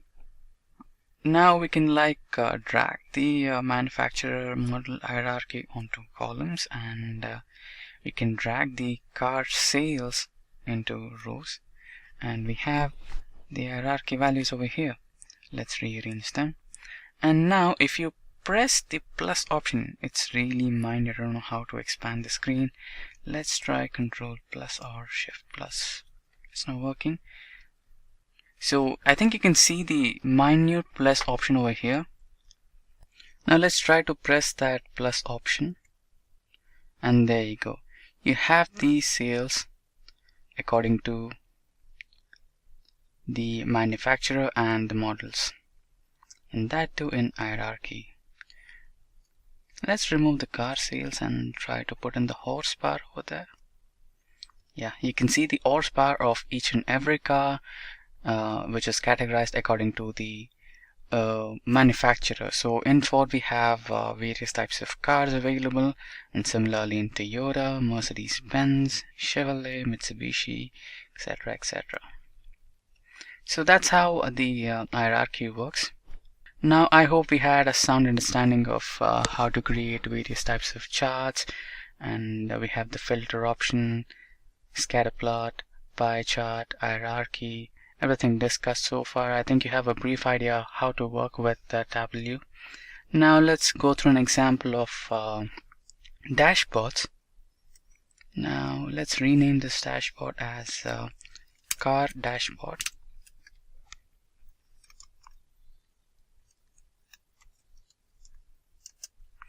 Now dashboard is no rocket science. The only thing you do is just select the charts you've worked on and drag them onto your dashboard. That's all. Now let's select the scatter plot and drag it onto the chart.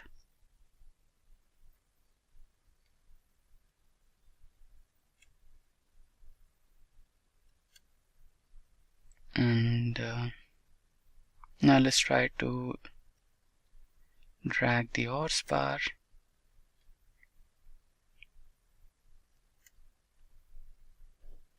And now the fuel efficiency.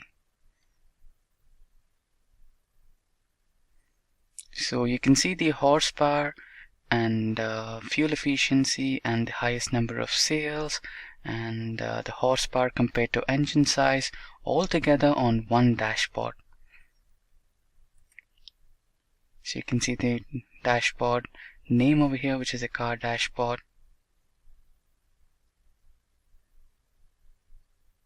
Now you can have some options over here, like you can download the dashboard image and much more.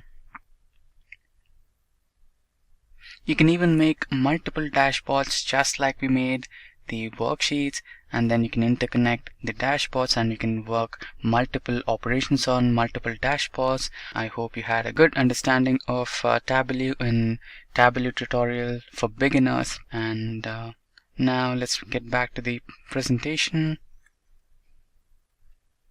So now we'll discuss the company's hiring and salaries.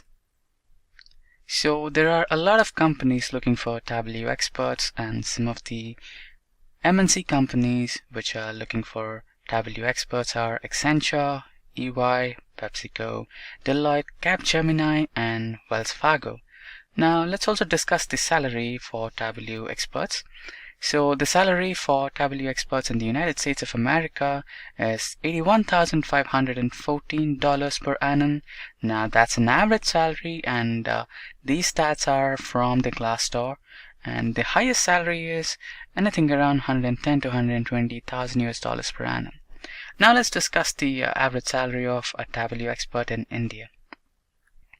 So the average salary of a Tableau expert in India is anything around 5,06,000 per annum, and the highest salary is anything around 8 lakhs to 10 lakhs per annum. That's for a good experienced employee like 2 to 3 years. And you can also earn more than that. Now these stats are from the Glassdoor website. Today, we will learn data analytics with AI. That's it. If these are the type of videos you'd like to watch, then hit that like and subscribe buttons and the bell icon to get notified. Let's get started with the main topic of today's session, which is data analytics with AI. So, before proceeding with data analytics with AI, let's understand what exactly is data analytics. So, data analytics is not just a step where you just give your data to AI and it will be done, right? So, it's a stage-by-stage process. Let's understand all the stages, one after the other. Firstly, you might have different sources. So, before we go ahead with the sources, let's understand the situation. You might be dealing with your client. You might be working with the company as a data analyst. So, before you begin with the data analysis, you might have to have a conversation with your client or the company. You might have to go through something called as requirement gathering, right? So requirement gathering will let you know from where exactly you're getting the data. Is it in the form of a PDF? Is it in the form of an Excel spreadsheet? Or is it going to be cloud or anything like that, right? So you'll be understanding what's the source exactly is. And followed by that, you will understand what is the request of your client, what he's looking for, what he wants you to give him, right? The insights of the data, which part of the business he wants you to focus on, and which part of the business he wants to improve, right? And followed by that, you will come up with a time span. Within that time span, you need to use that data, build some insights, and give it to the client or your business owner so that he comes up with a business decision, right? So that's the first requirement gathering step. Once you have the source, you come up with the next step of the data analytics, which is cleaning the data and transforming the data. So it's really obvious for any beginner or an expert who is a data analyst. It is cleaning and transformation what makes or what adds value to your data. Once you clean your data and transform it. So what exactly you mean by clean and transform?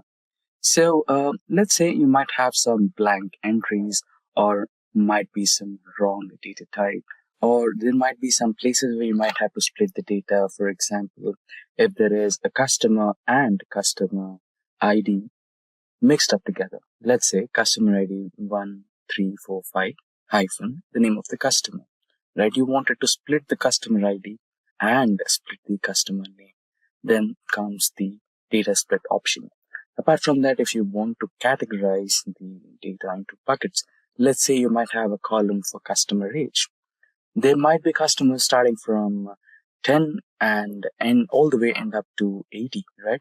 In those scenarios, you might want to split the data into buckets. Let's say 10 to 20 are teenagers, and above 20 to 30 are youth, and above 30 to under 50 or under 60, let's say like 59 are adults, and after that maybe senior citizens, right? Then you have a smaller window so that you can capture which category of the age group is bringing you the most of the revenue, right? So these are the parts of cleaning the data and transforming the data. And once you're comfortable with it, then you can choose a platform where you want to analyze your data, which can be Tableau, which can be Power BI, ClickView, or Excel, or any of the tools that you might want to prefer. In our scenario, we want to go with AI, right? So AI can be anything. You can go with the Microsoft's Copilot. You can go with the OpenAI's ChatGPT. You can go with Google's Gemini, or any of the AIs which can perform data analytics. There are some AI tools out there which are dedicated for AI data analytics, right? And once you're done with it, and the final stage is analyzing the outcomes and reporting that to your business owner or client. So I hope I made myself clear with these stages of data analytics and reporting. Now let's look at an example to explain this a little better. So I have the data set in Excel for now. This is our source, the first part of data analytics. Let's expand the columns. So there you go. I said something about data type. So here you can see we have some different data type which we don't want, which is in general. So we will change this data type to short date to make a little more meaning out of it. And after that, here we have customer ID, right? So what we will do is use data split here. Go to text to columns, delimited. Next. So we have other. So here's the preview. So you will be receiving it in this form. And if you want to format the data as you like, you can go ahead. So I'll leave it as general for now and finalize the data type after the split is finished. So what you can do is add a column, new column here, so that you can get an empty column here to split the data. Go to text to columns once again. Select delimited. Select next. And we have the input other. Next and finish. There you go. You have customer ID and you have customer name, the respective customer name here itself. So proceeding ahead, we have quantity, the quantity of product ordered, and we have traffics, leads, orders, and revenue, right? Cost to company and delivery status. So in case if you wanted to kind of calculate profit, what you can do is add a new column, profit, and here you can do a mathematical calculation equals to revenue minus cost to company. And you can extend this particular column all the way to the end so that you have the profit numbers. And here you can also change the data type to currency and go to home. And here the data type from general to currency. And there you go. And if you want it in rupees, you can go with rupees. Or if you want it in dollar, you can also have dollars. Right? So that's how you do it. I would like to go with dollars. So more. And here go to currency. And in currency symbol, I'll go with the dollar. Then okay. There you go. You can quickly save it. If you want to add some borders to the data, you can also do that.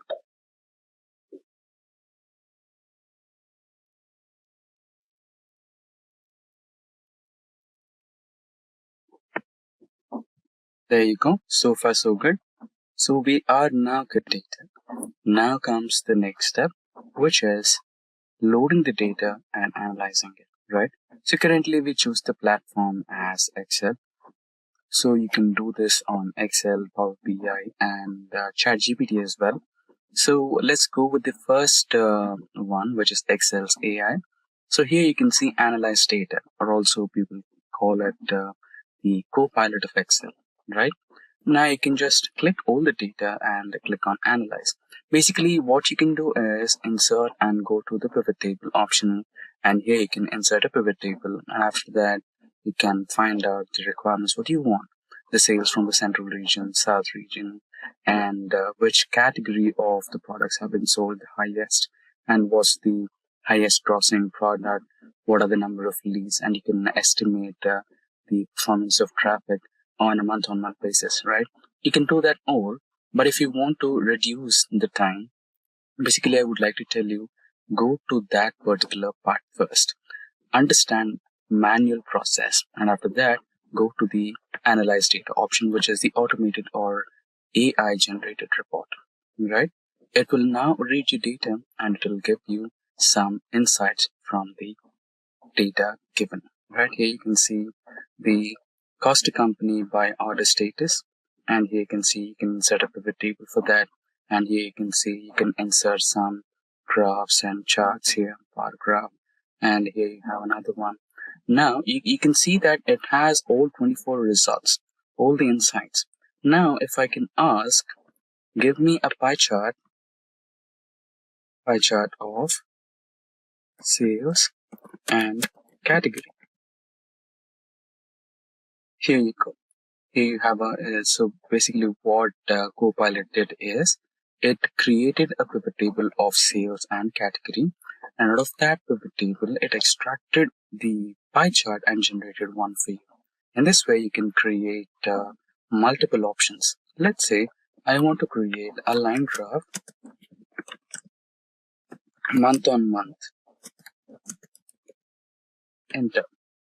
Now here it again created a pivot table, and here it generated a line graph on month basis and how many number of traffic or how many number of visitors your website had. Right? In this way you can create a long list of all the required charts and graphs for your website and or the client, and create a dashboard out of it, which is completely interactive. Now this was the Excel's AI. Now if we go to another one, which is Power BI, so here you can see a completely prepared dashboard in Power BI, and we can create this once again, or you can at least understand how it was done, right? Now let's get the data from Excel workbook. So my workbook or my data set is somewhere here, sales data. I would like to go with orders data. Only one file is enough for 2024, and your data will be shortly loaded. Select spreadsheet 1 and load the data. Since we already transformed it, there is no need for transforming it once again. So the data is being loaded successfully. It's going to take some time. 2000 rows loaded. Sheet 1. So we are going to work with sheet 1. Now you can select the visualization you want. Like I want to create a line graph here. Repeat. Like I want to create a line graph here. Select. And for this particular line graph, you will have fields, x-axis and y-axis. Now what I'll do is I'll drag and drop date to x-axis field and traffic to y-axis field. Now here in x-axis, I would eliminate year, I would eliminate quarter, I would eliminate date. I just want month on month, right? Here you have a clear month-on-month traffic line graph. Right now, let's quickly delete it. We don't want this now.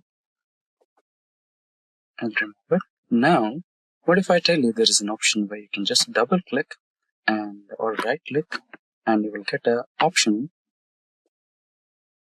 Here you can query, right? You can just write down the query, line graph, type of graph you require, traffic, write the spellings correctly, month on month.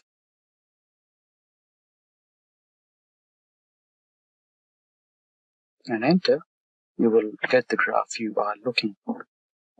There you go. Right? So apart from this, let's put the month-on-month graph here. Apart from this, let's double click once again and category by sales. Category sale pie chart. There you go. And now region wise, double click once again. Region wise sales bar graph. Select the first one, and there you go. I think there is a small mistake in the selection spelling. Select the first one once again, and there you go. You will have a bar graph in region-wise basis.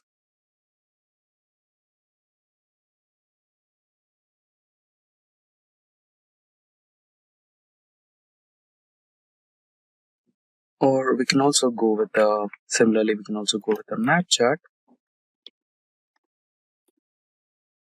for states and revenue. Select the first option, and you will have all the American states and their revenue details here. Right? So in such way, you can use the artificial intelligence of Power BI and create a completely interactive graph just like this one. So if I select the standard shipment mode, what are the sales reports? And if I select the entire shipment modes, what are the reports? And if I select the home category, what are the sales reports and which part of the nation and and what are the sales and order per month, traffic and everything details here, right? In one go. It is completely interactive. Now, let's move on to the next part of our session for today. So we will be using ChatGPT for our data analytics. So here you go. Now, let's load the data. Before that, let's write a prompt.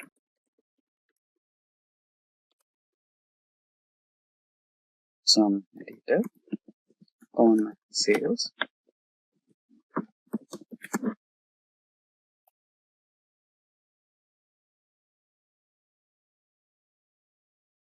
Or sales report. Visualization. And now load the data. Upload from computer. And we have the sales data here. The orders data. Select the orders data file and open. The data will be loaded shortly. And since it's loaded, you can just push the command or prompt. It'll first review the contents and understand what exactly is present in your content and the data type, along with the data type, right? It has 2000 entries, 17 columns. Here's the brief overview of all the columns. So it's asking you, would you like an overall summary or a specific aspect? So let's go with the specific aspect instead of overall summary. I want region-wise sales as a bar graph. Okay, we didn't have a column as bar sales. It's in turn taking revenue. Yes, there you go. Sales revenue by region as a bar graph. Now, pie chart for category revenue. Okay, so there is some limit for analysis. Okay, that's not a problem.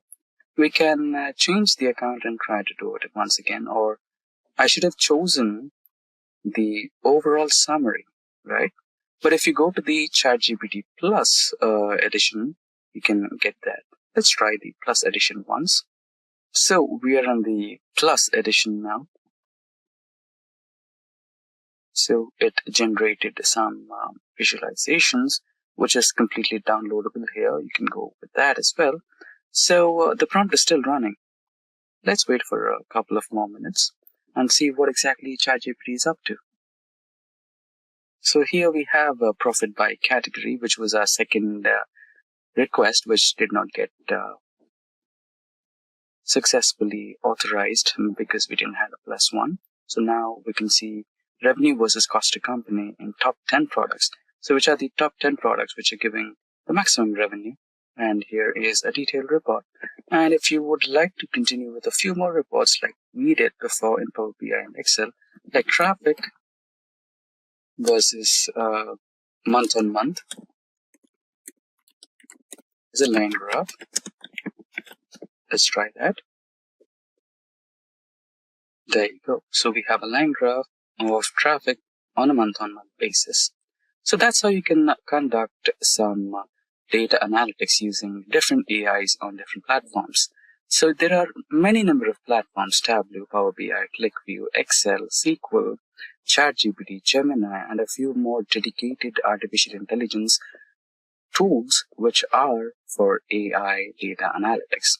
And that brings us to the next part of data analytics with AI. So how does data analytics and AI work? So first, basically, once you load the data, AI will start preparing and processing your data, right?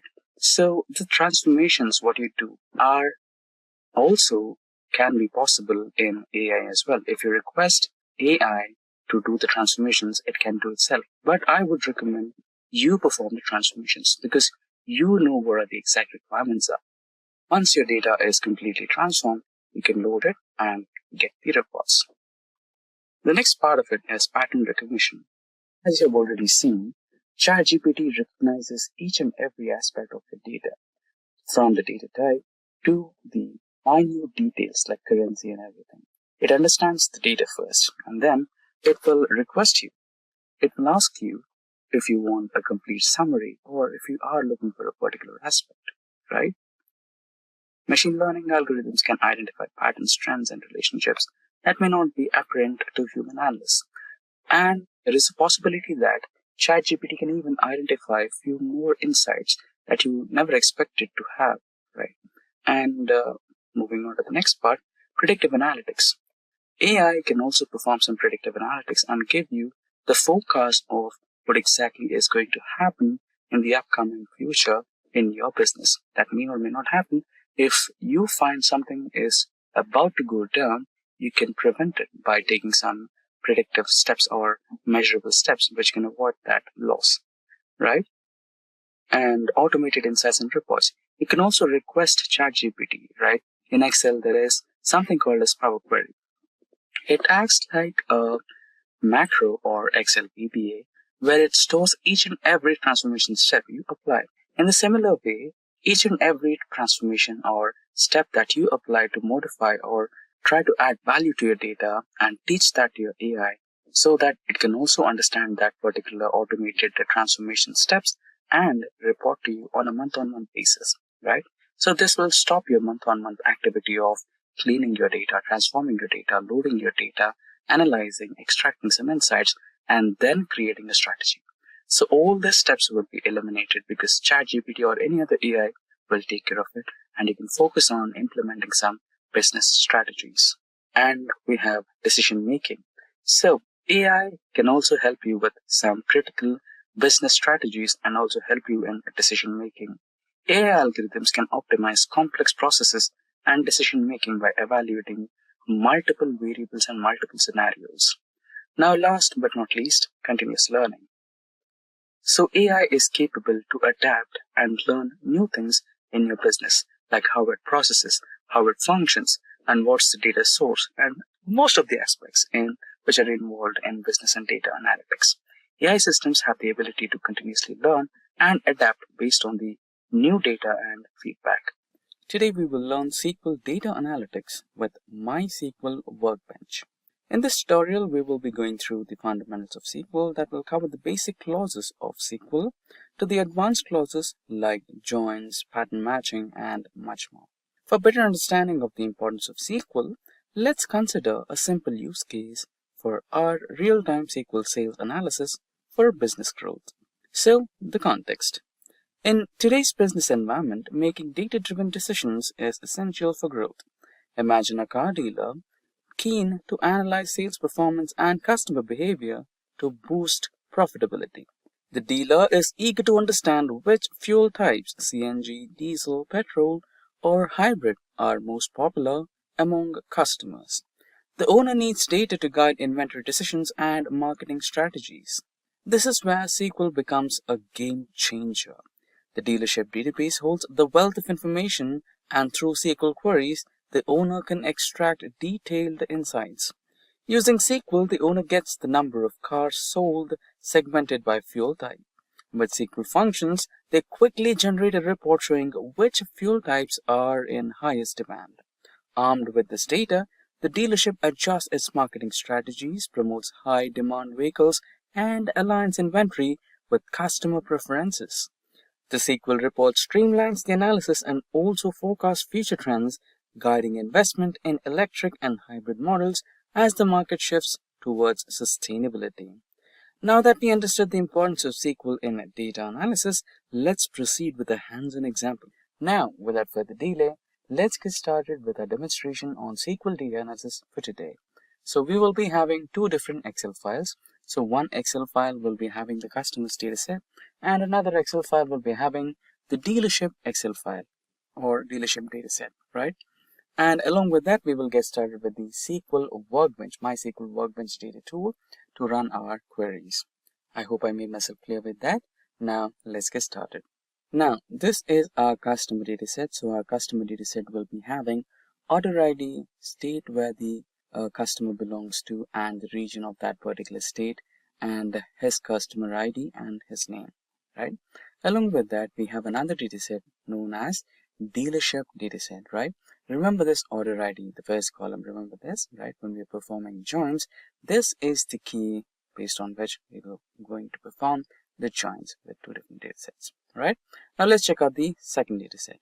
So this is our second data set known as the dealership data, right? So we are having the first order ID, and after that we have order date, delivery days, and dealership name, which particular store is that, and the dealership's PIN code, category of vehicle bought, and product name, quantity, fuel type, traffic, leads, orders, revenue, profit, and basically profit is revenue minus cost to company, right? And the order status, is it in transit, is the order cancelled or placed, or is the order delivered, right? So is it not delivered yet? So these are the order statuses. So we have four different of one of them: order in transit, delivered, cancelled, or not delivered, correct? So these are the two data sets that we will be working on today.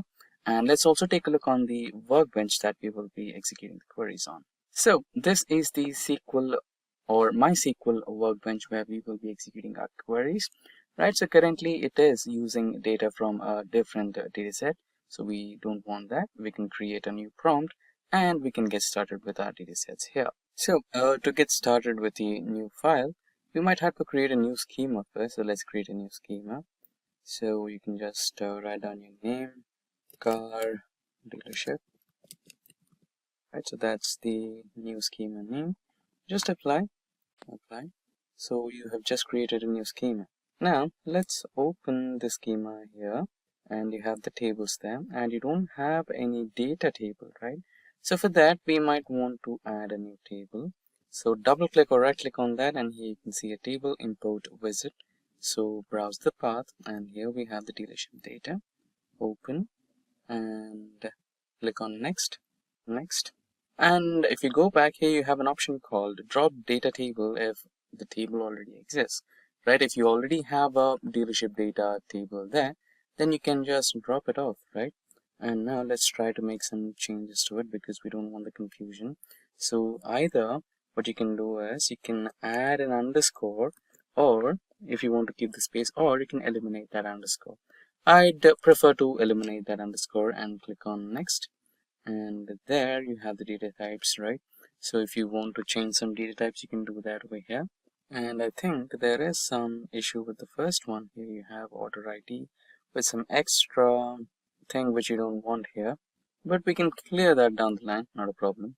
And import the data file, click on next, and there you go. The data file should be shortly imported.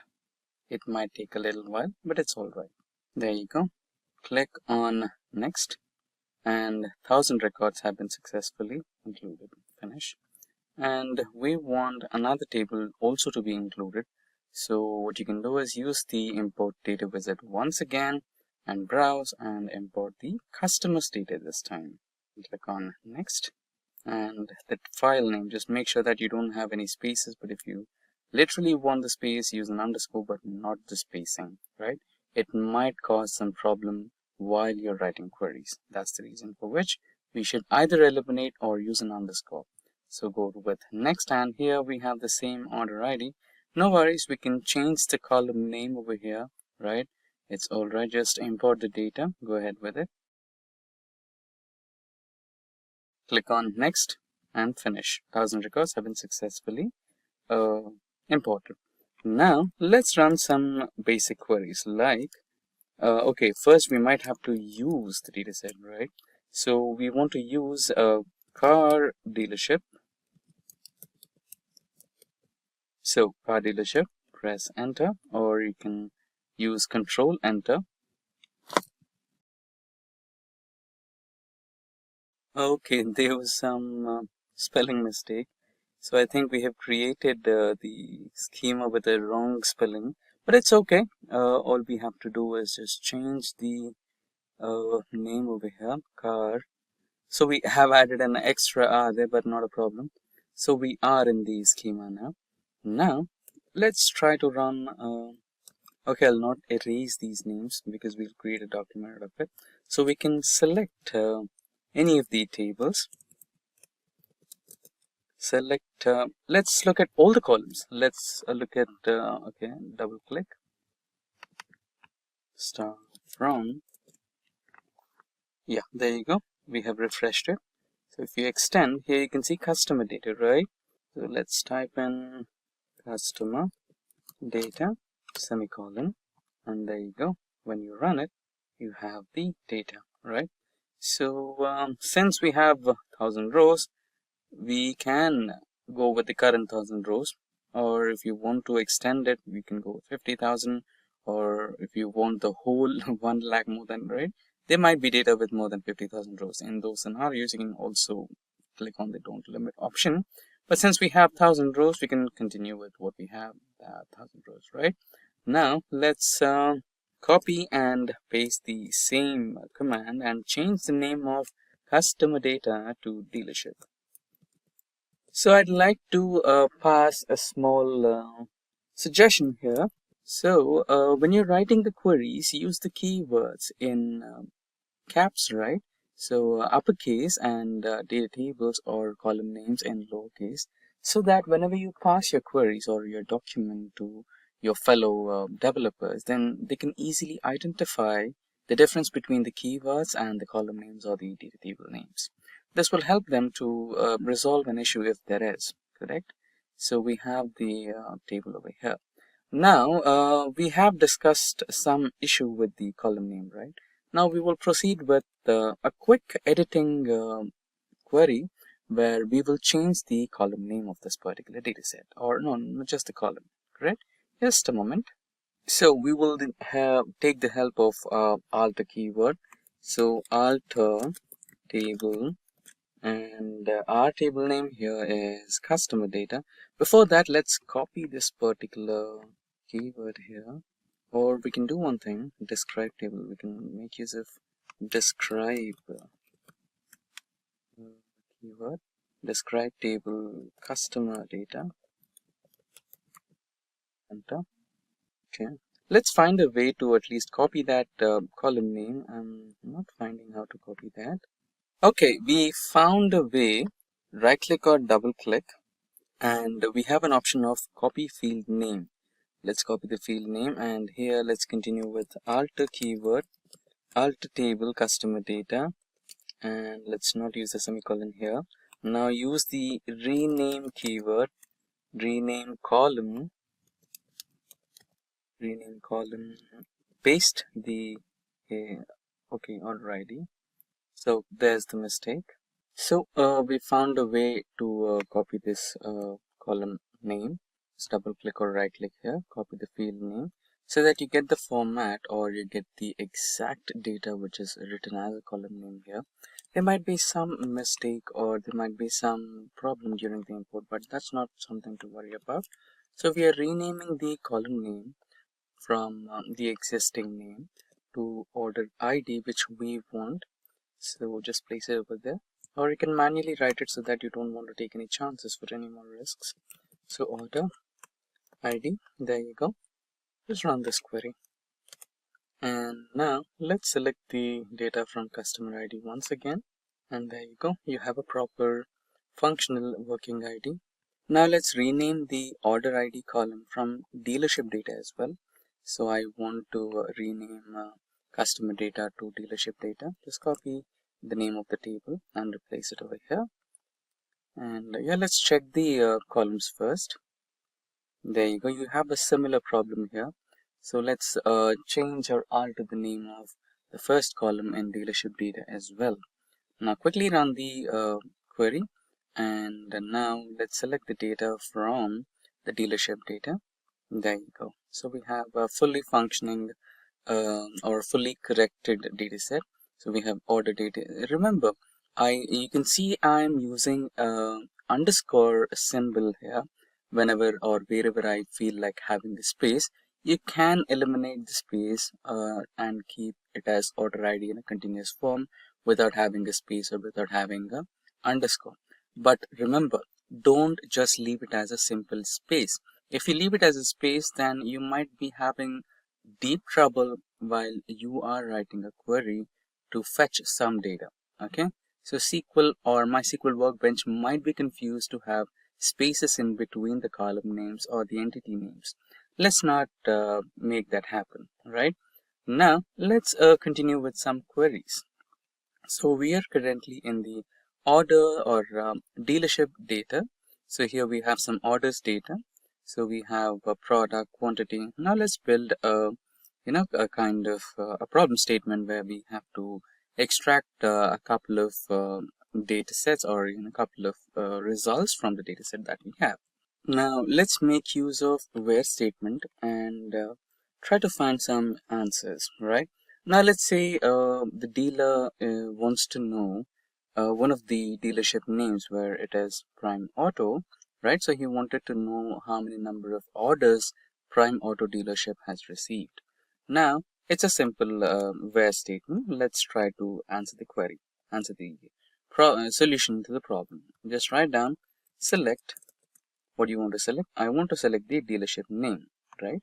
Just write down, or let's use the auto suggest mode. So before that, select, leave a space from table name, which is dealership data.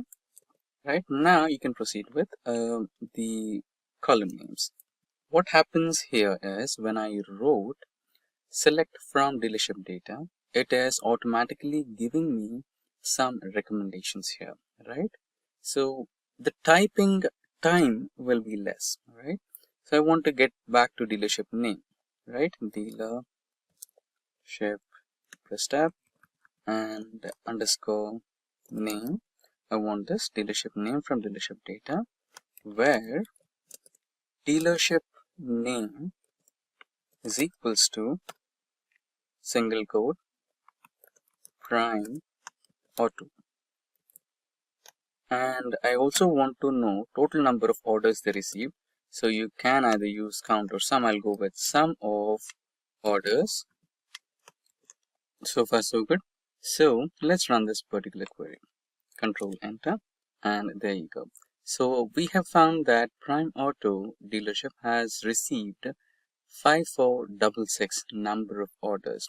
So if you want to, if you don't want sum of orders here, you can also alias it by typing as total orders received. Yeah. So your column name has been successfully changed, right? And if you don't use alias as, it will still work. There you go. But in case if you want to make the code clearer to your fellow developers, I would recommend to use as, right? Now let's proceed with some other similar where commands so that you have a good habit of how to use where clause in your real-time queries. Now let's go back to our data and see what else we can build as a problem statement. So here we have days to deliver. Now let's say the client wants to know how many cars if there is a premium, if it's a premium car, then he wants to know the premium cars which took more than 10 days for delivery. Now let's write a where query for that. Place the same query here, and now the name is where auto. I'll use an and statement here. Delivery date or days to deliver is greater than or equal to 10. Or we just copy this and paste it over here. And we don't want the alias. There you go. Now let's run this query. And why don't we also write the product name here, right? So we understand which is that car which is taking so much of time.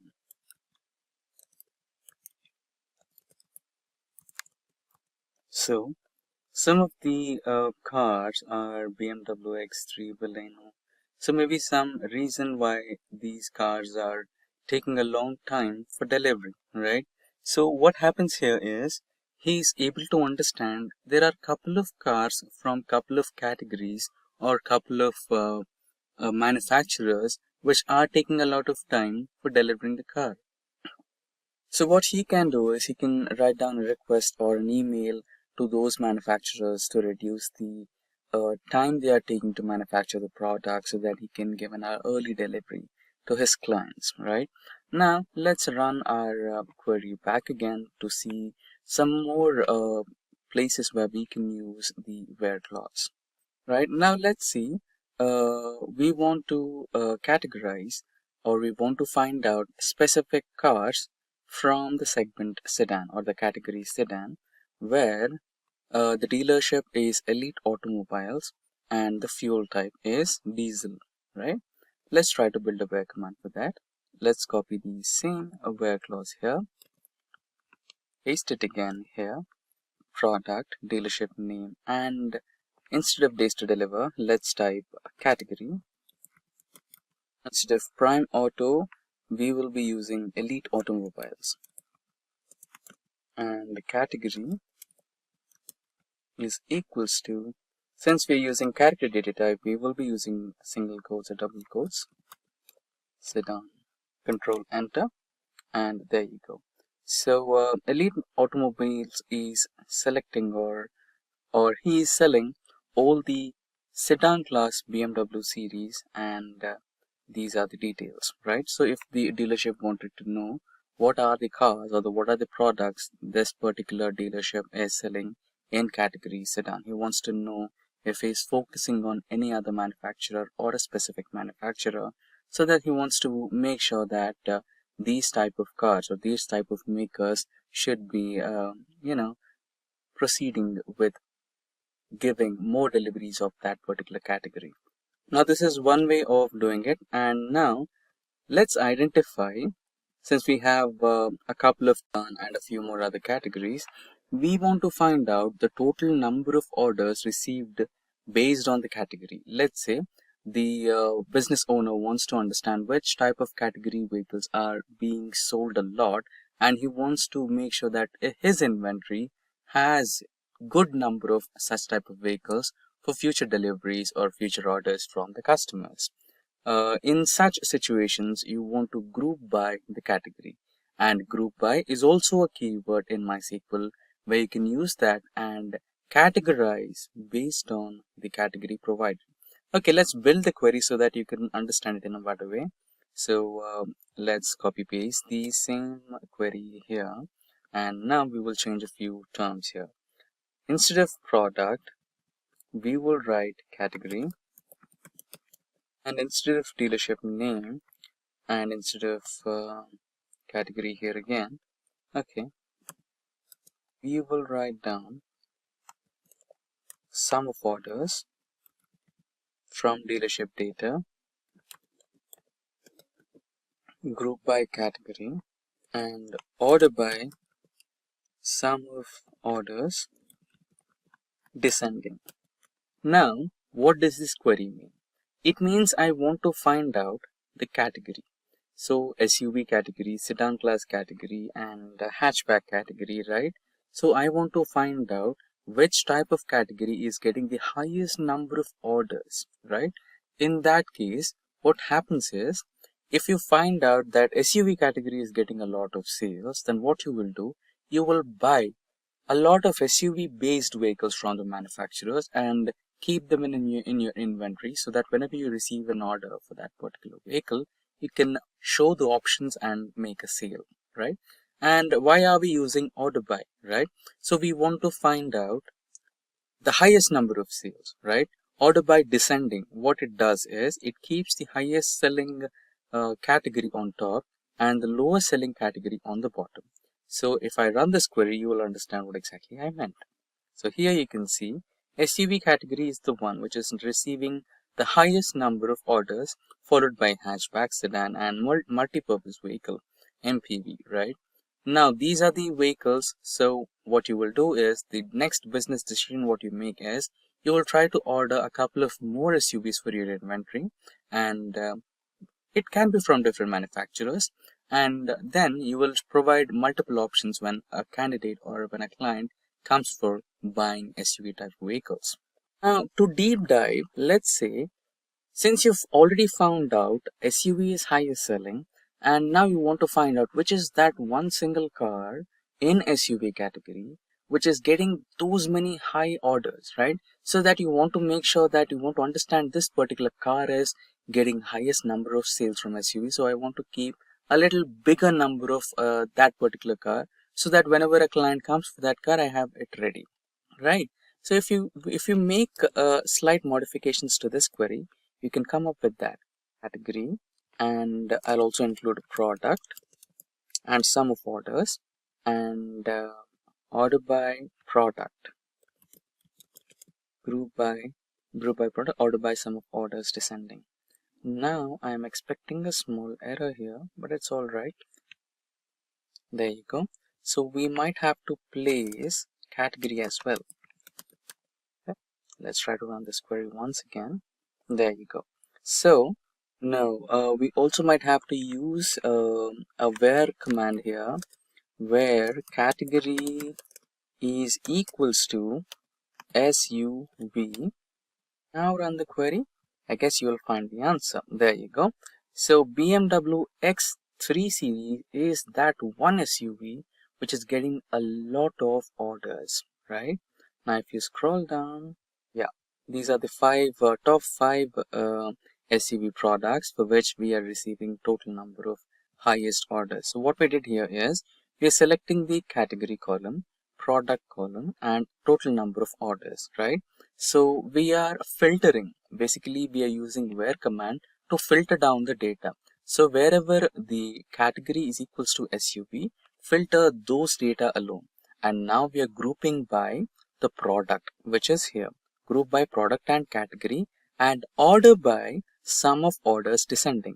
Keep the highest orders on top and the lowest orders on the bottom section where the category is SUV. So in categories SUV, the lowest orders received are 1130 for BMW X5 series. So what you can do is, if you want to cut down, if your inventory is already having a couple of BMW X5 series cars, then what you can do is, you can cut down the imports for that category. And if you have less number of X3 series, you can increase a couple of more cars, maybe 5 to 10 more cars, so that you have your inventory ready with X3 series for your clients, right? So this is how you can use where group by order by in your query. So let's say you wanted to eliminate that particular one product manufacturer which is receiving less number of orders in sedan class. So ASC ascending order, and it is sedan. Now if you run the query, you will find out sedan class BMW X3 is the one which is receiving less number of orders in the category sedan, and you can eliminate that. And if you want to specifically identify a particular dealership name which is having lowest sales, then you can also do that, where category is equals to sedan and dealership name underscore name is equals to Elite Motors, Elite Automobiles. You can also include the dealership name in the column here, and group by category and dealership name, sum of orders sum of orders ascending, and run this query.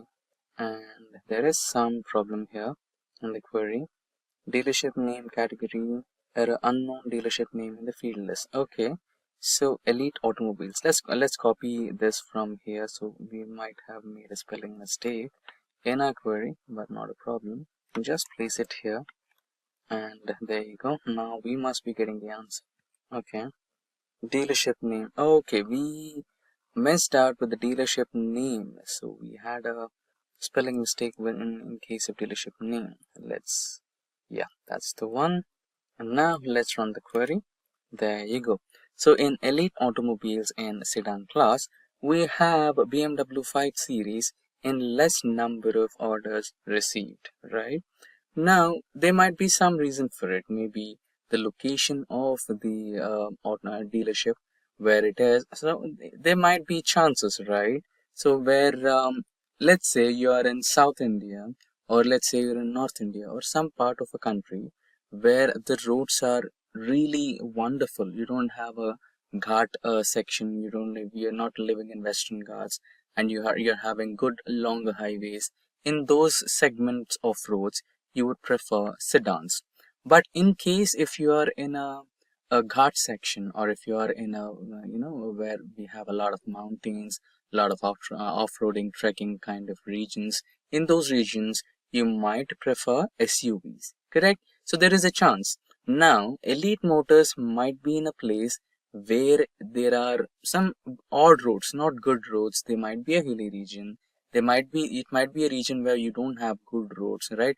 Even if you're not in the Western Ghats or a Ghat region, or even if you're not in a region where you don't have any kind of hillies or mountain regions, but the roads are not good, or if you are passionate about it, it might be a trend, right? It might be some cult.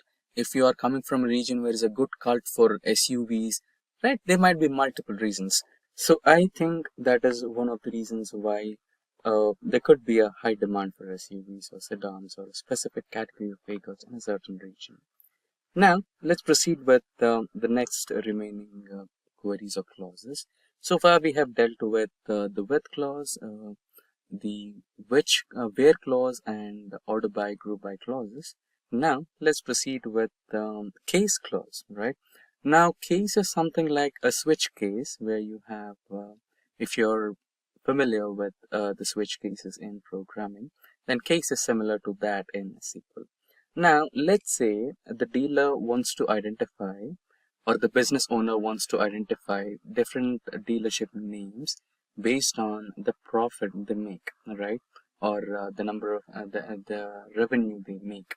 Then he wants to find out the highest profit making category as high profit, the medium profit, and the low profit. So the threshold is like 1 million. If they're making 1 million, then they are under highest category. If they are making in between 50 to 1 million, they are medium. And if they're making lower than that, then they are least profiting. And if they are least profiting, they might have to, the business owner might have to take some decisions, might be like helping them improve their sales, or fixing their contracts, or if they want to collaborate or combine that particular dealership, the high performing one, right? Some business decisions to make sure that everyone is breaking even in their profits. Now let's use the switch statement here. So as I discussed, high profit. So I'm going to take two columns here.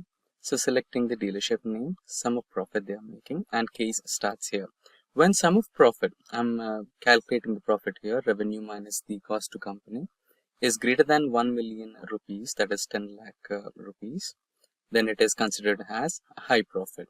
And if the profit is between 50,000 or 5 lakhs or 1 million, then it is moderate profit, else low profit. Now, let's run this query, and we're grouping them by dealership. Let's run this query and see the output. There you go.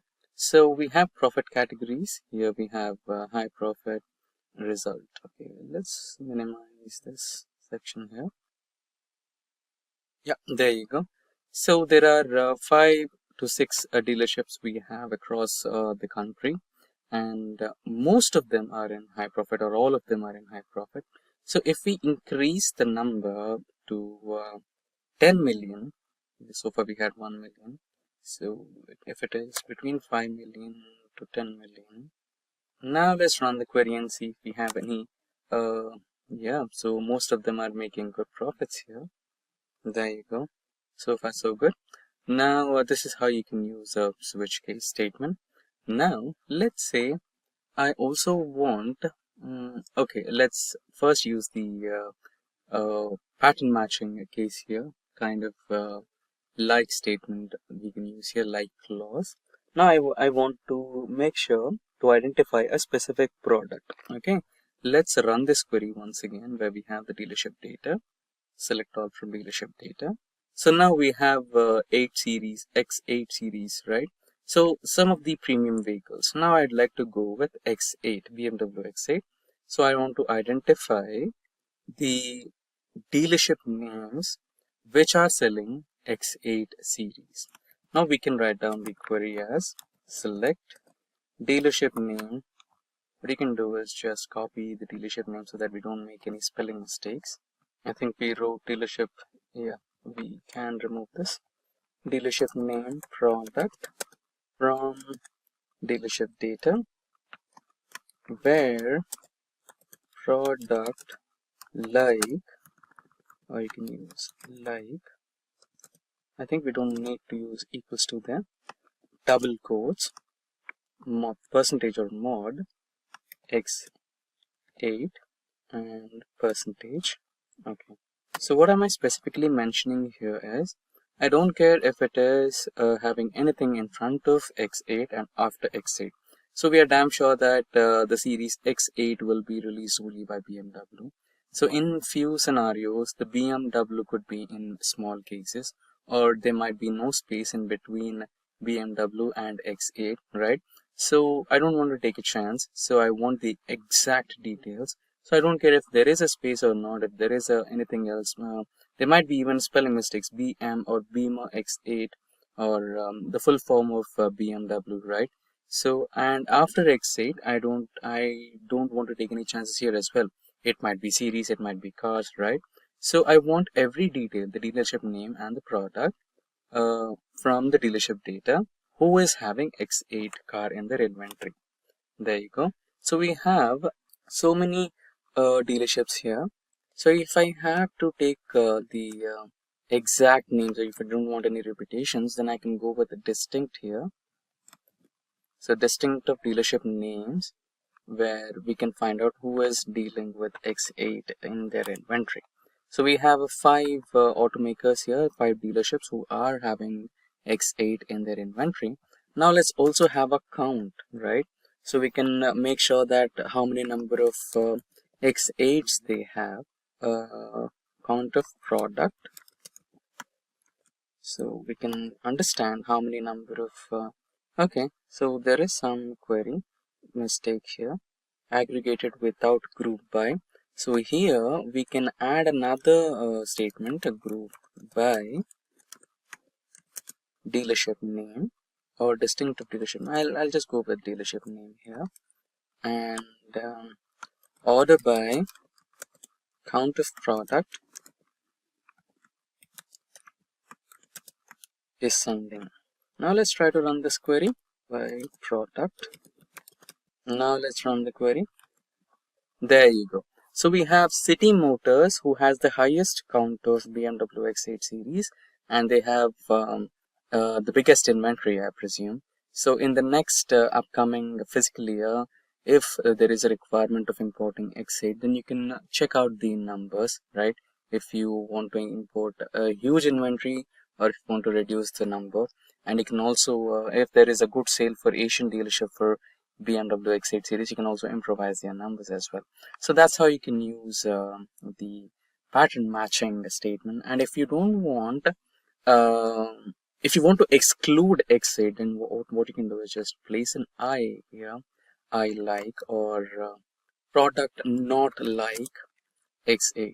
So if you're filtering out X8 and running numbers or codes for everything every other car but X8, you just want to run that query, and here you can see instead of X8 you can have details repeat, and you can see instead of X8 you have every other detail on every other car. That's how you can go with it. Now let's proceed with the joins in our tutorial for today. Now let's create a use case, right? You wanted to identify all the customers who bought an X8, right? So if you check the data, if we go back to our query here and run the dealership query, and you can see here we have order ID, order date, delivery date, everything. But we don't have customer name, but I want the customer name. But customer name is in the table customer data, right? And here we don't have the product detail what they bought, right? So Vivan Sai or Vihan Arab, it can be anyone who got an X5 or X8, right? But now I want to know the exact customers who are or who have already placed an order for X8, or you've already delivered that X8, right? Or let's say you wanted to know if they have placed an order for X8. Now in this situation, you might want to make use of joins which join two tables and give you the results. So there are basically a couple of joins that you can use: left join, right join, inner join, outer join, Cartesian join, right? So most of the cases you would just go with the keyword join. So it will basically function like a left join, right? You're choosing the first table and you are choosing the matching data from the right table. Now we want the order ID column, we want the customer name, and also the product name, which is equals to X8, and we want to run a join command based on order ID. So order ID happens to be the primary key based on which you can perform the join. So it could be a little complicated orally, so I will write the query so that you have a better understanding for it. So let's quickly run the query. I'm going to use the select statement here, and we wanted the customer name, right? So we want the customer name, or we have it here, right? Double click, copy the field name so that we don't have any mistakes done. And it is from customer data, right? So customer data dot customer name. Okay, let's also copy the customer data table name as well, right? So that we don't have any mistakes in our query. And want dealership data table name as well. So comma dealership data, and what we want from dealership data is product, and we also want dealership data dot order ID, copy the field name, comma from dealership data join customer data to dealership data on what terms. So order ID is common between customer data and order data, right? So we want order ID equals to order ID, but it will be confusing. So what we can do is join customer data on customer data dot order ID and dealership data dot order ID, right? And we will also use a where clause where product dealership dot product, like again the same statement which is here. There you go. Now we are selecting order ID from dealership data, customer name from customer data, and product name from dealership data from the table dealership data. Join customer data table on customer data dot ID is equals to dealership data dot ID, which is the order ID, where dealership data dot product, right? The product details are in dealership data table, and the product is like anything before X8, anything after X8, because we want the details only for X8, the customers who bought X8. Right, now let's run this query, and there you go. So these are the customers who bought X8s. So we have about 29 results. 29 members are the premium customers who got this premium vehicle X8 series. Now that's how you can use joins in a SQL table, a SQL data query. And so far we have covered joins, we have covered case, we have covered pattern matching, we have covered where clause, group by, order by, and select, and few others. So we have also made a complete documentation out of it. We now know how to create a schema, how to import data, and few protocols to follow when you're importing data, like using an underscore, and we also have covered alter table. If you have some mistakes in your column name, how to alter the name of that column, right? So these are the fundamentals that you can know about SQL, and also some advanced concepts like case and joins that you can know about SQL. So far we have covered everything that you must know for a beginner, and also we have covered something if you're an advanced level SQL developer. It's like a brushing up tutorial for you, how to use some clauses like group by, auto by, and how to use cases, how to use joins, right? And that calls for the end of this tutorial on SQL data analysis. Welcome to Simplilearn. In this video, we are focusing on ChatGPT and its groundbreaking role in data analytics. In a world where data is the new gold, understanding and analyzing this wealth of information is crucial. But as the volume of data grows exponentially, traditional analysis methods are being pushed to their limits. Enter ChatGPT, a revolutionary AI developed by OpenAI that's transforming how we approach data analytics. But what makes ChatGPT stand out in the crowded field of data analytics tools? How can it not only streamline complex processes, but also uncover insights that were previously hidden in plain sight? Stay tuned as we unravel the capabilities of ChatGPT, share real-world applications, and show you how it's being used by analysts and businesses alike to make smarter, data-driven decisions. And whether you are a data scientist, a business professional, or just a tech enthusiast, curious about the future of AI in data analytics, this video is for you. So let's dive in and discover how ChatGPT is not just revolutionizing data analytics, but also how we understand and interact with the vast universe of data. And don't forget to hit that like button, subscribe, and ring the bell to stay updated on all our future explorations into the fascinating world of technology. Now let's get started and unlock the potential of ChatGPT for data analytics together. So guys, an Excel data analyst always looks for ways to improve their efficiency and gain deeper insights from the data. That's where ChatGPT comes in handy. So ChatGPT is an AI-powered language model that can assist you in various tasks, including Excel-based data analysis. And for that data analysis, let's dive into some demos to see how it works. So guys, as you can see, this is the ChatGPT 4, and you could see this has the support of DALL-E, browsing and analysis, and usage limits may apply. Like we have the version that has some usage limits. And for the data, I have downloaded the data from the Kaggle.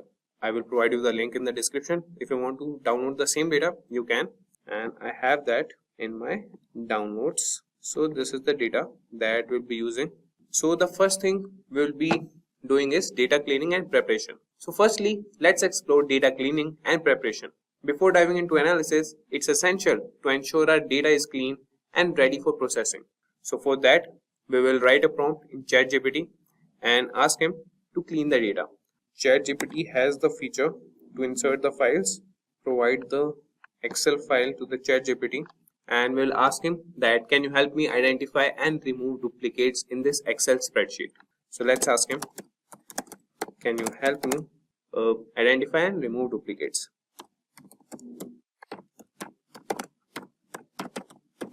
Duplicates from this Excel spreadsheet, from the provided Excel spreadsheet. So you could see that ChatGPT has started generating the response, and he is telling us that he can definitely help us with that, and he is analyzing that.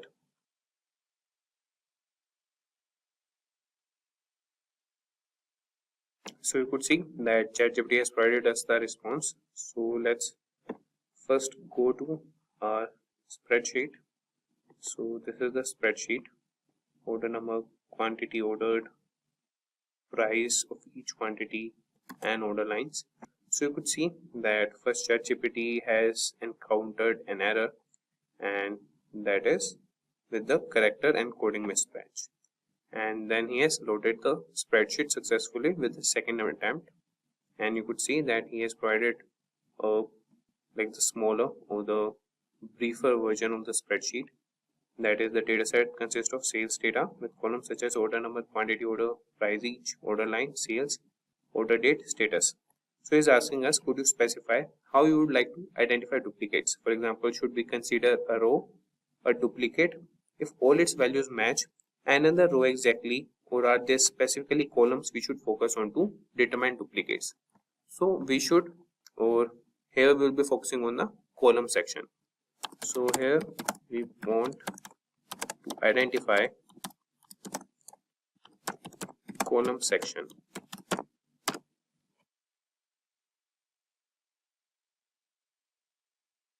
So is asking which columns they should identify duplicates.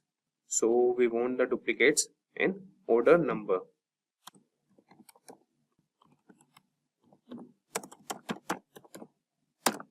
So the ChatGPT has started analyzing the spreadsheet. So you could see that ChatGPT has produced the response that they have identified a total of 2,807 rows in the spreadsheet that have duplicates based on the order number column. So this indicates that multiple rows share the same order number, suggesting there might be different items or transactions within the same order. So would you like to proceed by removing these duplicates while keeping either the first or last occurrence of each order number, or do you have another approach in mind for handling these duplicates? So before identifying the duplicates, what we'll do is we'll first get rid of the extra spaces. So we'll ask ChatGPT that first find the extra spaces in the spreadsheet and help us remove them. So you could see that it has started analyzing it.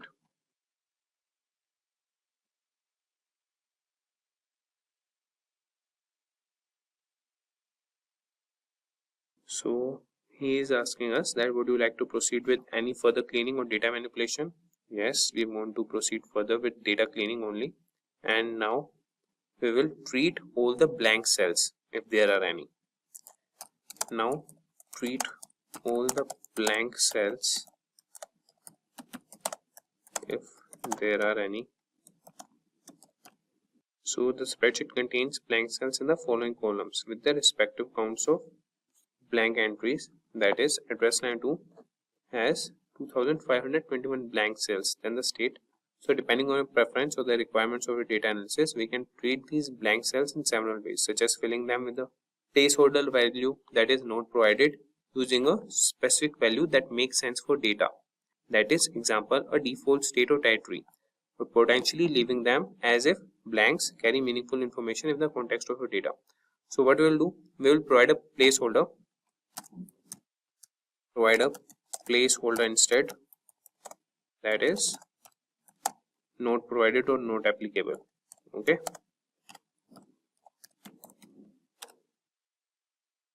So you would see that ChatGPT has responded that it has replaced the blank cells in the columns, that is address line 2, state, postal code and territory, with the placeholder not provided. So you could see there's a verification sample showing the updates. So this is how you could clean the data.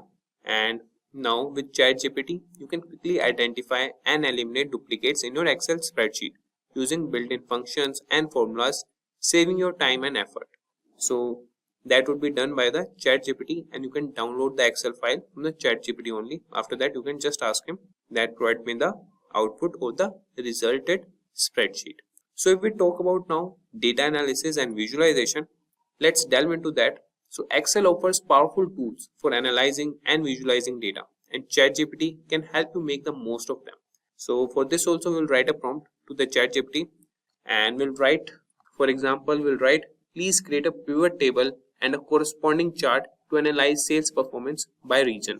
So let's see, like this prompt, what output does ChatGPT show to us? So let's ask him, please create a pivot table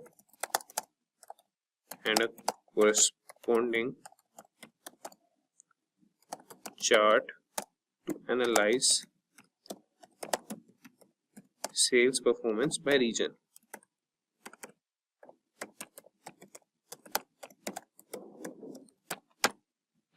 So you could see that ChatGPT has started analyzing the data and the spreadsheet, and you could see that the pivot table below shows the sales performance by region or the territory. So this table indicates that the EMEA region has the highest sales performance, followed by regions where the territory was not provided, then APAC, and finally Japan. So now let's create a chart to visually represent this sales performance by region. You could see that it has provided a chart, that is a bar chart illustrating the sales performance by territory. So you could see the guys that it has provided us the analysis, and ChatGPT can guide you through the process of creating pivot tables, charts, and other visualizations in Excel, enabling you to gain valuable insights from your data with ease. So let's move to advanced analysis and automation. So lastly, we will explore advanced analysis and automation. So Excel capabilities extend beyond basic functions, and ChatGPT can help you leverage its full potential. And for this also, we'll write a prompt to the ChatGPT that can you assist me in building a forecasting model to predict future sales based on historical data present in the spreadsheet. So let's see what ChatGPT respond to us. So let's ask him, can you assist me in building a forecasting model to predict future sales based on historical data. So let's see what ChatGPT respond to us. So you could see that building a forecasting model to predict future sales based on historical data involves several steps. So for this, you have to prepare the data, select a model, train the model, evaluate the model, and make predictions. So let's start by preparing the data. We'll aggregate sales by order date to create a time series of total daily sales. Then we'll choose a model based on data's characteristics. So we will grant the permission to ChatGPT to proceed with the steps. So he started analyzing the data.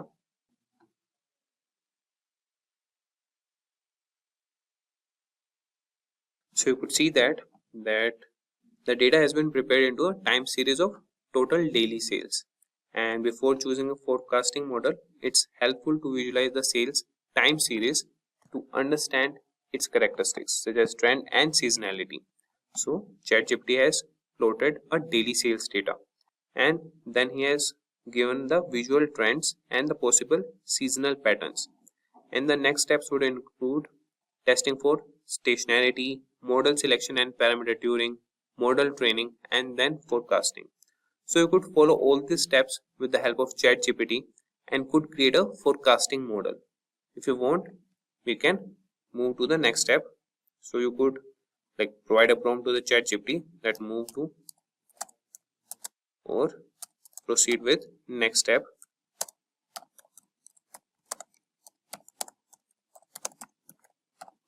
So step by step, ChatGPT will provide you a forecasting model, or it will help you create a forecasting model.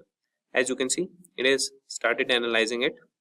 So the augmented Dickey-Fuller, that is ADF test, gives up a p-value of approximately 0.0033. Since this p-value is less than the common significance level of 0.05, we can reject the null hypothesis that the time series has a unit root, meaning the time series is stationary.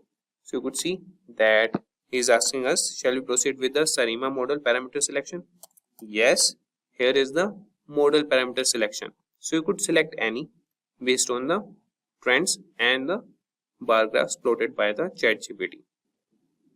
So you could see guys that the ChatGPT has analyzed the spreadsheet and provided the response that the grid search for the optimal SARIMA parameters based on the lower ACLI information criterion, such as the best fit model uses the parameter 011 and for ARIMA and 01112, that is for the seasonal component. So you could see that it has provided the model and the parameters. Now it's asking us, shall we move on to forecasting future sales with this model? Yes, proceed with that. So you could see that with ChatGPT's assistance, you can build complex forecasting models in Excel, allowing you to make informed decisions and plan for the future effectively. So ChatGPT is a valuable tool for Excel users and data analysis, offering assistance in data cleaning, analysis, visualization, and automation. And by integrating ChatGPT in your Excel workflows, you can enhance your productivity and uncover new insights from your data. So you can try ChatGPT for Excel data analytics today and take your Excel skills to the new level. And you could see that there's an error in the analyzing, and he has encountered an error while trying to plot the forecast with its confidence intervals. So this type of error can occur due to data type issues, particularly when handling data indices and forecast. And despite this hiccup, the forecasting process using the Cinema model was completed and we were able to generate forecast for the next 12 months. Unfortunately, due to the plotting issue, we couldn't visually display it. So we'll ask him, can you try once again? So you could see that this time ChatGPT has provided us the forecast for the next 12 months. That is, the forecast have been successfully plotted along with the historical daily data. So here we have our forecast model, and with the ChatGPT's assistance, we can move with other analysis also. Hello and welcome to Data Analytics Interview Questions. My name is Richard Kirshner with the Simplilearn team. That's www.simplilearn.com. Get certified, get ahead. Today we're going to jump into some common questions you might see on NumPy arrays and pandas data frames in the Python, along with some Excel, Tableau, and SQL. Let's start with our first question. What is the difference between data mining and data profiling? It's real important to note that data mining is a process of finding relevant information which has not been found before. It is a way in which raw data is turned into valuable information. You can think of this as anything from the sales stats and from their SQL server all the way to web scraping and Census Bureau information. Where the heck do you mine it from? Where do you get all this data and information? Then we look at data profiling. Is usually done to assess a data set for its uniqueness, consistency, and logic. It cannot identify incorrect or inaccurate data values. So if somebody has a statistical analysis on one side and they're doing you might the wrong data to then program your data setup. So you got to be aware that when you're talking about data mining, you need to look at the integrity of what you're bringing in, where it's coming from. Data profiling is looking at it and saying, hey, how is this going to work? What's the logic? What's the consistency? Is it related to what I'm working with? Find the term data wrangling and data analytics. Data wrangling is a process of cleaning, structuring, and enriching the raw data into a desired usable format for better decision making. And you can see a nice chart here with our Discover It. We structure the data how we want it. We clean it up, get rid of all those null values. We enrich it, so we might take and reformat some of the settings. Instead of having 5 different terms for height of somebody, in American, English, or whatever, we clean some of that up, and we might do a calculation and bring some of them together. And validate. I was just talking about that in the last one. You need to validate your data. Make sure you have a solid data source. And then, of course, it goes into the analysis. Very important to notice here in data wrangling, 80% of data analytics is usually in this whole part of wrangling the data, getting it to fit correctly. And don't confuse that with data cooking, which is actually when you're going into neural networks, cooking the data so it's all between 0 and 1 values. What are common problems that data analysts encounter during analysis? Handling duplicate and missing values, collecting the meaningful right data the right time, making data secure and dealing with compliance issues, handling data purging and storage problems.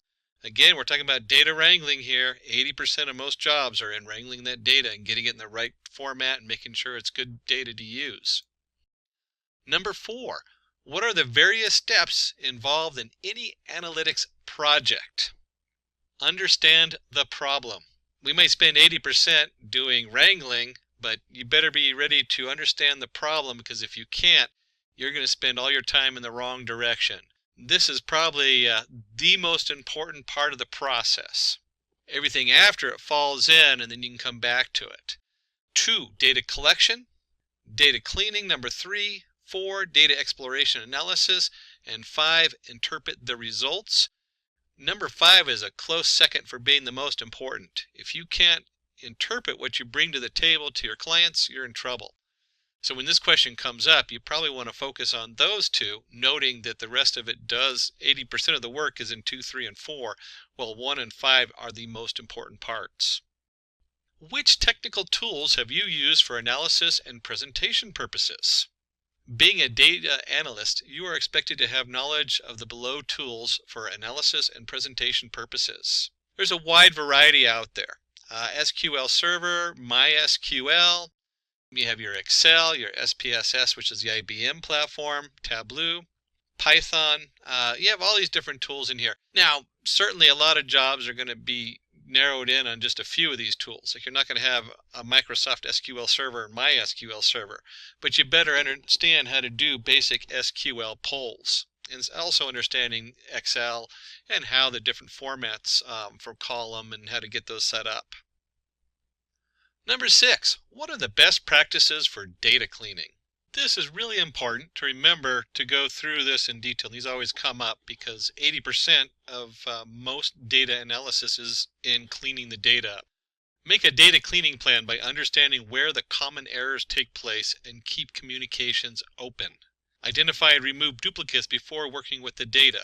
This will lead to an effective data analysis process. Focus on the accuracy of the data, maintain the value types of data, provide mandatory constraints, and set cross-field validation.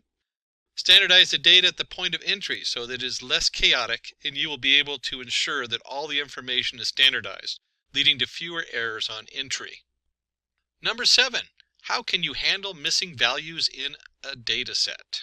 List-wise deletion. In list-wise deletion method, entire record is excluded from analysis if any single value is missing. Sometimes we're talking about records. Remember, this could be a single line in a database. So if you have your SQL comes back and you have 15 different columns, every one of those that has a missing value, you might just drop it just to make it easy because you already have enough data to do the processing.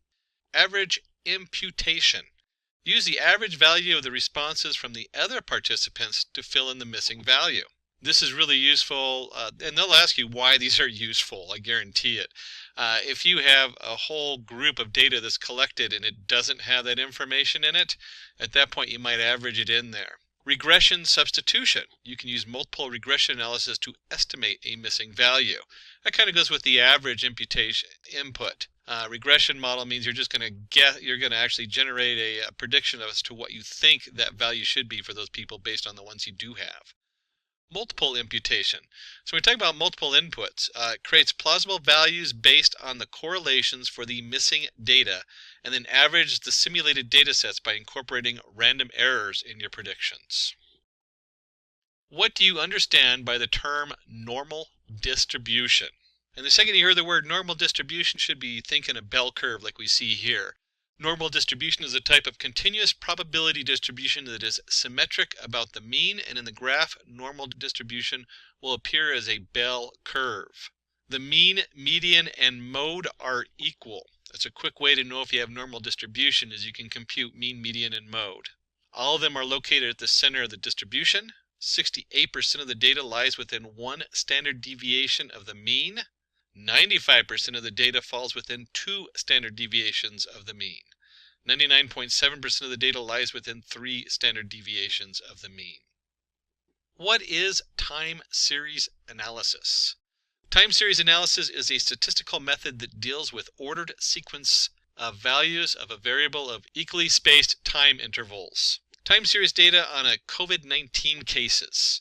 And you can see we're looking at by days, so our space is of days, and each day goes by. If we take and graph it, you can see a time series graph always looks really nice if you have like 2 different, in this case we have the United States going over there.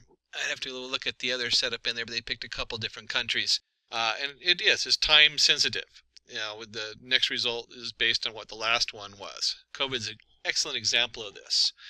Anytime you do any word analytics where you're figuring out what someone's saying, what they said before makes a huge difference as to what they're going to say next. Another form of time series analysis. 10. How is joining different from blending in Tableau? So now we're going to jump into the Tableau package. Data joining. Data joining can only be done when the data comes from the same source. Combining 2 tables from the same database or 2 or more worksheets from the same Excel file. All the combined tables or sheets contains common set of dimensions and measures. Data blending. Data blending is used when the data is from 2 or more different sources.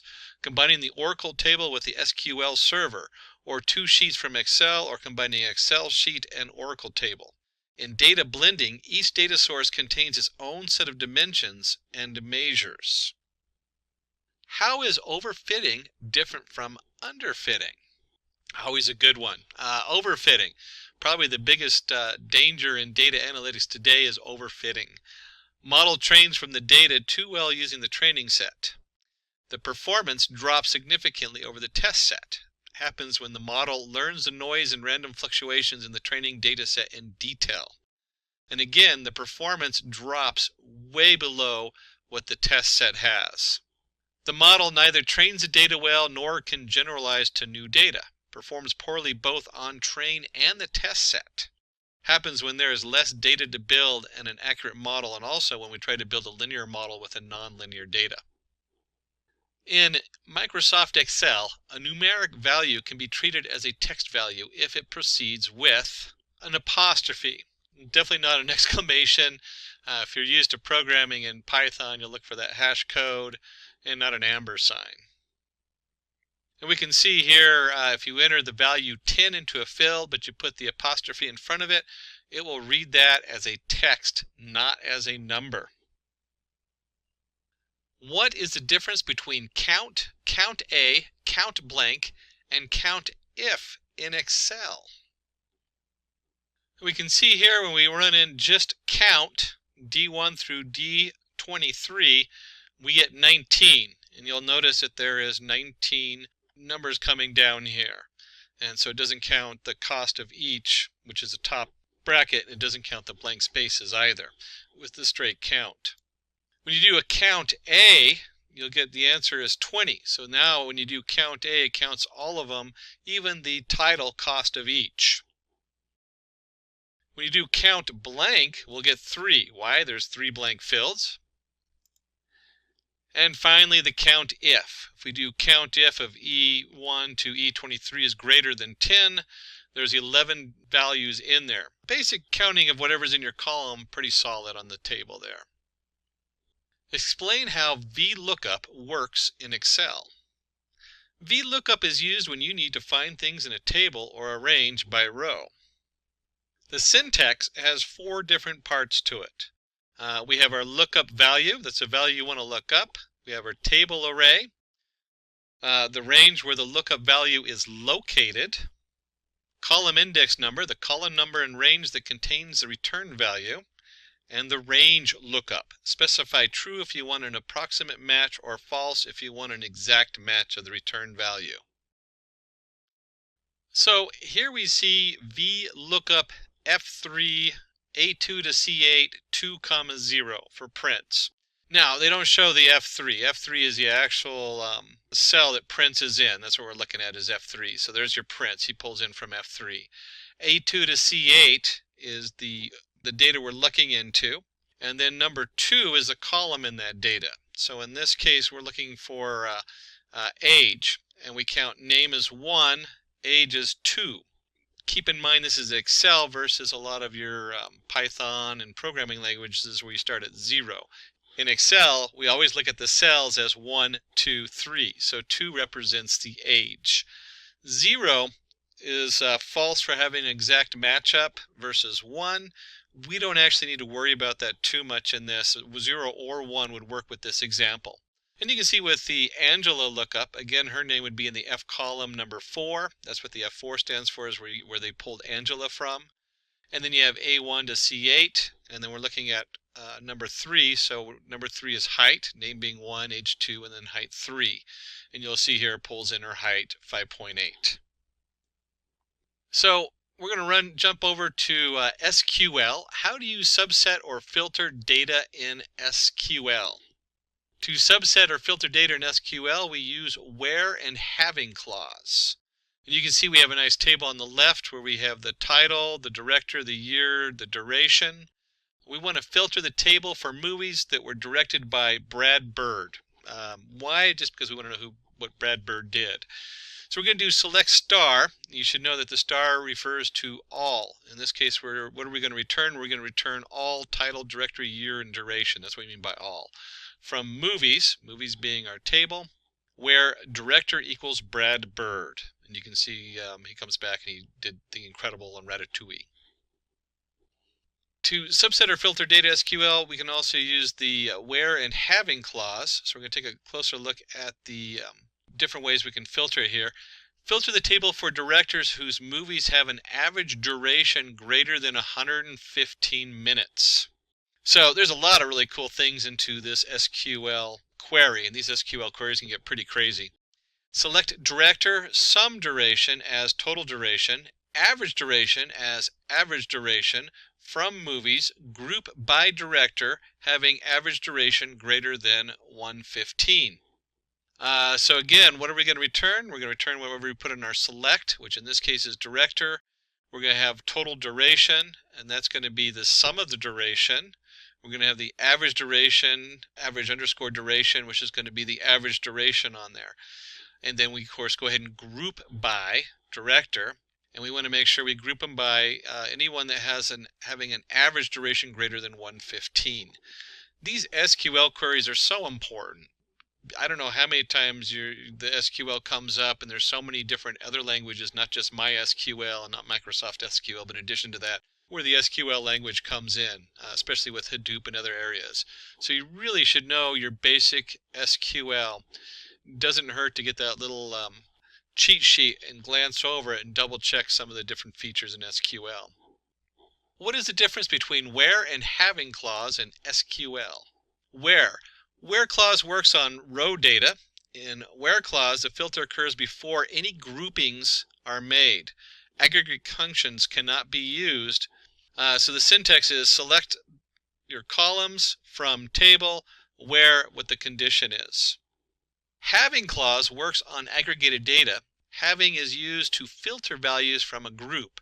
Aggregate functions can be used, and the syntax is select column names from table where the condition is, grouped by, having a condition ordered by column names.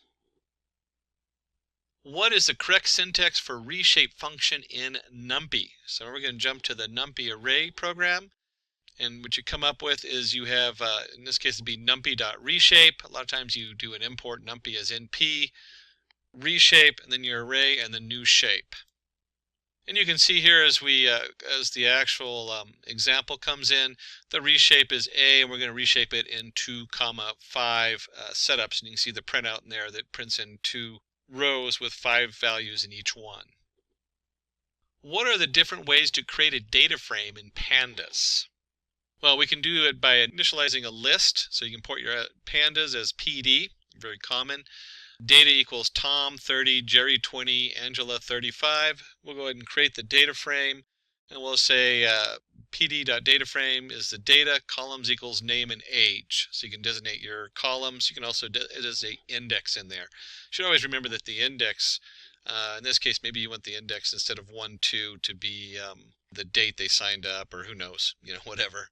And you can see right there, it just generates a nice pandas data frame with Tom, Jerry, and Angela. Another way you can initialize a data frame is from dictionary. You can see here we have a dictionary where the date equals name, Tom, Jerry, Angela, Mary. Age is 20, 21, 19, 18. And if we do a df pd.data frame on the data, you'll get the same kind of setup. You get your name, age, Tom, Jerry, Angela, and Mary. Write the Python code to create an employee's data frame from the emp.csv file and display the head and summary of it. To create a data frame in Python, you need to import the pandas library and use the read CSV function to load the CSV file. And here you can see we have import pandas as PD, employees, or the data frame employees, equals pd.readcsv, and then you have your path to that CSV file. There's a number of settings in the read CSV where you can tell it how many rows are the top index. You can set the columns in there. You can have skip rows. There's all kinds of things. You can also go in there and double check with your read CSV, but the most basic one is just to read a basic CSV. How will you select the department and age columns from an employee's data frame? So we have import pandas as PD. You can see we have created our data. We will go ahead and create our employees PD data frame on the left. And then on the right, to select department and age from the data frame, we just do employees, and you put the brackets around it.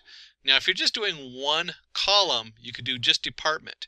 But if you're doing multiple columns, you got to have those in a second set of brackets. So it's got to be a reference with a list within the reference. What is the criteria to say whether a developed data model is good or not? A good model should be intuitive, insightful, and self-explanatory. Follow the old saying, KISS, keep it simple. The model developed should be able to easily consumed by the clients for actionable and profitable results. So if they can't read it, what good is it? A good model should easily adapt to changes according to business requirements. We live in quite a dynamic world nowadays, so that's pretty self-evident. And if the data gets updated, the model should be able to scale accordingly to the new data. So you have a nice data pipeline going where when you get new data coming in, you don't have to go and rewrite the whole code. What is the significance of exploratory data analysis? Exploratory data analysis is an important step in any data analysis process. Exploratory data analysis, EDA, helps to understand the data better. It helps you obtain confidence in your data to a point where you're ready to engage a machine learning algorithm. It allows you to refine your selection of feature variables that will be used later for model building. You can discover hidden trends and insights from the data. How do you treat outliers in a data set? An outlier is a data point that is distant from other similar points. They may be due to variability in the measurement or may indicate experimental errors. One, you can drop the outlier records. Pretty straightforward. You can cap your outliers data so it doesn't go past a certain value. You can assign it a new value. You can also try a new transformation to see if those outliers come in if you transform it slightly differently. Explain descriptive, predictive, and prescriptive analytics. Descriptive provides insights into the past to answer what has happened. Uses data aggregation and data mining techniques. Examples: an ice cream company can analyze how much ice cream was sold, which flavors were sold, and whether more or less ice cream was sold than before. Predictive understands the future to the answer. What could happen? Uses statistical models and forecasting techniques. Example: predicts the sale of ice creams during the summer, spring, and rainy days. So this is always interesting because you have your descriptive, which comes in, and your businesses are always looking to know what happened. Hey, did we have good sales last quarter? What are we expecting next quarter in sales? And we have a huge jump when we do prescriptive. Suggest various courses of action to answer what should you do. Uses optimization and simulation algorithms to advise possible outcomes. Example: lower prices to increase sale of ice creams, produce more or less quantities of certain flavor of ice cream. And we can certainly, today's world with the COVID virus, because we had that on our earlier graph, you could see that as a descriptive. What's happened? How many people have been infected? How many people have died in an area? Predictive: where do we predict that to go? Do we see it going to get worse? Is it going to get better? What do we predict that we're going to need in hospital beds? And prescriptive: what can we change in our setup to have a better outcome? Maybe if we did more social distancing, if we tracked the virus. How do these different things directly affect the end, and can we create a better ending by changing some underlying criteria? What are the different types of sampling techniques used by data analysts? Sampling is a statistical method to select a subset of data from an entire data set, population, to estimate the characteristics of the whole population. One, we can do a simple random sampling, so we can just pick out 500 random people in the United States to sample them. We call it a population. In regular data, we also call that a population, just because that's where it came from, was mainly from doing census. Systematic sampling, cluster sampling, stratified sampling, and judgment or purposive sampling. Then we have our systematic sampling. That's where you're doing like using 1, 5, 10, 15, 20. Use a very systematic approach for pulling samples from the setup. Cluster sampling, That's where we look at it and we say, hey, some of these things just naturally group together. If you were talking about population, which is really a nice way of looking at this, cluster sampling would be maybe by zip code. We're going to do everybody's zip code and just naturally cluster it that way. Stratified sampling would be more looking for shared things a group has, like income. So if you're studying something on poverty, you might look at their naturally group people based on income to begin with, and then study those individuals in the income to find out what kind of traits they have. And then judgmental. That is where the researcher very carefully selects each member of their own group. So it's very much based on their personal knowledge. Jumping on to 26, what are the different types of hypothesis testing? Hypothesis testing is a procedure used by statisticians and scientists to accept or reject statistical hypotheses. We start with the hypothesis testing. We have null hypothesis and alternative hypothesis. On the null hypothesis, it states that there is no relation between the predictor and the outcome variables in the population. It is denoted by H0. Example, there is no association between patients, BMI, and diabetes. Alternative hypothesis, it states there is some relation between the predictor and outcome variables in the population. It is denoted by H1. Example, there could be an association between patients' BMI and diabetes. And that's the body mass index, if you didn't catch the BMI and you're not in medical. Describe univariate, bivariate, and multivariate analysis. A univariate analysis, it is the simplest form of data analysis where the data being analyzed contains only one variable. An example is studying the heights of players in the NBA. Because it's so simple, it can be described using central tendencies, dispersion, quartiles, bar charts, histograms, pie charts, frequency distribution tables. The bivariate analysis, it involves analysis of two variables to find causes, relationships, and correlations between the variables. Example, analyzing sale of ice creams based on the temperature outside. Bivariate analysis can be explained using correlation coefficients, linear regression, logistic regression, scatter plots, and box plots. And multivariate analysis, it involves analysis of three or more variables to understand the relationship of each variable with the other variables. Example, analyzing revenue based on expenditure. So if we have our TV ads, we have our newspaper ads, our social media ads, and our revenue, we can now compare all those together. The multivariate analysis can be performed using multiple regression, factor analysis, classification and regression trees, cluster analysis, principal component analysis, clustering bar chart, dual axis chart. What function would you use to get the current date and time in Excel? In Excel, you can use the today and now function to get the current date and time. And you can see down here with the two examples where just equals today or equals now.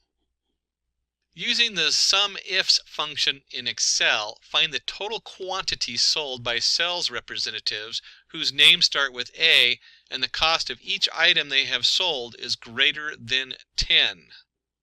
And you can see here on the left we have our actual table, and then we want to go ahead and SUMIFS. So we want the E2 through E20, B2 through B20 greater than 10.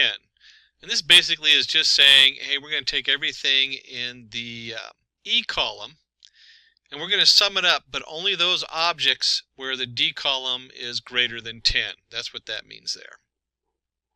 Is the below query correct? If not, how will you rectify it?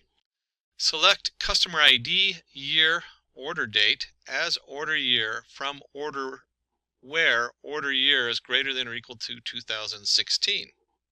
And hopefully you caught it right there. It's in the devil's in the details. We can't not use the alias name while filtering data using the where clause. So the correct format is all the same except for where it says where the year order date is greater than or equal to 16 versus using the order year which we assign under the select setup.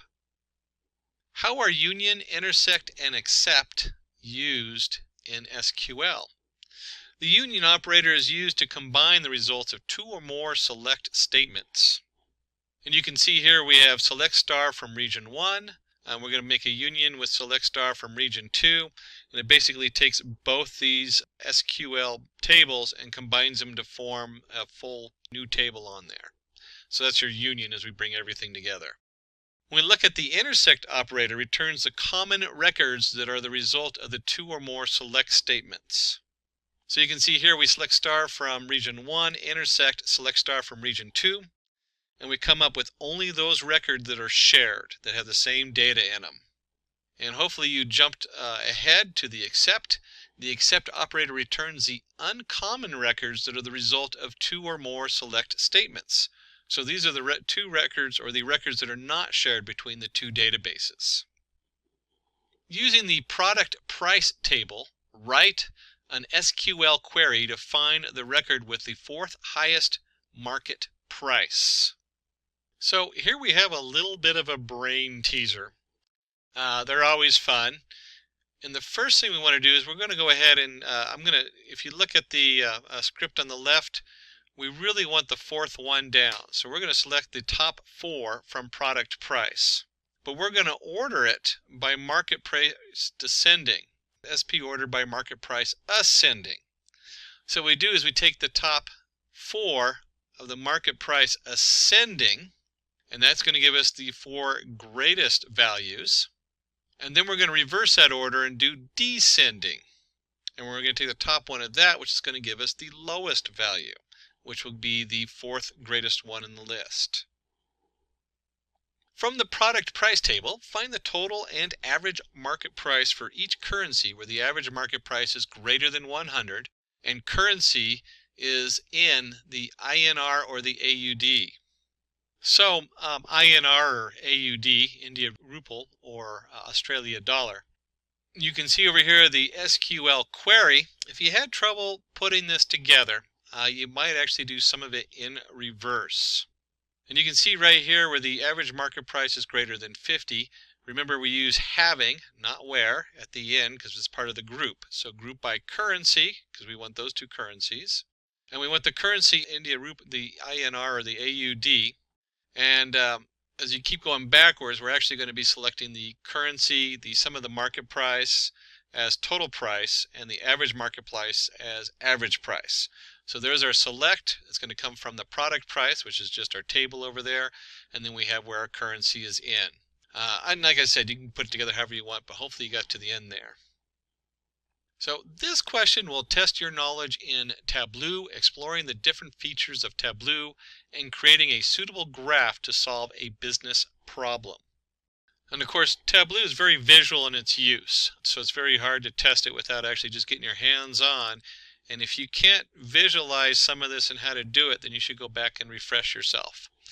Using the sample superstore dataset, create a view to analyze the sales, profits, and quantities sold across different subcategories of items present under each category. So the first step is to go ahead and load the sample superstore dataset. So make sure you know how to load the sample, the superstore dataset. That's underneath either the connect button in the upper left or the Tableau icon up there, and be able to pull in the dataset. And then once you've done that, you just drag the category and subcategory on rows and salaries onto columns. It will result in a horizontal bar chart. So in this one, we're just going to drag profit onto color and quantity onto label. Sort the sales axes in descending order of sum and sales within each subcategory.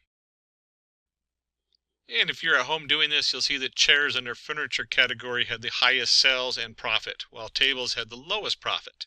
For office supplies, subcategory binders made the highest profit, even though storage had the highest sales. Under technology category, copiers made the highest profit, though it was the least amount of sales. Let's work to create a dual axis chart in Tableau to present sales and profits across different years using sample superstore dataset. Load the orders sheet from the sample superstore dataset. Drag the order data field from the dimensions onto columns and convert it into continuous month. Drag cells onto rows and profits to the right corner of the view until you see a light green rectangle. One of those things, if you haven't done this hands-on, you don't know what you're doing, you're going to run into a bind because you're going to be just kind of dropping it and wondering what happened. Synchronize the right axes by right-clicking on the profit axis. And then let's finalize it by going under the marks card, change some cells to bar and some profit to line, and adjust the size. And then we have a nice display that we can either print out or save and send off to the shareholders. Let's go ahead and do one more Tableau. Design a view in Tableau to show state-wise sales and profits using the sample Superstore dataset. In here you go ahead and drag the country field onto the view section and expand it to see the states. Drag the states field onto size and profit onto color. Increase the size of the bubbles, add a border and a halo color. States like Washington, California, and New York have the highest sales and profits, while Texas, Pennsylvania, and Ohio have a good amount of sales but the least amount of profits. We'll go ahead and skip back to Python NumPy. Suppose there is an array number equals NP, or NumPy if you're using NumPy, depending on how you set it up, dot array, and we just have 1 to 9 broken up into 3 groups. Extract the value 8 using 2D indexing. So you can see on the left we have our import NumPy as NP, number equals our NP array. If we print the number, we have 1, 2, 3, 4, 5, 6, 7, 8, 9. Since the value 8 is present in the second row and first column, we use the same index position and pass it to the array. And you just have number 2, 1, and you get 8.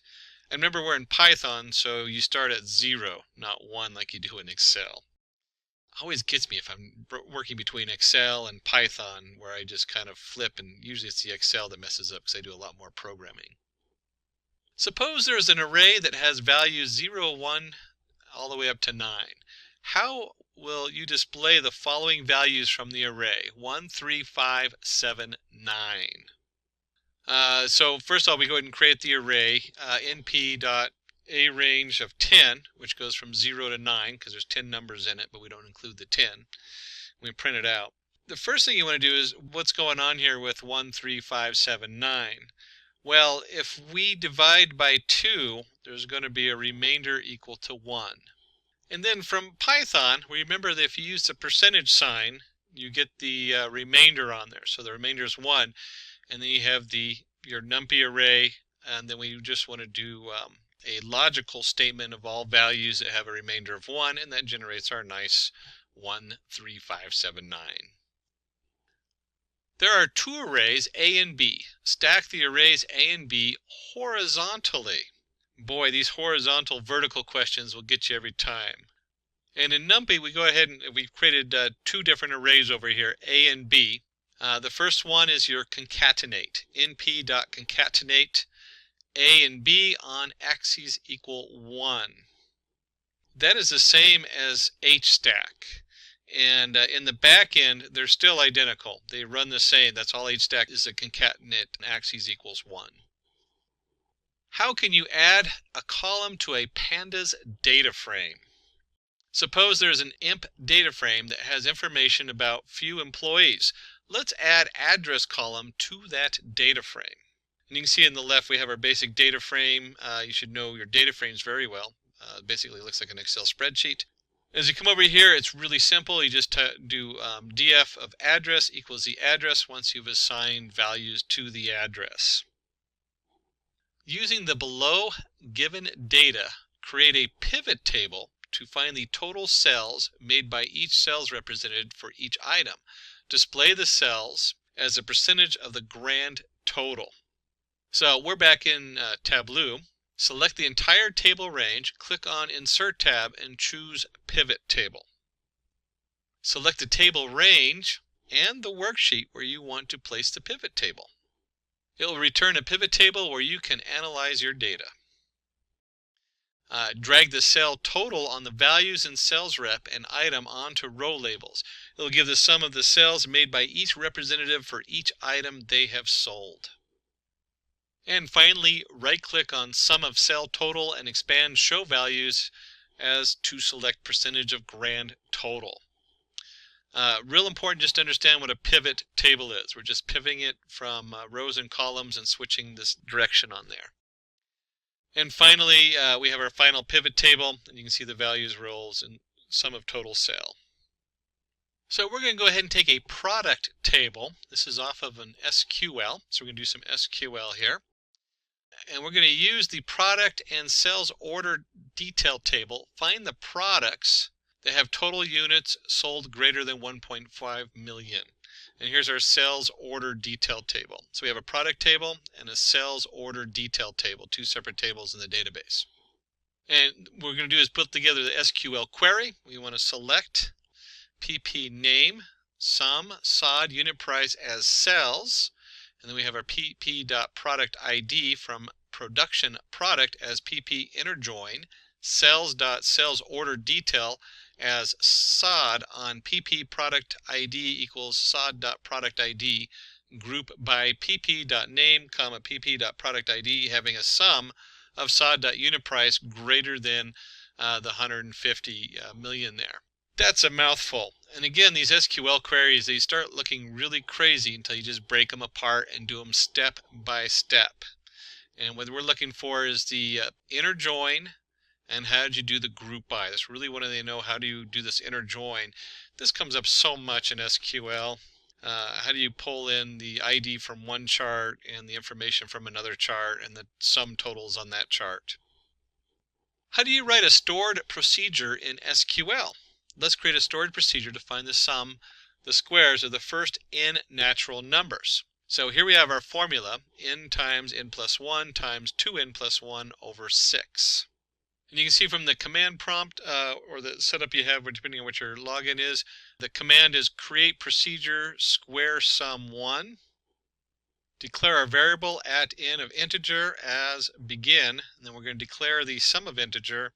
Set sum equals n times n plus 1 plus 2 times n plus 1 over 6.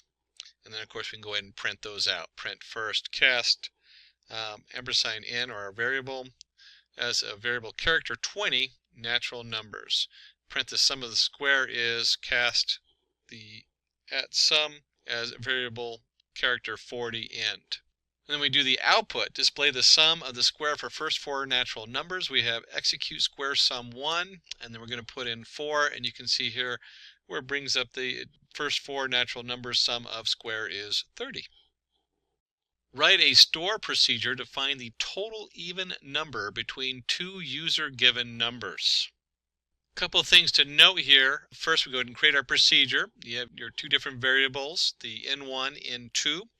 And we go ahead and begin. We're going to declare our variable count as an integer. We're going to set count equal to 0. And then we have while n is less than n2. We're going to begin. And if n1 remainder 2 equals 0, so we're going to divide it by 2, even number, begin.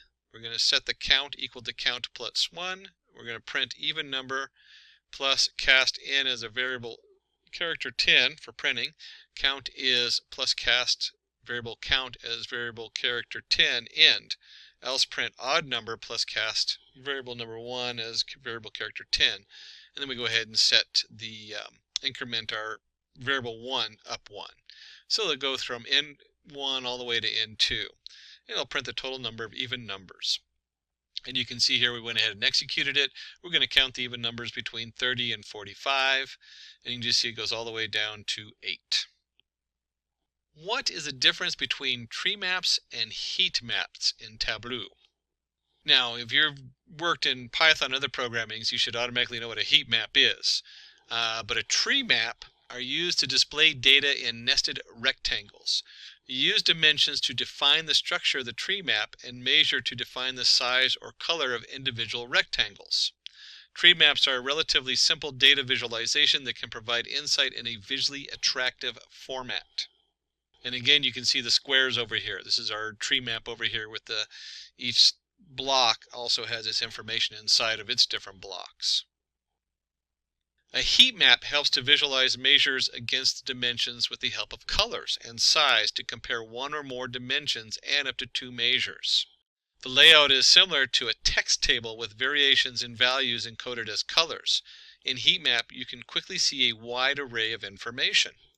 And in this one, you can see they use the colors to denote one thing and the size of the little square to denote something else. A lot of times you can even graph this into a three-dimensional graph with other data so it pops out. But again, a heat map is the color and the size.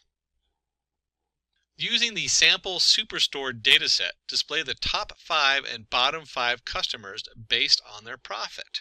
So you start by dragging the customer name field onto rows and profit on columns. Right-click on the customer name column to create a set. Give a name to the set and select Top Tab to choose top 5 customers by sum profit.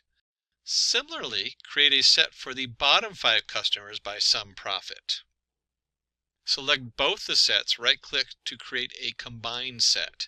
Give a name to the set and choose all members in both sets.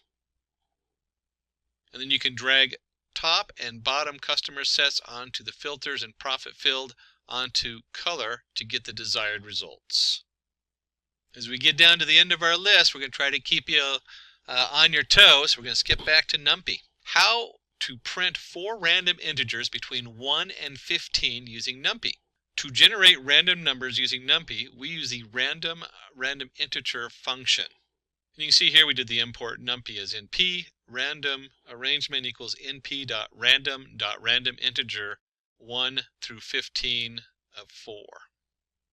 From the below data frame, going to jump again on you, now we're into pandas. How will you find the unique values for each column and subset the data for age less than 35 and height greater than 6? To find the unique values and the number of unique elements, use the unique and the InUnique function. You can see here we just did df height, so we're selecting just the height column, and we want to look for the unique. That returns an array, where InUnique, if we do that on the height or the age, will return just the number of unique values. And then we can do a subset the data for ages less than 35 and height greater than 6. So if we look over here, we have a new df. Remember, this is going to be taking slices of our original data frame. It doesn't actually change the data frame. So our new df equals the data frame, or df, the data frame where age is less than 35 and the height is greater than 6. And in case you're not using Tableau, which has a lot of its own different mapping programs in there, make sure you understand how to use the basics of Matplotlib. Plot a sign graph using NumPy and Matplotlib in Python. And the way we did this is we went ahead and generated an x. We know our y equals np.sign of x. If you print out x, you'll see a whole value here. Our Matplotlib PyPlot as PLT. If you're working in Jupyter Notebook, make sure you understand the Matplotlib inline, that little percentage sign Matplotlib inline. That prints it on the page in the Jupyter Notebook. The newer version of Jupyter Notebook or Jupyter Labs automatically does that for you, but I usually put it in there just in case I end up on an older version. If you print y, you can see here we have our different y values and our different x values. You simply put in plt.plot xy and do a plot show.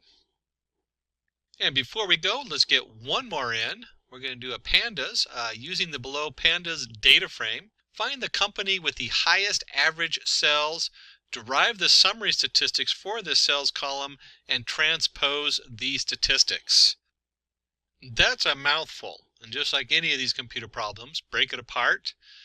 So first of all, we're looking for the highest average sales. So group the company column and use the mean function to find the average sales. And you can see here by company equals df.groupBy company. Once we've done that, using the describe function, we can now go ahead and look at the summary of statistics on here. Use the describe function to find the summary. So by company, those are groups. We're just going to describe them. And you could actually bundle those together if you wanted and just do them all in one line. So here we go, by company.describe. You can see we have a nice breakout. Always good to remember.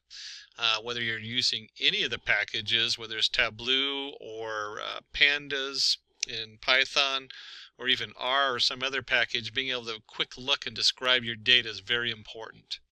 And then we can go ahead and just do a basic apply a transpose function over the describe method to transpose the statistics. All we've done here is flip the index with the column names, but if you're following the numbers, a lot of times it's easier to follow across one line, or maybe you want to average out the count, or there's all kinds of different reasons to do that. Now with that, we have come to the end of our full course. If you have any doubts or questions, ask them in the comment section below. Our team of experts will reply you as soon as possible. Thank you and keep learning with Simplilearn. Also, if you want to watch more videos like this, make sure to subscribe to our YouTube channel for more such content. Thank you and keep learning. Hi there, if you like this video, subscribe to Simplilearn YouTube channel and click here to watch similar videos. To nerd up and get certified, you can check the description box below.